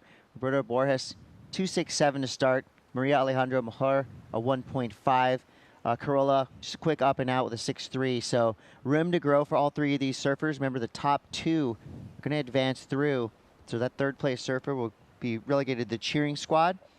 But I will give him credit because this has to be the hardest time of day to be surfing, the hottest part of the day, and it is definitely sizzling down here in El Salvador today. Yeah, a good time to free surf there if you want to avoid the crowds, and that's one of the kind of bonuses if you can kind of survive the sun and use the right amount of sun cream or wear the correct outfit to not get too sunburned. Like Tom Curran's outfit currently, he has 4 hats on. He's got some full renegade Bedouin kind of Californian vibes going on there with his kind of shade coverage, keeping it cool. But yeah, he's been rocking a few good layers, definitely styling it with the traditional El Salvadorian sun sombrero as well, which has been looking super good. But looking at Carola Lucini with that 0.63 and that 0.30, going from one South American country to another Central American country. It's our absolute legend, Stanley Hernandez, sporting the top hat, the helmet. He's ready to put a show on. He lives here just above the hill at El Sunzal, 66-year-old. He's going to be out there on his longboard, Chris, and we're looking forward to see him fly the flag for El Salvador. Yeah, I've had so much fun watching the Kahunas division here. They've all been just pushing themselves, 60-plus years old, nearing 70 in some cases, and, showing no signs of slowing down.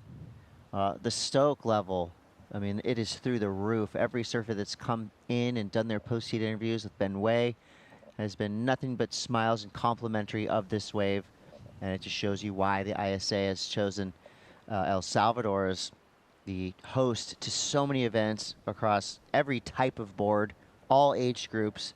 I mean, El Salvador really does have something for everyone in terms of waves.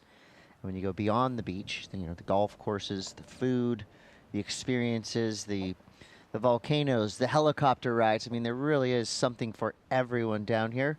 So don't think that this is just a hardcore surf destination.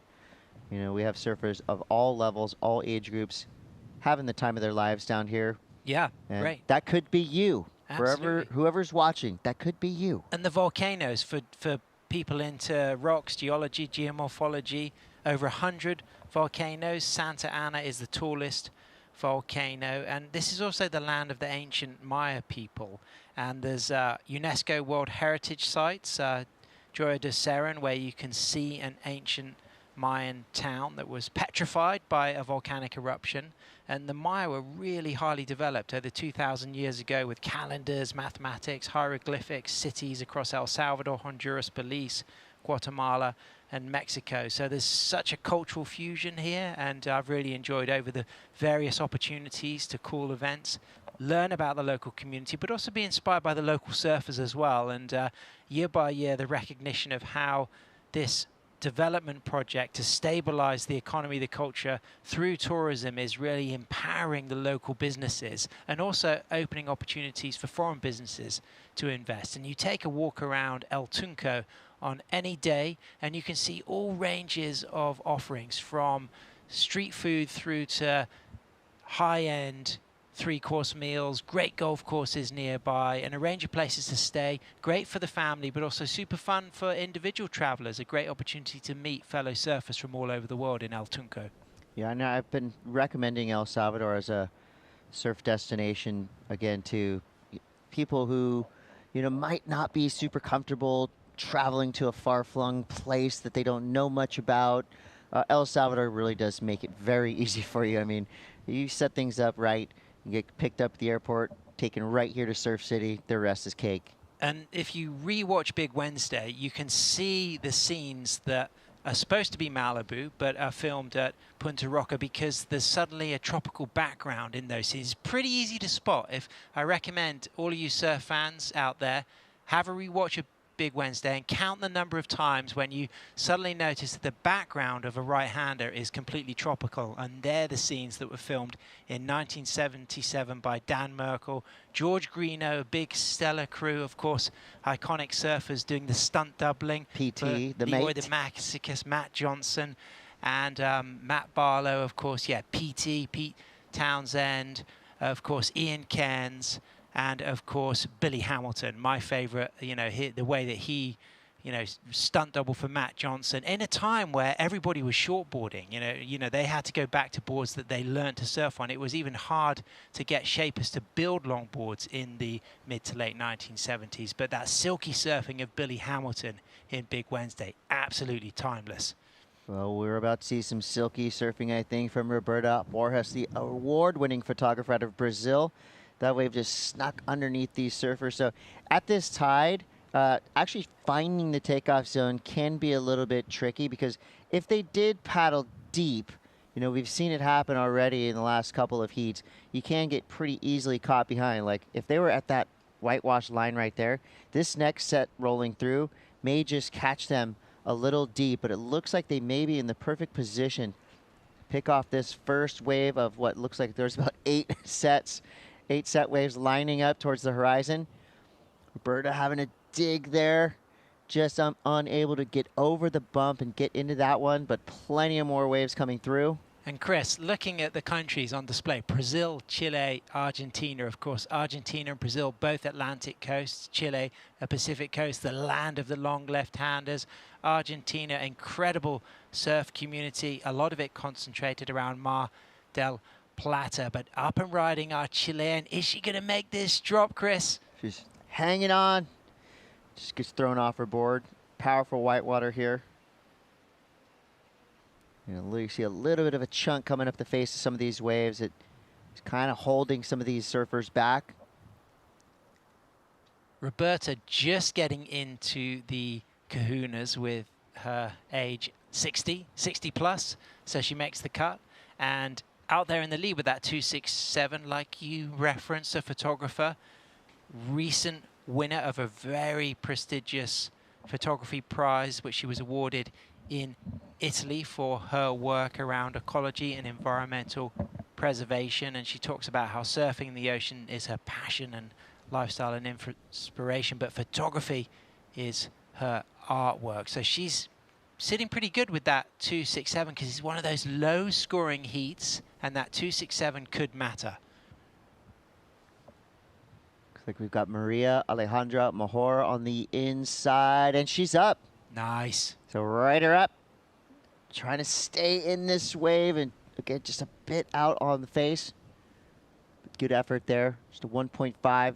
So probably something around that mark. You stand up, you get to your feet. It's about a 1.15. So we'll see what the judges throw out there for that one. This one looks like it's swinging in a perfect direction towards these surfers. You got Roberta out the back. She's going to let this one go by. And you've got Carola Lucini now up and at it on her backhand. Nice looking wave here. Makes the drop, stays on her feet. Takes a look back to the white water. Some lump coming up the face of that wave. A little too much speed there. Gets thrown off her board. How nice did that Jerry Lopez 7.4 look, though? Smooth, kind of, you know, kind of venturing into the kind of mid-length category. But that could be an important score for Carola Lucini. And it is. It's a 1.43. That's enough to get her into second place for now. So Maria Alejandra Mejor just a 0.53 for her last wave. Chris, this will be our first surfer eliminated from the competition. We haven't had a repechage elimination yet. This is where things get super tricky. You know, all the energy you put into being here, getting here. But the great thing about the ISA events is the national pride, the teamwork, and the fact there are still team points up for stake, and you have got to get down there on the sand with your fellow teammates and really support them for the rest of the competition if you do get eliminated. Yeah, and for Roberta, you know, she says she was the first female Brazilian surf champ back in 1985. You can check out her photography at robertaborges.com.br, and you should, because she's real good. Here we go, Chris. This is going to be an important one. Yeah, she's going to her second job right now. That is a surfer competing here at the ISA Masters for that star-studded Power Pack Team Brazil. Nice wave here. She waited for the one she wanted, and it looks like it's going to pay off. A minute 37 left. She is making full use of this wave. Yeah, this is going to be a big score. I mean, you know, if you think we've set the scale with her 2.67, way more rail engagement, a longer ride, really smooth, controlled, in the pocket surfing. Yeah, great style there, too. Narrow stance, making it work all the way to the sand, and just that body language tells me it is hot out here. So, you know, you obviously, you want this type of weather when you're on a surf trip. You want it to be hot. It's spicy out in the lineup, but when you're actually competing and you have to be paddling full force and your mind is racing and working overtime, it can feel pretty daunting, I'm sure, right here at about midday. So with 54 seconds left, Roberta Borges will defend that lead. Carola Lucini from Argentina in a precarious second place position as Maria Alejandra Mejor only needs a 0.56. Can she get it in the next 40 seconds? I think that's going to be an important score. It comes in at 3.83, so substantial lead for Roberta. She's going to be booking herself a spot in that repechage round 2, and I just don't think there's going to be enough time for Maria to get the score. Yeah, there you see lines coming through, just maybe too little too late, unless she can sneak into this one from the shoulder. Just going to be out of range. 12 seconds left. She only needs a 0.56, Chris. I mean, had she been a bit luckier and been closer to that peak, that might have been the opportunity that she needed. But Chile will be eliminated. Of course, got some of the best left-handers in the world, but it's all about right-handers here at El Sunzal. That's right. So congratulations to Roberta Borges. Team Brazil gets the win. Carola Lucini still in contention. We will say goodbye to Maria Alejandra Mejor, but great job. Fun to watch you surf throughout this entire competition, and hope to see you back next year. We're going to take a quick break, but we'll be back with more kahunas in this lineup. El Sunzal is pumping. Stick around.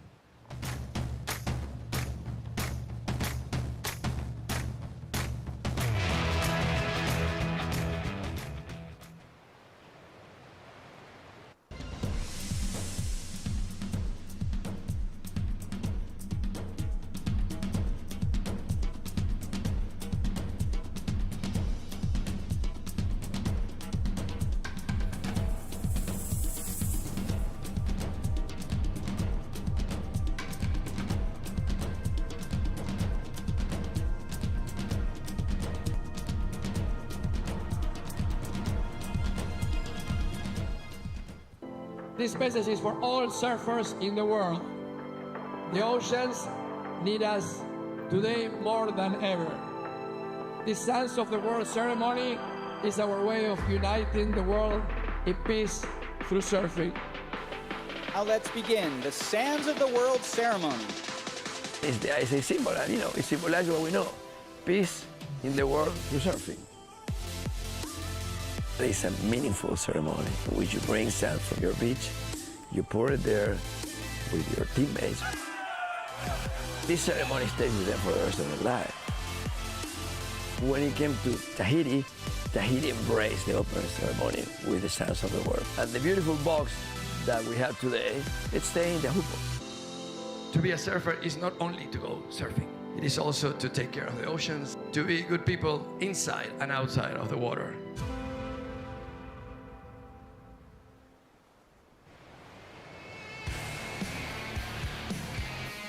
Welcome back to the Surf City El Salvador ISA World Masters Surfing Championship. Chris Cote here with Sam Bleakley. Our Kahuna men have taken back to the lineup for this repechage round 1, heat 1. We've got a solid lineup of surfers in the 60-plus-year-old range. Michael Ehrenleitner, Elvis Carter, Takashi Kuno, and Stanley Hernandez, our representative from right here in El Salvador. Your first rider is going to be Japan's Takashi Kuno. He's got a nice looking wave to work with here. See a little bit of that texture out the back. Things smoothing up nicely as these waves hug this rock point. Great carving turn there for Takashi Kuno. Really nice looking style. Utilizing both rails as he weaves down the line. He's got a good chunky section to work with here on the inside. That is going to be a solid opener for Team Japan. You know, they have come correct with a full squad, male and female. And this wave just keeps on letting him ride it all the way. Nice. To the very end. One more big section. Hammers it. Kicks out. Well done for Takashi. That was a great start from Takashi, riding the 303 surfboards created in 1983, shaped by Kaifu Shikuku, and up and riding Michael Ernlichner from Austria. Puts that board on rail, weaving, climbing up and down. Takashi's going to drop a pretty massive score, but Michael answering back, representing Team Austria, the 62-year-old regular footer, looking lively, looking sharp. Born in Hennef, Germany, but of course from Austrian ancestry. Regular at the city waves around many of those European urban surf centers. And Elvis Carter takes off. Elvis, a cool surfer from Barbados, Chris, and, you know, actually legend of Bayesian surfing. And, you know, that is something tremendous to say, because Barbados has produced so many world-class surfers. Zed Lace and Mark Holder, to name just a couple. Yeah, and they have an up-and-coming squad that we've seen competing year in, year out on the World Surfing Games here at the ISA, and they're getting better and better. You know, they've oftentimes in the last decade or so come with a pretty small team, just a handful of surfers, but they've been fielding really strong teams in the past few years, and I wouldn't be surprised if we see Barbados in the top 10 in future WSG events. I mean, 100%. they are that good. And great waves as well. Soup Bowl, of course, you know, has comparisons to Sunset Beach itself, but a lot of good waves on the south coast, on the west coast when you get those north swells, and a few little sneaky good spots right at the northern tip of the island. Elvis Carter knows them all. He's had a really stellar career within Caribbean surfing, originally from Bridgetown, surfs Brandon's in the south, and as a retired level 3 ISA head judge, and he's been a long time judging course presenter, teaching all of the ISA courses around the Caribbean across the last 30 years. Well, I would imagine Elvis Carter named after Elvis Presley in lieu of Elvis Costello, wouldn't you think? 100%, yeah, 100%. Blue Hotel. 15:30 to go here. Looks like we've got a paddle. Could it be Stanley Hernandez close to getting in that one? These little runners, I mean, they look so fun. You know that these 60-plus surfers are loving these conditions. They're both user-friendly and totally rippable. Yeah, and talking to the sixes, a 6.67 for Takashi Kuno. I mean, I thought it was even going to go higher than that. I mean, it was incredible, long, linked surfing, really connecting all the dots, critical in the pocket, and something to build on. A 6.67 is a real front runner for our surfer from Japan.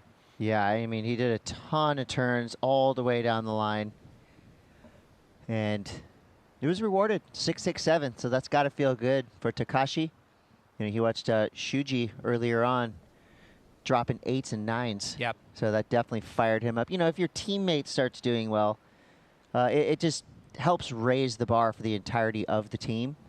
There's two ways you can look at it. If your teammate loses, well, now it's on you. You want revenge. You got to get out there and do it.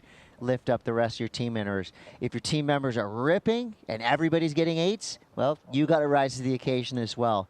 So there is pressure involved once you're surfing for your flag, and I think that has been one of the many reasons that we've seen these performances just rising throughout this entire competition. It's that hometown pride.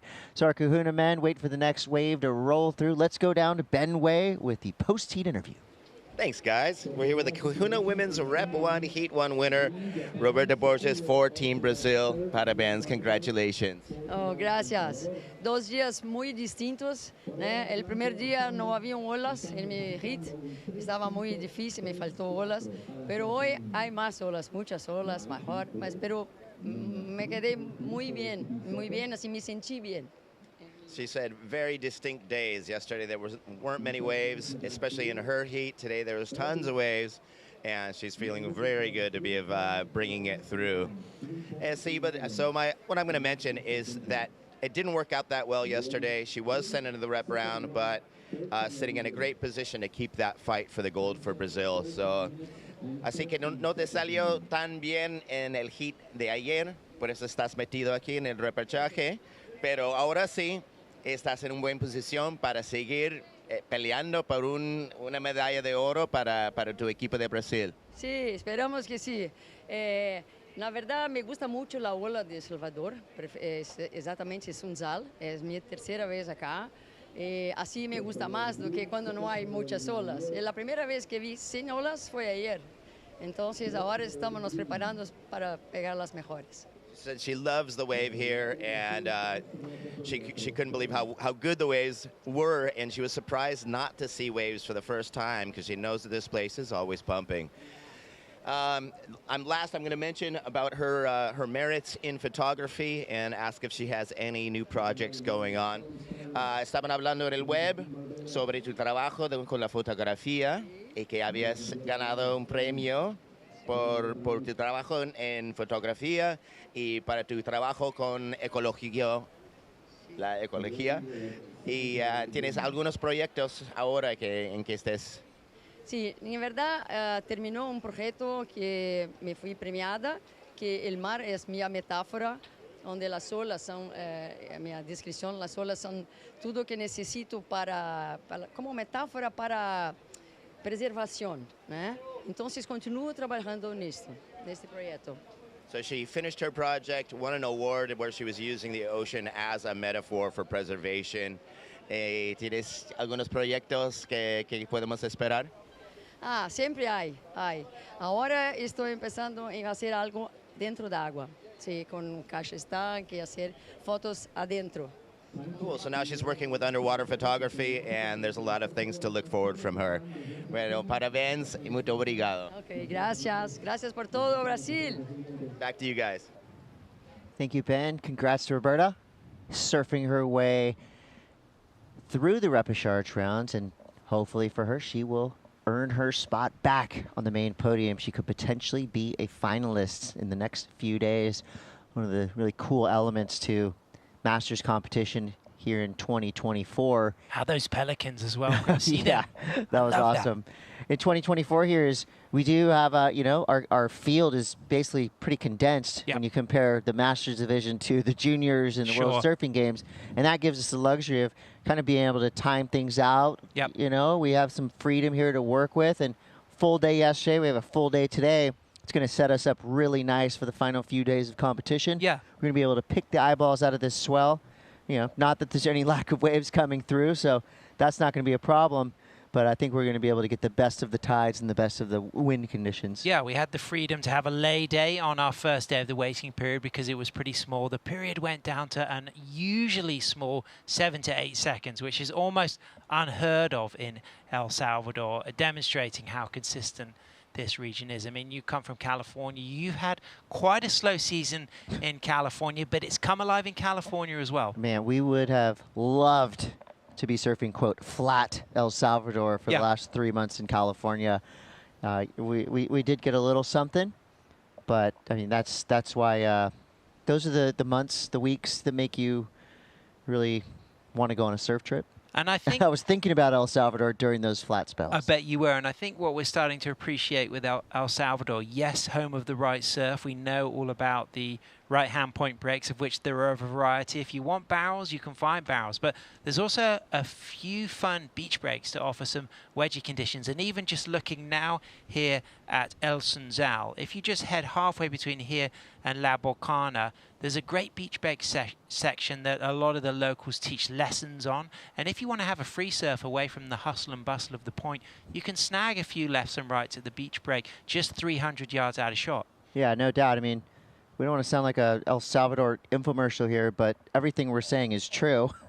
Tons of waves around here, super easy to get to. You know, in the past, there's been a history of like, I don't know if I want to send my aunt and uncle to El Salvador. You just didn't know. But in the past decade, I mean, I would send anyone down here, even if it was your very first surf trip, because it really is that easy. And it's just feels like, you know, just the perfect spot for whatever you want to do. You know, if you want to come and party, there's a party down here waiting for you. If you want to come and chill, you can do all of that and more at any whatever level you choose. You know, it's not like the super hype, you know, techno wild party destination, but there is dancing in downtown El Tunco if that's what you want to do. Yep. And there's a lot of just a great mix of people. You know, the visitors that come here, we all seem to be on the same page. We're all here for a good time, here to surf, here to explore, we're here to experience this amazing country. Yeah, Ben Wei, our co-host, Chinese Candy, his DJ name, played a great set last night in El Tunco, reggaeton, and also cumbia music that the locals loved as well. So he's bringing some good mixes, and it's great. He's a man of the world, and we could hear his language skills then with Roberta. And I really appreciated hearing the parallels with her passion for photography. And that's the great thing that we're really experiencing here at the Masters, is that wider, broader age spectrum and some of the different careers that the surfers have had. And a lot of the surfers who are still at the top of their game are still working as surf coaches, as surf teachers. Yeah, I mean, we could all learn a lot from each and every competitor in the draw here at the ISA Masters. So trust me, I've been taking mental notes. I want to surf as good as possible for as long as possible. And, you know, this is the demo that we need to soak all the knowledge from. This is Michael Enlightener. And you can see he's got a solid power base there. A couple nice turns. This wave flattening out a little bit, but he's really making full use of it. Could start to perk up here a little bit on the inside. So nice. Threesome of turns there. Add a fourth for Michael. Austria represented well by this young fella. Yeah. The Kahuna. Just ripped that wave. And a man of the world as well. Although born in Hennef, Germany, moved to Brazil, Rio, age 9, and started surfing at Copacabana, Ipanema, age 10. And then he left Brazil in 1989 to work for an airline, worked internationally across 30 countries. He lived all over Venezuela, Colombia. He's also lived here in El Salvador, so he would be knowing El Sunzal pretty closely. And in 1998, he went to the ISA World Surfing Games representing his ancestry homeland of Austria in Cascais in Portugal. But these days, since moving back to Europe, he's more of a regular at Wave Gardens and City Waves. So he says pretty much since 2000, he only gets about 10 to 15 ocean-based sessions a year. So he's really going to appreciate his time out here in the home of the right wave. Well, that's the guy that we need to get travel tips from. Yeah, absolutely. You know, and I am a huge fan of wave pools, especially in landlocked countries. You know, for guys like Michael who got the surfing bug early, you know, for them to be able to kind of move back to probably where the majority of their friends and family live, but still be able to surf. Perfect waves on demand. There's nothing wrong with that. But you're right, for Michael to come down here and compete against the likes of Elvis Carter, who's up and at it right now. I mean, this is what you call a surf competition vacation. Because either way, win or lose, you got to surf this epic wave to yourself with just a few friends out there. Big snap for Elvis Carter. Nice, Chris. That Great was rhythm. hot surfing right there. Yeah, full calypso style. And I really appreciate the way he used that section, that steeper section. That got me fired up. Love to see it. Elvis Carter. Just a nice, appropriate surfboard. That board looks really good under his feet. Yep. It's not too long. It's not too short. It's fitting in nicely on these waves. Great scene at Brandon's, his local patch. He's a left-hander, a reef break. A lot of good spots nearby. South Point, of course, Freights is a really good wave. Soup Bowl on the East Coast, a heavy right-hander, Parla.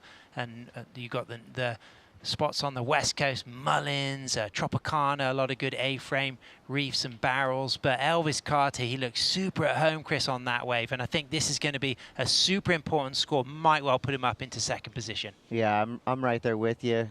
And it comes in. The numbers are 470. Here we go. Stanley Hernandez. That wave just kind of chewed him up right there. He was well into that powerful whitewater. But again, either way, Stanley Hernandez, his stoke is infectious. You can just feel it when he gets to the beach. You go, oh, Stanley's here. I feel the stoke level rising. Yeah, absolutely. So top two surfers will move to repechage round 2. But surfers in 3rd and 4th will get eliminated. So we've had one surfer eliminated from the women's kahunas. And we're going to get 2 surfers eliminated from this 4-man heat. Stanley Hernandez chasing some big scores because Takashi Kuno with that 6.67 and that 1 looking pretty strong. But Chris, Elvis Carter, we liked that last wave. The judges did as well. It's a 4.70. He's looking pretty solid in second. But for Austria, Michael's just chasing a 3.38. So there's possibly going to be time for him to get that. So we got 2:45 to go. Takashi Kuno in the lead. Elvis Carter now in second. Michael Enreitler, 6.83 total, so he just needs a 3.38. That's in his range. And you can see him paddling out. There's no number next to his red because he's not out back. He hasn't got priority, but up and riding Takashi, and this looks incredible, Chris. Yeah, Takashi is back. A nice looking bowl here in front of him. A couple solid turns, working his way through the midsection of this wave. Here's where the wave's going to start to reform up for him. Just perfect use of his rail. Board looks great. He's got just a classic, cool looking style. Everything is in its proper place. He rides all the way through to this inside section. Gets a solid finish. And he's got more. Takashi looking to better a 6.67. He may have done that. Big finish there. Oh, that was great listening. I mean, come on in. Come on in. You've done it. He nailed it. 100%. That was so sick. You think that's going to go better than his 6.67? Yes. That was fantastic. I mean, and the way he worked that inside as well, he got 3 significant maneuvers through that final inside section. But again, the flow, the tempo, we really like that opening 6.67. Instinct for me says, like you, it's going to go higher than that. But that this guy could be a threat for the final coming from the early repechage rounds. The dark horse, but could well go all the way with that kind of surfing. 100%. All eyes now on your surfer in white, Stanley Hernandez, representing El Salvador. Here we go. Stanley's up. Hey, this guy rules. And you could hear the beach crowd. They're cheering. They're stoked. They're hooting. This is a proud moment. For Stanley. When I hear the word and say the word kahuna, this is what I picture in my mind. He's standing proud, riding that wave. You know, he doesn't have to do tricks. He doesn't have to do big airs and tail slides. He's ripping, just doing what he does. Big fan of Stanley Hernandez. And now, here goes Michael, surfer in red, needing a 3.38. Wow. Couple turns out the back. This wave looks like it's forming up nicely through to the inside. What's he got for us? Here comes the most critical section of this wave. He's fighting to get around this section. Fades back. Here we go. Here comes the double up. He's going to straighten out. That was a wise decision right there. That wave bowled off on the nearly dry sand. 3, 2, 1. That's it. Wow. For Kahuna's. He needed a Repo 1, Heat 1. So, Chris, yeah, he needed a 3.38, so that's going to be super close. I mean, Elvis Carter it's going to be nervous moments for Elvis because as it stands with that 4.70 and that 2.17, he's just hanging in there. Yeah, that was a really fun heat to watch. I mean, Takashi got it early on, kept it throughout the entirety of it. Second score comes through. It's right there, 6.23. So not quite above, but still got us excited. That was well judged right there. Pair of sixes, 12.90 total. Takashi with the win. Elvis second. Michael third. Stanley fourth. We're going to take a quick break, but more Repecharge Kahuna action coming at you right around the corner. We'll be right back.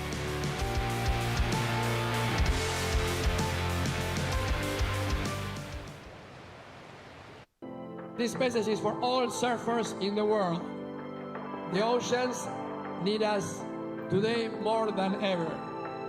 The Sands of the World ceremony is our way of uniting the world in peace through surfing. Now let's begin the Sands of the World ceremony.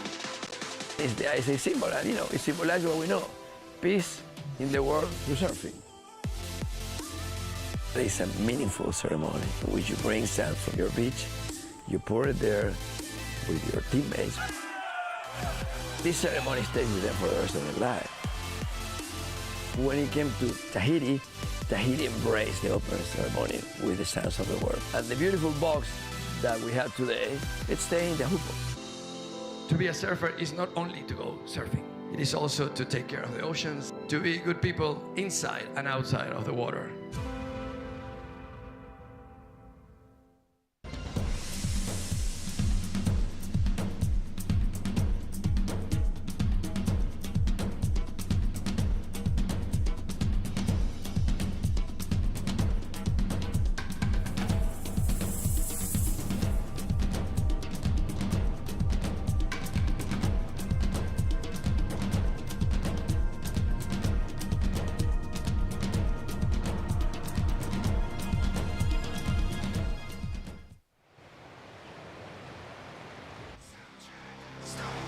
Welcome back.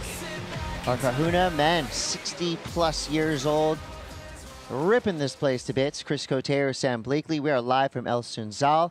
We've got one more Repecharge heat for our Kahuna men to see who will continue on in this competition. At the very end of it, flipping the heat, it was Michael Ehrenleitner, Team Austria. Buzzer beater finish with a 3.63 and a 3.5. That knocks Elvis Carter down to third. And we do lose Stanley Hernandez as well. So Barbados and El Salvador in this Kahuna men's division are out of contention. But Takashi Kuno, great performance there. Pair of high sixes, got the win. He's going to stay alive in this contest. Yeah, absolutely. Commiserations for Team Barbados, but they'll still be in the mix, of course. Barry is going to be continuing to compete in the Masters division. And Elvis Carter, he put on a great show there, Chris. I'm proud of him. Yeah, that was a really fun heat to watch. And guess what? We got more to come. This Kahuna men's and women's division, our 60 and up surfers have really put on a great show. And, you know, the inspiration is being felt. I want to surf into my 60s. How do I do it? Well, talk to one of these surfers because they have cracked the code. Yeah, and talking of cracking the code, prime mid-tide right now as that tide starts to push through. So we had that low tide local time around 11:30, and we're going to keep on charging through into this 3 surfer heat. So just 1 surfer going to be eliminated, 2 progressing through to that Repecharge round 2. And difficult, of course, for Elvis Carter and Stanley Hernandez to know that they're eliminated, but they've got their teammates, Chris, to continue to support. Yeah, that's probably the coolest part of this contest. Of course, yes, you have these age divisions that you don't normally get to see in international broadcasts, the 40 and up, the 50 and up, the 60 and up. you get to also see the team camaraderie. Yeah. And, you know, the pride that you're surfing for your nation, but also you want to do it for your fellow team members. Yep. And this is going to be another fun one to watch. Eduardo Coutinho, Jose Ignacio Cannavaro, and Marcelo Fernandez, Argentina, Chile, and Puerto Rico. Yeah, it was a good one.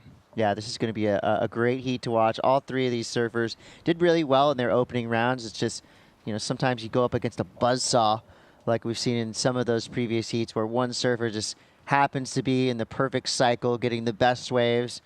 And a lot of times that's a really hard person to contend against.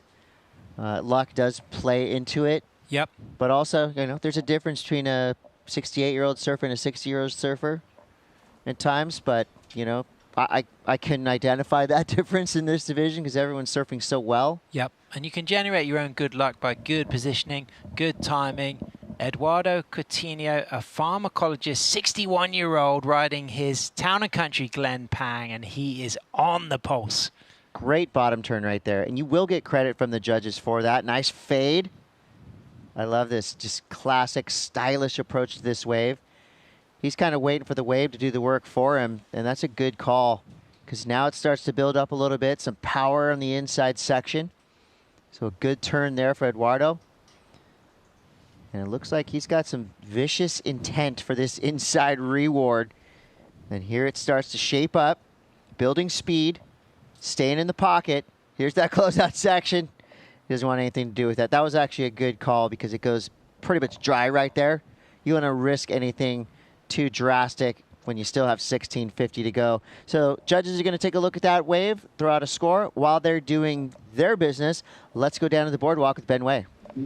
Thanks a lot, guys. We're here with the Kahuna 60-plus men's division Rep 1 Heat 1 winner, Takashi Kuno out of Japan. Omedetou gozaimasu. Arigatou gozaimasu. So my first question for him is going to be that yesterday he didn't find the waves or the scores that he really needed, and mentally, how did he kind of keep up the fight and help to push through positively today? じゃあ、一つの質問が、昨日のラウンドで、いい波といい点数は、質の点数は見つからなくて、どうやってマインドと今日のファイトをキープしましたか？昨日は選ぶ波が悪すぎて、点数出せる波をつかめなかったので、今日はいい波だけを乗ろうと思って、挑みました。で、あと思い切ってやろうと。So he said the plan was trying to get some good waves, but yesterday every wave that he got was not a good one. Today he was able to find the good ones, and the ones that he got, he gave it his all. じゃあそれで昨日 second question, sorry guys. Yesterday was smaller, today's a little bit bigger, quite a bit bigger actually. I'm going to ask him if he switched up his equipment. 昨日もサイズ結構楽しい遊びな感じ。まあ遊びじゃない波来なくてたまになくてたまにいい波が来ました。今日はだいぶいい波、だいぶサイズ上がって、昨日と今日は板変わりましたか？変えました。昨日は EPS、今日は PU、長さは昨日は510、今日は511で。So yesterday he said yes on the smaller waves they use an epoxy. 510 でした昨日。昨日は510。So yesterday was 510, today's a 60. These are shaped by, this is 303, shaped in Shikoku by Chiba Kohei, another legend in Japanese surfing. Really good shaper and a good buddy of mine. まあ次も頑張ってください。僕も応援しています。頑張ります。頑張ります。それで応援している方に応援メッセージお願いします。日本の応援している方に。日本から応援してくれている皆さん、ありがとうございました。リパ、1位で上がりました。次も頑張ります。応援よろしくお願いします。またよろしくお願いします。ありがとうございます。Back to you guys. Thank you, Ben. Congrats to that legendary surfer right there. Classic. Ripping his way through the repechage rounds. Not an easy thing to do. And classic technique of going epoxy on the smaller day for more buoyancy, and then PU on the bigger day, a little bit less buoyancy, a little bit more flex perhaps. Do you prefer to go epoxy on smaller days, Chris? Well, usually I only surf the smaller days, so I'm all epoxy. Dark arts boards. A little carbon fiber in there. Yeah, I like some carbon. Anything that helps me surf, you know, anything that helps me do what I want to do, I will take it. I will take all the technological advances I can. And I think, you know, We've kind of heard it be mentioned in some post-heat interviews. I feel the same way. I think surfboards are better now than they've ever been. Yep. That's why we're seeing, these surfers who are able to rip well into their 60s, and I hope I'm one of them. I'm going to have to take some lessons from guys like this. Jose Ignacio Cannavaro, Team Chile in the house. I think of Chilean surfers, and they have such a rich history of doing very well in ISA competition at every level. It's a very, strong, ocean powerful nation. They have incredible paddle racers, stand-up paddle boarders, longboarders. I think some Chilean bodyboarders are some of the best in the world, unsung heroes and heavy slabs. Very true.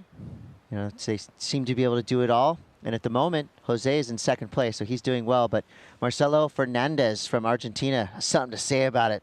It's a nice kind of under-the-lip snap. Back into the white water, rides out clean.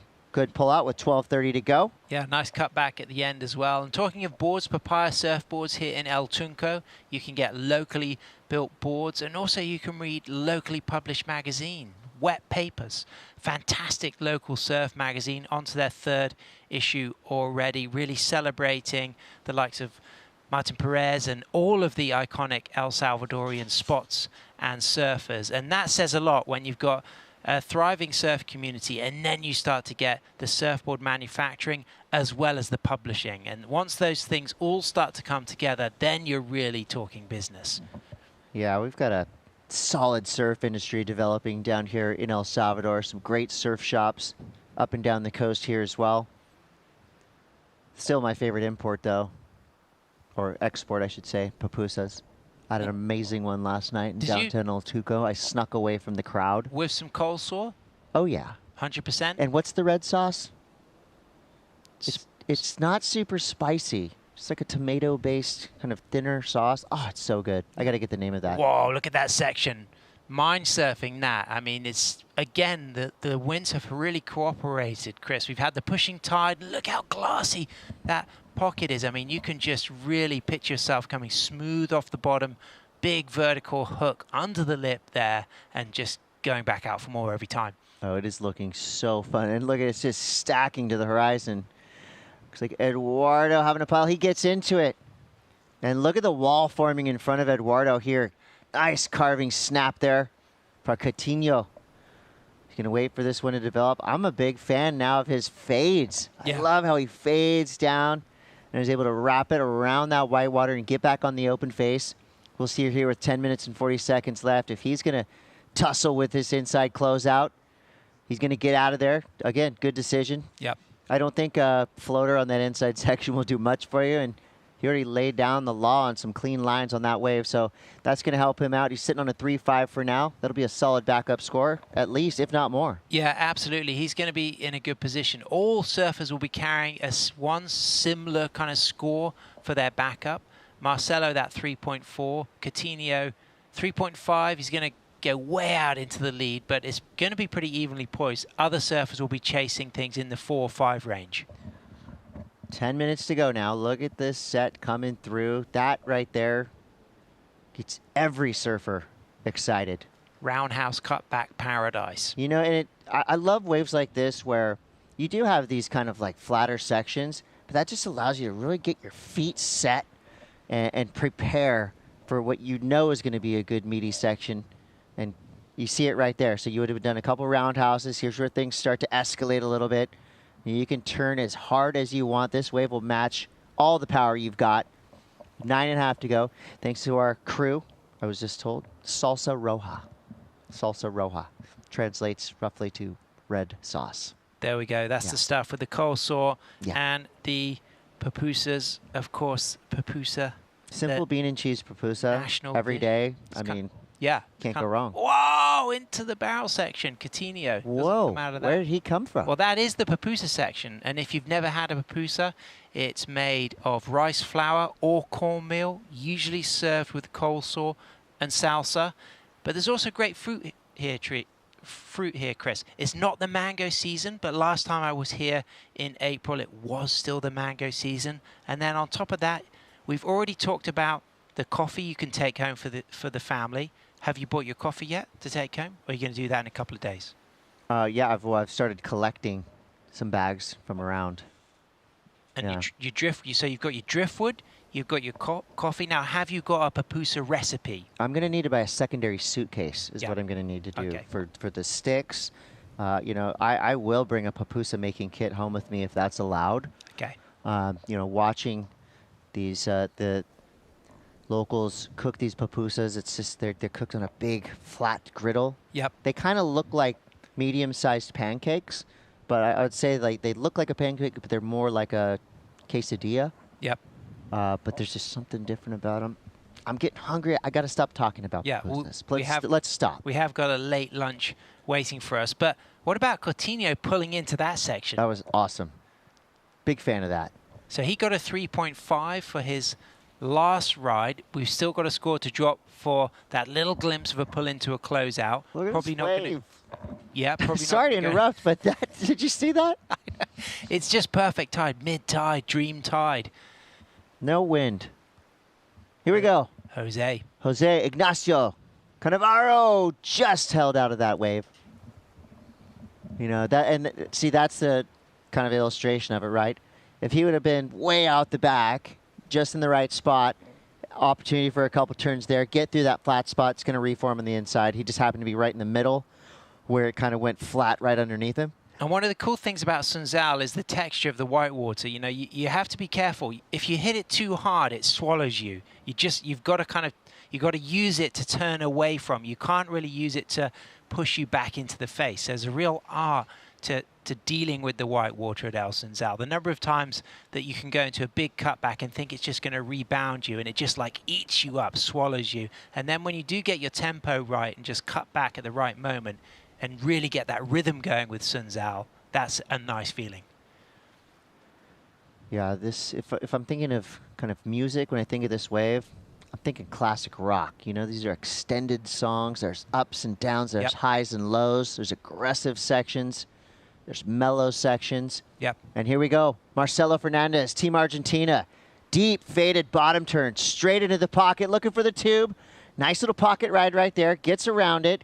Here's where the wave flattens out a little bit.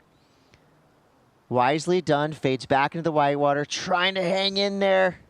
Could have faded back just a bit more, but I don't think that wave had much to offer. So the tide has risen really quickly. And now I think you're going to want to try to identify those waves that hug the rocks as close as possible.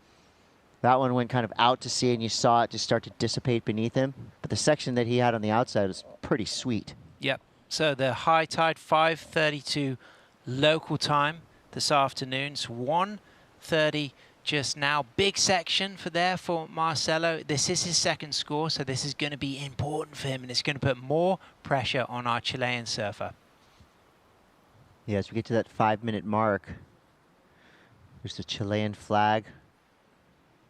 There's a real art to waving a flag. It's not as simple. You have to do it This guy's good at a it. figure of 8. Yeah. The first time you wave a flag, you think you just kind of like move it back and forth, but you've got to get that figure of 8 pattern, haven't you, Chris, to get the legit flag waving going down. Yeah, if you want to, there's a guy named Joe, the official flag waver for the American Samoa ISA surf team. He's the best flag waver on the planet. Nice. You could set up a little online course, actually, because you do get to see some pretty shoddy flag waving every now and then. He's got strong arms, too. I mean, this guy's it's a unit. And he is, he's the best flag waver there is. So we can watch the You replay. can watch the replay for the World Surfing Games anytime. Puerto Rico? American Samoa. No, the Puerto Rico 2024. Was he there? Yep. There we go. That's the rewind for you. Jose, a chance. He's got to replace 0.5. He needs a 261 or better. Here we go. Nice looking wave here for Jose Ignacio. Fading back. Like the look of this board. Looks just under a mid-length. Nice wide nose. He tries to work his way into that section, and that's actually been happening more and more. You know, it feels like when you're on these waves sometimes that, you know, it's going to perk up quicker, but you end up getting out too far on the open face. Whereas, you know, I would think like these fades that we've seen Marcelo and Eduardo doing are going to help you out a little bit. You know, fade way back into the white water, almost like you feel like you've gone too far back, but you know the wave's going to reform, so you have to trust it, trust your instincts, stay in that power section of this wave. Yeah, he's chasing a pretty substantial score relative to the scale that's been set. 261 seems like a low number, but considering the high scores that have been carried have been in the mid-3 range, a 261 is going to be a respectable score for the scale that we've had for this repechage heat. Not long left, but certainly long enough for one wave for each surfer. Yeah, this heat's definitely not over yet. 3 minutes to go. So many waves coming through.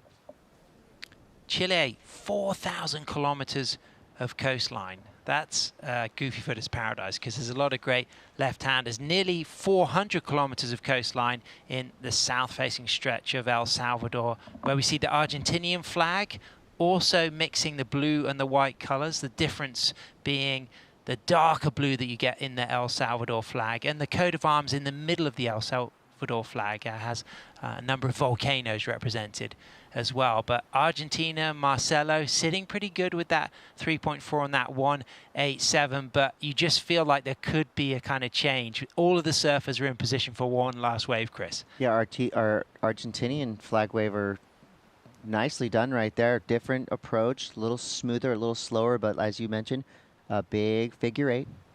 That's what you want to imagine when waving your flag. Or a Scale Electrics track for children of the 80s. Oh, okay. I see. I could see that. Yep. So you can either go for the you want to add a little bit of flair, so a tight circle. You know, the Scale Electrics technique, or just the simple kind of Roman number technique, 8, ocho. Yeah. 1:45 to go. Eduardo Coutinho currently in the lead, the 3.53 and a 3.5. Nice tidy set of numbers there. Marcelo and Jose both still in this. Looks like Jose Ignacio Cannavaro from Team Chile just needs a 2.61. I think he's the furthest out right now, and I don't see priority established with any of the surfers. Yeah, they've all opted to stay a little bit inside, and that's why the priority judge hasn't deemed anybody priority. But I think there's that level of anxiety that every single surfer knows they need a fairly low score with limited time left. And I think that there's going to be a change in situation, because these two waves could easily be caught. So inside of a minute now. Maybe some potential here. This is where you really have to lean on that white water to kind of launch you into this wave. And it's blue who needs the score, Chris. Oh, it could be right there in the apex zone. Is it going to be enough push to get him in? Super unlucky, super unlucky. So close. Yeah, only needing a 2.61. I mean, that we talked about, I forget which surfer referenced the bitter memory of needing a score in the 2s to win a medal at a previous. I think it was one of our South African in the Masters. In the Grandmasters. It's not how you want to go down. Scar tissue for a 2-point ride. 10 seconds remaining. Doesn't look like it's going to be enough time for our Chilean, Chris. But great, solid performance for Eduardo Coutinho. He was in front the whole way with those 2 mid-range 3s. Yeah, that was great surfing by Eduardo. And congrats to Marcelo Fernandez. You have advanced through tough repechage heat. Still with the ability to potentially surf all the way to the main final. We'll see what happens next. Well, we've got more action for you. Going to bring Paul and True back into the booth to talk you through what's happening next. You're going to have to stay tuned to find out.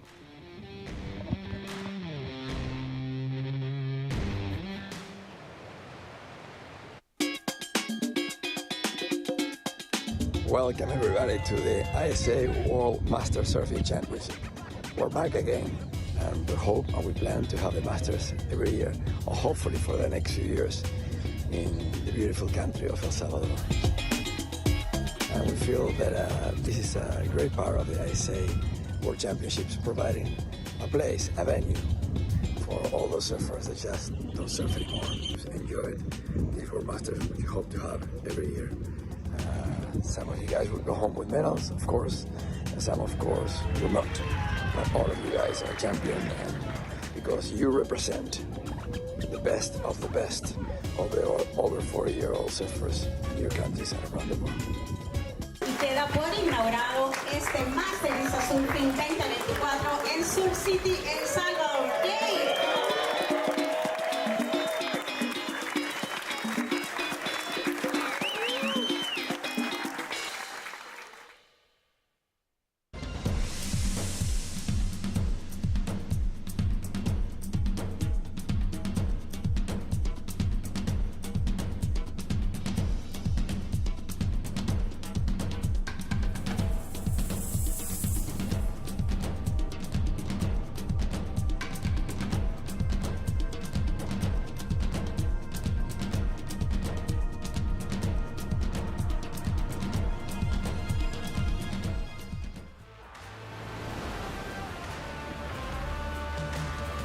And a very warm welcome back to Surf City, El Salvador. It's the ISA World Masters in town. A pumping day of surf has continued to provide great opportunity for some of the finest wave riders from across the planet with plenty of experience of surfing heats, of riding swells. And at the moment, we're looking at the Women's Grandmasters, looking to try and stay alive in competition because it is a rapid charge, which means we're eliminating surfers. I'm Paul Evans, joined by True Starling. And this one, no one wants to get knocked out at this early stage. It's going to be tense and tight.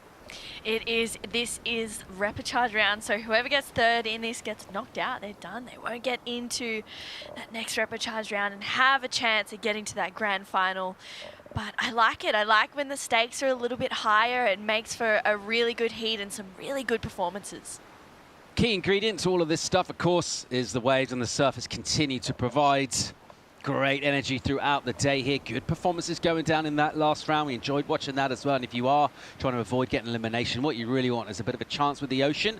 And I feel like everyone, we've got a real level playing field here, plenty of opportunity. Yeah, the waves have been pumping all day. It's just really been producing here at El Sunzal. And I think too, you know, as you said, it's a real level playing field. We've gone to 20-minute heats for these rapid charge rounds. Have a look at Marina Bolusa from Argentina, Kim Woolridge from Australia, Xenia Goffo of France. Just 20 minutes, two best waves. In terms of tactics, I guess start busy, stay busy, finish busy. I think so, especially with that long paddle out as well. You really want to make sure that that inside section, that it is going to wall up and that you can capitalize on a completion, especially with that that 5 minutes less in the heats. I feel like it's going to really, really wreak a little bit of havoc. Let's see how we go here as we look at a little bit of a set standing up. A little bit of a deep one, this one. Generally speaking, those deep ones are quite tempting, aren't they, when you're there in the lineup? You see them stand up. They're not usually the type of waves you want, but we do get a different bend. So there are some options and a bit of variety on the takeoff peak. You saw that one. Really nice looking, enticing section. That will actually just shelve away. So this one did come from deep and did provide pretty decent looking section there. Nice and steep and bowly. No takers. Yeah, I feel like that was a really nice wave that came through the lineup. I also think, you know, 2-3 good turns, you're getting good scores. We've seen that happen throughout the day today. So I think it's important that sometimes length of ride isn't everything. 2 good critical connections is going to get you some decent scores as well. Nice and glassy conditions out there on the sea surface. Just a little bit of moderate cloud cover, keeping that wind light. And a little bit of sunshine poking through as well. Absolutely delightful once again here at Surf City. And these surf breaks offering something for surfers of all types, whatever kind of waves you like. Heavy waves, soft running waves, points, punchy beach breaks, all sorts here in El Salvador. We've been in town for a little while now. I've had a chance to sample a few of the wave riding delights available here. Not a long coastline, a few hundred Ks, around about 400 Ks of coastline here in El Salvador. And all about finding good waves and good energy. Someone doing exactly thus in the last heat. The winner of that heat is standing by for a chat with Ben Way. The Kuna men's rep round 1 heat number 2, Eduardo Coutinho for Puerto Rico. Congratulations. Gracias. Thank you very much, sir. So we've had really, really great waves all morning long, some really pumping heats. Your heat, we got the tide filling in. Kind of after the tide filled in, it slowed down a little bit. Before your heat, were you a little bit stressed knowing that you had to go out there and find two good waves? Not really. I haven't been that lucky. I've been getting the first round. It was very not coming in wave, and as well as this, but I'm glad that I'm helping the team out. I was a little disappointed yesterday in letting them down, but thanks for God, we're here today making the round go through. Well, that's great, and yeah, this is, you could have taken your spot for Puerto Rico out had you have not gotten those waves. So how does this help your confidence going into the next round? It does help a lot. We hope to make it to the next round, and I hope I get a hit with good waves as well. Y al final, si quieres unas palabras para la boricua que te están apoyando desde casa. Sí, boricua, no nos hemos quitado. Vamos para arriba, puñeta. Gracias. Thank you, sir. Back to you guys. Thanks, Ben. Eduardo representing Puerto Rico and representing well. He's staying alive here. He's stoked, picking up live action here. Surfer out of France, Gaufou. Doing good work, covering a lot of grounds. That wave will eventually channel out underneath her, but some nice carving done. Meanwhile, out the back, Belosa. She's up and driving into a great-looking bowl. Check the speed. And then holding that rail for ages. Look at this section. It's really nice. That's why they waited. They've been selective. Good choice to go right here for Marina. And covering all sorts of angles. She'll look to bring this to the inside. Does it pretty well. Gets back into this bowl through the midsection of the wave. And then that patient approach. Has a little look out the back. Kicks out. She'll see Xenia making her way back out in the channel. We're still waiting for a wave now for Kim Woolridge, the Aussie. Yeah, she's patient. She was patient in that last heat as well. It looks like she likes to be waiting for the good ones to come through, but I feel like with these 20-minute heats, it's kind of difficult to wait. We spoke earlier, getting the momentum going. So both Marina and Xenia are doing that, just getting the momentum, figuring out the lineup. The waves are a little bit slow. Kim almost looked like she was having a look at that one, and there's still plenty of opportunity. The surf is providing. We do have good waves coming through every couple of minutes or so. It's just these 20-minute heats that might change the tactics a little bit.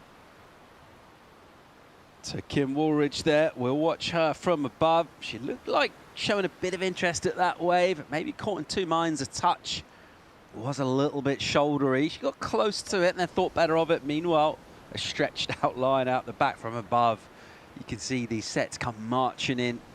And this one looks like setting up really nicely for her. So let's see if that patient approach, been slightly more selective at the beginning of this heat. We'll tell you what, we're almost at midway point in it. She'll head wide and outside and may spin and go here. No, she won't do.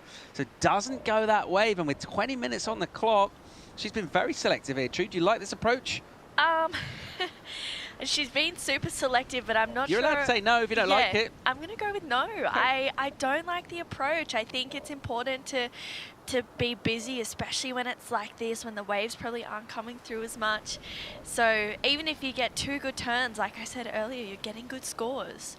But, you know, I'm not as an experienced competitor as what these women are in the lineup. So maybe that's just how I like to approach heats. Could be different for Kim. She might like to sit and wait. But it's a real, yeah, she's walking a really fine line, because you can either sit and wait and the ocean is going to provide, or you sit and wait for something that doesn't come. I mean, if you're patient, you let sets go and then you smash one for a big score, you just look like a genius, don't you? So it looks really cool when it works. And I hope she does. The other side of that course, well, let's just see what exactly the ocean does as we get down towards the middle part of the heat. Great vibes down here as we see surfers getting ready to go to battle in that next heat. Good energy from them back on shore. Meanwhile, out in the lineup, let's see some energy from the Australian Woolridge. Here she goes, the goofy. See that foot right on the rail of her board, across the stringer, and a nice snap from her. So a really good size wave, actually. And she's chosen this, having the choice of maybe 3 or 4 set waves. This is the one she liked the look of. She'll maintain contact and get back into this bowl. Mid part of the point here. Nice patient surfing. Gets a whipping turn to finish.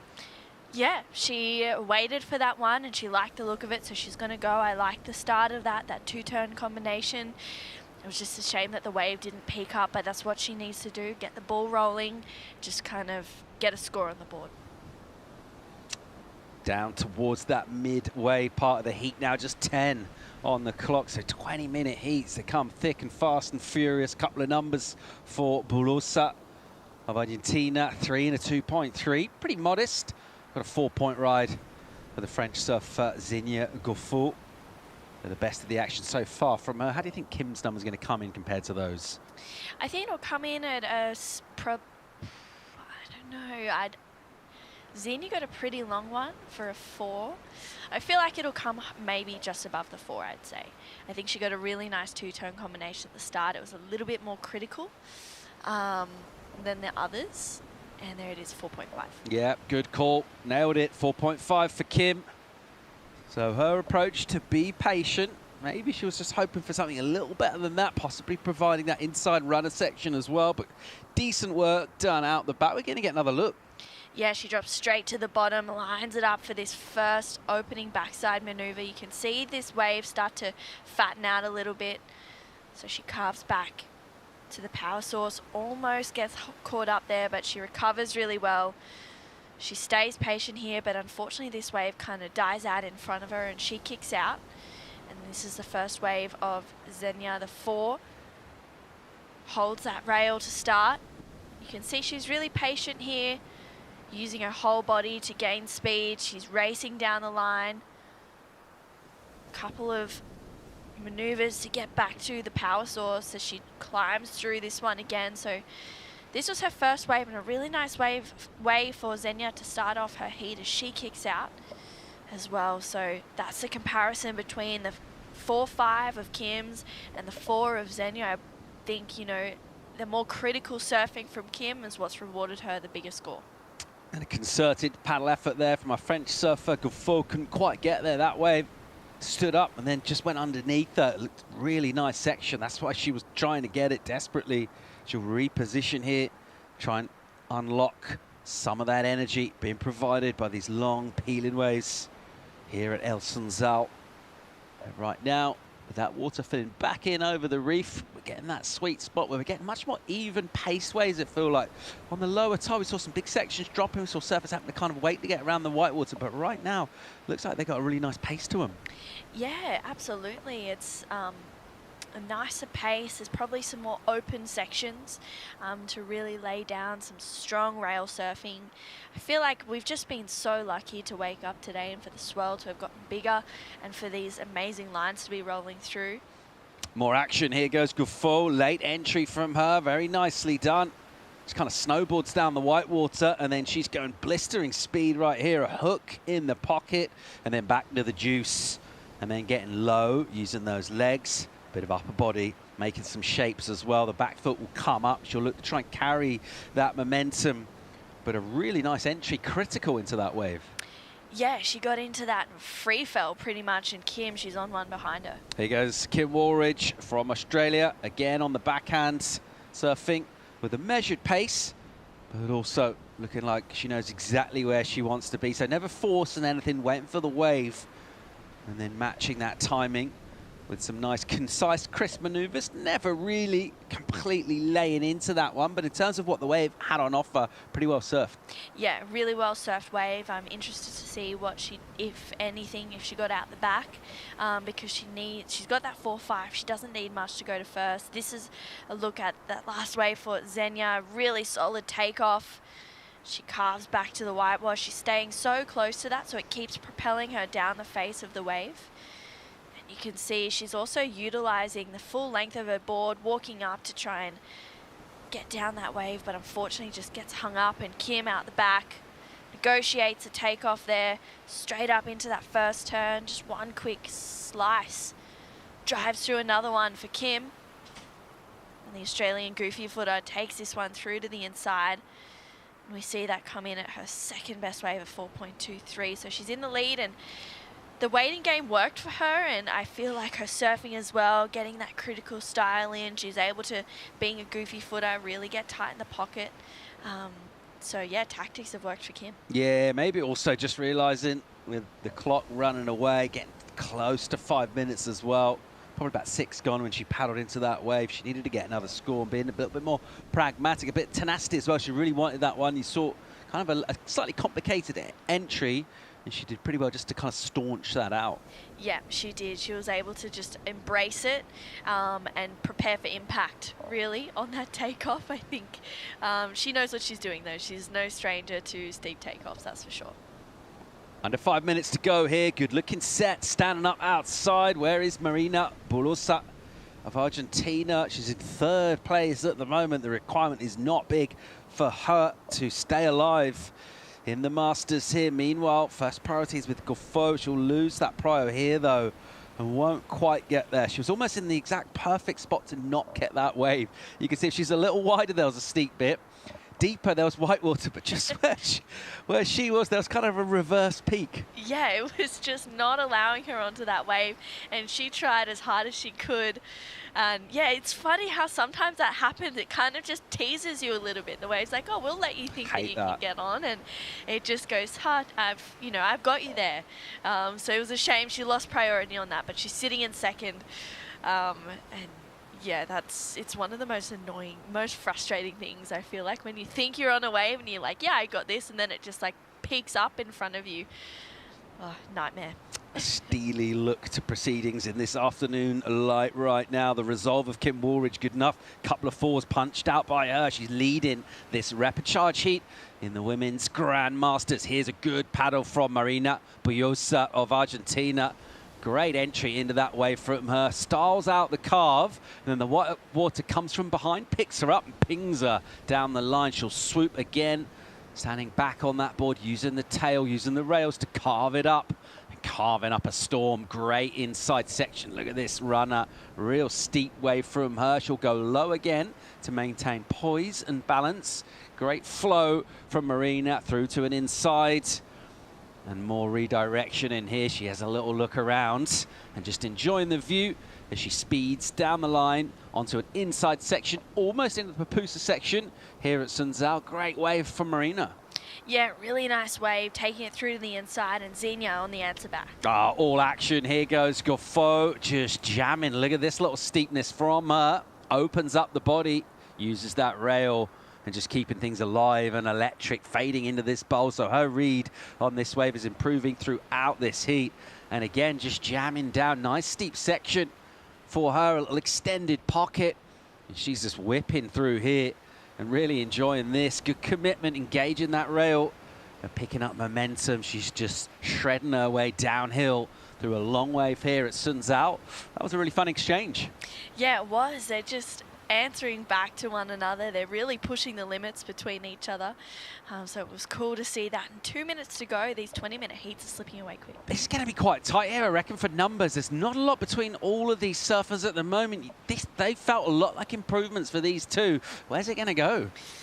I really don't know. I feel like it's quite up in the air in this last couple of minutes, and they're really important scores as well. First place is there for the taking. Second place is there for the taking. I just feel like they're important numbers. I'm sure the judges will really be assessing that and making sure that it falls where it needs to. But for Kim right now, she has that 4.5 and a 4.23. First priority and time to hopefully catch another wave. Well, life all about timing. If you're Kim Woolridge right now, I just wonder, hypothetically, if one of those sets that she let go at the start of the heat were to come through right now, she might be a lot more interested in that. Let's see if we change up the scoreboard here when the judges assign numbers for the last two rides that we saw.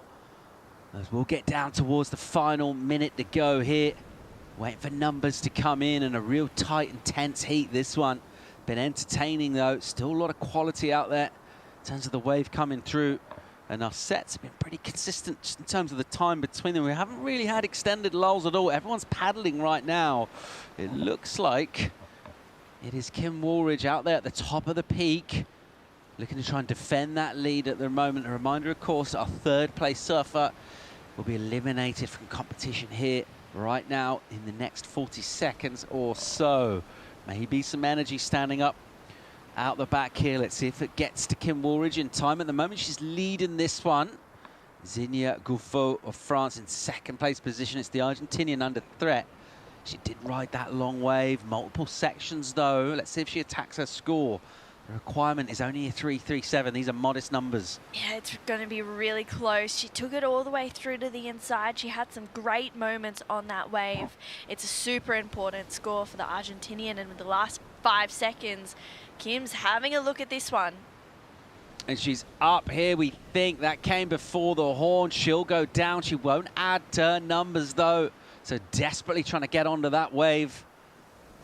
And Kim Woolridge leading the heat at that point. You can see Xenia putting her arms in the air. That's not in celebration. She's asking for a requirement. These surfers sitting a long way out. So in terms of that information getting relayed to surfers, much more likely to pick up numbers at the end of a wave, although when they're on the inside, but out the back, it's a long way out there. Let's see where this one goes with our panel as we wait for scores to lock in for everybody. Currently, as we were, it's the surfer in blue from Australia with CT experience, the legend from Australia, Kim Woolridge. She's leading this heat. Xenia Gufo and Marina Bolosa are due numbers, though. Beautiful scenes here in El Salvador. It's Surf City. It's the ISA World Masters. And there's plenty of wave. The live action will continue right after this.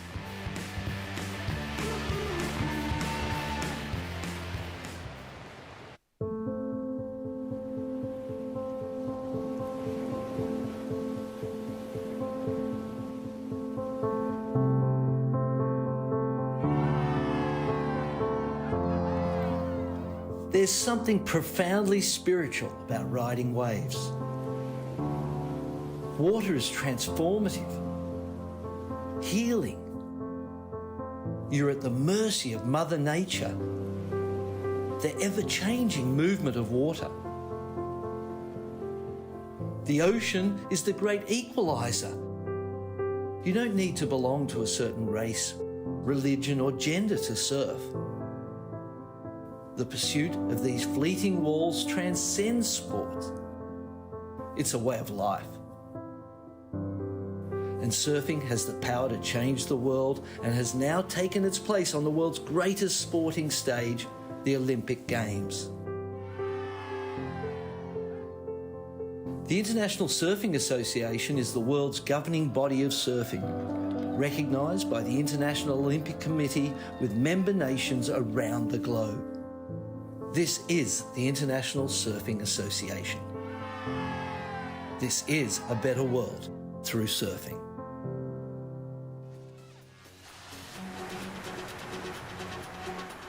Welcome back to live action from Surf City, El Salvador. A beautiful overview of El Sunzal, our venue. And right now, we'll head straight into the Grand Masters for the men, the over 50s, Repechage Heat 1. So we'll be eliminating 2 surfers from this next heat. High stakes and good action being provided. Energy from this swell filled in overnight. We reckon it's going to stay with us for a couple of days as well. Tomorrow looks great too in terms of conditions out here. That's what we want to see. Out in the water, Jaime Vargas from Chile. Another Jaime Delgado from El Salvador. The local legend Juan Caraballo of Venezuela. We'll see Mark Fessler from Switzerland as well. Paul Evans joined by True Starling. And this one's going to be tight. It is. It's going to be a really good heat. And as we said, it's the elimination rounds, the repechage rounds. Stakes are a bit higher, 3rd and 4th. And how the fish, they're having a fair bit of fun out there. There's all sorts going on. It's an active lineup in a bunch of different ways. The swell pulsing out on this boulder cobble point, and the marine wildlife getting excited as well, joining in on the action. And that marine wildlife, terrestrial wildlife as well here just makes El Salvador really distinct in what it is. First thing in the morning you wake up and you hear the bird song, the dawn chorus. Really, really cool sound, the tropical birds. And you feel that warm air, kind of give you a bit of a cuddle as you step outside. Really nice, kind of welcoming into your day. Then, what's the next thing you hear? The crash of waves out on the reef. El Salvador, yes please. Yeah, absolutely. It's such a beautiful way to wake up and an even nicer way to go to bed. You're lying in bed and all you can hear is the waves on the ocean, and it's just one of my favorite ways to go to sleep, that's for sure. It just lulls you to sleep, so it's a beautiful way to be here to start and finish the day. But you went on a bird tour not too long ago, right, Paul? Last weekend. Wow. Really cool. Saw nearly 40 species of birds. Some migratory ones heading down the coast, some resident ones too. crocodiles, caimans, iguanas. Really, really cool. Very much alive, the nature scene down here. And we're enjoying watching some good energy being delivered by winds that are blowing a long way away in the South Pacific Ocean. They're turning into swell, which is heading up the coast of South America. So this bit of coast faces pretty much due south. And that's where these long period swells make their way into El Salvador, to Surf City, and to people like Jaime Vargas on a bomb right now and can't quite get around. But in terms of energy and the size of that wave, that was a big one. Yeah, it was a big one. That was the biggest one that I've seen come through in the last heat or so. So it was nice to see that. It was just unfortunate, kind of ran off in front of him. But look at this little inside one there. That looks like a fun one for me to be on, that's for sure. So these four at the moment just still trying to feel things out. You know what? They don't have a lot of time to do that. Just 20 minutes in the heat and 4 surfers in the water as well. So you think, how many opportunities are you going to get? It's all about taking them. Here goes a surfer trying to do exactly thus. It's Mark Fessler representing Switzerland and snapping back and staying alive and busy. Looks like a change of equipment from what we saw from him. And that board dialing into the juice so far on that wave as it just goes soft through the middle part. Looked like he made a few redirections, some crisp and clean ones out the back. Yeah, he was able to really negotiate that whole wave, especially with the whitewash on the face. Sometimes that can cause a little bit of chatter underneath the board, so he was able to manage that really nicely, and maybe potentially something coming through for the other 2 competitors out the back. We'll see.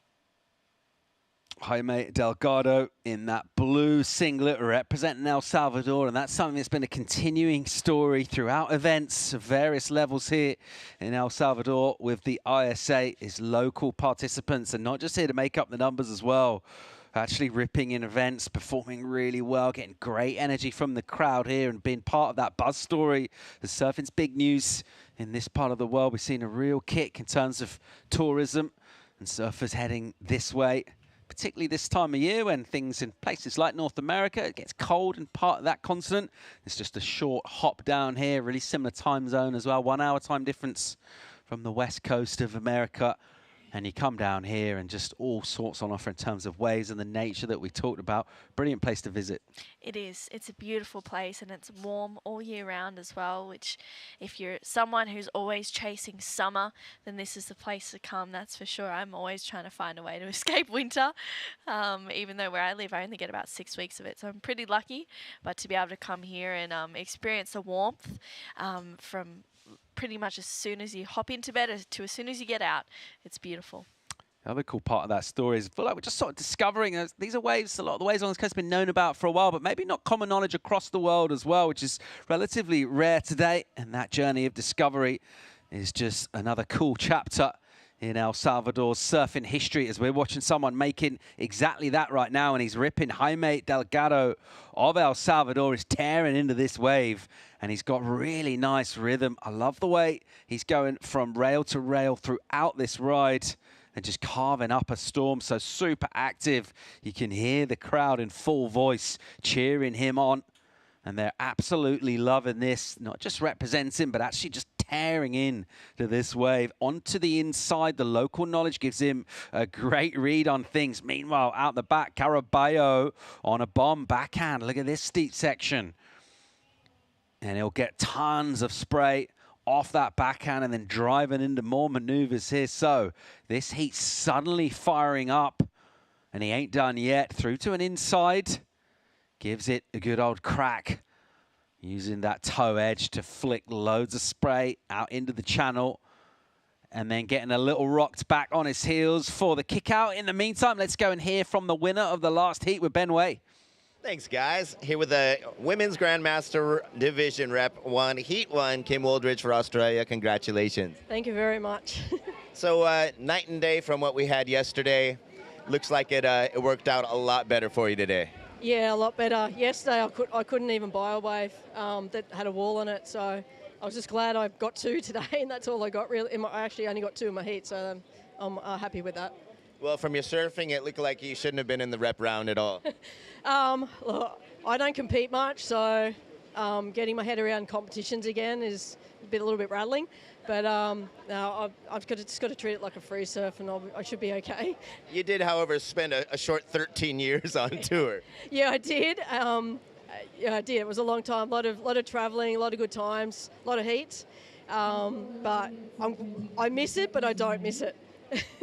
Well, you were here making jokes about your age. Yeah. You're very close to my age, so I'm a little bit offended. But when you started surfing at 5 years old, could you have ever imagined you'd still be pushing here and competing, giving your all? Probably not competing. I thought I'd stop competing probably like 6 years ago. But it came up where no one in our division in Australia that actually did the national titles wanted to come. So I put my name up for the wild card, and yeah, somehow I got it. So I'm just really happy that I got to come to El Salvador because I've never been to Central America. So yeah, it's really good. All right, well, in this heat, you definitely showed they picked the right person. Thank you very much. I'm just glad I got to my feet. Thanks so much, Kim. We wish you the best of luck in the next one. Thank you so much. Back to the booth. Yeah, I love that understated Aussie humour. She's glad she got to her feet. You can't get more low-key than that. An absolute legend, a stalwart on the CT for well over a decade. And what a wild card for the Irukundjis here. Yeah, a really good wild card. She's got a huge history of competing, and I feel like she's selling herself short a little bit. She knows what she's doing. Maybe she's underplaying it. I don't know, but she's doing good. She's just dusting off the cobwebs. A repechage round is an opportunity to really hone in the focus, and I feel like that's what she'll do in the next round. Yeah, you can see the surfing's absolutely still there, and the competitive now, so that'll come back as well as she continues to make rounds. Big news out in the water in terms of the scoreboard. Delgado of El Salvador, the 617. Bit of quality from him. The crowd absolutely loving that. We enjoyed it too. That wave was really well surfed. It was a bomb. Probably the best, steepest, longest wave we've seen in a while. Yeah, it was a really good wave, and he surfed it so perfectly as well. Just going up and down with some great combinations. So a very well-deserved 6.17 for Jaime, and representing El Salvador really well. Yeah, great surf community here. Really enjoying the variety of waves that we keep talking about that are on offer. Real diversity in terms of this coastline. There's a strong longboard scene out on this wave. A lot of really good stylish performers. And then there's really high performance waves like down the coast, the championship tour venue at Punta Roca in between. La Bocana also. Pretty punchy wave. There's cool beach breaks up and down. There's all sorts, something for everyone, whatever kind of board you like surfing. If you like doing it without a wetsuit, you're at home here in El Sal. This guy is too, Jaime Delgado. Let's have a look at him ripping into this one. Yeah, really beautiful first turn. Drives through that second one. He's got so much pivot and drive off this board. It looks really loose under his feet. I love how he just goes straight up into it right in front of his fellow competitor, Mark Fessler. And here he is just going back to the whitewash once again. Well and truly earning every point of that 6.17.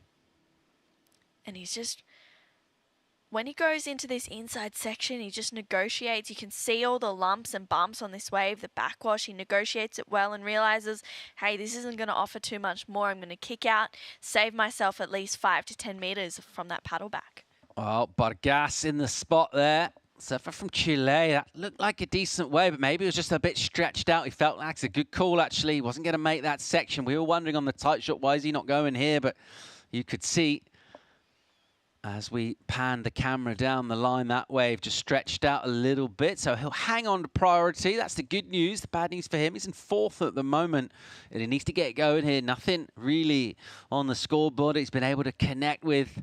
We're waiting for a second number for everybody, really. So just one wave each, and just goes to show 20 minutes, 4 surfers in the water. You're not going to get loads of chance to turn your nose up at waves. You probably need to go if someone shows up. Yeah, absolutely. It doesn't really allow for much room for error, especially in regards to wave selection, and Mark is up and riding. Here goes the Swiss surfer Fessler. Nice open carve from him on the face with spray. There's another. And he'll feel that water being displaced. He'll enjoy the sound as it lands back out on the shoulder as well, keeping alive on a slopey one through here. So just jamming down, digging those heels in. And that board looks like it's working really well for him. Really responsive and light underneath his feet. It's exactly what you want in a heat, particularly at this level. Grandmasters And it's repechage, and it's elimination for 2 of these 4 surfers. Prior to that wave, one of them was him. He was in 3rd. He's going to move up here. He doesn't need much. Yeah, he does not need much at all. He only even needs a 3 to really take the lead. So I feel like he'll definitely challenge for first place, but Juan is on the answer back. Here goes the Venezuelan, Caraballo, driving off the bottom. He's got such a good bottom turn, almost overcommitted to that bottom turn and put himself really high on the wave. We'll get another bowl here. So blistering speed as he drops down, and then he redirects that board with real intensity off that bottom turn. Maybe not quite matching that with the top turn work that he's doing, or the carves on the face. Meanwhile, Vargas were picking up the end of his wave. So had priority for a little while, and that was his use of it. Let's see where that goes. It's a cosmopolitan affair here at the ISA World Masters with flying flags from across the surf world. Some very well-known nations, others new, 9 new nations here. This is our athlete area. Look how well they're being taken care of here by the facilities. Yeah, they've been really looked after. There's ample space for them to prepare. There's some bikes to warm up on. You can see a few of the athletes using that just under that cabana over there, and there's just so much for them to really be able to utilize. There's a board rack to keep their boards in. Yeah, it's a great space for them to prepare for their heats, debrief if they need to, stock up on water and make sure that they're really staying hydrated. There's ice baths. Yeah, there's so much around for them to utilize. It's amazing. Yeah, cool little espresso bar there as well for a little caffeine hit if you're needing that. And staying cool under the shades. Great vision as well throughout the ride. You can see from those areas where our athletes are under there, they can see the whole wave throughout. They're keeping beady eyes on things. You mentioned as well that you got that team energy, and they're offering advice as well as they watch waves. So while you're getting prepared, you're taking advice from your crew, but just being physically next to surfers from your same country, and they're just geeing you on, giving you that energy to take out into the water. Yeah, it's such a strong camaraderie as well, and you can see the ice bath challenge there. It would be actually quite refreshing to get into those, considering it's quite warm outside, and after a heat to just slow everything down, slow down the heart rate, and just get back to a decent temperature. I always feel like I'm running hot after heats. So it's a great space to utilize that. But yeah, the team's environment is amazing. It's beautiful to have everyone here supporting you. You can see Team Canada supporting their surfer in that next heat, and it's, you know, it's amazing to have that support. You don't get it anywhere else. And to see everyone show up for each other's heats, it's real humbling. It's really good to see. Yeah, well, this is preparatory flag waving because that's for the next heat. As Canadians are getting excited, we're enjoying what we're seeing down in the water. World-class facilities here at Surf City at El Sunzal for competitors. Right now in the Grandmasters division, 50+ for the men. Here's Vargas, the Chilean, trying to make amends for a bit of a priority error, and he's got some speed here. He's trucking down the line. Great-looking wave and a really nice line through it. He's going so fast that even his mid-face redirects. They're sending spray out the top of the wave, and he'll get a line into the lip to finish as well. So a little bit more impetus in that flag waving for Vargas. He's only got really small numbers. That's his best for sure. Yeah, that is his best for sure. His best numbers are 1.3. So I think that's definitely going to eclipse that, and out the back. Way deep, the El Salvadoran. This is a counting ride for him. He's got that 6 in. He's got a great looking wave. That's the experience and the local knowledge. Check this thing out. Really nice snap in the pocket, loose and liberated.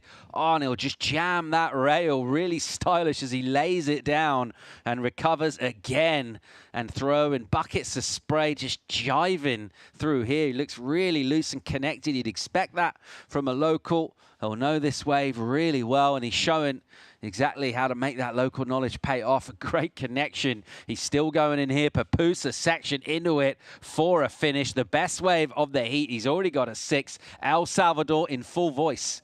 Yep, the cheers are loud. They're calling it, they're saying a 10. They like the look of it. He's going to second because he needs a 1, 2, 3, and that's it for sure. And the patriarchy there for Team El Salvador is amazing. They're running down to greet him on the beach, to get him excited for that last wave. He needed it, and he kept his composure. Here goes Fessler, the heat leader prior to that score to come in for Delgado. Reckon there's a good chance of that changing. Fessler giving it a little wiggle. Now we'll get down to Biz. Nice work from him. Clean carving, crisp. Does well to hang on. And then goes over some speed bumps with a section in here. It's heavy in there. Great float. A finish from Fessler. So the Swissman negotiating that inside section, the Papusa section, on hard-packed volcanic black sands. Meanwhile, Jaime Delgado, the local, back on the beach, breathing hard. He just ripped away from way deep, all the way out the back, up the point, all the way through to the inside. We're waiting for his score. We reckon it's going to be a big one. Yeah, I agree. I think it's going to be a good one, and he's... Right now, I'd 100% say he's moving at least to second, but Mark also got a good one as well, so we'll see if he goes to first or second, but regardless, he's progressing through the heat. Love this moment here as well. He's back on the sand. The heat's still going. We've still got 40 seconds, but Delgado realizes with that wave, he's not going to get back out in time to find another one, so brought that all the way into the beach, and he's with his squad doing the debrief, vibing off their energy. There'll be a lot of energy, I reckon, when his score comes through. Fessler surfing his wave really well. He enjoyed that. Meanwhile, it ain't over. Here goes Jaime Vargas, the Chilean. Can't find an entry onto that wave. We'll continue to count down here. 10 seconds to go in this first repechage heat for the over 50 men. And it looks like we'll be all wrapped up here. El Salvadoran flag is flying proudly. So not only excellent hosts providing this venue, this world-class infrastructure for elite competition, but also providing elite talent as well. Delgado, for me, looked like the best surfer out in the water there by some measure in terms of the waves he caught, and as well as the way that he rode them. Was still went for his second number to come through. He knows it's going to be good. Yeah, he does. He can feel it. He can see the smile there too, and I think the rest of Team El Salvador knows that it's going to be a good one. I feel like he's really going to challenge for first for sure with that last wave. Just doing Team El Salvador proud. He's back up the steps. We're still waiting for the score to come through. Nice little moment there with Mark Fessler as they congratulate each other. And the numbers in. It's another solid score for him, the 4.9, and he'll go to first place, so gets the win. And just with 2 waves ridden, an economy of motion. And there's that read on the lineup paying off. Yeah. That local knowledge. Sometimes it can be a blessing, sometimes it can be a curse, but he's so in tune out there. He knows exactly what he was looking for, and he really made the most of it. Great moment here for El Salvador as their surfer advances with the win as well, doing it on his home turf, representing his country, and all of the hours and the sessions that have gone into surfing out here translates to competitive performance in the repechage round. A really nice moment for El Salvadorian surfing. And for everyone watching as well, we're loving the show here, and it's going to continue. We'll keep going with the action here from Surf City right after the break.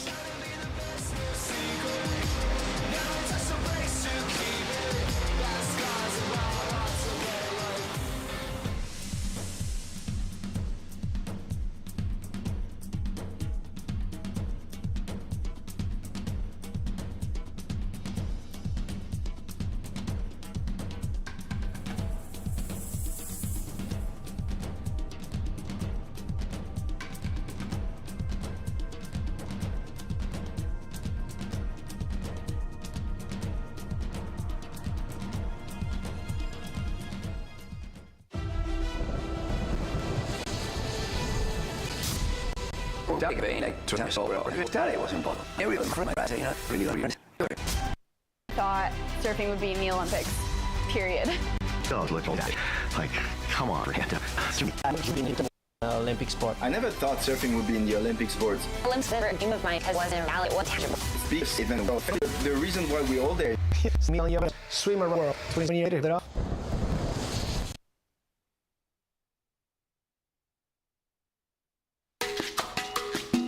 Welcome to the first day of competition for the Surf City El Salvador ISA.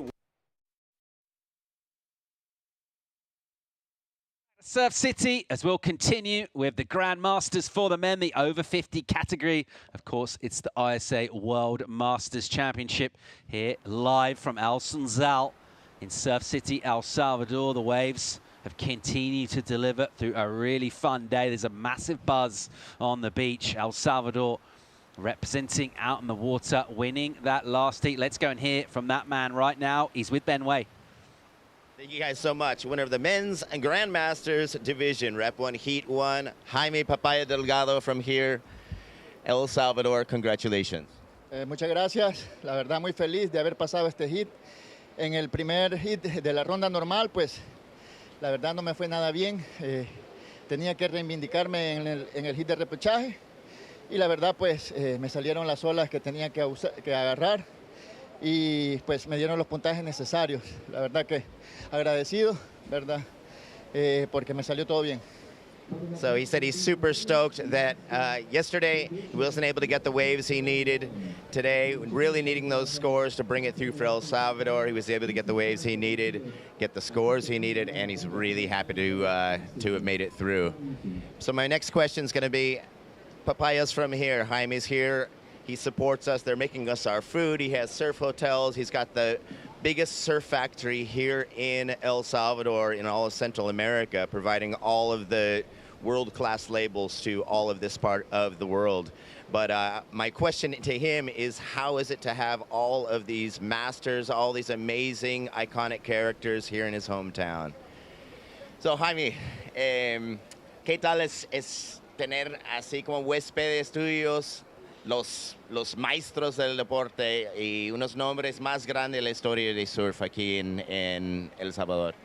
La verdad, muy orgulloso, especialmente pues que El Salvador pueda albergar a grandes talentos, grandes estrellas del surf mundial que han hecho historia durante todo este tiempo atrás y han sido un referente para las nuevas generaciones. Y la verdad que creo que uno como surfista no deja de crecer y no deja de ser joven, porque si no, no estuviéramos en el agua a esta edad. Hay gente mucho mayor que está en el agua y la verdad que es un privilegio y un honor poderlos tener acá. So he said without these people, there'd be no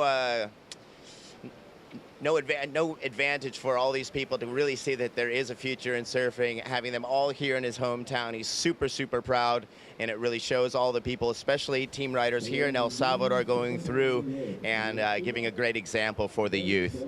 Y finalmente, una palabra a todos los el salvadoreños que están apoyando en vivo. Bueno, decirles que se acerquen, hay áreas comunes para que puedan ver el evento. Y la verdad que es un deporte muy bonito y que está creciendo en el país. Y invitamos pues a los padres que tienen niños y les gusta el deporte, que visiten las playas, hay escuelas de surf donde ellos pueden aprender a surfear a través de un proceso de aprendizaje, ¿verdad? Y pues que visiten las playas, eso sí, mantenerlas limpias siempre. Muchísimas gracias, bro. Te quiero mucho. Muchas gracias, Ben. Buena onda. Back to you guys. Thanks so much, Ben. Great interview there with Jaime Delgado. He's absolutely stoked to make it through, not just make it through, but represent this strong surfing nation on home soil with a really good performance in really fun ways. Let's keep it rolling here and have a look at Giancarlo Loria of Costa Rica, Julio Cesar Naranjo of Mexico, Jason Racine, the Canadian. And we're having a look at blue right now. It is Jason. Nice wave for him. Swoops that bottom turn and just clips the lip, kind of kisses it with the board. And then again, really good style, opens up the arms and then carving down. So really cruisy and polished and stylish throughout, not overdoing anything, making it look really controlled and composed. And then just wrapping one down, staying close to that white water. He's a smooth operator. He is. He knows exactly what he needs to do out there. And out the back, there's some lines coming through. Full-blooded wrap for Loria. And again, on the rail, just jamming. Really enjoying the styles being showcased in this heat already. Really cruisy and buttery.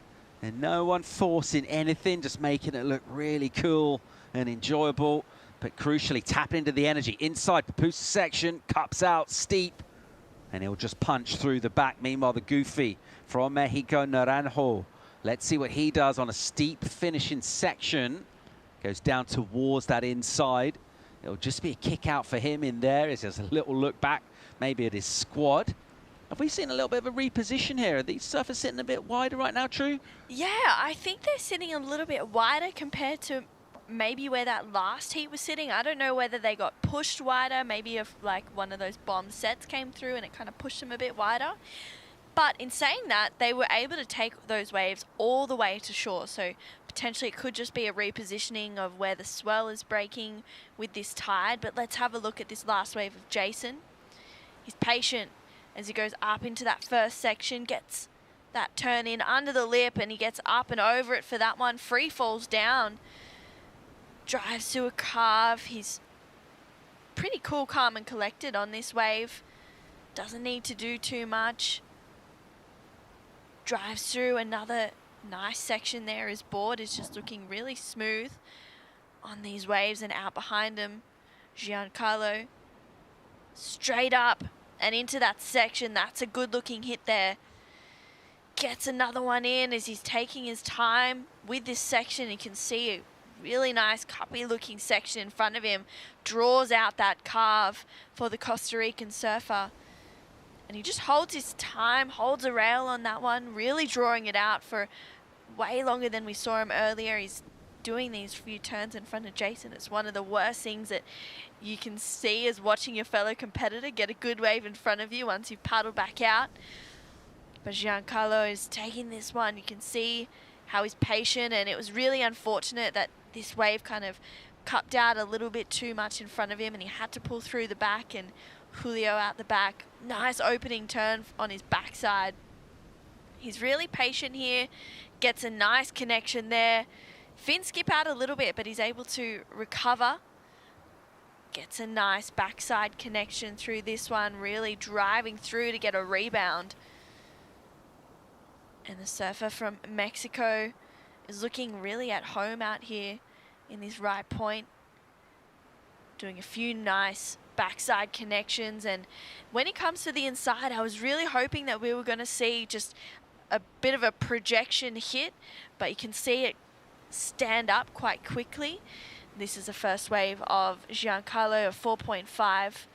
Really nice opening carve, drives through a second one.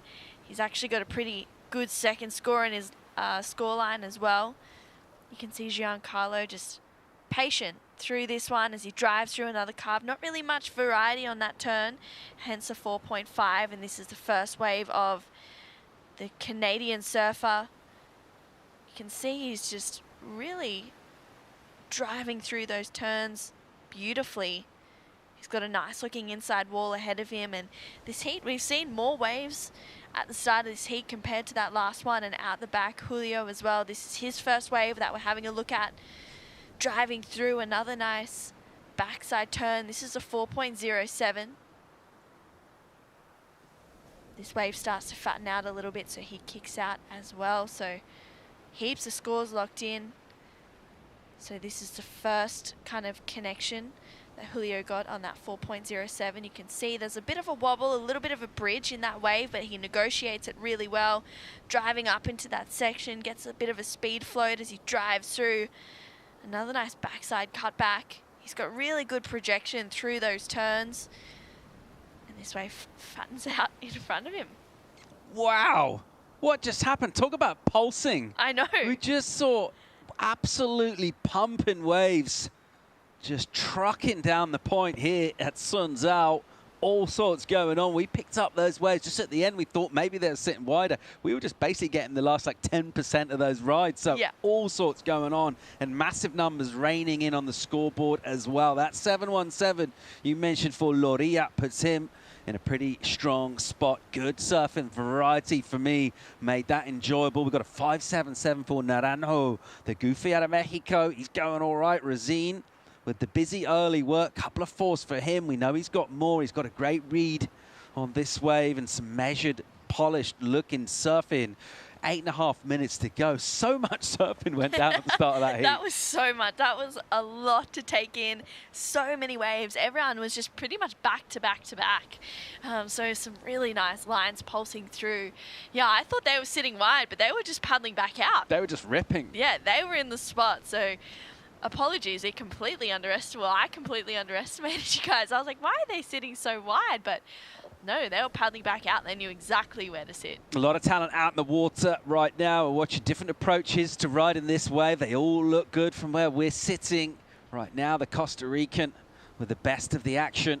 And it is a long, long paddle on the way back out. And with just 20 minutes to start your heat, it's all about getting yourself out there and getting as many opportunities as you possibly can. Looks like everyone making their way now to the apex of the peak, just over 7.5 minutes.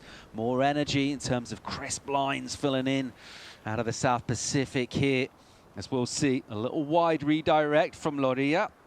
That's him in red, left of your shot. He might try and put himself on the shoulder. He might pick up something sneaky here, particularly on this stage of the tide. Some of those wide swingers, they got really nice shape. Yeah, they do. They've got really nice lines, and sometimes you can find those wide ones that actually have some steeper sections. Look at that little inside one coming through. Do we have any takers on this one out of the back, though? Here we go. It looks like it is Rosine, and commits to a driving bottom turn and then holds his line on a beautiful looking steep wall. Really good waves for this heat. The ocean's really coming alive here. Maybe fired up by that good El Salvadorian Juju from the last heat. But we're getting great action in this one. Racine will keep alive and lively through there. Little grimace from him. He doesn't get the inside. He wanted it. He might need it too because he's in a tough heat here. The Mexican Naranjo just belting it backside. Great bottom turn. And then swooping and slicing back down, staying real close to that white water. And he gives his mate Jason a little bit of dousing as well in the ear. And he'll kick out on the inside. So another good wave from Julio Cesar. Yeah, really nice wave there. He was able to connect some nice backside turns. There's so much going on. He's really kicking to get back out the back. He is. He's got the arms going. He's got the legs. And it's much easier to give it that energy when you know you just had a good ride. Yeah, exactly. It's easy to make that sacrifice and just really suck in the big ones once you get out the back. But do you think he's eyeing up maybe a priority here over Jason? Absolutely. Yeah, that's exactly what he's doing. He's trying to sneak up on him so that he can just motor out in front. And I like, you know, the start of this heat, we saw so many rides coming in, right? And I like the momentum. I like the wave catching at the start. Of course, that the surf was, or there was a waves coming through, but it's a momentum that I really like because now they're all in a position at the back end of this heat to really hone in on whether they need a score or what their lower score is to improve it. It looks like the undertake coming here from Naranjo in this paddle battle, but hang on, Racine is hanging in there. He's still got the nose of his board in front. They're still some way away from being deemed in the lineup by a priority judge, at which point Prio assigned the Maple Leaf of Canada flying there for Jason. You're waiting for numbers to come through. Out the back, you heat Lila Loria with the pick of the lineup right now. He'll continue to be patient. And that fire from the paddling of Naranjo takes him past Jason Racine. So it looks like he'll pick up an advanced priority. So Jason says, you know what? I might just pick something up here. I'll have a little look. We saw a really good wave come through. It just slipped underneath everyone. That one will evade his efforts. Getting close to 4.5 on the clock. I mean, it's quite tiring just to watch this go down. Imagine what it's like to be surfing out there in the water. I guess adrenaline will give you a good kick as well, though. Yeah, adrenaline definitely plays a part. And as well, having a bit of endurance too, along with these paddle back outs. You know, you have to really be prepared to exert a lot of energy. As surfers, we do that anyway. But it looks like we may start to see those lines come through. I know the judges have been really harsh, especially with the priority, as in giving first or second priority to someone who maybe sits a little bit too far onto the inside. And you can see Jason there, he's really quite far inside, but you can see that score's just locked in for Julio, and he's up and riding again. Yeah, it's a big one. He's a new heat leader. Corduroy lines out the back. Meanwhile, in full flow, the Mexican just blistering pace. Check the spray on that last turn. I love the way he's drawing out the bottom turns. He's using the whole wave. It looks great from where we are. The judges enjoying it from their vantage point as well. And he'll go up over the white water for a rebound to finish. Out the back, it's Loria. He's been there a little while. He wants this wave. This is why. It's a great looking outside section. Drives hard off the bottom and then uses that rail to jam down and stay in the pocket once again. Not going all the way up the top of the wave, just cutting his line from about mid-face. And then that one will run out of energy and go a little bit soft. The chance now for Jason Razine, who from third priority suddenly has his pick of the lineup. Don't think he's been assigned it yet, though. He's pretty close to being there. That's numbers in for the Mexican Naranjo, putting him in a solid position. Here goes Loria again. And there's that technique. Look how low he gets. Really loads up, gets that spring, and then belts that whitewater on the rebound and driving again. So real power, great technique, and athleticism from him. Gives it a quick hit as well. Just about clean that up by surfing down the face. And then from a neutral line onto an inside section. What's he got for us here? Loria wants to go back to first, takes on the Papusa section. And the Papusa section crushes him. Yeah, I feel like that's what, like 23-2. The Papusa section has really been making it difficult for everyone to complete their waves, but he got a lot of damage done out the back. But Julio's last wave was such a nice wave. He had some really great connections on it. He's making his way back out the back. Jason right now needs a 7.6 to go to second. That's a pretty big score. And we'll see if that last wave of Giancarlo improves a 4.5. I don't think anyone will come out of the water from this heat disappointed with the waves they've caught and the surfing they've done. They all look like they're really enjoying tapping in to this great energy. Really crisp corduroy lines bending down the point here. And great waves being ridden, long waves, multiple sections, speed lines throughout. Really cool. 90 on the clock here. Went for that number to come in. It is Loria, who does have the high score. We'll get his last, or two numbers for him potentially. I think the first one won't threaten the top two. His previous to last. I think we're also due a number for Julio Cesar. And a fun heat will wrap up fairly soon. A minute on the clock. Jason Razine with first priority. His number at the moment, he needs to go close to excellent. That might even get tough. It needs a 7.6. What's that wave going to look like? Yeah, it needs to be a good wave, and he needs to do some solid surfing on there, really committing to each turn. I feel like the last few waves, he's had some great moments on there, but in this 7.6, he needs to make sure that he's drawing out every line, committing to each turn as much as he can, maybe getting a little bit more aggressive with it. But that depends if that last wave of Giancarlo also improves his position. He's low as a 4.5, and I liked his last wave. I thought it was pretty nice.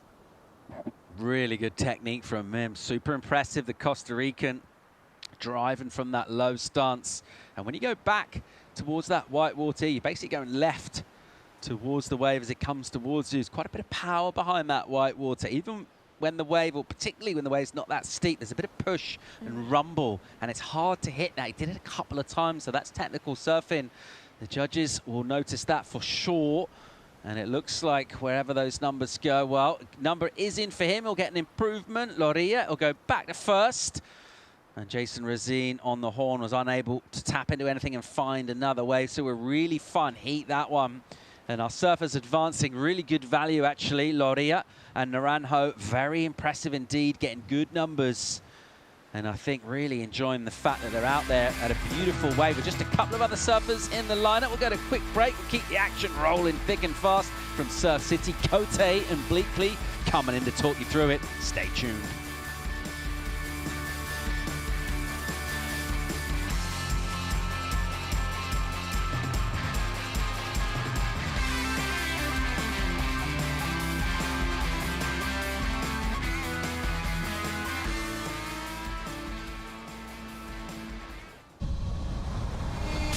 Teahupo is one of the best waves you could ever surf. It's probably where I got the most amazing waves I ever had. It's probably like the gnarliest drop you ever seen in your life. It humbles you, but empowers you.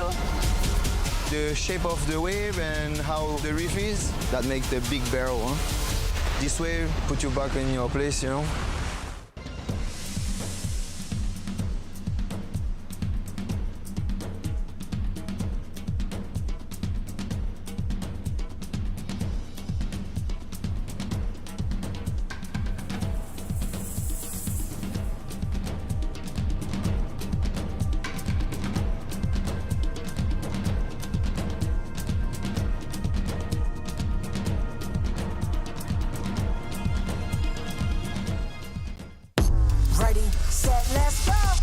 working so hard, and then I'm ready.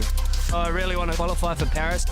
Everybody is hungry to compete in the Olympics. There's nothing you can do to make me ever give up. We really believe we can do it. I've been feeling a lot of pressure the last week. Anything's possible if you have the hard work and talent to do it. I've never been an Olympian, but once I reach it, I know that it's because I put everything into it. Welcome back to the Surf City El Salvador ISA World Masters Surfing Championship. Chris Cote here with Sam Blakely, and El Sunzal is doing it again. Sets pulsing through, nice, clean, glassy conditions, giving these athletes the opportunity for 5 to 10 turns per wave. It is that good out here this afternoon. Your Masters women 40 plus paddling out right now. Catherine Rosine, Isis Franco, Akiko Kiyonaga, and Heather Easterbrook, New Zealand, Japan, Chile, and Canada represented. This is a globally stacked heat. These master women, again, 40 and up, have already competed one time here in El Salvador. Maybe the heat just didn't go their way. Maybe they didn't get the waves they wanted. Well, now it's time to get that revenge. All 4 surfers still in contention to continue on through this competition, Sam. Yeah, Kat has just seen her husband Jason competing, also representing Canada. But like you say, top 2 surfers will progress into that repechage round 2. Surfers in 3rd and 4th will be eliminated. None of these surfers want to be eliminated. Canada, Chile, Japan, New Zealand, all great surfers, all great standard, and what perfect conditions. They are going to be absolutely overjoyed to be out there. Maybe a little too excited to catch a wave there. Isis Franco was the surfer in the front. We're going to focus now on Catherine Rosine. This goofy footer just weaving her way down the line here. Didn't really look like she was too affected by the surfer in blue. We'll see where the judges go. Or green was Akiko. No, I was saying I agree. It wasn't too heavily impeded. Yeah, so we had blue on red, but of course we're going to leave that up to the judges to decipher what just happened there. At the moment, Catherine Rosine looking nice on that wave. Cut a clean serpentine path from the outside all the way to the inside. That's going to get her on the board and in the lead, at least for now. These are 20-minute heats, Sam. Top 2 waves will get you through. Top 2 surfers stay in contention. 3rd and 4th place surfers, they're out. Yeah, and no priority at the start of the heat. So it's the deepest surfer closest to the pocket, closest to the breaking part of the wave. And it just felt like there wasn't enough infringement on the ride on Cat in red for there to be a priority interference. As we can see Japan up and riding, and this looks like a real nice ride. Yeah, Akiko's already fit in 3 nice turns and tries for the closeout section and rides it out. Wow. I think the judges like to see a little bit of wild style here and there because it shows that you're putting in a lot of effort, and when you're able to regain control, you're oftentimes rewarded. As we see now, surfer in white, Heather Easterbrook representing Team New Zealand. She's got a nice insider to work with here. Look at this wave just start to form up as it hugs those rocks here at El Sunzal. She's being nice and patient, but just catches an edge there as that wave flattens out. So already a lot happening in this 20-minute heat. We've got 15:41 left. A big set rolls through. Blasts Isis Franco from Chile out the back. Great opening exchange, Chris. I think Isis, yes, she obviously had that very short ride. Kat, longest ride, great control, great poise, but really like what I saw from Heather as well. Here's the replay. To me, yes, she did drop in on the wave, but she didn't, well, okay, you could look at it 2 ways. There was a possibility to come off the bottom and hit that section, and the reason that she did kind of block that first opportunity for an off the lip, that's why they have called the interference on blue, because it was an infringement on the scoring potential for Kat from Canada. Well, we're being kind, but that was a big mistake. You know, that was just, I think, maybe one of those things that if she didn't look back, you know, there's a lot happening out in the lineup, and, you know, it happens. Unfortunately for Isis, that's going to mean that one of her waves is going to be cut in half, if not taken completely away. And how is this land here? So she comes through for the 4th turn and then just really hooks that. The board almost catches on the foam, but she keeps good lead-footed control over the fin, over the middle of the board. rides out of that pretty cleanly. This is Heather Easterbrook from New Zealand. A little bit of a mushier section, bottom turn, just readjusts her line and then just driving out of the middle of the wave and now starting to find some bite, some torque, some angle. That was the most dynamic cutback of this ride. But then just as she comes through to the second last cutback on the inside, just ags that inside nose, she comes unstuck. But here's our surfer from Chile up and riding, Chris. Yeah, Franco now looking for some open face here.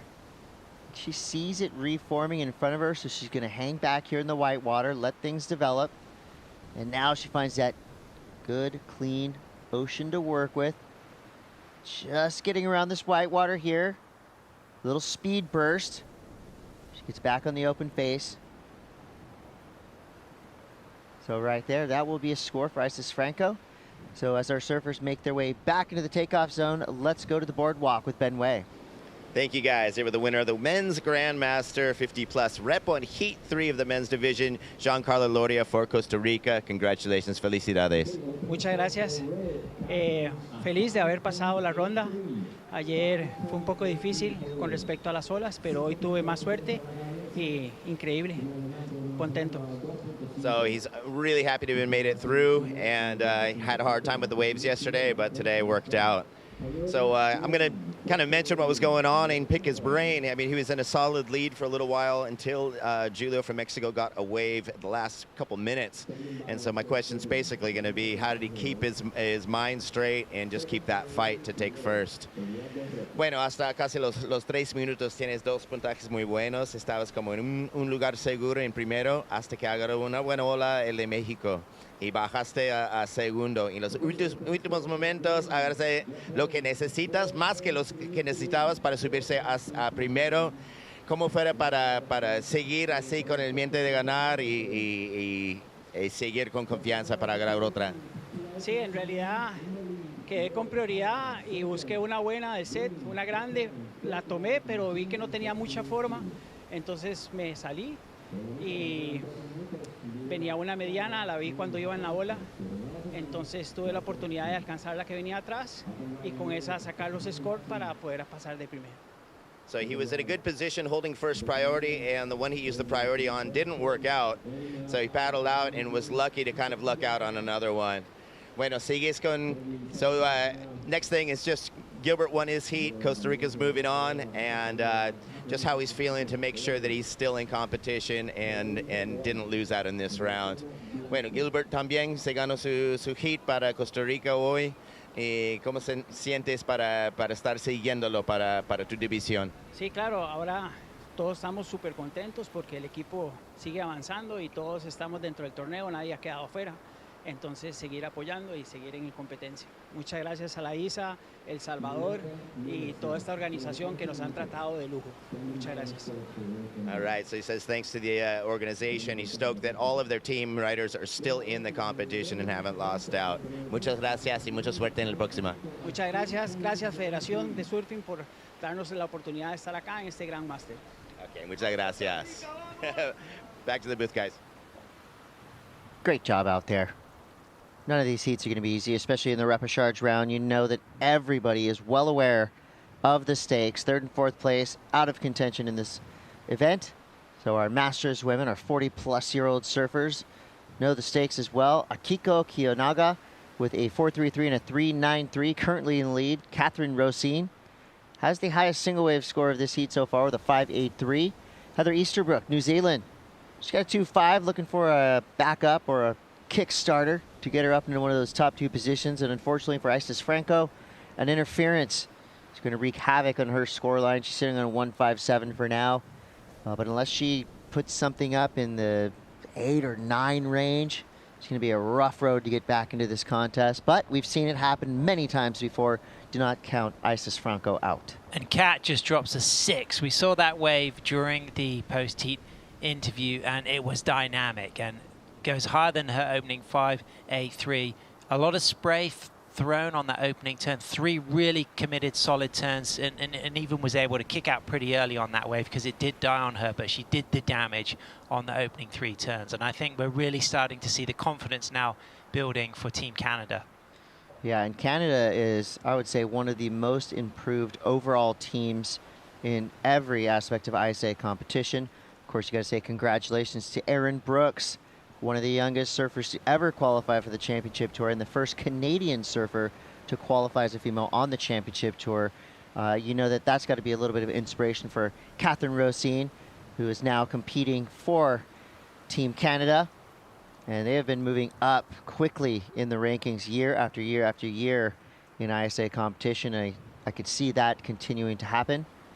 And there is a fan group up in Canada called the Herring Nation, known for cracking tins of herring. I've had a tin of herring with them. It's a lovely procedure. Yep. There's crema on top. You drink the crema, then you eat the herring. Yep. The Herring Nation, represented well right now by Catherine Rosine. Great oily fish, really good for your joints, good for your health. Kat herself was a former competitive swimmer, very successful swimmer. Moved to Ucluelet in her 20s where she met Jay, and she's become 2 times Canadian champion, and I'm loving the surfing that we're seeing from Kat. I mean, kicking off with that 5.83, considering that the scoring potential was impeded by the drop-in from Chile for ISIS, she still worked every other section to near perfection to garner that score. Yeah, so Catherine, Vancouver Island, I mean, not only just an incredibly beautiful part of the world, but they have great waves there and a massive and talented surf scene. And you got the Breweiler brothers, who have been ripping up there for a long time. You got the Dempfel Ulland sisters, Olympians, you know, and it's just one of those countries that we have one Canadian on the championship tour now, but I think in the next 5 to 6 years you're going to have at least a handful. And of course, in ISA competition, they're a top 5 team in 2025, 2026, the World Surfing Games level for sure. And I know they've got some incredible juniors coming up as well. Watch out for Team Canada. And right now, Catherine Rosine is keeping that team dream alive. Remember, we do have individual medals at the end of this competition, but also that highly coveted team medal, which is something to be hugely proud of. You can get the whole team to coalesce and all put big performances together and get enough points to get that gold medal. You've done something huge. You're going to make your whole nation proud. Yeah, Team Hawaii are defending team gold medalists. Kat herself riding the West Coast shapes, shaped by David Schifino, who is her fellow competitor in the Canada team. And here we go, Chris. Are we going to get an opportunity for a little exchange? Still remaining real glassy. Look at those pockets. Mind surfing those all the way through. But these 20-minute heats, Chris, they have just kind of fired away pretty quickly. Yeah, we're already down to 6 minutes, 24 seconds left. It's going to be Akiko in the spot. She's got a nice looking wall to work with here. Deep bottom turn. Nice turn off the top there. Goes into that really precise bottom turn that sets her up. And here's where she's going to have to be patient. She stays right there in the pocket. Doesn't want to lose this wave because she thinks it's going to form up nicely on the inside. Little bounce there as you see her fading back towards the whitewater. Nicely done. It's going to give her potentially a good racetrack section here on the inside to work with. And there it is. Wave starting to build up. This is the, 7th or 8th turn we've seen from Akiko on this wave. This is going to be a big score. Yeah. Goes for the finish. Ridden out clean. Akiko Kiyonaga representing Team Japan. That right there could very well be the 7.5 she's looking for. If not, it's definitely going to help her cause to get into one of those top spots. Absolutely, Chris. Riding cave surfboards, designed and shaped by Nohiro Yanuki. And that board just looking really solid and secure under her feet. I really appreciate the way she worked that inside section. Everything very drawn out, precise, good flow, and definitely adding to the scoring potential through the inside. So she's definitely going to, for me, replace her 3.93. She's carrying a 4.33. I think that is going to be her highest score of the heat and really put her in a solid position. Staying in second may well even get close to moving up into first if she can then get a stronger backup score. Yeah, we're inside of 5 minutes now. Deep paddle there for Heather Easterbrook. She can't quite get into it. That's going to leave priority with Catherine Rosine. When you have the lead and priority with 4.5 to go, you're sitting in a really nice spot. Isis Franco sitting there in second priority, only with a 1.57 on the board for now. Need a 7.48 before that penalty. Did have an unfortunate interference at the very beginning of this heat. That's a great shot, isn't it, Chris? Because you get to see, for all the fans tuning in around the world, where the judges are, and the priority, that 1 with red, first priority, that 2 with blue, ISIS second priority, the 2 X's inferring that green and white are not yet in the lineup, and there's that countdown clock, and in there, that panel of judges, always a odd number, the highest and lowest scores eliminated out of 10, average taken from the remaining scores, as we get to see some of the other great places. You can see La Ola, Caillou, Casa de Mar, Ola Lai, a lot of really great accommodation offerings here in front of El Sunzal, all with ringside seats, ringside views. A lot of sweet infinity pools around here, which I love. And you can see also the whole bathymetry of the coast, you know, definitely the potential for right-hand points with those kind of protrusions of rocks, those smooth cobbles, very similar to the type of stones that you have at the likes of Lower Trestles. Well, those were actually imported from El Salvador. I don't know if you've ever heard that, but yeah, they were taken up via boat. Well, if we drain that pool, we couldn't skate that because it's not a skatable pool, but it will stay filled. It will give joy to all visitors who come and stay at Casa de Mar in front of El Sunzal. As we can see, Heather Easterbrook needing a pretty significant score, Chris, a 6.73. Well, she is absolutely flying down the line right now. That board beneath her, it's like a speeding bullet. She's kind of weaving through some whitewater chunk right now as she heads out back to the open face. Here's where she could get some work done now. She's just pressing that front foot down, keeping that speed up. She's trying to ride this wave for as long as possible. Whoa. Nails the lip on the inside. Nice. She's loving it.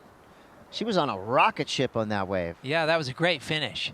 Chasing a 6.73, and she really attacked that inside section. So whether it's going to be the score she needs, I don't think it's going to be there, but Ikoko from Japan dropped a 4.90, so that has increased the need for Heather, now chasing pretty much an 8, but in a strong position out front. Kat Rosine with that 6 and that 5.83. Not much time left, Chris. Probably not enough time for Heather to get all the way out back.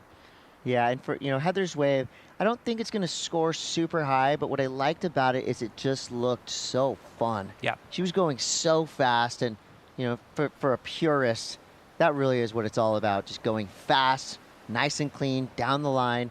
And I feel like the reason she was just so excited because that was just a great ride. I mean, regardless of age, skill, whatever, that right there was a great ride, a memorable wave here from El Sunzal. I'm getting messages from all over the place. Buddy Todd Richards just hit me up saying these waves look perfect. Oh, fully. And we agree with you. And you want to finish that inside section with flair, and that's exactly what Heather did, representing Northland in New Zealand. Multi-talented woman, works as a landscaper, plus works in insurance administration and also a carer. She's the 219 35 and over New Zealand champion. And what about this for Akiko? So Akiko, big S turn into a vertical snap and just gets thrown off her board. That whitewater not to be tussled with. I liked the intent that she had to really mix things up. It was almost like a big one motion. Top turn, bottom turn, snap. Fortunately for Akiko, she falls off her board, but the damage had been done earlier with a 4.90 and a 4.33. So we wait for that last score to come through for Heather Easterbrook. She would need a 5.93. It's a pretty big number for what we've seen this afternoon. Yep. Well, that last wave did go into her top 2, so it's unlikely that she's had time now to So that was the out. 3.3. Exactly. So it looks like she's going to be eliminated, and it looks like it's going to be Kat Rosine and Ikoko Kiyonaga from Japan who get first and second. But we have to remember that poor Isis Franco made that mistake at the beginning of the heat and had that penalty, and that second scoring wave halved. I mean, it really does put a dampener on the heat for her. Yeah, let's take a look back at what Catherine Rosine was able to do, and look at this beauty of a wave. Surfed it so well. I mean, picked all the right turns to do at all the right sections. was rewarded. 6 and a 5.83. That's an 11.83 total and a win for Catherine Rosine. She stays alive in this competition along with Akiko Kiyonaga. We got more surfing to come. Don't go anywhere. We'll be right back.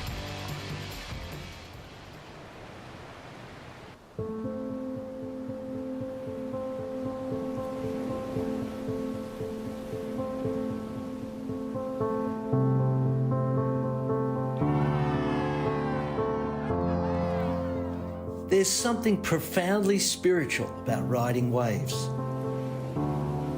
Water is transformative, healing. You're at the mercy of Mother Nature, the ever-changing movement of water. The ocean is the great equalizer. You don't need to belong to a certain race, religion, or gender to surf. The pursuit of these fleeting walls transcends sport. It's a way of life. And surfing has the power to change the world and has now taken its place on the world's greatest sporting stage, the Olympic Games. The International Surfing Association is the world's governing body of surfing, recognised by the International Olympic Committee with member nations around the globe. This is the International Surfing Association. This is a better world through surfing.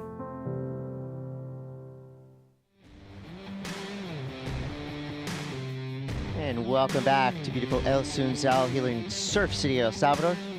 Chris Cote with Sam Bleakley. We've got our Masters women in the lineup now here at the Surf City, El Salvador ISA World Masters Surfing Championship.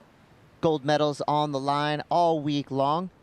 Culmination of these surfers applying their skills to this amazing wave could result in a title, a world championship here in El Salvador.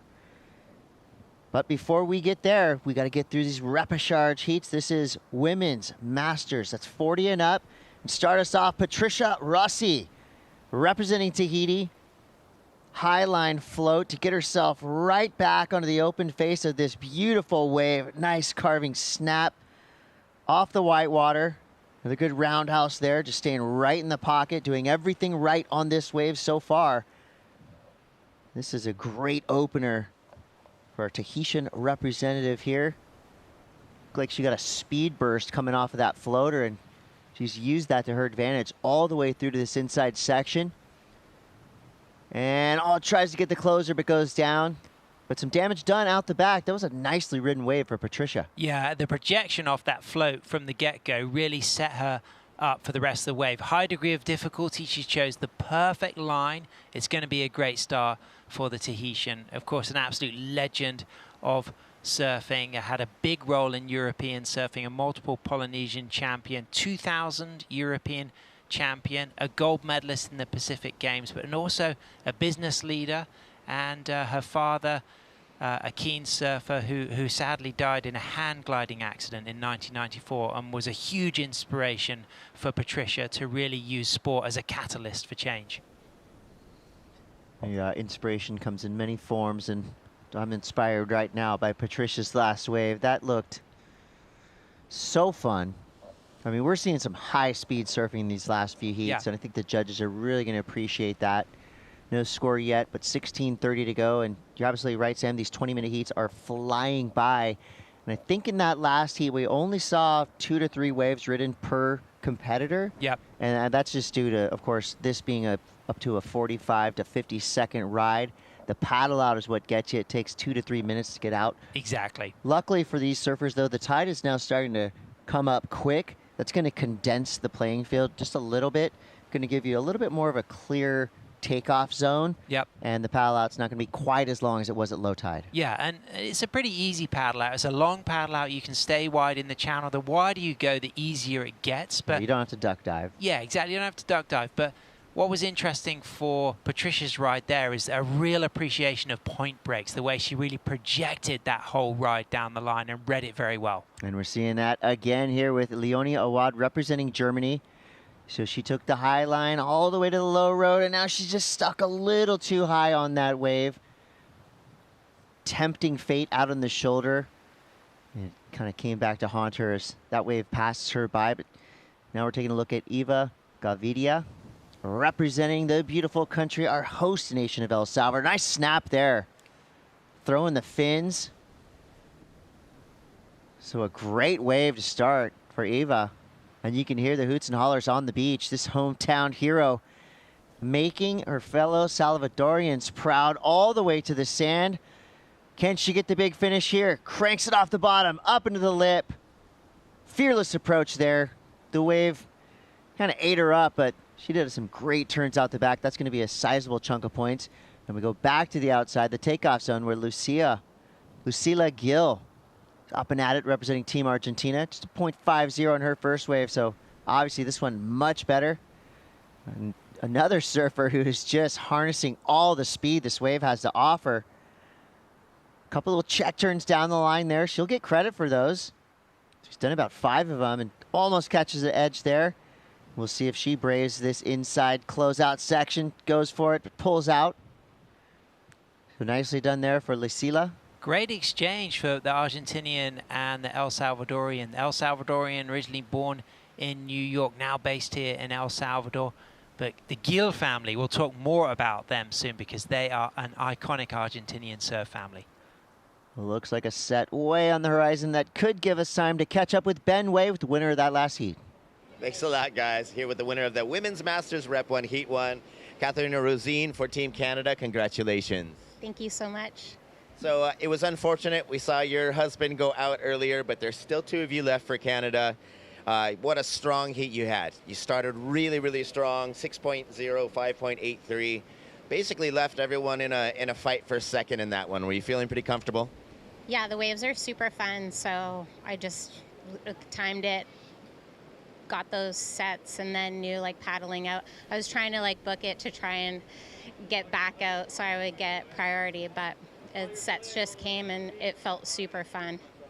So I see you're riding one of your fellow team members' shapes here, Yes. David Schiaffino's shape. How's that thing working? Yeah, it's so good. It's just like it's a little bit heavier, so I find in these waves, like just with all that water moving, it just like glides. Yeah, Right super on. fun. Well, I know for a lot of these competitors in this competition, these are some of the best waves they've ever ridden in their life. And how about you? Have you gotten waves this good here? Yeah, this week has been so fun, and just to surf a heat with, a couple of other girls is just such a treat. I mean, it's been pretty busy, maybe not as busy as, but it's great. It's so fun. It's beautiful. It's nice to surf, like lots of power. At home, we don't get a lot of power, so this is super fun. Well, keep yourself in it, because when this comp's over, there's going to be no less than 50 people when it's this good. Yeah, totally. All right. Thanks a lot very much, and we'll see you in the next one. Okay, thank you. Back to the booth with you guys. Thanks, Ben, and congrats, Team Canada, alive and thriving in this competition. Back to the task at hand. Who will stay in the ISA Masters 2024 and who will go home? At the moment, it's Patricia Rossi in the lead, representing Team Tahiti. Lucila Gil from Argentina in second. Both surfers with strong starter kits. 6.33 for Patricia, 4.4 for Lucila. Leone needs to get things moving. She's got a 1.77, but watch out. Patricia Rossi now comes through with a 6.33. So the work that she did on the outside all the way to the inside, rewarded with the highest single wave score of this heat so far. She rockets into the lead. Yeah, absolutely. And in second place, Gil, the Argentinian, from a legendary Argentinian surfing family. Her father, a pioneer of Argentinian surfing. The mum and dad had 9 kids. And, the inspiration and the number of titles shared through that family has been pretty incredible.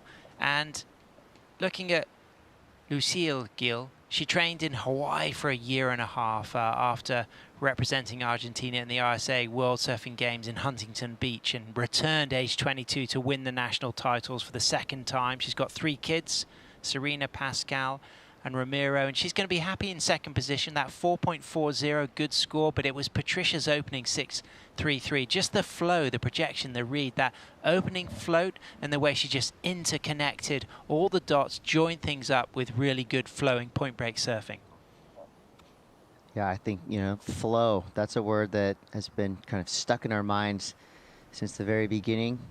Coming up next, 4 surfers enter, 2 surfers hang on, 2 surfers head home. Well, I don't think you would want to head home. You wouldn't want to cut your vacation in El Salvador short. Oh, you got to stay in this event. This is down to repechage. None of these surfers want to get 3rd or 4th. None of these surfers want to get eliminated. But we've been talking a lot about the team element, and that is the beauty of the ISA World Surfing events, whether it's SUP, paddle racing, longboard, masters, juniors, shortboard. The team element is crucial, and not only do you surf as an individual, but you surf with your heart on your sleeve, with national pride. And if you do get eliminated, the first thing you're doing is getting down on the sand behind your teammates, using that 8 pattern for your flag waving to make sure that it's done with poise and it's done with presence.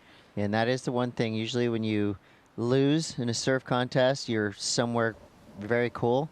So you're thinking, well, this ain't so bad. Now I'm on vacation. But if you're in ISA competition and you lose early, you're still on that team. You're still going to be expected to get down here from dawn to dusk and show your support for the team. Now, if your entire team loses, then you're officially on vacation here in El Salvador, and nobody's going to feel bad for you because they know this is paradise.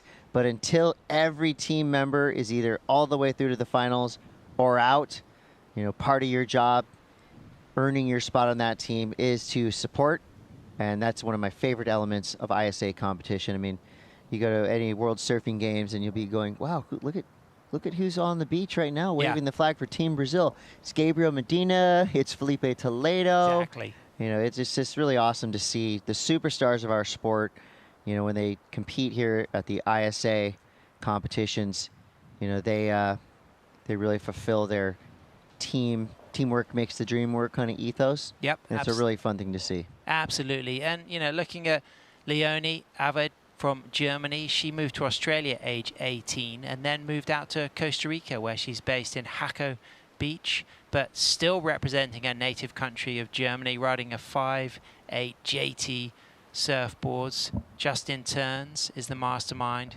behind, of course, Dark Art Surf. You know a lot about those shapes? I got a JT shape almost ready for me when I get home. Oh, really? A freshie? That's right. What size?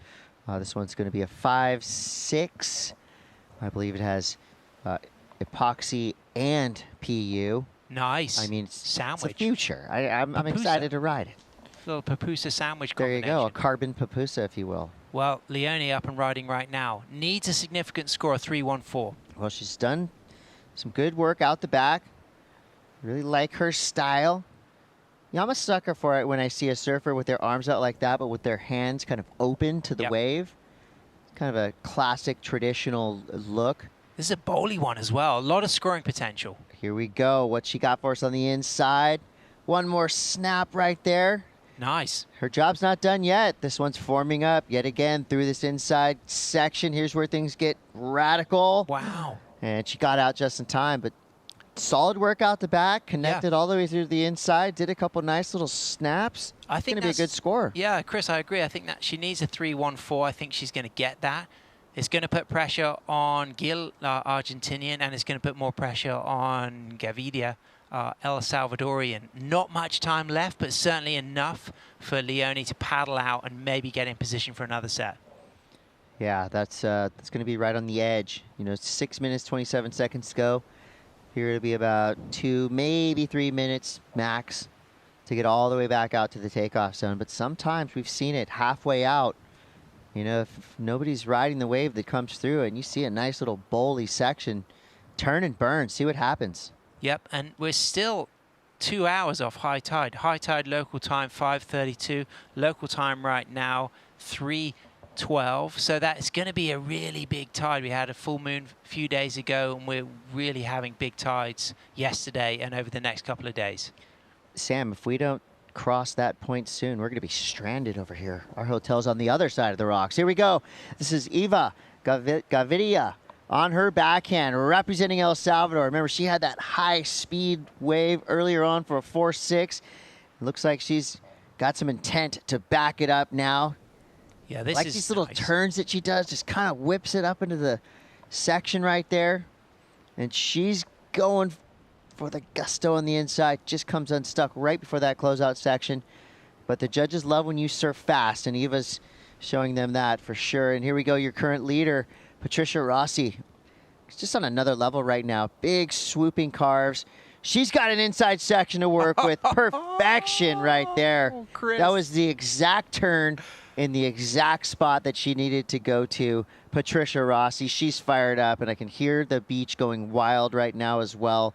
That's a wave that's going to put her light years beyond the rest of her competition in this heat. Yeah, could be an excellent range score. And the way she finished that, you know, floats it, airdrops it, just loose and lively, and just the body language in the claim. Let's get to analyze this. She comes straight down, beautiful setup, fade, bottom turn, double pump, off the top, hooks back into the bowl section, stays really nice and alive, and then really arcs that on rail and just comes away from the turn at the perfect amount of time and stylishly getting low for another big sweeping, smooth, Parko-esque top turn. But then watch out for the way she just attacks this float on the inside. And then one more speed check, lining things up. She knows the pupusa section is about to deliver, but she's not holding back. And then she just hits it, airdrops it, and look at this claim, Chris. That was great surfing. Stylish, powerful. You made full use of the wave without forcing anything. Speed, power, flow, all day long. Judges agree, comes through. 6.33 and an 8-point ride for Patricia Rossi. That's how you do it. Yeah, and that's the ultimate symbol of flag waving elegance. The figure of 8. The excellent range score, the ocho, and deservedly so, and demonstrating that that inside section can really help as well. She did a lot of beautiful surfing through that whole wave, but I felt like the difference between that being in the 7s and the excellent range was the way she finished things off in style. Yeah, it was a completed act from beginning to end. You know, like in gymnastics, when you just got to get that clean finish and just hold it, pause it. And I like the claim as well. It was flamboyant, it was a good charismatic, claim. but it was cool as well. Yeah, it was just the appropriate level of hype. And talking of cool, I mean, let's think back and celebrate Tahiti. I mean, you were one of the people who had the pleasure of sharing Olympic surfing this year. And that really was game-changing. I mean, reflecting back on what you went through and what you got to talk about, how important was that for the future of competitive surfing? You know, I think for a couple moments there, surfing was the most popular sport on the planet, you know? And the big days in Tahiti, we see Lucila Gill right now just gets engulfed with whitewater. You know, I was actually calling from the OBS HQ, that's Olympic Broadcasting System HQ in Paris. So, you know, not only did I get to be right there watching the action and calling it, but I also got to go into the city on off days and kind of soak up some of that Olympic, you know, hype and prestige around town. And I'll tell you, you know, Gabriel Medina's pull-out shot with the #1. That was definitely the most memorable photo of the entirety of the Olympic Games. You saw it everywhere, on every newspaper, and that was really a proud moment as a surfer. Yep. You know, not just a, you know, commentator there and all that, but just as a surfer in general, to see that surfing got its proper due. Yep. And was really the talk of the town at the Olympic Games, which is huge. And highlight heat for you? Got to be one of those round tours. Ramsey Bukian's heat, that for me was a big one. Always Ramsey. I mean, Ramsey at Teahupo'o is always going to be a great show. You know, we saw there's all these memorable moments on the huge day, right? It kind of blended into just one cauldron of excitement. But it was some of those heats that, you know, the surfer only needed a 5 or something to get through. You know, there's so many just nail-biter finishes.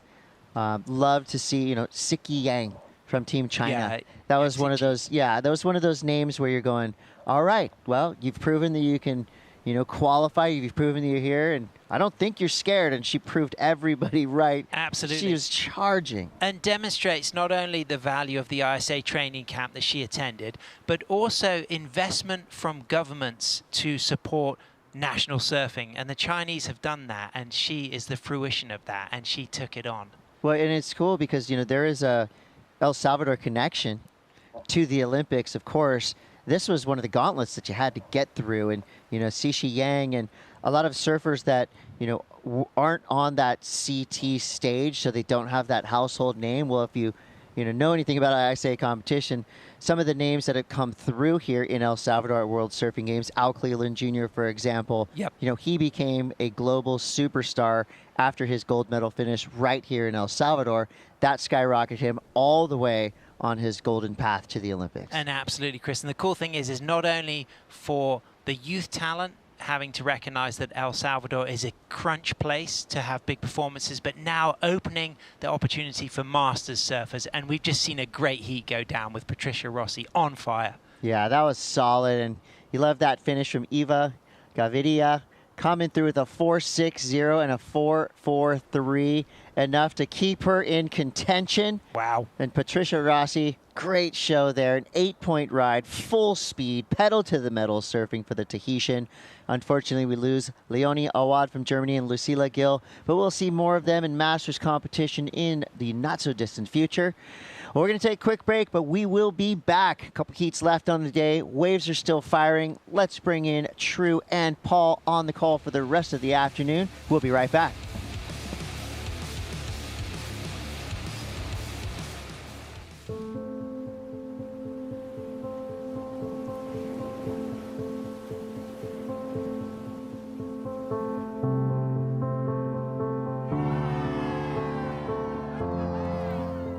There's something profoundly spiritual about riding waves. Water is transformative, healing. You're at the mercy of Mother Nature, the ever-changing movement of water. The ocean is the great equalizer. You don't need to belong to a certain race, religion, or gender to surf. The pursuit of these fleeting walls transcends sport. It's a way of life. And surfing has the power to change the world and has now taken its place on the world's greatest sporting stage, the Olympic Games. The International Surfing Association is the world's governing body of surfing, recognised by the International Olympic Committee with member nations around the globe. This is the International Surfing Association. This is a better world through surfing.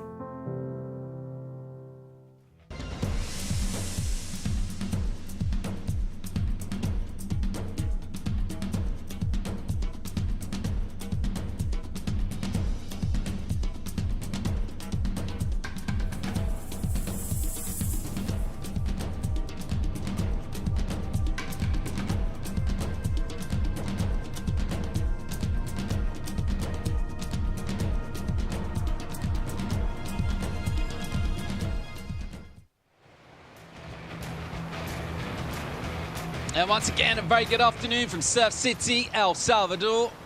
Great energy out in the water provided by a pumping swell and brilliant performances as well as we roll straight in to the first repechage heat of the Masters men's, the over 40s. Watching Ruben Woods, full flow from him, big figure 8 roundhouse wraps, jamming and connecting and finding fun on this long boulder point break here at El Sunzal, all the way through to an inside section for Ruben. He ain't done yet in terms of maneuvers. He'll look for a steep section. The Papusa on the inside gets the float to finish, and a very well surfed wave. He wants to stay alive here in competition. He's going to need to wind up in first or second place in this heat. Out in the water, lines continue to fill through. We're checking out surfer out of France, Hugo Bengozi. Good looking wave for him. Opens up with a full-blooded jam on the rail, carving hard in the pocket again. Very lively from him. He's a tall guy, a rangy surfer, compresses that body to good effect. Again, another nice wrap, and then skids out a touch, does well to recover that. And still swinging through an inside section, setting up again and just tagging that white water and hanging on after A little bit of deep water, just grabs hold of the fins. He'll recover that and kick out. Some nice work done enjoying this action. Joining myself, Paul Evans, True Styling. A couple of good ways to open up. Yeah, it's been really nice to start off this heat. We've seen a flurry of action already. It's nice to see the surf starting to pulse a little bit more. This is the last 3 heats of the day, which is super sad, but then we have another big day of surfing as well tomorrow. We'll just keep rolling with the action here. Having a look from above at Daniel Paez.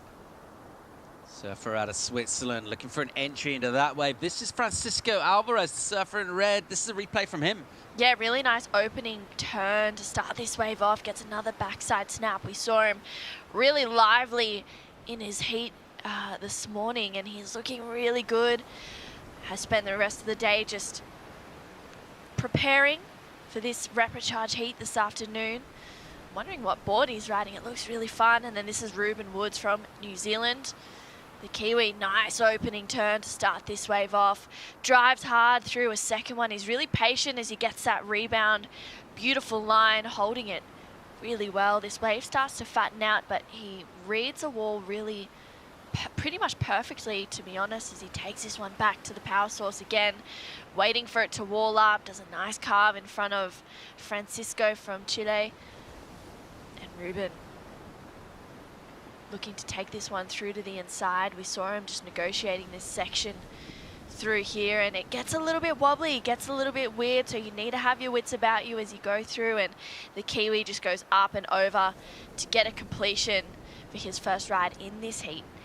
This is the first wave of Hugo from France. Beautiful opening carve, really drawing through that first turn. Gets a second one in again. You can see that open wingspan just driving through. Another carve there. Looking to get a bit of a steeper face. His waves kind of, his fins skip out a little bit on this one. There's been a flurry of action for the start of this heat. And Hugo just a little bit of a fumble and he has to kick out. So there were a few waves for the start of the Masters of the Men Repechage 1, Heat 1. And it's a pretty stacked heat already. Thinking about that wave from Ruben Woods, the variety that he showed. Some of those carves are so drawn out. I've had shorter waves than just the distance he traveled, carving back into that white water. Linked it all together well, didn't he? His timing was great. Got the float finish. I think that's asked a pretty good question of the panel. By contrast to that, maybe a little bit more repetitive stuff from Hugo. Some good carving from him, though, but kind of easy to watch in terms of that rhythm. I just thought we saw a bit more artistry go down in that wave from Ruben. The judges liked it too. 767 locks in. Yeah, the variety being well rewarded for Ruben. And I think, you know, that's a consistent thing that we've seen throughout the day. The judges like that bit of variety, to have that drive and as well that aggression through turns, something a little bit different. Even though the turns were somewhat similar, there was always something that was kind of a key thing that set them apart, and finding those steeper sections to allow him to really go up and into it was also a key factor for him to going into that 7-point range. Prone entry from Alvarez, and ultimately an unsuccessful one. He'll go down in that white water. As the clock will tick away, just the 20 minutes available for these 4-2 will stay alive in competition, represent their nations, and surfers eliminated will remain and give full support to their buddies, their comrades, their teammates. Great looking wave here for France in the form of Hugo, who arrived really late, and you can see exactly why I wanted to go on the attack there. The section was begging the treatment. Is this as good as the waves have looked all day? It looks like it's pumping. It does. It looks like it's really fun. It looks like it's definitely getting better, and maybe even some opportunities for some more steeper sections. I love that first carve from Hugo, but yeah, unfortunate it's not going to finish on that second one. Let's go down and hear from the winner of the last heat with Benway. Thanks, guys. Winner of the Women's Masters 40+ division, Rep 1 Heat 2, Patricia Rossi for Tahiti. Congratulations. Thank you very much. So this morning we started very well for Tahiti with Hira winning his heat. We know there's a lot more surf, bigger waves than yesterday. Did you feel much more comfortable in the bigger surf today? Not really comfortable in bigger surf, but as I am doing my 4th heat, each heat were so different, and I was getting confident on each heat. So, but the thing is, I couldn't pass the 6 point, So I was mad at myself, and for the last heat, I got an 8 point. I was so happy. And recently we had our second Olympic surfing in Tahiti for the Paris 2024. How much attention for Tahiti, and how proud were you to be Tahitian, bringing that to the mainstream of surfing and making history? I'm so proud to be Tahitian because we have an Olympic winner and we have Vaine Fierro in the city now. So I think this year we have a good mana. That's why I want to come here and have the good mana of Tahitian too. Well, let's keep that energy going. You did a great job. We look forward to you doing great in the next one. Maruru roa. Thank you, Maruru. Back to you guys. You absolutely love that. Great stuff. Really interesting insights to hear our surfers talk about how much it means to them to get those really good scores. So you already know you've made it through, but they don't just want to get through. They want to perform as well, and that's exactly what Patricia did. Yeah, she did, and you could see the double claim there. She was super proud of herself for that one. I loved it. And as well, you know, she was talking about the mana from Tahiti. We saw Kaoli Vast take out gold in the Olympics, and Vahine Fierro as well, qualifying for the CT, which is a huge achievement in itself from both the surfers. And yeah, it's definitely amazing to see. We've got a few Tahitian surfers in the draw, and it's great to see them. Great to see them here representing their island nation, of course, teaming up with France for the Olympics.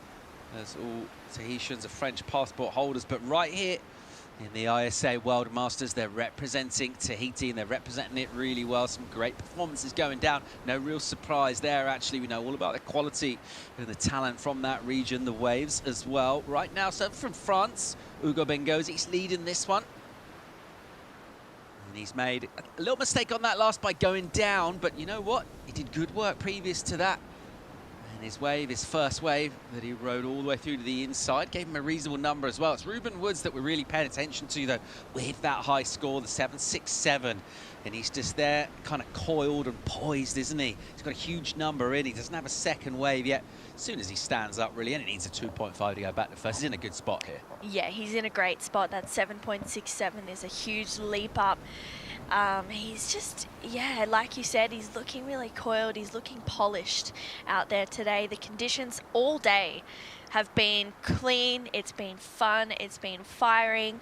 And I just feel like this afternoon we're going to see some good conditions. We saw yesterday afternoon it start to get better, even as the sun was setting. So I think we'll see the same happen. Getting nice and glassy on the face as well. Good stage of the tide with the reef filled in, and we're getting steep doubling up sections throughout the length of the wave. A bomb here for Woods, the Kiwi. Look at this thing. Patient again off the bottom and just slightly over. Does it? Commits hard, and that's always the jeopardy here at Sunzal as to how hard you push, and he buried that rail. That's what we want to see. But then the wave can go pretty soft, pretty quick underneath you, and he was overcommitted there, incomplete. Yeah, he kind of maybe went a little bit too hard on the bottom turn, which made him just, as you said, overcommit on that top turn. Maybe he just needs to pull it back, especially for that first section where it's a little bit fatter, and then it starts to wall up on the inside. Let's see what Hugo can do here. There goes Bengozi, surfer out of France, originally from Guadeloupe in the French Caribbean, also a hotbed of surf talent. And now residing in the southwest for a number of years and enjoying that wave-rich territory in Leyland right now. He's going good on a wave here. Little double-up bowl for Hugo, snapping in the white water. And then down to an inside, just keeping those rails alive, really. Nice little click back off the white water there. You see him give it a little hit, and then again, just losing the fins, but it was just kicking out anyway. Yeah, he was getting out of there, and even if he wasn't after that, he definitely should have. I think that was a really nice and well put together wave there for Hugo. I feel like, you know, that could rival for the 4.4. It was some really smooth lines, some great surfing. He's looking really in tune out there right now, and it looks like he's definitely put the time in the free surfs, spending some time here before the event starts. And look at this line coming through. No takers. It looks like it's going to stretch out a little bit further, but Green picks it up off the end. It's exactly what you want. Made a mistake on a wave, get another one straight away and look to wash it off, particularly when you're under pressure of the clock. Under 7.5 minutes here, so not quite connecting on that one as he would have hoped to do. He does still have that big number in, though. You can see the frustration too, right? He's pulled his Rashi down. He's going, oh, you know, he's probably had a moment in his head, maybe, yeah, a few words could be censored, but, you know, he's in the lead now. That last wave was a 3.27, even though it wasn't what he wanted. I just think, you know, he's got the opportunity. He just needs to maybe slow everything down. He's probably just still running on the high off that 7.67. Absolutely buzzing from the energy that he's locking into, tapping into to go all the way for that big score to open things up. Really just looking for a legit backup, looking to get really on the scoreboard with some quality numbers right now. The goofy out of Chile, Alvarez, and he went a long way around the house to swoop back to the foam, to the juice. Slopey through here, and his pace will just slow down a bit, and then he'll be waiting, nice and patient, just sort of making some room, doing some whippy work on a pretty neutral face. And then he was hoping things will get steep in here. Plenty of energy being carried through. You see the way picking up speed from that shot illustrates it really well. Will he find some steepness in here? He might even get a Papusa section as well to finish. Here he goes onto the inside. He wants some speed. He's going to need some to take on this section. No half measures in there. Once again, the Papusa section says, I don't think so. Yeah, not happening today for you. Sorry, pal. Let's regroup and get back out of the back. Just that section is getting everyone today, and surely there's going to be some sort of breakthrough. Surely. It feel like surfers that made completions there have not tried to go too hard. You come in with a high line, maybe just float down. Use your speed to go down. I think that's a good idea. When you try and go back up into that, it's tricky. Yeah, it is. It's definitely hard, and I feel like timing as well is a big thing with that oncoming section, a bit of backwash that's coming into it. There's some texture on the waves, so I think it's important to maybe even not drop too low going into the bottom turn. It's, you know, we can sit here and speculate all day, but it's going to be different when you're out there. But that's my take on it. I feel like everyone that's made that specific turn on that section, they haven't dropped too low, they've hit it and just projected out. Love to see surfers taking risks, so that's what we want to see in terms of entertainment. A lot of energy just meeting there on the inside. There's a left rip bowl that comes into that, and if you get that section of the wave, it means you've ridden a long wave as well. The quads will be burning, everything will be feeling tired. It's going to take a bit of strength as well, but fun to see that tussle go on. Meanwhile, out the back line stacking up here, Ruben Woods in first with the 3.27. And he put that shorter wave together just to get himself to first place. He won't want that 3, though. It's only 4.5 minutes here, True. Where's time gone? Wow, that is absolutely crazy. It's 20-minute heats are going so quickly right now. The excess of the 5 minutes is definitely noticeable. Ruben, another bomb for him. Good entry. And there's that signature carve. The hand down as a pivot point.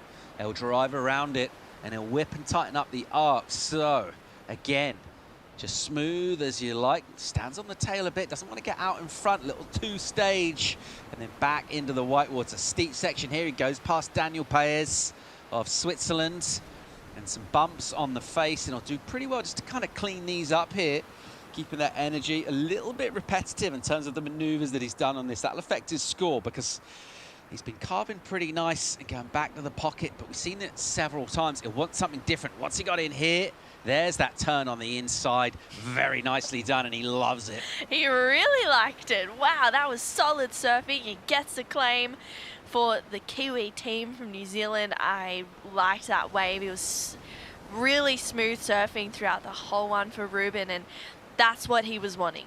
You could see the frustration. He's probably spoken to himself, and he's just gone, okay, let's just bring it all together, and that was a really good-looking wave. All right, out the back, it looks like our surfer out of France, Bengozi. Look at the ground he's covering here. He is flying maximum velocity for Hugo, and he'll hang on to an incisive carve out the back. That one just nurses it a touch because he's got a steep section. He wanted to make it to here. Nice S-ing from him. He gets that board. It's twitching. It's super sensitive. He gets it right underneath his stance, and he loads up, doing good work again through an inside Benzogi onto the bowl here. Little steeper section, more work off the rail. And again, you You see him just flicking his line back to a fade so that he doesn't get in front. He's thinking pupusas right now. A little check snap to put himself back, and he knows all about hitting heavy beach break sections. Oh! And he arrives, just got a little low, as you mentioned. You want to come in there as high as possible. Just in terms of geometry, it's not always possible to do, and just runs out of wave. Yeah, ran out of wave. It looked like he almost landed on his board there. Wow, I hope he's okay. He got kind of smoked. The wave just took him over and down, pretty much pinning him on the sandbank. That was a full-on end section to hit, and he got out of there maybe just a little too late, but I'm still really liking how that wave panned out from the start, and with 2 minutes to go, it's anyone's heat right now. A little flyby over the town of El Tunco, a cool little beach community, and a bunch of really cool little places to stay and hang out and eat along the shore here. A variety of waves. So top of your shot, that's where we're surfing. That's El Sunzal, the point, as you see those rights wrapping in. And then right underneath at the bottom of your shot, there's a beach break out there off the rocks that give the town its name. And then just out of shot, the other end, Bocana, a punchy section. It's a big A-frame, it's pretty heavy out there, great shortboard wave, all sorts of waves up and down, and really good energy as well. That boardwalk runs along, and a great place to come down, hang out, watch the surfing, and then you can head into town alongside that river. Really cool places to eat, bars, cool stuff happening there, some really nice coffee shops as well, all surrounded by the tropical jungle here. You know you're never far away from that deep green. And you definitely feel like you're somewhere exotic, and you're on a surf trip.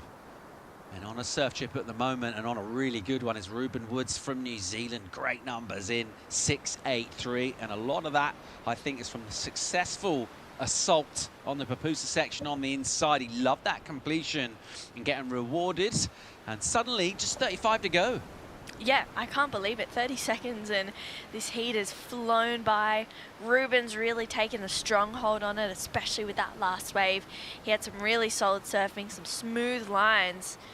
And Hugo from France has just been looking really good as well. Yeah, he's caught a ton of waves, hasn't he, Hugo Benzogi? And he's ripped him up, shown some good strength in the legs as well. And that board carving up the face. So, counting down now. Where's Alvarez? Got priority.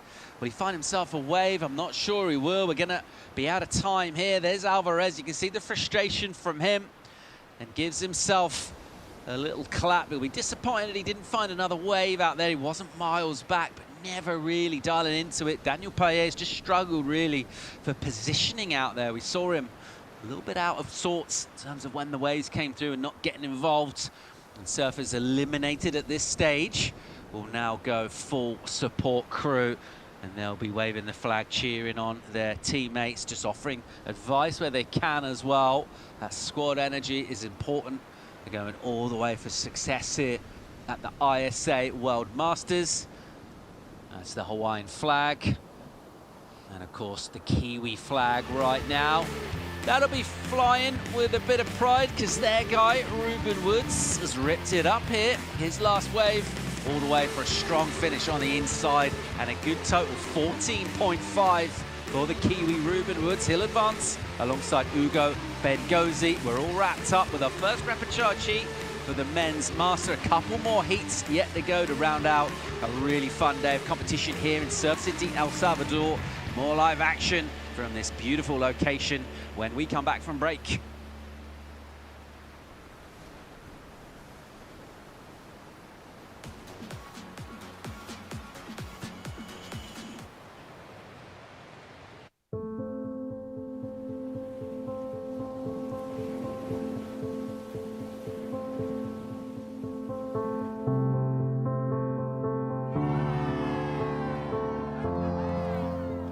There's something profoundly spiritual about riding waves. Water is transformative, healing.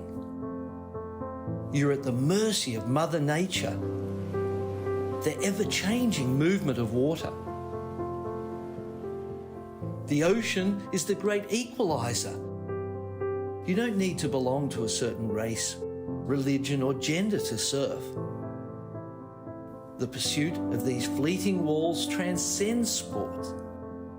It's a way of life. and surfing has the power to change the world and has now taken its place on the world's greatest sporting stage, the Olympic Games. The International Surfing Association is the world's governing body of surfing, recognised by the International Olympic Committee with member nations around the globe. This is the International Surfing Association. This is a better world through surfing.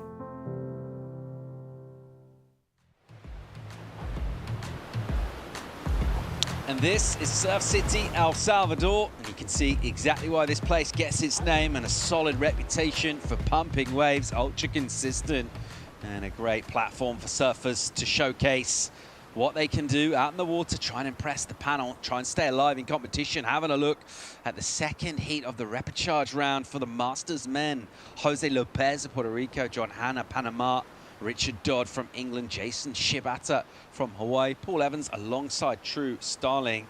And look at these matchups out there, some serious talent. Let's hope all of these guys connect with some waves out there because conditions look really fun. Yeah, and all these 4 men as well, they had such great heats earlier on this morning. It's a surprise and a shame to see them in the repechage round so early. I feel like this is going to be a good heat, and like that last one, you know, it was a little slow towards the end, so hoping that the ocean will start to pulse through very soon. 20 minutes, so we've been saying. For some reason, it goes really quickly. So to get a good start nice and early is important. Already a couple of minutes gone in this heat. A little section standing up on the outside. And Jason Shibata wanted in. Wave had other ideas. This is Richard Dodd. He also won't quite get there. Someone that ripped the last heat is our surfer out of New Zealand. Ruben is standing by with Ben Way. Thanks a lot, guys. Winner of that last Rep 1, Heat 1, Ruben Woods out of New Zealand. Congratulations, bud. Thank you. Stoked. Fully stoked. So waves looked amazing. Tons of waves in that heat. Lots of paddling. A little bit out of breath. The 7-minute mark, you were able to grab a good one, pop yourself up on top, and hold it through. How'd you feel? Yeah, great. I just knew that I needed to get 2 good waves out there. So, and 20-minute heats. It wasn't 25 like this morning. So just tried to pace myself and make sure I got 2 good ones. And it paid off. So stoked. Yeah, less that extra 5 minutes can really cost you if you make bad wave selection. You have that on your mind? Oh, hell yeah. Yeah, it's pretty much a 5-7 minute paddle back out the back if you get one to the beach. So you got to be pretty selective on the waves and make sure you get the right ones. Well, got to be stoked to be securing your spot, keeping it moving through for New Zealand. And just as you were saying, you were super stoked to just get this wave with 3 people. And how have you been enjoying the rest of your stay besides the surf? El Salvador is amazing. I mean, it's like... feels like Bali 20 years ago. No crowds, sick waves, great place, good people, good food, so stoked to be here. Don't tell too many people. No, we won't. No, let's tell everyone. Thanks a lot, buddy. We appreciate it and look forward to you doing great in the next one. Please do. I got a shout out to Bucky and Hannah.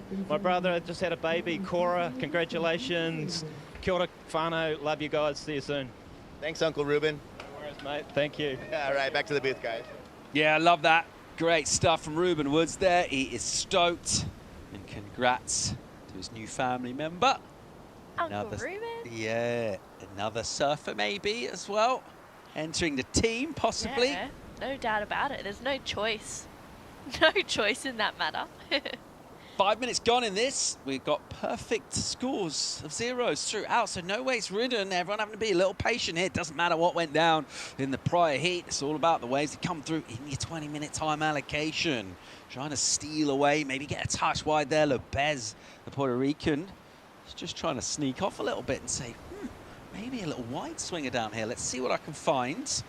Don't mind that tactic from him as he looks to get away. Now we might get some action. We saw a couple of paddle and misses. Here goes Hannah from Panama in the blue.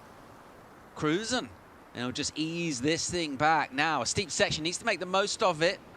Gives it a little whippy redirect. Doesn't particularly get hold of it. And then plenty more in that. Very nice. He was setting up that turn and just slicing that. And again, just hitting it with a big re-entry out of the lip. And really enjoying his surfing. So 3 distinct turns. The first one set up work. That was a really nice carve to a hit in the lip. Yeah, he did really well there, and I love the speed that he's able to carry through his turns as well. His board and his movements just hold that speed throughout the whole time, and someone else is able to do that up and right. Doddsy, Adanuki, slashing in the lip.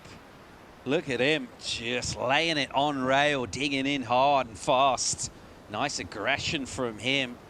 I love that coiled stance, and then he gets to open up and really express himself. So, some nice fast surfing on a steep face. I think these surfers realizing it's now or never. Clock's ticking away. Let's get going. A bomb out the back here. We're waiting for numbers to come through. Well, Hannah's wave is decent, 5.83. On that first turn, you kind of didn't see much happening for him. He really turned it around with a solid combination of maneuvers. Our water photographer, Sean Evans, and a very accomplished body surfer. He is. He did a great job yesterday getting a 10. Yeah, really enjoyed that. He's definitely winning the body surf heat at the moment. Not easy to do as well when you're holding the camera. They're pretty heavy. Yeah, you'd have to be pretty strong at doing that. It's a big effort, that one, that's for sure. Good skills from Evans. Yeah. That's what we like to hear. Well done. Meanwhile, 12.5 on the clock. John Hannah, he's got that number in. We're waiting for Richard Dodds, a score to come through for him as well. A much slower start to this one. So maybe in terms of those tactics, surfers coming into this one, visualizing, maybe they're making a little adjustment now, True. Yeah, I definitely think if not now, then soon they should be making that adjustment. I liked how John was able to do that nice and quickly, get that wave, and then Richard out behind him. It was cool to see the different approach. And we've got the next heat, watching closely to this one. Game face on very much. Rapid charge. It means elimination for surfers unable to make it through. The Ecuadorian David Barzueta right there. It looks like he's ready to go and do business, to engage that rail, to throw some spray and press the panel. Looking to do that. It's a surfer out of Hawaii.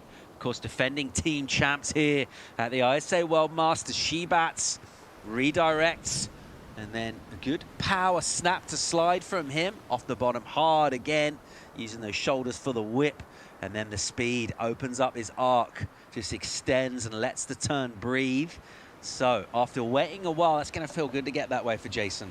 Yeah, that was a really nice wave. Similar maneuvers, but each having, again, just different little tweaks on them that set them apart. I really liked Richard Dodd's wave. I thought it was really nice compared to him and John's. Real different styles.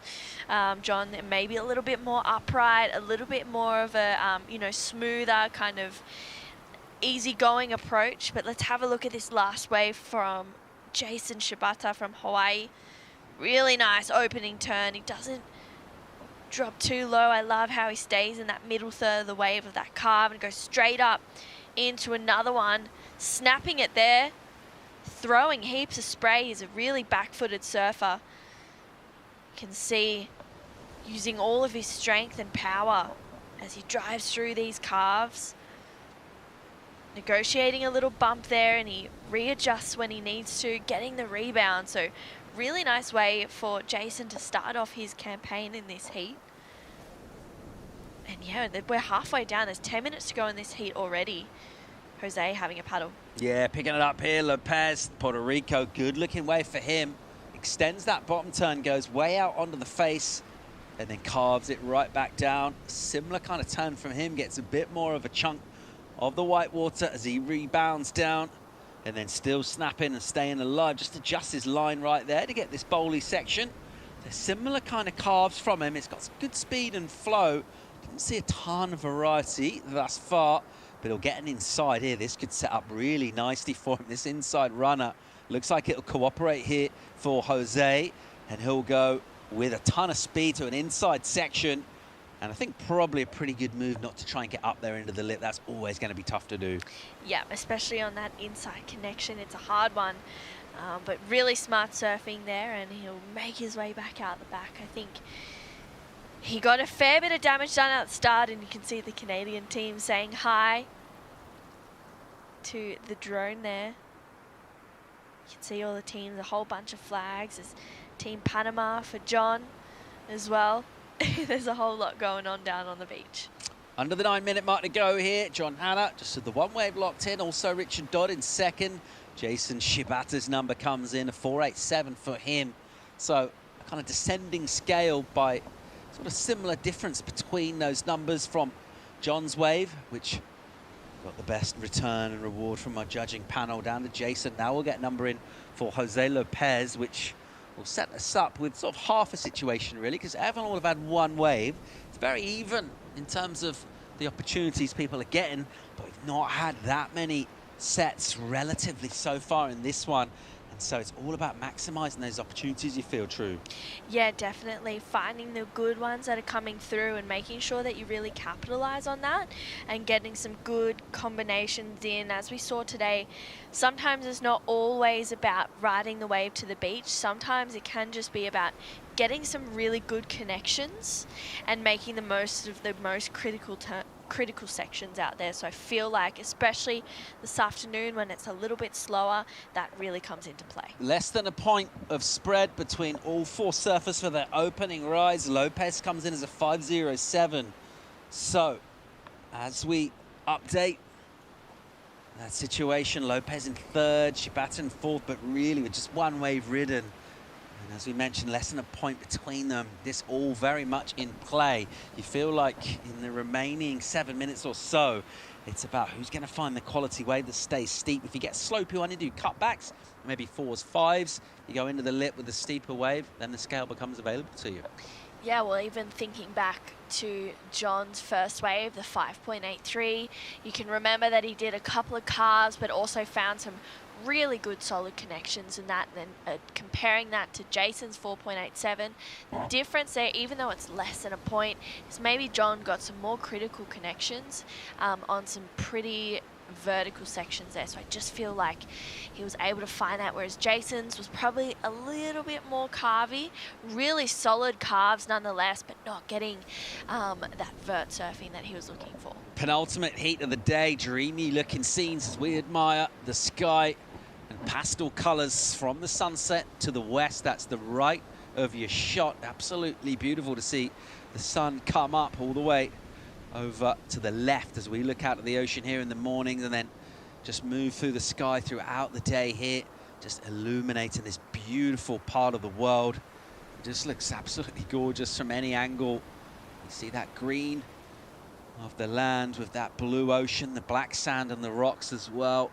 A really vibrant tropical color palette and great energy coming from everyone around this event here.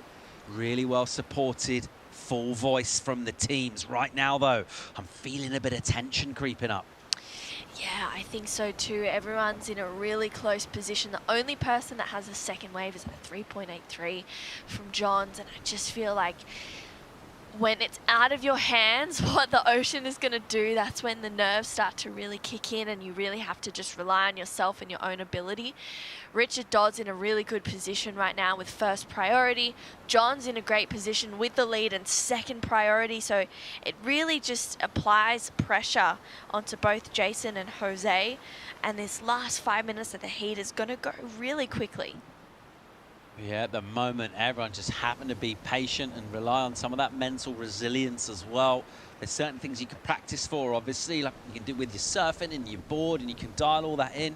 Your physical training, stamina, preparation, paddling, easy to train for that. How do you train for keeping a cool, clear head in situations like this? Yeah, I feel like that's such a good question, Paul. I think it's different for everyone. A lot of people do box breathing, so 4 in, hold for 4, out for 4, hold for 4. The more oxygen you get to the brain, the better decisions that you're going to be making, and that's such an important thing, especially in pressure situations like these ones, and just focusing as well. Like something that, I don't know about you, but something that works for me is focusing on what I can control. And that's myself and how I want to surf, not what the ocean's doing. Richard Dodd from England, first prio on the gas, wants to get around the section. Eventually he'll do that. Little double up in the wave, and then it goes soft. So unable to strike a real killer blow on the outside, but he's still swinging here. And you can see this section just trying to double up for him. He'll swoop back. So very nicely done. just adjusting exactly where he is on the wave, and he's fading much deeper onto the reef here with some nice work done, but it's really set up work. These aren't major scoring maneuvers. What he wants is an inside. He's pretty much gone left here as he goes all the way back towards the point. He's still trying to go inside for a bowl. And making his way in, just staying super close to that white water. He couldn't really have done more with this wave, but maybe not what he would have envisioned. Now we'll get a little runner. Crucial maneuver on the inside. He left it all down to that section. It gets a little bouncy in there, and he'll go down. So not adding loads you would expect to his total right there. No, and all that work, all that leg burns just to fall off. But Jose, he's answering back. Meanwhile, Lopez here, he goes so. Check how different this wave is. Doesn't have to be patient by waiting to get around whitewater. He can go straight into the maneuvers and it'll stretch out in front of him. So whereas Richard had to fade back, we see Jose just carving things up, going down the line. Really casual, quite composed, not doing any excess movement with the body. This wave might go a little soft through here, or just try and join things up and stay alive. Being light on his feet, just traveling over flatter water, gets a little bonus through here. A lot of those waves have stopped at that point of the wave. Really nice finish, and we were talking about how to approach the Papusa section. That was pretty much textbook.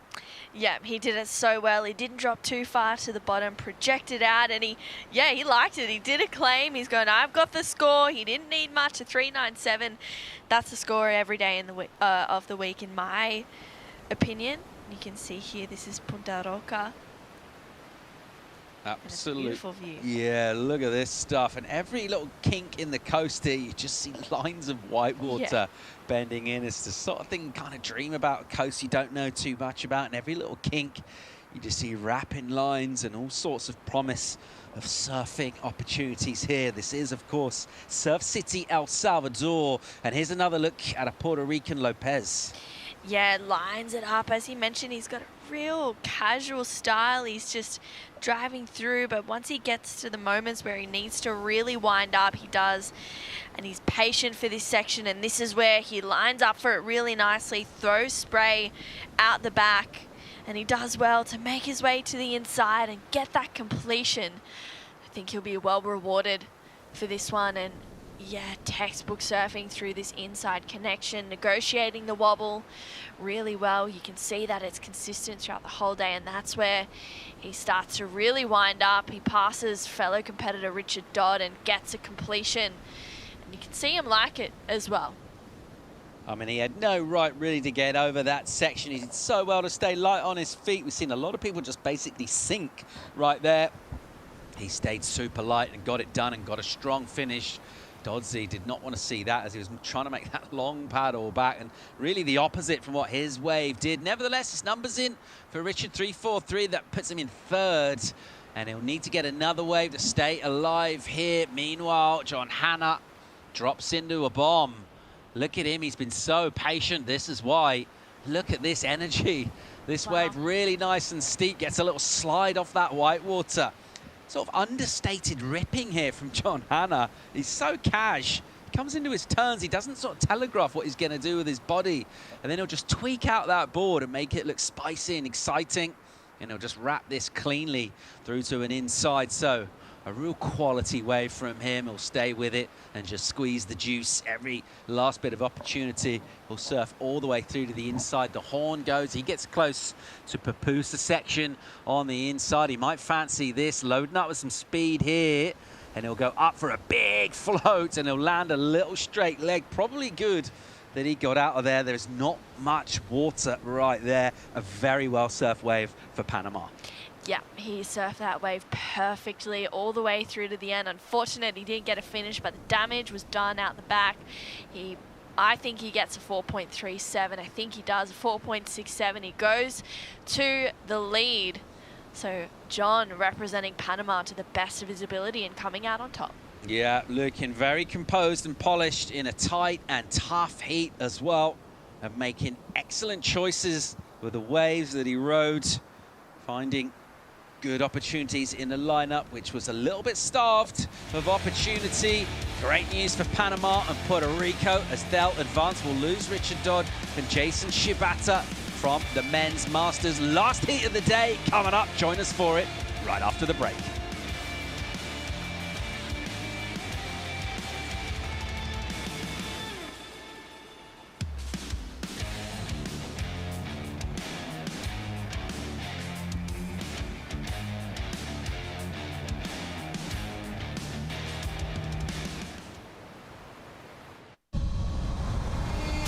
Teahupo is one of the best waves you could ever surf. It's probably where I got the most amazing waves I ever had. It's probably like the gnarliest drop you ever seen in your life. It humbles you, but empowers you. The shape of the wave and how the reef is, that makes the big barrel. Huh? This wave put you back in your place, you know.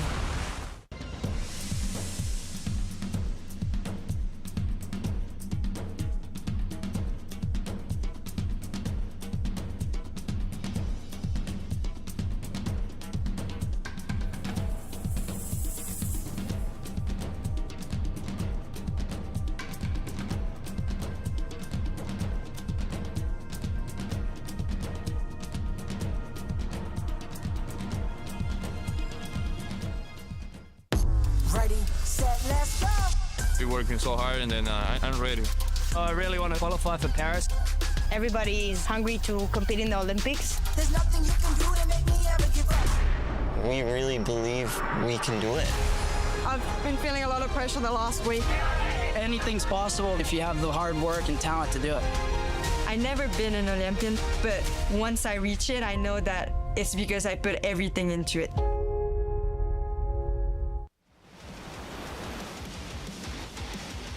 The last heat of the day hits the water here at El Sunzal in El Tunco. It's Surf City, El Salvador, playing host to the ISA World Masters 2024, and a big day of competition. The surf has been the real star of the show so far. We've had pumping waves throughout. A really fun day, True. Yeah, we've had a great day. There's been some huge numbers locked in. It's been amazing to see, and I just feel like this last heat of the day may have some fireworks. That last one was super exciting with John from Panama taking the win in the dying seconds of that heat. Yeah, real nervous moments, clutch moments. Great to see performances stepping up. Having a look right now, Keith Lewis from Trinidad and Tobago, David Schiaffino out of Canada, David Barrazueta from Ecuador, Barry Banfield, he's from Barbados. So good participation from the Caribbean out in this one, Ecuador as well, and Canada.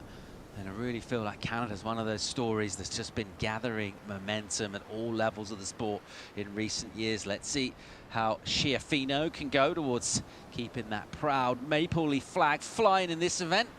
Really cool to see Keith Lewis, Trinidad and Tobago here as well. It's an island nation really far south in the Caribbean, pretty close to the Venezuelan mainland, all the way down there. It's a place you can go if you're on a sailboat in hurricane season. If you want to get out of the average path of the hurricanes, you head down to places like Trinidad and Tobago. Beautiful part of the world with really fun waves. Good cricket scene as well from that part of the world. People like Brian Lara, the legend, the batsman from that region. Really good soccer players as well. Thinking of names like Shaq Hislop, Dwight York, people that had great careers. Speaking of people that had great careers, what a performance that went down in that last heat. There weren't loads of waves on offer. The ones that came through were ripped by our winner, who's with Ben Way. Thanks a lot, guys. Winner of the men's Masters 40+ division, Rep 1, heat number 2, John Hanna out of Panama. Congratulations. Thank you. Thank you so much. So that was a wild heat, man. The tide filled in, things slowed down. You were the only one that had 2 waves for a good amount of that heat. Everyone else still looking for a second score, and you managed to grab another one and pop back up on top. Yeah, I was very fortunate. Our coach Kalani, he had advised me on the first round when I lost. It was he told me, you know, wait like 5 minutes for your first wave, you know, and wait for a good one, and don't just, you know, don't push it. And I took his advice on this round, so it all worked out really well, and I think it paid off for sure to wait for the good ones. Yeah, so you were in a comfortable position. Jose Lopez from Puerto Rico was needing a small score. He found a wave which bumped you down temporarily into second, but you were needing something lower than your top 2. Were you pretty confident that if you got a wave, you'd get back up there? Yeah, I was just trying to find waves that had, enough wall where you can actually get some maneuvers on the wall without being kind of mushy shoulders, and just doing roundhouse after roundhouse. And yeah, it just kind of all worked out, so I'm stoked. Great job. You've been here with your family and the team. How are you guys enjoying Surf City? We're really enjoying it. It's this is my second time here. Last time I came was for another similar event where I was competing for Panama like 12 years ago. And a lot has changed. This country is a different country, and not to say it, I'm really proud of what they've done here. And I always said this would be like the next Bali if they could just clean up the crime issues, but they've done it, and they've done a great job. And I'll be coming back a lot for sure. Well, that's great. I'm sure they're glad to have you. We are too, and best of luck in your next one. Thank you. Thanks a lot, John. Back to you guys. Thanks, Ben. Great insights there from John Hannah. And he's absolutely stoked. I love it when a plan comes together. Wait 5 minutes, it's quite punchy in a 20-minute heat. I know, and Coach Kalani, who is Sonia Garcia's son, who is in the Women's Masters, offering that advice for John, and I'm sure it worked when he listened to him. A bit of a mishap there, but it worked. And it's nice. I feel like sometimes it's really hard, you want to stick to a plan in heats, and sometimes when a plan doesn't go your way, that's when you have to be willing to drop the ego, adjust to plan B, and be prepared for it. But yeah, he just executed that heat perfectly. Brownie points for Coach Kailani there. Tactical genius, being patient at the start. That's cool, being inactive in the lineup, but once you get the wave, well, it's all about the surfer themselves. John Hannah, good value for that win there. Very impressive. Badazueta, who just fell on that last wave, looking to wash it off. So that's exactly what we want to do when you're making mistakes. Get a wave straight away. And he goes on the attack. Backhand float. Drivey bottom turn. Really nice carve. And look at this section doubling up for him. Buckets of spray. Check the speed from him. Another bold, beautiful wave here for Ecuador. And he's still going, so great shape to this. What a contrast between some of the slopier ones. This one providing tons of shape for Badazueta. He ain't done yet. Papusa, highline float, extended float to incompletion. But I reckon that's a real big number coming his way. Judges won't give him a number just yet, though, because they're watching this. It's live action from Canada. Schiaffino, and he's tearing it up here, staying really alive. That surfboard looking super responsive underneath him. Very lively indeed. Just mixing up the line there, wiggling from rail to rail and keeping things alive and lively through to an inside. Nothing like the sort of shake that we saw from the previous wave, but nevertheless, that's a great hit. Vertical clock right up through the lip on the backhand, still going. So different ways to ride this wave, different shapes as well as it rolls and bends down the point here. Meanwhile, Lewis in red. His first wave is good. He'll carve one from pretty much through the lip all the way back down across that face and then back into the pocket. Now he's patient. He'll just wait and he'll hope he gets multiple bowls, and he'll get that here as it gets nice and steep, and he just leans into that. Now, you see the deeper water. He's kind of grab hold of the wave, and because of that, he recognizes it instantly. He tries to fade back and connect. Won't get a connection on the insides. Well, it's breathless here. Surfer out of Barbados, Barry Banfield.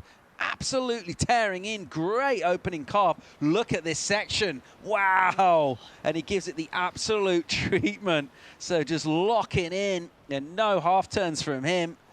Just tearing into things here, and he's throwing all sorts of sprays. A powerful man. Now he'll stand on the tail, and the waves just providing multiple good sections. There's very little downtime for him. Whew. Do you need a minute? That was a lot. There was so many waves coming through there, Paul. I cannot believe that. Just the ocean, just breathing some beautiful waves into the lineup for the surfers. And Barry, I love that last wave, that specifically that second turn, just adding a little bit of energy, a bit of oomph into it. And yeah, I feel like we're going to see it pay off, and just staying cool. It's quite warm out there, and he's preparing maybe for a free surf. Waiting, there's about 10.5 minutes to go. Tell you what, that black volcanic sand is really soft and welcoming. We talk about the air giving you a hug in the morning when you come out your room, but just lying down there, just chilling on the beach, Very nice indeed, just vibing. And the free surfers, they're frothing. They know this is the last heat of the day. In 10 minutes, they're going to have at it. Yeah. Are you out there? It'd be rude not to, wouldn't it? Yeah, it would be rude not to. Let's have a look at the replay of this first wave for David. Driving hard through this section. He's got a good-looking wall. We saw him go to town on the inside. Loads up for a nice connection there. The Ecuadorian surfer driving through another one. His backhand is looking seamless on this wave right now, connecting a bunch of turns as he makes his way through to the inside. It always gets to the bit where it's a little bit wobbly and funky, and unfortunately that section getting the better of him there. David from Canada. This is a really nice wave. He absolutely went to town on this one. As you mentioned, Paul, his board is looking really nice and lively under his feet, super responsive. He's throwing spray even with the smallest of turns, just showing how powerful he is as a surfer. Yeah, this bit here, you're thinking, all right, maybe he's done here, but no. Yeah, it keeps going. It like is a little bonus section for him, and he's able to jam it a bit more vertically. And that wave is looking really good for the Canadian surfer as he gets out of that one, just having a bit of fun. Literally taking off on the inside, and Keith out behind. Beautiful opening carve. I love how he's matching the boardies to the Rashi. Sometimes that can be a superstition thing. Sometimes you just like to be matching. But another nice connection here. He drives through.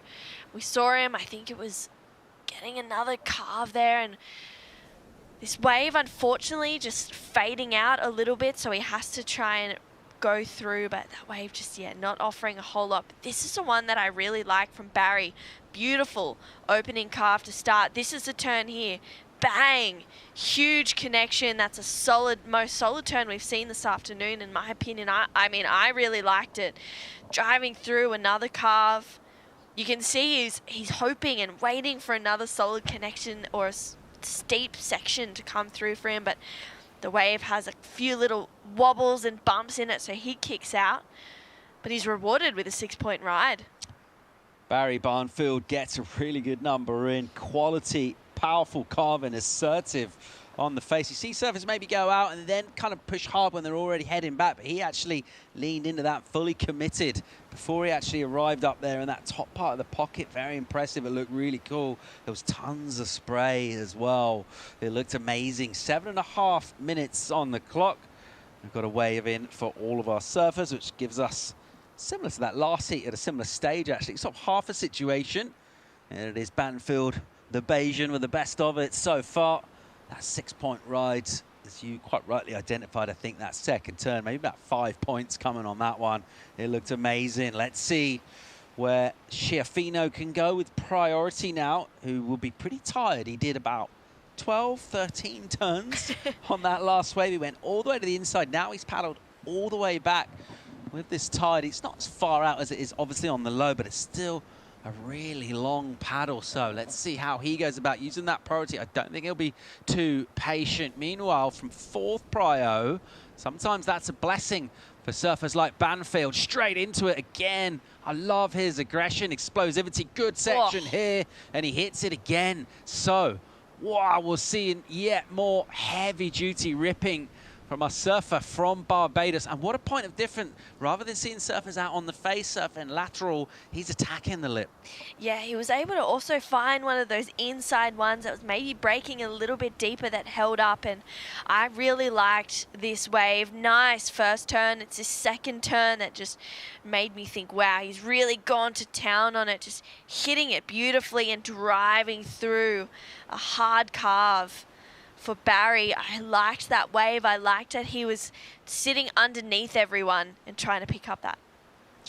Schiaffino from Canada. Here's a wave from him. He wants in on the action here. And he ain't hanging around. Nice flow to this.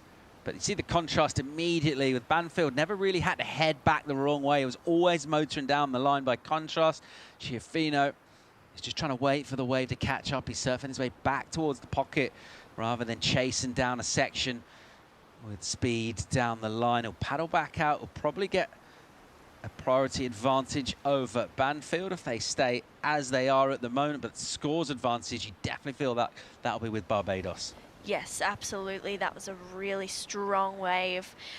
I was noticing yesterday afternoon as well, there was actually the inside ones that were breaking just a little bit deeper and further inside, maybe like 10 meters further inside, were the better ones. You were able to find those. They had steeper connections, maybe only getting 2 to 3 turns on there, but you were able to really rip into it, and Barry just found that sweet spot out there and was able to really put his board in the perfect sections.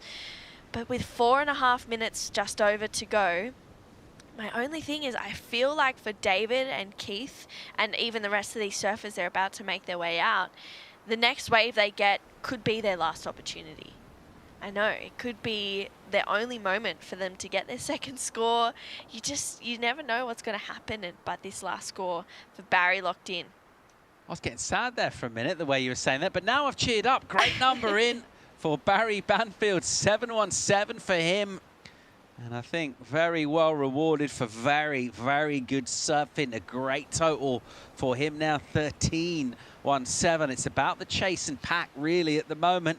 Schiaffino will get a number come in. Let's see where that puts him. That important waves for the likes of Barry Zuetta and also for Lewis. They've not done much wrong, but they'll need to get busy here. We've got less than 4 minutes remaining on our day. I don't want it to end. I know, it's been a good day. I feel like we've just got here. Can't believe it. It's gone so quickly, like this last hour that we've had. The 20-minute heats are flying by. All action out the top of the point. Here goes our Ecuadorian. Great bottom turn. He held that for so long. I tell you what, no slouch off the top either. Climbs up the foam. So good rhythm to this. And a powerful wave. You can see on that tight shot how much momentum and drive he gets through those sections. You don't need to go all the way through the inside to get good numbers. That was decent work out the back. Yeah, that was really nice. And, you know, we've touched on it a few times today in the sense of sometimes it's not about taking it to the inside.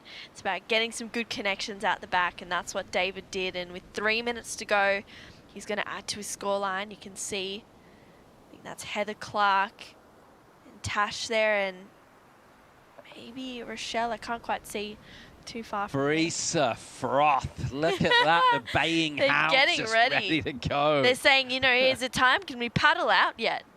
Let's hurry this up. 2.5 on the clock here. Banfield out of Barbados at the moment. A commanding lead in this. Numbers in for Barzueta.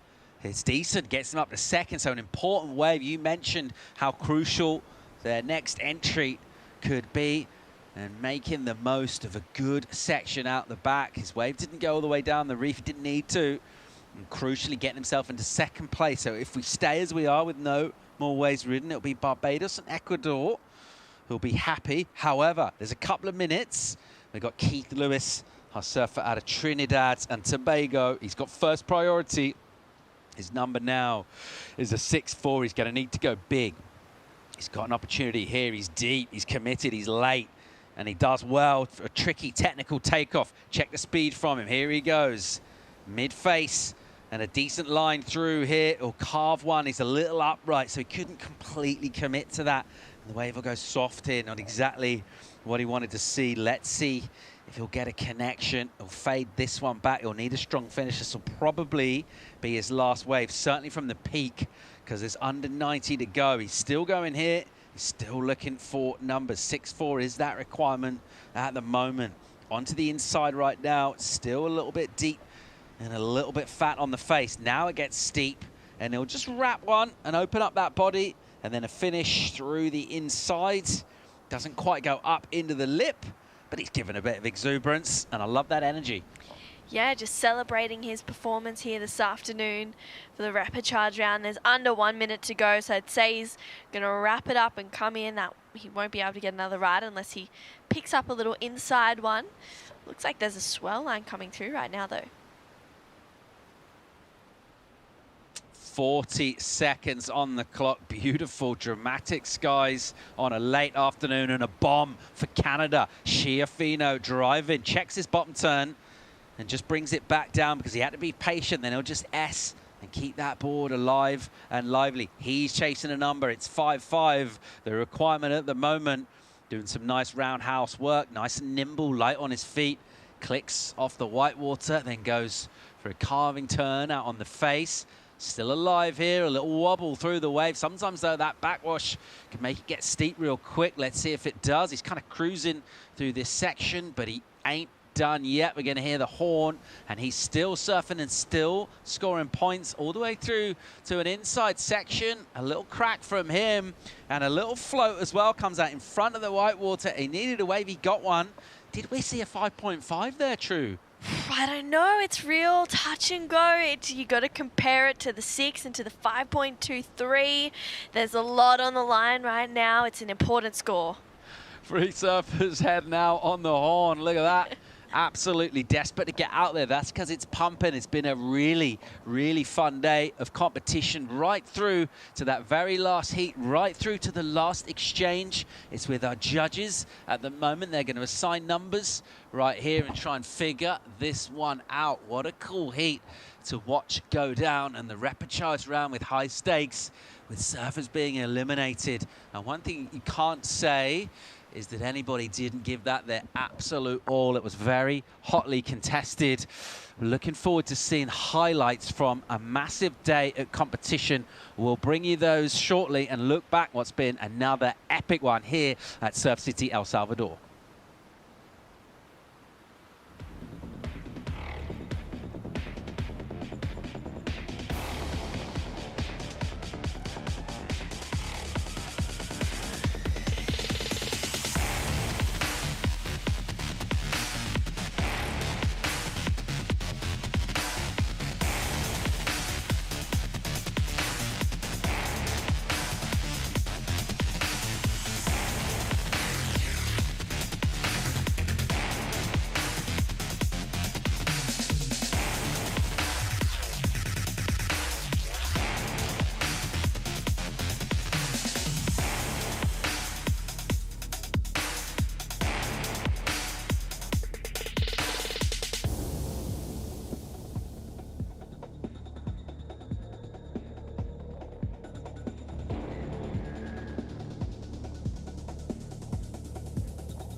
Fantastic day of competition unfolding here at El Sunzal, the ISA World Masters. Day 2 of competition did not disappoint, right down to that very last heat of the day. And as we can still see, great conditions out there on the point, but looking back at how glassy it was, how big the surf was, but just in that sweet spot as well in terms of the size there, True, because amazing looking sections for our surfers to perform on throughout a big day here. Yeah, we woke up this morning to a very nice surprise in the rise and swell. We knew it was coming, but didn't expect it to be so much. So it's been a beautiful day of surfing today, and as you mentioned, there's just been the perfect amount of swell that's really come throughout the whole day, and I just feel like we've seen excellent scores, we've seen excellent surfing. We've unfortunately said goodbye to a couple of competitors as well this afternoon.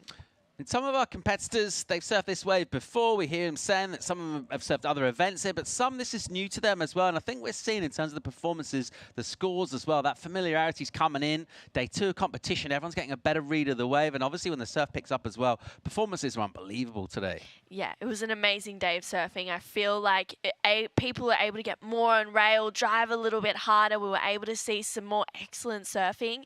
And I feel like watching it from the Masters to the Grandmasters to the Kahunas, we had everything today, and it was amazing to see everyone just rise to the occasion and really perform at their best. Any standouts from you in terms of countries? Who did you like in terms of team energy, in terms of performances in the water? I really like Team Panama. We saw John Hanna just before. Coach Kalani, one of the other teammates, Sonia Garcia's son, gave some information. It played out, and it was just really cool to see the patriotism from the team. All right, well, another strong performance came in from Barbados as well, getting the win in that last heat. Let's go hear from that man. He's with Ben Way. 40 plus, rep 1, heat 3, Barry Barfield for Barbados. Congratulations, man. Thank you so much. Man, a lot of changes in the conditions today. That was big movements of tide. We had some sleepy moments, but man, it was pretty pumping this last heat. You did a great job of securing 2 great rides, 6-0, and then following that up with 7.17. Had to have been stoked. Yeah, super stoked. It's a workout out there, a lot of paddling.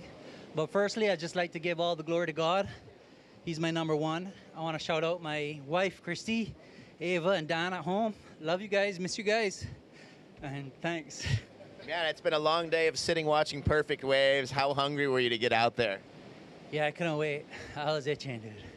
I was ready. After this morning, I caught some sleepy waves, but I know that I can surf. So it's just like, just looking for those good ones, you know? Found 2 and I'm happy. Well, congratulations, man. And you got to be stoked bringing Barbados through another heat. Thank you. Appreciate it. All right. All the best. Best of luck on the next one. Thank you so much. Back to you guys.